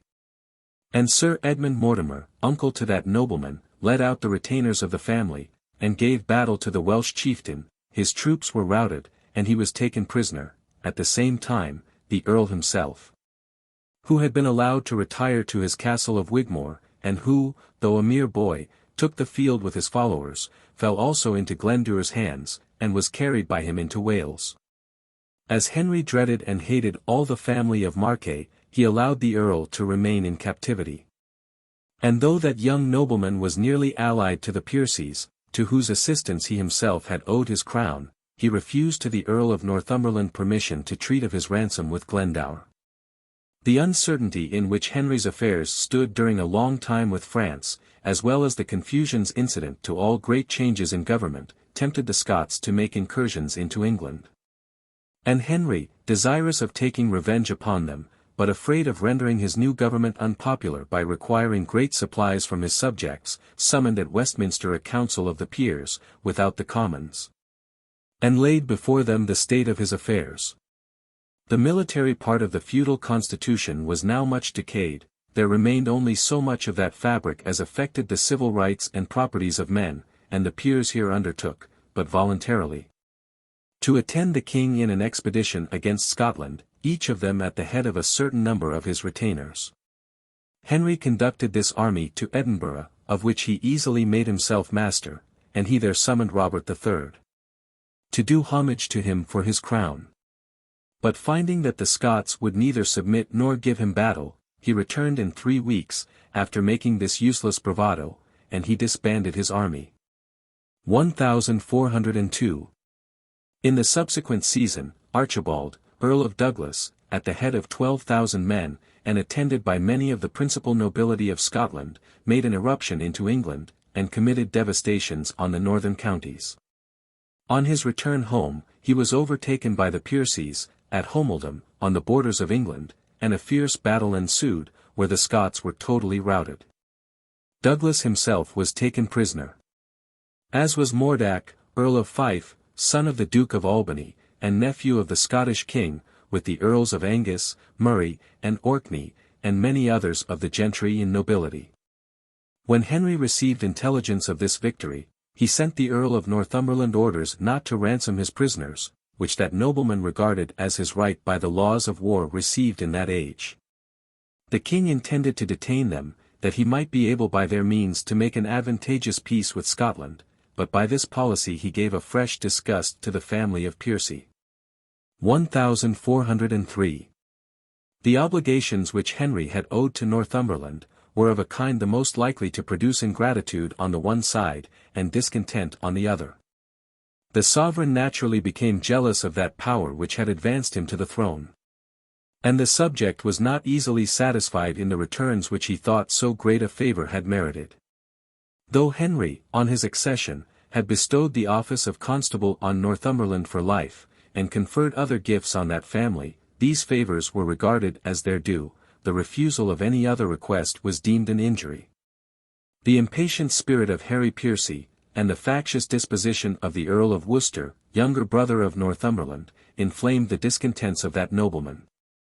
And the precarious title of Henry tempted him to seek revenge, by overturning that throne which he had at first established. He entered into a correspondence with Glendower, he gave liberty to the Earl of Douglas, and made an alliance with that martial chief, he roused up all his partisans to arms. And such unlimited authority at that time belonged to the great families, that the same men, whom, a few years before, he had conducted against Richard, now followed his standard in opposition to Henry. When war was ready to break out, Northumberland was seized with a sudden illness at Berwick, and young Piercy, taking the command of the troops, marched towards Shrewsbury, in order to join his forces with those of Glendower. The king had happily a small army on foot, with which he had intended to act against the Scots. And knowing the importance of celerity in all civil wars, he instantly hurried down, that he might give battle to the rebels. He approached Piercy near Shrewsbury, before that nobleman was joined by Glendower. And the policy of one leader, and impatience of the other, made them hasten to a general engagement. The evening before the battle, Piercy sent a manifesto to Henry, in which he renounced his allegiance, set that prince at defiance, and, in the name of his father and uncle, as well as his own, enumerated all the grievances of which, he pretended, the nation had reason to complain. He upbraided him with the perjury of which he had been guilty, when, on landing at Ravenspur, he had sworn upon the Gospels, before the Earl of Northumberland, that he had no other intention than to recover the Duchy of Lancaster, and that he would ever remain a faithful subject to King Richard. He aggravated his guilt in first dethroning, then murdering that prince, and in usurping on the title of the House of Mortimer, to whom, both by lineal succession, and by declarations of Parliament, the throne, when vacant by Richard's demise, did of right belong. He complained of his cruel policy in allowing the young Earl of Marche, whom he ought to regard as his sovereign, to remain a captive in the hands of his enemies, and in even refusing to all his friends permission to treat of his ransom. He charged him again with perjury in loading the nation with heavy taxes, after having sworn that, without the utmost necessity, he would never levy any impositions upon them. And he reproached him with the arts employed in procuring favourable elections into Parliament, arts which he himself had before imputed as a crime to Richard, and which he had made one chief reason of that prince's arraignment and deposition. This manifesto was well calculated to inflame the quarrel between the parties. The bravery of the two leaders promised an obstinate engagement. And the equality of the armies, being each about 12,000 men, a number which was not unmanageable by the commanders, gave reason to expect a great effusion of blood on both sides, and a very doubtful issue to the combat. We shall scarcely find any battle in those ages where the shock was more terrible and more constant. Henry exposed his person in the thickest of the fight, his gallant son, whose military achievements were afterwards so renowned, and who here performed his novitiate in arms, signalized himself on his father's footsteps. And even a wound, which he received in the face with tin arrow, could not oblige him to quit the field. Piercy supported that fame which he had acquired in many a bloody combat. And Douglas, his ancient enemy, and now his friend, still appeared his rival amidst the horror and confusion of the day. This nobleman performed feats of valor which are almost incredible. He seemed determined that the King of England should that day fall by his arm. He sought him all over the field of battle, and as Henry, either to elude the attacks of the enemy upon his person, or to encourage his own men by the belief of his presence everywhere, had accoutred several captains in the royal garb, the sword of Douglas rendered this honour fatal to many. But while the armies were contending in this furious manner, the death of Piercy, by an unknown hand, decided the victory, and the royalists prevailed. There are said to have fallen that day on both sides near 2,300 gentlemen. But the persons of greatest distinction were on the king's, the Earl of Stafford, Sir Hugh Shirley, Sir Nicholas Gosel, Sir Hugh Mortimer, Sir John Massey, Sir John Culverley. About 6,000 private men perished, of whom 2/3 were of Piercy's army. The Earls of Worcester and Douglas were taken prisoners, the former was beheaded at Shrewsbury, the latter was treated with the courtesy due to his rank and merit. The Earl of Northumberland, having recovered from his sickness, had levied a fresh army, and was on his march to join his son. But being opposed by the Earl of Westmoreland, and hearing of the defeat at Shrewsbury, he dismissed his forces, and came with a small retinue to the king at York. He pretended that his sole intention in arming was to mediate between the parties. Henry thought proper to accept of the apology, and even granted him a pardon for his offence. All the other rebels were treated with equal lenity. And, except the Earl of Worcester and Sir Richard Vernon, who were regarded as the chief authors of the insurrection, no person engaged in this dangerous enterprise seems to have perished by the hands of the executioner. 1405. But Northumberland, though he had been pardoned, knew that he never should be trusted, and that he was too powerful to be cordially forgiven by a prince whose situation gave him such reasonable grounds of jealousy. It was the effect either of Henry's vigilance or good fortune, or of the narrow genius of his enemies, that no proper concert was ever formed among them. They rose in rebellion one after another, and thereby afforded him an opportunity of suppressing singly those insurrections which, had they been united, might have proved fatal to his authority. The Earl of Nottingham, son of the Duke of Norfolk, and the Archbishop of York, brother to the Earl of Wiltshire, whom Henry, then Duke of Lancaster, had beheaded at Bristol, though they had remained quiet while Piercy was in the field. still harbored in their breast a violent hatred against the enemy of their families. And they determined, in conjunction with the Earl of Northumberland, to seek revenge against him. They betook themselves to arms before that powerful nobleman was prepared to join them. And publishing a manifesto, in which they reproached Henry with his usurpation of the crown and the murder of the late king, they required that the right line should be restored, and all public grievances be redressed. The Earl of Westmoreland, whose power lay in the neighbourhood, approached them with an inferior force at Shipton, near York. And being afraid to hazard an action, he attempted to subdue them by a stratagem, which nothing but the greatest folly and simplicity on their part could have rendered successful. He desired a conference with the Archbishop and Earl between the armies, he heard their grievances with great patience, he begged them to propose the remedies, he approved of every expedient which they suggested, he granted them all their demands, he also engaged that Henry should give them entire satisfaction, and when he saw them pleased with the facility of his concessions, he observed to them, that, since amity was now in effect restored between them, it were better on both sides to dismiss their forces, which otherwise would prove an insupportable burden to the country. The Archbishop and the Earl of Nottingham immediately gave directions to that purpose, their troops disbanded upon the field, but Westmoreland, who had secretly issued contrary orders to his army, seized the two rebels without resistance, and carried them to the king, who was advancing with hasty marches to suppress the insurrection.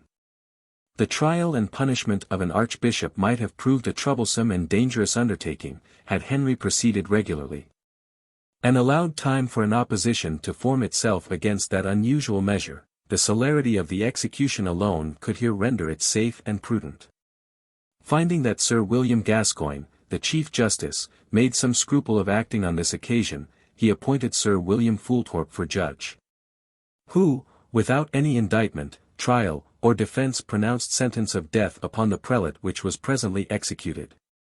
This was the first instance in England of a capital punishment inflicted on a bishop. Whence the clergy of that rank might learn that their crimes, more than those of lies, were not to pass with impunity. The Earl of Nottingham was condemned and executed in the same summary manner, but though many other persons of condition, such as Lord Falconberg, Sir Ralph Hastings, Sir John Colville, were engaged in this rebellion, no others seem to have fallen victims to Henry's severity. The Earl of Northumberland, on receiving this intelligence, fled into Scotland, together with Lord Bardolph, and the king, without opposition, reduced all the castles and fortresses belonging to these noblemen.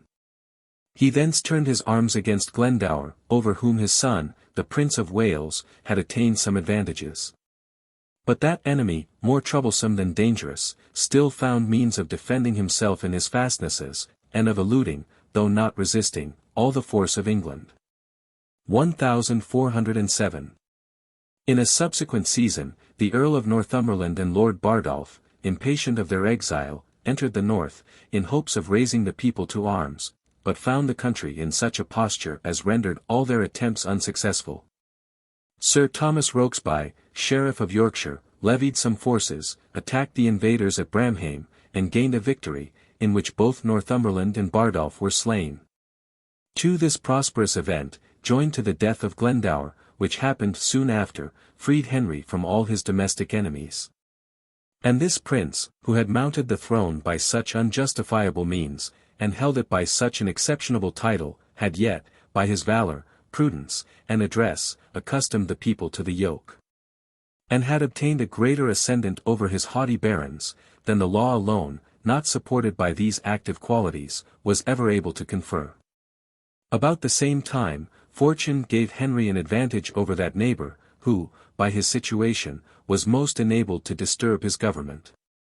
Robert III, King of Scots, was a prince, though of slender capacity, extremely innocent and inoffensive in his conduct, but Scotland, at that time, was still less fitted than England for cherishing, or even enduring sovereigns of that character.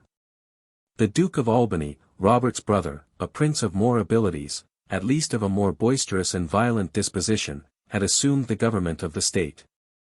And, not satisfied with present authority, he entertained the criminal purpose of extirpating his brother's children, and of acquiring the crown to his own family. He threw in prison David, his eldest nephew, who there perished by hunger. James alone, the younger brother of David, stood between that tyrant and the throne. And King Robert, sensible of his son's danger, embarked him on board a ship, with a view of sending him to France, and entrusting him to the protection of that friendly power. Unfortunately, the vessel was taken by the English. Prince James, a boy about 9 years of age, was carried to London, and though there subsisted at that time a truce between the kingdoms, Henry refused to restore the young prince to his liberty. Robert, worn out with cares and infirmities, was unable to bear the shock of this last misfortune, and he soon after died, leaving the government in the hands of the Duke of Albany. Henry was now more sensible than ever of the importance of the acquisition which he had made. While he retained such a pledge, he was sure of keeping the Duke of Albany in dependence. Or, if offended, he could easily, by restoring the true heir, take ample revenge upon the usurper. But though the king, by detaining James in the English court, had shown himself somewhat deficient in generosity, he made ample amends by giving that prince an excellent education, which afterwards qualified him, when he mounted the throne, to reform in some measure the rude and barbarous manners of his native country. The hostile dispositions which of late had prevailed between France and England, were restrained, during the greater part of this reign, from appearing in action. The jealousies and civil commotions with which both nations were disturbed, kept each of them from taking advantage of the unhappy situation of its neighbor. But as the abilities and good fortune of Henry had sooner been able to compose the English factions, this prince began, in the latter part of his reign, to look abroad, and to foment the animosities between the families of Burgundy and Orleans, by which the government of France was, during that period, so much distracted. He knew that one great source of the national discontent against his predecessor was the inactivity of his reign. And he hoped, by giving a new direction to the restless and unquiet spirits of his people, to prevent their breaking out in domestic wars and disorders. 1411. That he might unite policy with force, he first entered into treaty with the Duke of Burgundy, and sent that prince a small body of troops, which supported him against his enemies. Soon after, he hearkened to more advantageous proposals made him by the Duke of Orleans, and dispatched a greater body to support that party. 1412. But the leaders of the opposite factions having made a temporary accommodation, the interests of the English were sacrificed, and this effort of Henry proved, in the issue, entirely vain and fruitless. The declining state of his health, and the shortness of his reign, prevented him from renewing the attempt, which his more fortunate son carried to so great a length against the French monarchy. Such were the military and foreign transactions of this reign. The civil and parliamentary are somewhat more memorable, and more worthy of our attention. During the two last reigns, the elections of the Commons had appeared a circumstance of government not to be neglected, and Richard was even accused of using unwarrantable methods for procuring to his partisans a seat in that house. This practice formed one considerable article of charge against him in his deposition, yet Henry scrupled not to tread in his footsteps, and to encourage the same abuses in elections. Laws were enacted against such undue influence. And even a sheriff was punished for an iniquitous return which he had made, but laws were commonly at that time very ill executed, and the liberties of the people, such as they were, stood on a surer basis than on laws and parliamentary elections. Though the House of Commons was little able to withstand the violent currents which perpetually ran between the monarchy and the aristocracy, and though that house might easily be brought, at a particular time, to make the most unwarrantable concessions to either, the general institutions of the state still remained invariable. The interests of the several members continued on the same footing, the sword was in the hands of the subject, and the government, though thrown into temporary disorder, soon settled itself on its ancient foundations. During the greater part of this reign, the king was obliged to court popularity, and the House of Commons, sensible of their own importance, began to assume powers which had not usually been exercised by their predecessors. In the first year of Henry, they procured a law, that no judge, in concurring with any iniquitous measure, should be excused by pleading the orders of the king, or even the danger of his own life from the menaces of the sovereign. In the second year, they insisted on maintaining the practice of not granting any supply before they received an answer to their petitions, which was a tacit manner of bargaining with the prince. In the 5th year, they desired the king to remove from his household 4 persons who had displeased them, among whom was his own confessor, and Henry, though he told them that he knew of no offence which these men had committed, yet, in order to gratify them, complied with their request. In the 6th year, they voted the king's supplies, but appointed treasurers of their own, to see the money disbursed for the purposes intended, and required them to deliver in their accounts to the house. In the 8th year, they proposed, for the regulation of the government and household, 30 important articles, which were all agreed to. And they even obliged all the members of council, all the judges, and all the officers of the household, to swear to the observance of them. The abridger of the records remarks the unusual liberties taken by the Speaker and the House during this period. But the great authority of the Commons was but a temporary advantage, arising from the present situation. In a subsequent Parliament, when the Speaker made his customary application to the throne for liberty of speech, the King, having now overcome all his domestic difficulties, plainly told him that he would have no novelties introduced, and would enjoy his prerogatives. But on the whole, the limitations of the government seem to have been more sensibly felt, and more carefully maintained, by Henry than by any of his predecessors. During this reign, when the House of Commons were at any time brought to make unwary concessions to the Crown, they also showed their freedom by a speedy retractation of them. Henry, though he entertained a perpetual and well-grounded jealousy of the family of Mortimer, allowed not their name to be once mentioned in Parliament. And as none of the rebels had ventured to declare the Earl of Marche king, he never attempted to procure, what would not have been refused him, an express declaration against the claim of that nobleman. Because he knew that such a declaration, in the present circumstances, would have no authority, and would only serve to revive the memory of Mortimer's title in the minds of the people. He proceeded in his purpose after a more artful and covert manner. He procured a settlement of the crown on himself and his heirs male, thereby tacitly excluding the females, and transferring the Salic law into the English government. He thought that, though the House of Plantagenet had at first derived their title from a female, this was a remote event, unknown to the generality of the people. And if he could once accustom them to the practice of excluding women, the title of the Earl of Marche would gradually be forgotten and neglected by them. But he was very unfortunate in this attempt. During the long contests with France, the injustice of the Salic law had been so much exclaimed against by the nation, that a contrary principle had taken deep root in the minds of men, and it was now become impossible to eradicate it. The same House of Commons, therefore, in a subsequent session, apprehensive that they had overturned the foundations of the English government, and that they had opened the door to more civil wars than might ensue even from the irregular elevation of the House of Lancaster, applied with such earnestness for a new settlement of the crown, that Henry yielded to their request, and agreed to the succession of the princesses of his family. A certain proof that nobody was, in his heart, satisfied with the king's title to the crown, or knew on what principle to rest it.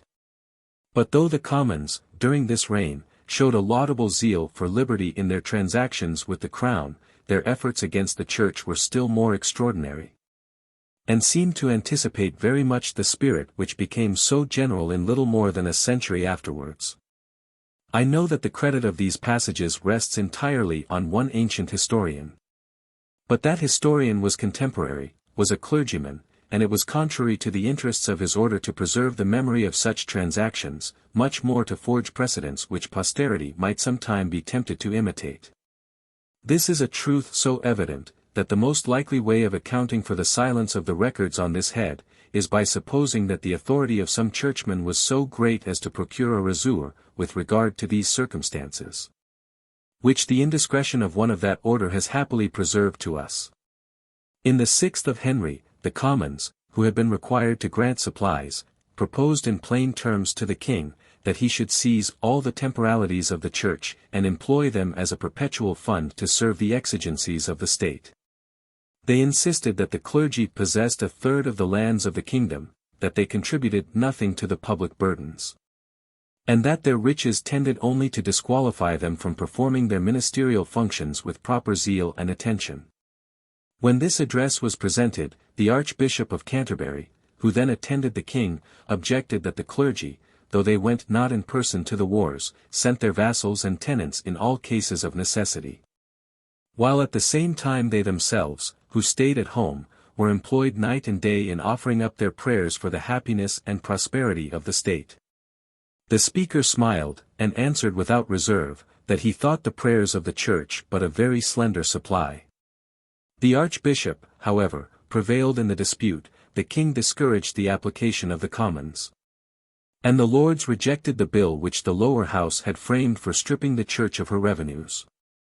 The Commons were not discouraged by this repulse. In the 11th of the king, they returned to the charge with more zeal than before. They made a calculation of all the ecclesiastical revenues, which, by their account, amounted to 485,000 marks a year, and contained 18,400 ploughs of land. They proposed to divide this property among 15 new earls, 1,500 knights, 6,000 esquires, and 100 hospitals, besides £20,000 a year, which the king might take for his own use. And they insisted, that the clerical functions would be better performed than at present by 15,000 parish priests, paid at the rate of 7 marks apiece of yearly stipend. This application was accompanied with an address for mitigating the statutes enacted against the Lollards, which shows from what source the address came. The king gave the Commons a severe reply, and further to satisfy the Church, and to prove that he was quite in earnest, he ordered a Lollard to be burned before the dissolution of the Parliament. 1413. We have now related almost all the memorable transactions of this reign, which was busy and active, but produced few events that deserve to be transmitted to posterity. The king was so much employed in defending his crown, which he had obtained by unwarrantable means, and possessed by a bad title, that he had little leisure to look abroad, or perform any action which might redound to the honor and advantage of the nation. His health declined some months before his death. He was subject to fits, which bereaved him, for the time, of his senses, and though he was yet in the flower of his age, his end was visibly approaching. He expired at Westminster, in the 46th year of his age, and the 13th of his reign. The great popularity which Henry enjoyed before he attained the crown, and which had so much aided him in the acquisition of it, was entirely lost many years before the end of his reign. And he governed his people more by terror than by affection, more by his own policy than by their sense of duty or allegiance. When men came to reflect, in cool blood, on the crimes which had led him to the throne, the rebellion against his prince, the deposition of a lawful king, guilty sometimes, perhaps, of oppression, but more frequently of indiscretion, the exclusion of the true heir, the murder of his sovereign in near relation. These were such enormities as drew on him the hatred of his subjects, sanctified all the rebellions against him, and made the executions, though not remarkably severe, which he found necessary for the maintenance of his authority, appear cruel as well as iniquitous to the people. Yet, without pretending to apologize for these crimes, which must ever be held in detestation, it may be remarked, that he was insensibly led into this blamable conduct by a train of incidents which few men possess virtue enough to withstand. The injustice with which his predecessor had treated him, in first condemning him to banishment, then despoiling him of his patrimony, made him naturally think of revenge, and of recovering his lost rights. The headlong zeal of the people hurried him into the throne. The care of his own security, as well as his ambition, made him a usurper. And the steps have always been so few between the prisons of princes and their graves, that we need not wonder that Richard's fate was no exception to the general rule. All these considerations make Henry's situation, if he retained any sense of virtue, much to be lamented. And the inquietude with which he possessed his envied greatness, and the remorses by which, it is said, he was continually haunted, render him an object of our pity, even when seated upon the throne. But it must be owned, that his prudence, and vigilance, and foresight, in maintaining his power, were admirable, his command of temper remarkable, his courage, both military and political, without blemish. And he possessed many qualities which fitted him for his high station, and which rendered his usurpation of it, though pernicious in after times, rather salutary, during his own reign, to the English nation. Henry was twice married, by his first wife, Mary de Bohun, daughter and co-heir of the Earl of Hereford. He had 4 sons, Henry, his successor in the throne, Thomas, Duke of Clarence, John, Duke of Bedford, and Humphrey, Duke of Gloucester, and 2 daughters, Blanche and Philippa. The former married to the Duke of Bavaria, the latter to the King of Denmark.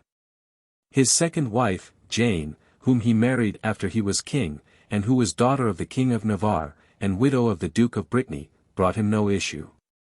By an act of the 5th of this reign, it is made felony to cut out any person's tongue, or put out his eyes, crimes which, the act says, were very frequent. This savage spirit of revenge denotes a barbarous people. Though, perhaps, it was increased by the prevailing factions and civil commotions. Commerce was very little understood in this reign, as in all the preceding. In particular, a great jealousy prevailed against merchant strangers. And many restraints were by law imposed upon them, namely, that they should lay out in English manufactures or commodities all the money acquired by the sale of their goods, that they should not buy or sell with one another.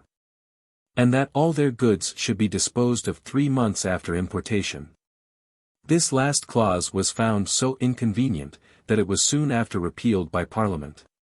It appears that the expense of this king's household amounted to the yearly sum of £19,500, money of that age. Guicciardin tells us, that the Flemings in this century learned from Italy all the refinements in arts, which they taught the rest of Europe. The progress, however, of the arts was still very slow and backward in England. Chapter 19. Henry V. 1413. The many jealousies to which Henry IV's situation naturally exposed him, had so infected his temper, that he had entertained unreasonable suspicions with regard to the fidelity of his eldest son. And during the latter years of his life, he had excluded that prince from all share in public business, and was even displeased to see him at the head of armies, where his martial talents, though useful to the support of government, acquired him a renown, which he thought might prove dangerous to his own authority. The active spirit of young Henry, restrained from its proper exercise, broke out into extravagances of every kind. And the riot of pleasure, the frolic of debauchery, the outrage of wine, filled the vacancies of a mind better adapted to the pursuits of ambition and the cares of government. This course of life threw him among companions, whose disorders, if accompanied with spirit and humor, he indulged and seconded, and he was detected in many sallies, which, to severer eyes, appeared totally unworthy of his rank and station. There even remains a tradition that, when heated with liquor and jollity, he scrupled not to accompany his riotous associates in attacking the passengers on the streets and highways, and despoiling them of their goods. And he found an amusement in the incidents which the terror and regret of these defenseless people produced on such occasions. This extreme of dissoluteness proved equally disagreeable to his father, as that eager application to business which had at first given him occasion of jealousy. And he saw in his son's behavior the same neglect of decency, the same attachment to low company, which had degraded the personal character of Richard, and which, more than all his errors in government, had tended to overturn his throne. But the nation in general considered the young prince with more indulgence, and observed so many gleams of generosity, spirit, and magnanimity, breaking continually through the cloud which a wild conduct threw over his character, that they never ceased hoping for his amendment. And they ascribed all the weeds, which shot up in that rich soil, to the want of proper culture and attention in the king and his ministers. There happened an incident which encouraged these agreeable views, and gave much occasion for favorable reflections to all men of sense and candor. A riotous companion of the prince's had been indicted before Gascoigne, the chief justice, for some disorders, and Henry was not ashamed to appear at the bar with the criminal, in order to give him countenance and protection. Finding that his presence had not overawed the chief justice, he proceeded to insult that magistrate on his tribunal. But Gascoigne, mindful of the character which he then bore, and the majesty of the sovereign and of the laws which he sustained, ordered the prince to be carried to prison for his rude behavior. The spectators were agreeably disappointed, when they saw the heir of the crown submit peaceably to this sentence, make reparation for his error by acknowledging it, and check his impetuous nature in the midst of its extravagant career. The memory of this incident, and of many others of a like nature, rendered the prospect of the future reign nowise disagreeable to the nation, and increased the joy which the death of so unpopular a prince as the late king naturally occasioned. The first steps taken by the young prince confirmed all those prepossessions entertained in his favor. He called together his former companions, acquainted them with his intended reformation, exhorted them to imitate his example, but strictly inhibited them, till they had given proofs of their sincerity in this particular, from appearing any more in his presence. And he thus dismissed them with liberal presents. The wise ministers of his father, who had checked his riots, found that they had unknowingly been paying the highest court to him, and were received with all the marks of favor and confidence. The Chief Justice himself, who trembled to approach the royal presence, met with praises instead of reproaches for his past conduct, and was exhorted to persevere in the same rigorous and impartial execution of the laws. The surprise of those who expected an opposite behavior, augmented their satisfaction, and the character of the young king appeared brighter than if it had never been shaded by any errors. But Henry was anxious not only to repair his own misconduct, but also to make amends for those iniquities into which policy or the necessity of affairs had betrayed his father. He expressed the deepest sorrow for the fate of the unhappy Richard, did justice to the memory of that unfortunate prince, even performed his funeral obsequies with pomp and solemnity, and cherished all those who had distinguished themselves by their loyalty and attachment towards him. Instead of continuing the restraints which the jealousy of his father had imposed on the Earl of Marche, he received that young nobleman with singular courtesy and favor, and by this magnanimity so gained on the gentle and unambitious nature of his competitor, that he remained ever after sincerely attached to him, and gave him no disturbance in his future government. The family of Piercy was restored to its fortune and honors. The king seemed ambitious to bury all party distinctions in oblivion, the instruments of the preceding reign, who had been advanced from their blind zeal for the Lancastrian interests, more than from their merits, gave place everywhere to men of more honorable characters. Virtue seemed now to have an open career, in which it might exert itself. The exhortations, as well as example of the prince, gave it encouragement. All men were unanimous in their attachment to Henry, and the defects of his title were forgotten, amidst the personal regard which was universally paid to him. There remained among the people only one party distinction, which was derived from religious differences, and which, as it is of a peculiar and commonly a very obstinate nature, the popularity of Henry was not able to overcome. The Lollards were every day increasing in the kingdom, and were become a formed party, which appeared extremely dangerous to the church, and even formidable to the civil authority. The enthusiasm by which these sectaries were generally actuated the great alterations which they pretended to introduce, the hatred which they expressed against the established hierarchy, gave an alarm to Henry, who, either from a sincere attachment to the ancient religion, or from a dread of the unknown consequences which attend all important changes, was determined to execute the laws against such bold innovators. The head of this sect was Sir John Oldcastle, Lord Cobham, a nobleman who had distinguished himself by his valor and his military talents, and had, on many occasions, acquired the esteem both of the late and of the present king. His high character and his zeal for the new sect pointed him out to Arundel, Archbishop of Canterbury, as the proper victim of ecclesiastical severity, whose punishment would strike a terror into the whole party, and teach them that they must expect no mercy under the present administration. He applied to Henry for a permission to indict Lord Cobham, but the generous nature of the prince was averse to such sanguinary methods of conversion. He represented to the primate, that reason and conviction were the best expedients for supporting truth, that all gentle means ought first to be tried, in order to reclaim men from error, and that he himself would endeavor, by a conversation with Cobham, to reconcile him to the Catholic faith. But he found that nobleman obstinate in his opinions, and determined not to sacrifice truths of such infinite moment to his complaisance for sovereigns. Henry's principles of toleration, or rather his love of the practice, could carry him no farther, and he then gave full reins to ecclesiastical severity against the inflexible heresiarch. The primate indicted Cobham, and with the assistance of his 3 suffragans, the bishops of London, Winchester, and St. David's, condemned him to the flames for his erroneous opinions. Cobham, who was confined in the Tower, made his escape before the day appointed for his execution. The bold spirit of the man, provoked by persecution and stimulated by zeal, was urged to attempt the most criminal enterprises. And his unlimited authority over the new sect proved that he well merited the attention of the civil magistrate. He formed in his retreat very violent designs against his enemies. And dispatching his emissaries to all quarters, appointed a general rendezvous of the party, in order to seize the person of the king at Eltham, and put their persecutors to the sword. 1414. Henry, apprised of their intention, removed to Westminster. Cobham was not discouraged by this disappointment, but changed the place of rendezvous to the field near St. Giles.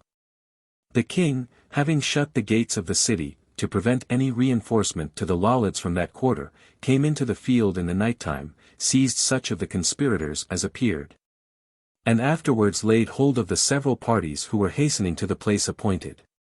It appeared, that a few only were in the secret of the conspiracy. The rest implicitly followed their leaders, but upon the trial of the prisoners, the treasonable designs of the sect were rendered certain, both from evidence and from the confession of the criminals themselves. Some were executed. The greater number pardoned. Cobham himself, who made his escape by flight, was not brought to justice till 4 years after, when he was hanged as a traitor. And his body was burnt on the gibbet, in execution of the sentence pronounced against him as a heretic. This criminal design, which was perhaps somewhat aggravated by the clergy, brought discredit upon the party, and checked the progress of that sect, which had embraced the speculative doctrines of Wycliffe, and at the same time aspired to a reformation of ecclesiastical abuses. These 2 points were the great objects of the Lollards, but the bulk of the nation was not affected in the same degree by both of them. Common sense and obvious reflection had discovered to the people the advantages of a reformation in discipline. But the age was not yet so far advanced as to be seized with the spirit of controversy, or to enter into those abstruse doctrines which the Lollards endeavored to propagate throughout the kingdom. The very notion of heresy alarmed the generality of the people. Innovation in fundamental principles was suspicious, curiosity was not, as yet, a sufficient counterpoise to authority. And even many, who were the greatest friends to the reformation of abuses, were anxious to express their detestation of the speculative tenets of the Wycliffites, which, they feared, threw disgrace on so good a cause.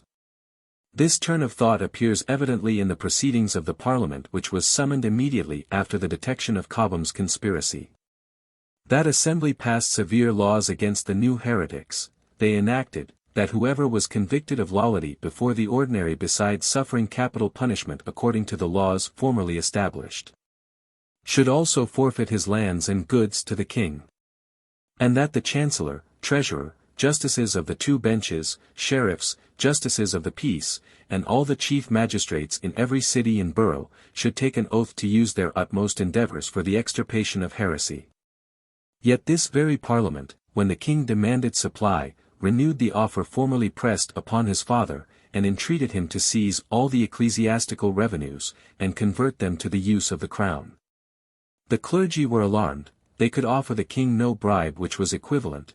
They only agreed to confer on him all the priories alien, which depended on capital abbeys in Normandy, and had been bequeathed to these abbeys.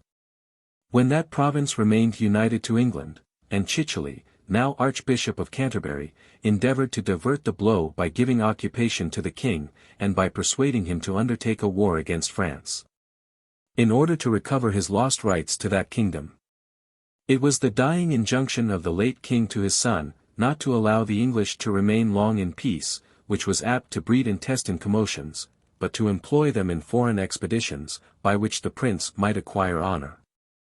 The nobility, in sharing his dangers, might attach themselves to his person, and all the restless spirits find occupation for their inquietude. The natural disposition of Henry sufficiently inclined him to follow this advice, and the civil disorders of France, which had been prolonged beyond those of England, opened a full career to his ambition. 1415. The death of Charles V, which followed soon after that of Edward III, and the youth of his son, Charles VI, put the two kingdoms for some time in a similar situation. And it was not to be apprehended, that either of them, during a minority, would be able to make much advantage of the weakness of the other. The jealousies also between Charles's three uncles, the Dukes of Anjou, Bern, and Burgundy, had distracted the affairs of France rather more than those between the Dukes of Lancaster, York, and Gloucester. Richard's three uncles disordered those of England, and had carried off the attention of the French nation from any vigorous enterprise against foreign states. But in proportion as Charles advanced in years, the factions were composed. His two uncles, the Dukes of Anjou and Burgundy, died, and the king himself, assuming the reins of government, discovered symptoms of genius and spirit, which revived the drooping hopes of his country. This promising state of affairs was not of long duration. The unhappy prince fell suddenly into a fit of frenzy, which rendered him incapable of exercising his authority. And though he recovered from this disorder, he was so subject to relapses, that his judgment was gradually but sensibly impaired, and no steady plan of government could be pursued by him. The administration of affairs was disputed between his brother, Louis, Duke of Orleans, and his cousin german, John, Duke of Burgundy. The propinquity to the crown pleaded in favor of the former. The latter, who, in right of his mother, had inherited the county of Flanders, which he annexed to his father's extensive dominions, derived a lustre from his superior power. The people were divided between these contending princes. And the king, now resuming, now dropping his authority, kept the victory undecided, and prevented any regular settlement of the state by the final prevalence of either party. At length, the Dukes of Orleans and Burgundy, seeming to be moved by the cries of the nation, and by the interposition of common friends, agreed to bury all past quarrels in oblivion, and to enter into strict amity.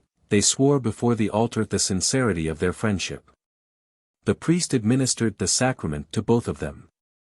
They gave to each other every pledge which could be deemed sacred among men, but all this solemn preparation was only a cover for the basest treachery, which was deliberately premeditated by the Duke of Burgundy. He procured his rival to be assassinated in the streets of Paris. He endeavored for some time to conceal the part which he took in the crime. But being detected, he embraced a resolution still more criminal and more dangerous to society, by openly avowing and justifying it. The Parliament itself of Paris, the Tribunal of Justice, heard the harangues of the Duke's advocate in defense of assassination, which he termed tyrannicide. And that assembly, partly influenced by faction, partly overawed by power, pronounced no sentence of condemnation against this detestable doctrine. The same question was afterwards agitated before the Council of Constance. And it was with difficulty that a feeble decision in favor of the contrary opinion was procured from these fathers of the Church, the ministers of peace and of religion. But the mischievous effects of that tenet, had they been before anywise doubtful, appeared sufficiently from the present incidents. The commission of this crime, which destroyed all trust and security, rendered the war implacable between the French parties, and cut off every means of peace and accommodation. The princes of the blood, combining with the young Duke of Orleans and his brothers, made violent war on the Duke of Burgundy. And the unhappy king, seized sometimes by one party, sometimes by the other, transferred alternately to each of them the appearance of legal authority. The provinces were laid waste by mutual depredations, assassinations were everywhere committed, from the animosity of the several leaders. Or, what was equally terrible, executions were ordered, without any legal or free trial, by pretended courts of judicature. The whole kingdom was distinguished into two parties, the Burgundians and the Armagnacs. So the adherents of the young Duke of Orleans were called, from the Count of Armagnac, father-in-law to that prince. The city of Paris, distracted between them, but inclining more to the Burgundians, was a perpetual scene of blood and violence. The king and royal family were often detained captives in the hands of the populace, their faithful ministers were butchered or imprisoned before their face. And it was dangerous for any man, amidst these enraged factions, to be distinguished by a strict adherence to the principles of probity and honor. During this scene of general violence, there rose into some consideration a body of men, which usually makes no figure in public transactions, even during the most peaceful times. And that was the University of Paris, whose opinion was sometimes demanded, and more frequently offered, in the multiplied disputes between the parties. The schism by which the Church was at that time divided, and which occasioned frequent controversies in the university, had raised the professors to an unusual degree of importance. And this connection between literature and superstition had bestowed on the former a weight to which reason and knowledge are not of themselves anywise entitled among men. But there was another society, whose sentiments were much more decisive, at Paris, the fraternity of butchers, who, under the direction of their ringleaders, had declared for the Duke of Burgundy, and committed the most violent outrages against the opposite party. To counterbalance their power, the Armagnacs made interest with the fraternity of carpenters, the populace ranged themselves on one side or the other, and the fate of the capital depended on the prevalence of either party.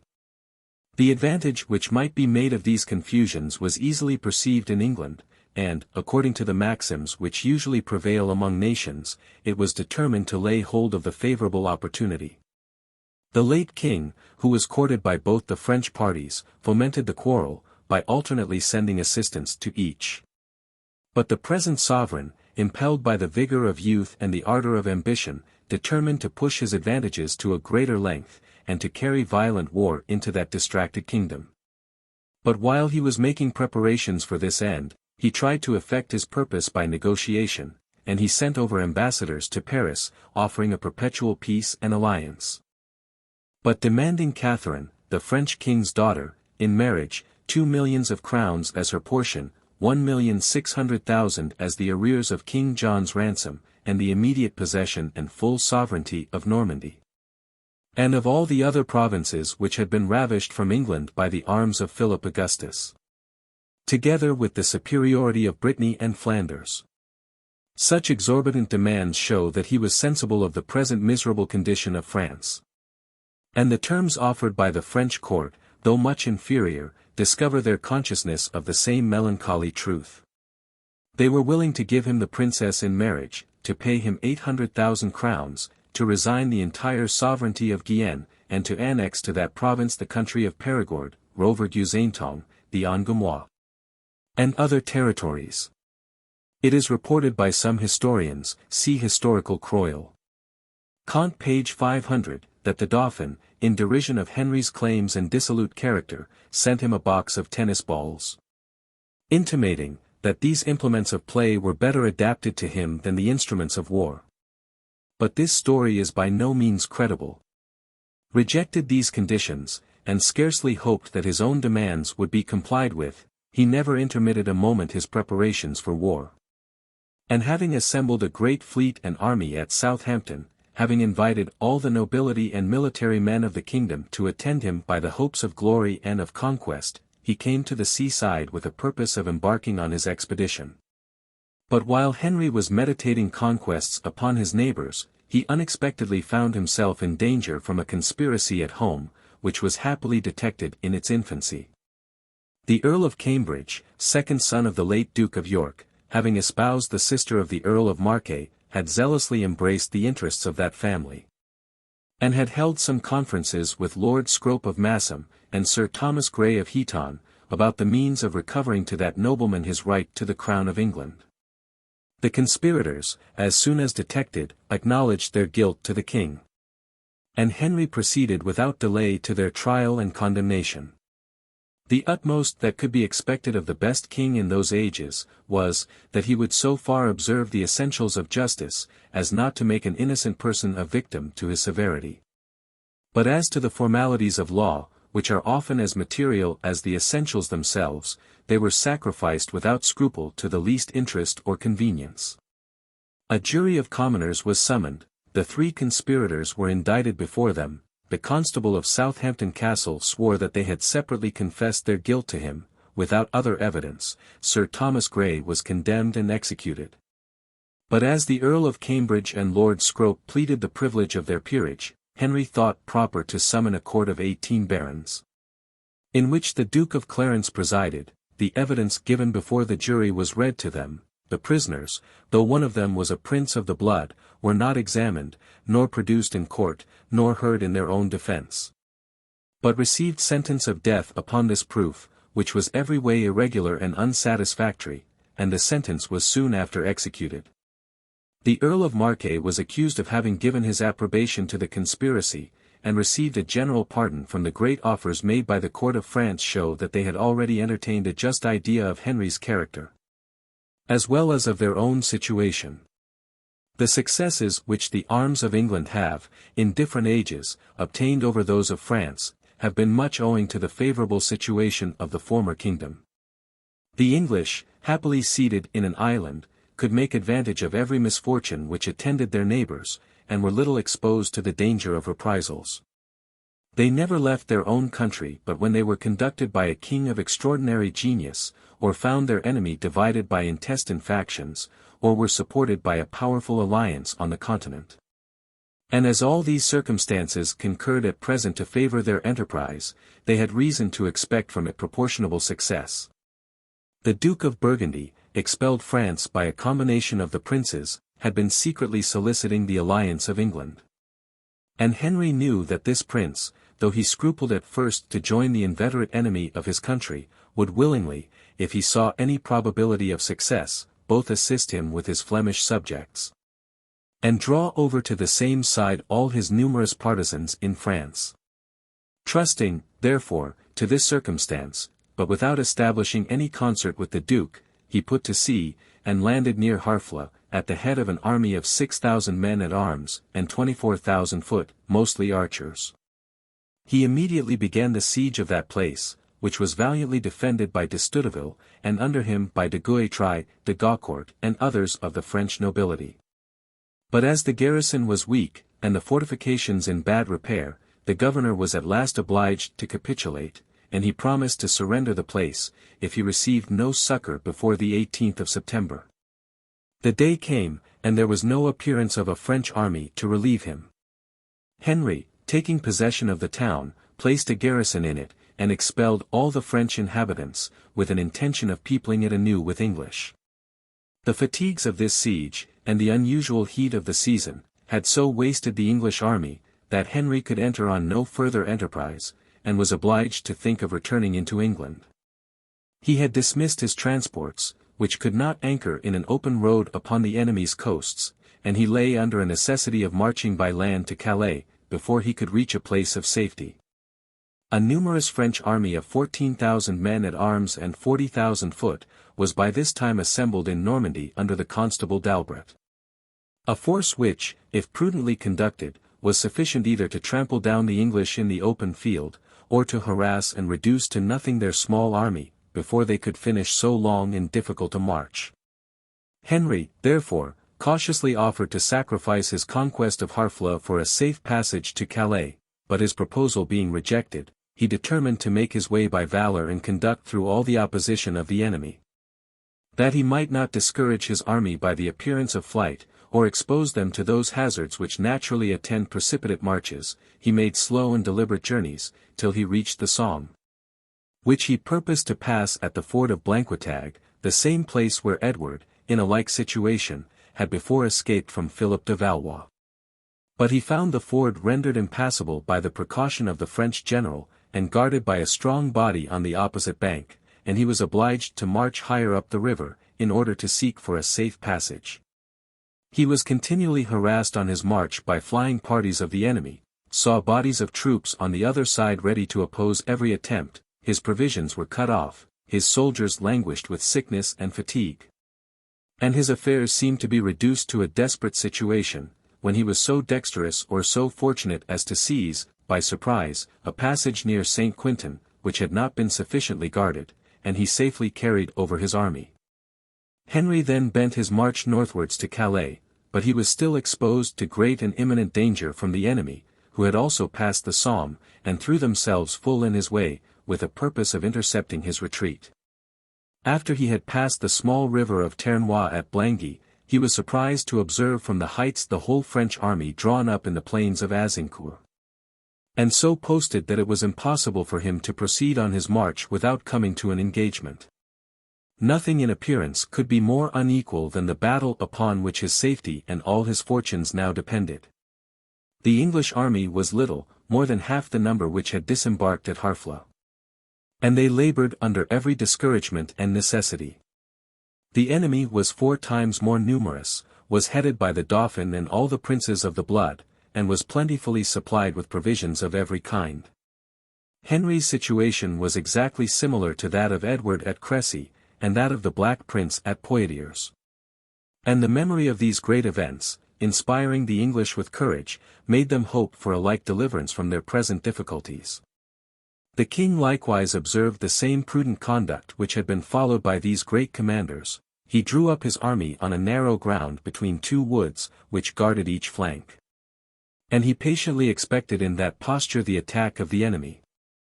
Had the French constable been able either to reason justly upon the present circumstances of the 2 armies, or to profit by past experience, he had declined a combat, and had waited till necessity, obliging the English to advance, had made them relinquish the advantages of their situation. But the impetuous valor of the nobility, and a vain confidence in superior numbers, brought on this fatal action, which proved the source of infinite calamities to their country. The French archers on horseback and their men at arms, crowded in their ranks, advanced upon the English archers, who had fixed palisadoes in their front to break the impression of the enemy, and who safely plied them, from behind that defence, with a shower of arrows, which nothing could resist. The clay soil, moistened by some rain which had lately fallen, proved another obstacle to the force of the French cavalry.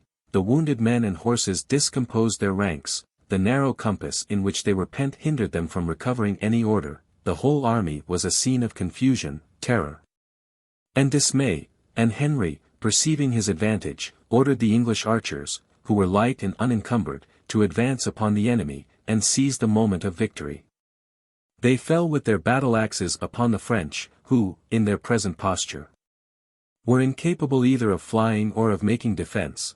They hewed them in pieces without resistance, and being seconded by the men at arms who also pushed on against the enemy, they covered the field with the killed, wounded, dismounted, and overthrown.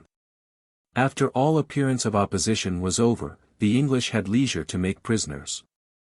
And having advanced with uninterrupted success to the open plain, they there saw the remains of the French rear guard, which still maintained the appearance of a line of battle. At the same time, they heard an alarm from behind. Some gentlemen of Picardy, having collected about 600 peasants, had fallen upon the English baggage, and were doing execution on the unarmed followers of the camp, who fled before them. Henry, seeing the enemy on all sides of him, began to entertain apprehensions from his prisoners. And he thought it necessary to issue general orders for putting them to death, but on discovering the truth, he stopped the slaughter, and was still able to save a great number. No battle was ever more fatal to France, by the number of princes and nobility slain or taken prisoners. Among the former were the constable himself, the Count of Nevers and the Duke of Brabant, brothers to the Duke of Burgundy. The Count of Vaudemont, brother to the Duke of Lorraine, the Duke of Alençon, the Duke of Bar, the Count of Merly. The most eminent prisoners were the Dukes of Orleans and Bourbon, the Counts d'Eu, Vendôme, and Richemont, and the Marescal of Boucicaut. An Archbishop of Sens also was slain in this battle. The killed are computed on the whole to have amounted to 10,000 men, and as the slaughter fell chiefly upon the cavalry, it is pretended that, of these, 8,000 were gentlemen. Henry was master of 14,000 prisoners. The person of chief note who fell among the English, was the Duke of York, who perished fighting by the king's side, and had an end more honourable than his life. He was succeeded in his honours and fortune by his nephew, son of the Earl of Cambridge, executed in the beginning of the year. All the English who were slain exceeded not 40. Though some writers, with greater probability, make the number more considerable. The 3 great battles of Crécy, Poitiers, and Azincourt bear a singular resemblance to each other in their most considerable circumstances. In all of them there appears the same temerity in the English princes, who, without any object of moment, merely for the sake of plunder, had ventured so far into the enemy's country as to leave themselves no retreat. And unless saved by the utmost imprudence in the French commanders, were, from their very situation, exposed to inevitable destruction. But allowance being made for this temerity, which, according to the irregular plans of war followed in those ages, seems to have been, in some measure, unavoidable, there appears, in the day of action, the same presence of mind, dexterity, courage, firmness, and precaution on the part of the English. The same precipitation, confusion, and vain confidence on the part of the French, and the events were such as might have been expected from such opposite conduct. The immediate consequences too of these three great victories were similar. Instead of pushing the French with vigor, and taking advantage of their consternation, the English princes, after their victory, seem rather to have relaxed their efforts, and to have allowed the enemy leisure to recover from his losses. Henry interrupted not his march a moment after the battle of Azincourt. He carried his prisoners to Calais, thence to England. He even concluded a truce with the enemy. And it was not till after an interval of 2 years that any body of English troops appeared in France. The poverty of all the European princes, and the small resources of their kingdoms, were the cause of these continual interruptions in their hostilities. And though the maxims of war were in general destructive, their military operations were mere incursions, which, without any settled plan, they carried on against each other. The lustre, however, attending the victory of Azincourt, procured some supplies from the English Parliament, though still unequal to the expenses of a campaign. They granted Henry an entire 15th of movables. And they conferred on him for life the duties of tonnage and poundage, and the subsidies on the exportation of wool and leather. This concession is more considerable than that which had been granted to Richard II. By his last Parliament, and which was afterwards, on his deposition, made so great an article of charge against him. But during this interruption of hostilities from England, France was exposed to all the furies of civil war, and the several parties became every day more enraged against each other. The Duke of Burgundy, confident that the French ministers and generals were entirely discredited by the misfortune at Azincourt, advanced with a great army to Paris, and attempted to reinstate himself in possession of the government, as well as of the person of the king. But his partisans in that city were overawed by the court, and kept in subjection. The Duke despaired of success, and he retired with his forces, which he immediately disbanded in the Low Countries. 1417. He was soon after invited to make a new attempt, by some violent quarrels which broke out in the royal family. The Queen, Isabella, daughter of the Duke of Bavaria, who had been hitherto an inveterate enemy to the Burgundian faction, had received a great injury from the other party, which the implacable spirit of that princess was never able to forgive. The public necessities obliged the Count of Armagnac, created Constable of France in the place of d'Albret, to seize the great treasures which Isabella had amassed, and when she expressed her displeasure at this injury, he inspired into the weak mind of the king some jealousies concerning her conduct, and pushed him to seize, and put to the torture, and afterwards throw into the Seine, Boisborden, her favourite, whom he accused of a commerce of gallantry with that princess. The queen herself was sent to Tours, and confined under a guard, and after suffering these multiplied insults, she no longer scrupled to enter into a correspondence with the Duke of Burgundy.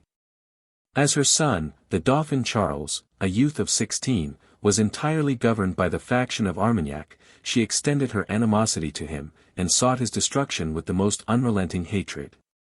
She had soon an opportunity of rendering her unnatural purpose effectual.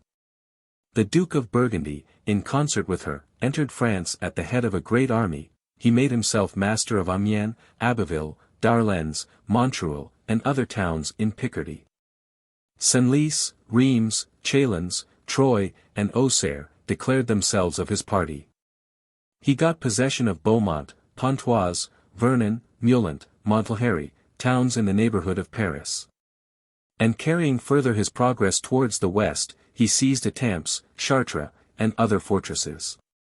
And was at last able to deliver the queen, who fled to Troyes, and openly declared against those ministers who, she said, detained her husband in captivity. Meanwhile the partisans of Burgundy raised a commotion in Paris, which always inclined to that faction. L'Isle Adam, one of the Duke's captains, was received into the city in the night time, and headed the insurrection of the people, which in a moment became so impetuous that nothing could oppose it. The person of the king was seized, the Dauphin made his escape with difficulty. Great numbers of the faction of Armagnac were immediately butchered, the count himself, and many persons of note, were thrown into prison. Murders were daily committed from private animosity, under pretense of faction, and the populace, not satiated with their fury, and deeming the course of public justice too dilatory, broke into the prisons, and put to death the Count of Armagnac, and all the other nobility who were there confined. 1418. While France was in such furious combustion, and was so ill prepared to resist a foreign enemy, Henry, having collected some treasure and levied an army, landed in Normandy at the head of 25,000 men, and met with no considerable opposition from any quarter. He made himself master of Falaise, Evreux and Caen submitted to him, Pont-de-l'Arche opened its gates. And Henry, having subdued all the lower Normandy, and having received a reinforcement of 15,000 men from England, formed the siege of Rouen, which was defended by a garrison of 4,000 men, seconded by the inhabitants, to the number of 15,000. The Cardinal de Ursins here attempted to incline him towards peace, and to moderate his pretensions. But the king replied to him in such terms as showed that he was fully sensible of all his present advantages. Do you not see, said he, that God has led me hither as by the hand? France has no sovereign, I have just pretensions to that kingdom, everything is here in the utmost confusion, no one thinks of resisting me. Can I have a more sensible proof, that the being who disposes of empires has determined to put the crown of France upon my head? But though Henry had opened his mind to this scheme of ambition, he still continued to negotiate with his enemies, and endeavored to obtain more secure, though less considerable advantages. He made, at the same time, offers of peace to both parties, to the Queen and Duke of Burgundy on the one hand, who, having possession of the king's person, carried the appearance of legal authority, and to the Dauphin on the other, who, being the undoubted heir of the monarchy, was adhered to by every one that paid any regard to the true interests of their country. These two parties also carried on a continual negotiation with each other. The terms proposed on all sides were perpetually varying, the events of the war and the intrigues of the cabinet intermingled with each other, and the fate of France remained long in this uncertainty. After many negotiations, Henry offered the Queen and the Duke of Burgundy to make peace with them, to espouse the Princess Catherine, and to accept of all the provinces ceded to Edward III. By the Treaty of Bretigny, with the addition of Normandy, which he was to receive in full and entire sovereignty. 1419. These terms were submitted to, there remained only some circumstances to adjust, in order to the entire completion of the treaty, but in this interval the Duke of Burgundy secretly finished his treaty with the Dauphin. And these two princes agreed to share the royal authority during King Charles's lifetime, and to unite their arms in order to expel foreign enemies. This alliance, which seemed to cut off from Henry all hopes of further success, proved in the issue the most favorable event that could have happened for his pretensions. Whether the Dauphin and the Duke of Burgundy were ever sincere in their mutual engagements, is uncertain, but very fatal effects resulted from their momentary and seeming union. The two princes agreed to an interview, in order to concert the means of rendering effectual their common attack on the English, but how both or either of them could with safety venture upon this conference, it seemed somewhat difficult to contrive. The assassination perpetrated by the Duke of Burgundy, and still more his open avowal of the deed, and defense of the doctrine, tended to dissolve all the bands of civil society. And even men of honor, who detested the example, might deem it just, on a favorable opportunity, to retaliate upon the author. The Duke, therefore, who neither dared to give, nor could pretend to expect, any trust, agreed to all the contrivances for mutual security which were proposed by the ministers of the Dauphin. The two princes came to Montereau, the Duke lodged in the castle. The Dauphin in the town, which was divided from the castle by the river Yonne. The bridge between them was chosen for the place of interview, 2 high rails were drawn across the bridge, the gates on each side were guarded. One by the officers of the Dauphin, the other by those of the Duke. The princes were to enter into the intermediate space by the opposite gates, accompanied each by 10 persons. And with all these marks of diffidence, to conciliate their mutual friendship. But it appeared that no precautions are sufficient where laws have no place, and where all principles of honor are utterly abandoned. Tanneguy de Châtel, and others of the Dauphin's retainers, had been zealous partisans of the late Duke of Orleans, and they determined to seize the opportunity of revenging on the assassin the murder of that prince. They no sooner entered the rails, than they drew their swords and attacked the Duke of Burgundy. His friends were astonished and thought not of making any defense. And all of them either shared his fate, or were taken prisoners by the retinue of the Dauphin. The extreme youth of this prince made it doubtful whether he had been admitted into the secret of the conspiracy. But as the deed was committed under his eye, by his most intimate friends, who still retained their connections with him, the blame of the action, which was certainly more imprudent than criminal, fell entirely upon him. The whole state of affairs was everywhere changed by this unexpected incident. The city of Paris, passionately devoted to the family of Burgundy, broke out into the highest fury against the Dauphin. The court of King Charles entered from interest into the same views. And as all the ministers of that monarch had owed their preferment to the late duke, and foresaw their downfall if the Dauphin should recover possession of his father's person, they were concerned to prevent by any means the success of his enterprise. The Queen, persevering in her unnatural animosity against her son, increased the general flame, and inspired into the king, as far as he was susceptible of any sentiment, the same prejudices by which she herself had long been actuated. But above all, Philip, Count of Charolais, now Duke of Burgundy, thought himself bound by every tie of honor and of duty to revenge the murder of his father, and to prosecute the assassin to the utmost extremity. And in this general transport of rage, every consideration of national and family interest was buried in oblivion by all parties, the subjection to a foreign enemy, the expulsion of the lawful heir, the slavery of the kingdom, appeared but small evils, if they led to the gratification of the present passion. The King of England had, before the death of the Duke of Burgundy, profited extremely by the distractions of France and was daily making a considerable progress in Normandy. He had taken Rouen after an obstinate siege, he had made himself master of Pontoise and Gizers, he even threatened Paris, and by the terror of his arms had obliged the court to remove to Troyes, and in the midst of his successes, he was agreeably surprised to find his enemies, instead of combining against him for their mutual defense, disposed to rush into his arms, and to make him the instrument of their vengeance upon each other.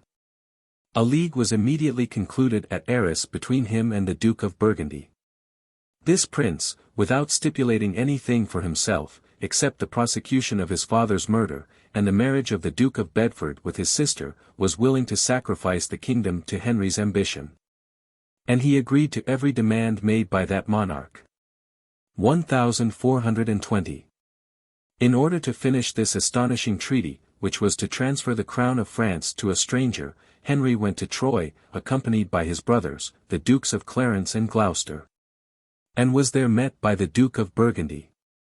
The imbecility into which Charles had fallen, made him incapable of seeing anything but through the eyes of those who attended him, as they, on their part, saw everything through the medium of their passions. The treaty, being already concerted among the parties, was immediately drawn, and signed, and ratified. Henry's will seem to be a law throughout the whole negotiation, nothing was attended to but his advantages.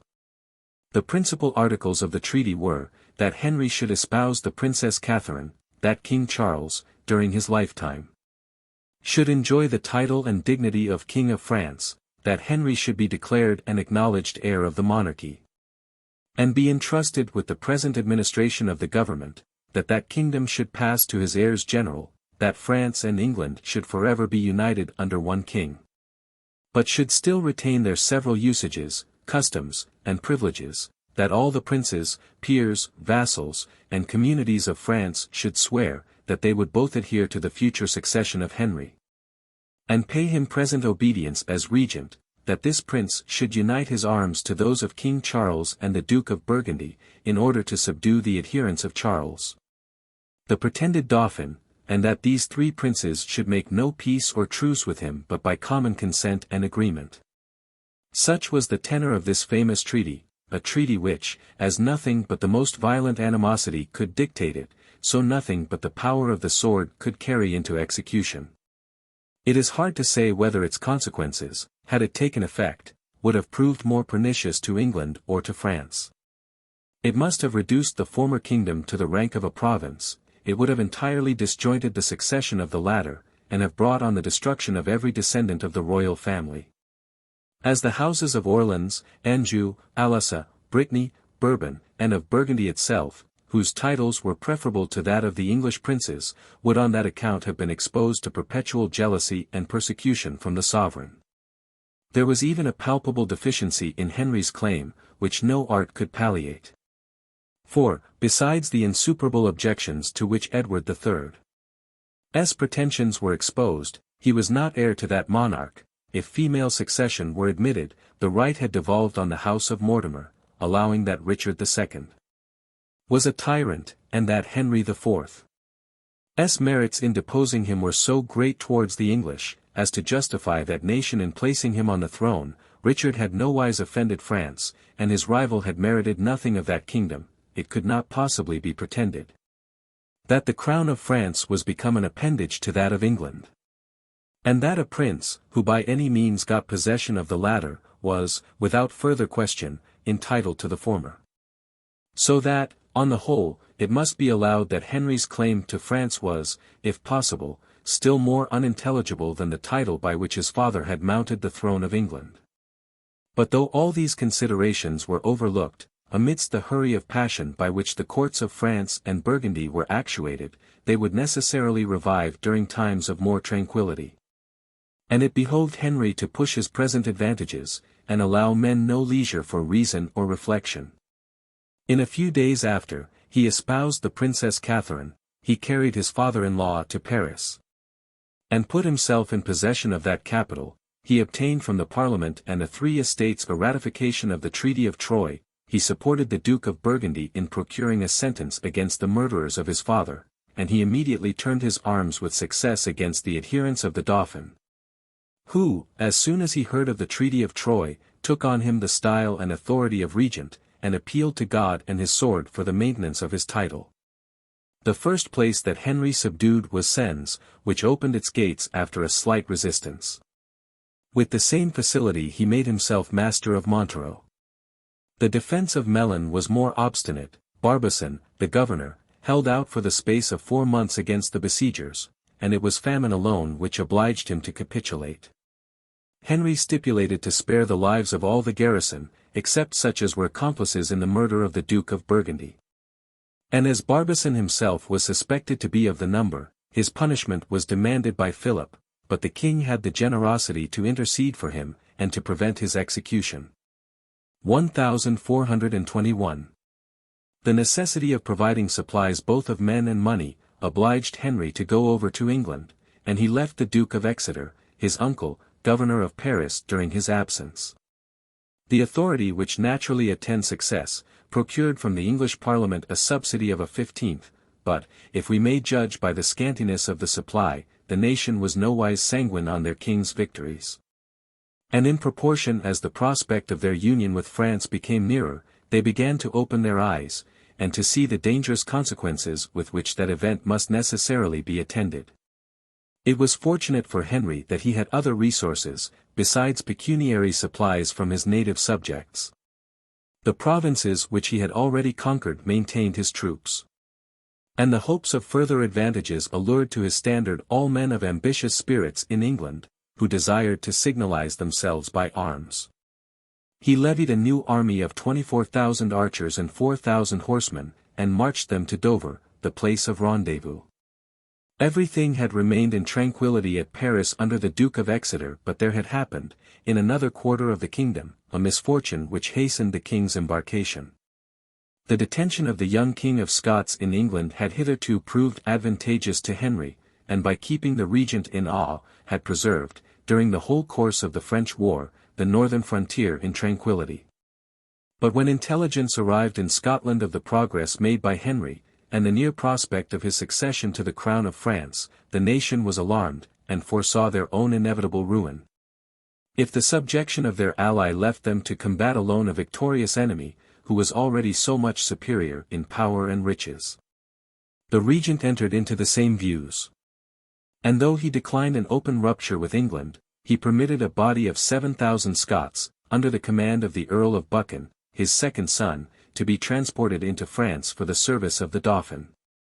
To render this aid ineffectual, Henry had, in his former expedition, carried over the King of Scots, whom he obliged to send orders to his countrymen to leave the French service. But the Scottish general replied, that he would obey no commands which came from a king in captivity, and that a prince, while in the hands of his enemy, was nowise entitled to authority. These troops, therefore, continued still to act under the Earl of Buchan, and were employed by the Dauphin to oppose the progress of the Duke of Clarence in Anjou. The two armies encountered at Bauge, the English were defeated, the Duke himself was slain by Sir Alan Swinton, a Scotch knight, who commanded a company of men at arms, and the Earls of Somerset, Dorset, and Huntingdon were taken prisoners. This was the first action that turned the tide of success against the English. And the Dauphin, that he might both attach the Scotch to his service, and reward the valour and conduct of the Earl of Buchan, honoured that nobleman with the office of constable. His name was John, and he was afterwards created Duke of Somerset. He was grandson of John of Gaunt, Duke of Lancaster.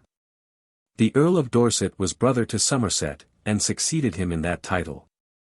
But the arrival of the King of England with so considerable an army, was more than sufficient to repair this loss.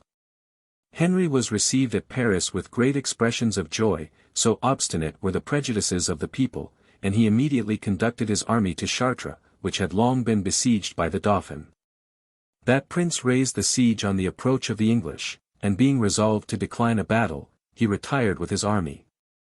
Henry made himself master of Dreux without a blow, he laid siege to Meaux, at the solicitation of the Parisians, who were much incommoded by the garrison of that place. This enterprise employed the English arms during the space of 8 months. The bastard of Voris, governor of Meaux, distinguished himself by an obstinate defence, but was at last obliged to surrender at discretion. The cruelty of this officer was equal to his bravery. He was accustomed to hang, without distinction, all the English and Burgundians who fell into his hands, and Henry, in revenge of his barbarity, ordered him immediately to be hanged on the same tree which he had made the instrument of his inhuman executions. This success was followed by the surrender of many other places in the neighbourhood of Paris, which held for the Dauphin. That prince was chased beyond the Loire. And he almost totally abandoned all the northern provinces. He was even pursued into the south by the united arms of the English and Burgundians, and threatened with total destruction. Notwithstanding the bravery and fidelity of his captains, he saw himself unequal to his enemies in the field, and found it necessary to temporize, and to avoid all hazardous actions with a rival who had gained so much the ascendant over him. And to crown all the other prosperities of Henry, his queen was delivered of a son, who was called by his father's name, and whose birth was celebrated by rejoicings no less pompous, and no less sincere, at Paris than at London. The infant prince seemed to be universally regarded as the future heir of both monarchies. 1422. But the glory of Henry, when it had nearly reached the summit, was stopped short by the hand of nature. And all his mighty projects vanished into smoke. He was seized with a fistula, a malady which the surgeons at that time had not skill enough to cure. And he was at last sensible that his distemper was mortal, and that his end was approaching. He sent for his brother the Duke of Bedford, the Earl of Warwick, and a few noblemen more, whom he had honoured with his friendship. And he delivered to them, in great tranquillity, his last will with regard to the government of his kingdom and family. He entreated them to continue towards his infant son the same fidelity and attachment which they had always professed to himself during his lifetime, and which had been cemented by so many mutual good offices. He expressed his indifference on the approach of death. And though he regretted that he must leave unfinished a work so happily begun, he declared himself confident that the final acquisition of France would be the effect of their prudence and valour. He left the regency of that kingdom to his elder brother, the Duke of Bedford, that of England to his younger, the Duke of Gloucester, and the care of his son's person to the Earl of Warwick. He recommended to all of them a great attention to maintain the friendship of the Duke of Burgundy, and advised them never to give liberty to the French princes taken at Azincourt, till his son were of age, and could himself hold the reins of government. And he conjured them, if the success of their arms should not enable them to place young Henry on the throne of France, never at least to make peace with that kingdom, unless the enemy, by the cession of Normandy, and its annexation to the crown of England, made compensation for all the hazard and expense of his enterprise. He next applied himself to his devotions, and ordered his chaplain to recite the 7 penitential psalms. When that passage of the 51st psalm was read, "Build thou the walls of Jerusalem," he interrupted the chaplain, and declared his serious intention, after he should have fully subdued France, to conduct a crusade against the infidels, and recover possession of the Holy Land. So ingenious are men in deceiving themselves, that Henry forgot, in those moments, all the blood spilt by his ambition, and received comfort from this late and feeble resolve, which, as the mode of these enterprises was now past, he certainly would never have carried into execution. He expired in the 34th year of his age and the 10th of his reign. This prince possessed many eminent virtues, and if we give indulgence to ambition in a monarch, or rank it, as the vulgar are inclined to do, among his virtues, they were unstained by any considerable blemish. His abilities appeared equally in the cabinet and in the field. The boldness of his enterprises was no less remarkable than his personal valor in conducting them. He had the talent of attaching his friends by affability, and of gaining his enemies by address and clemency. The English, dazzled by the luster of his character, still more than by that of his victories, were reconciled to the defects in his title. The French almost forgot that he was an enemy, and his care in maintaining justice in his civil administration, and preserving discipline in his armies, made some amends to both nations for the calamities inseparable from those wars in which his short reign was almost entirely occupied, that he could forgive the Earl of Marche, who had a better title to the crown than himself, is a sure indication of his magnanimity. And that the Earl relied so entirely on his friendship, is no less a proof of his established character for candor and sincerity. There remain in history few instances of such mutual trust, and still fewer where neither party found reason to repent it. The exterior figure of this great prince, as well as his deportment, was engaging. His stature was somewhat above the middle size, his countenance beautiful, his limbs genteel and slender, but full of vigor, and he excelled in all warlike and manly exercises. He left by his queen, Catherine of France, only one son, not full 9 months old, whose misfortunes, in the course of his life, surpassed all the glories and successes of his father. In less than 2 months after Henry's death, Charles VI. of France, his father-in-law, terminated his unhappy life.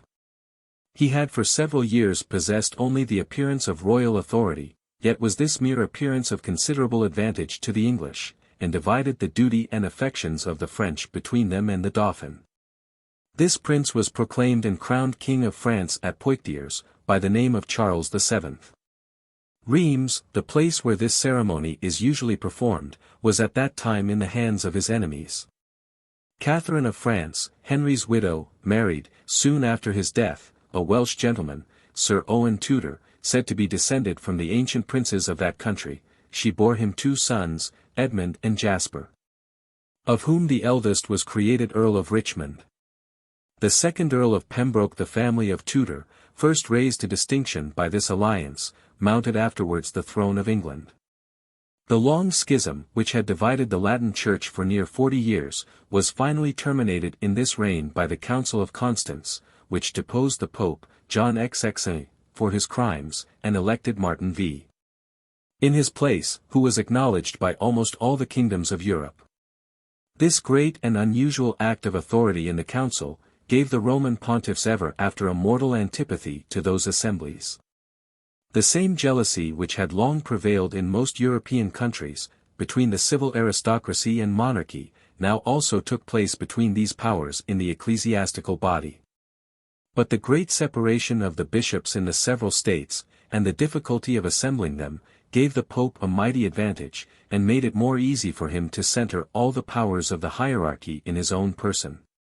The cruelty and treachery which attended the punishment of John Huss and Jerome of Prague, the unhappy disciples of Wycliffe, who, in violation of a safe conduct were burned alive for their errors by the Council of Constance prove this melancholy truth.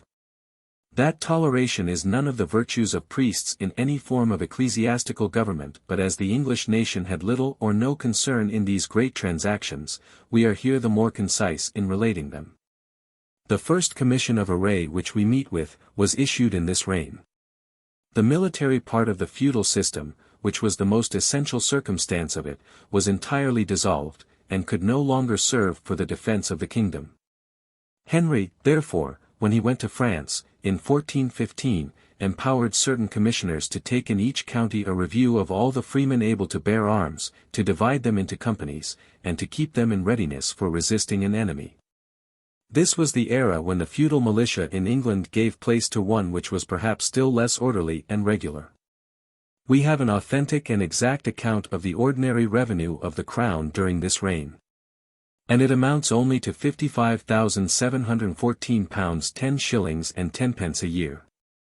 This is nearly the same with the revenue of Henry III. And the kings of England had neither become much richer nor poorer in the course of so many years. The ordinary expense of the government amounted to £42,507 16 shillings and 10 pence. So that the king had a surplus only of £13,206 14 shillings for the support of his household, for his wardrobe, for the expense of embassies, and other articles. This sum was nowise sufficient, he was therefore obliged to have frequent recourse to parliamentary supplies, and was thus, even in time of peace, not altogether independent of his people. But wars were attended with a great expense, which neither the prince's ordinary revenue, nor the extraordinary supplies, were able to bear. And the sovereign was always reduced to many miserable shifts, in order to make any tolerable figure in them. He commonly borrowed money from all quarters, he pawned his jewels, and sometimes the crown itself, he ran in arrears to his army.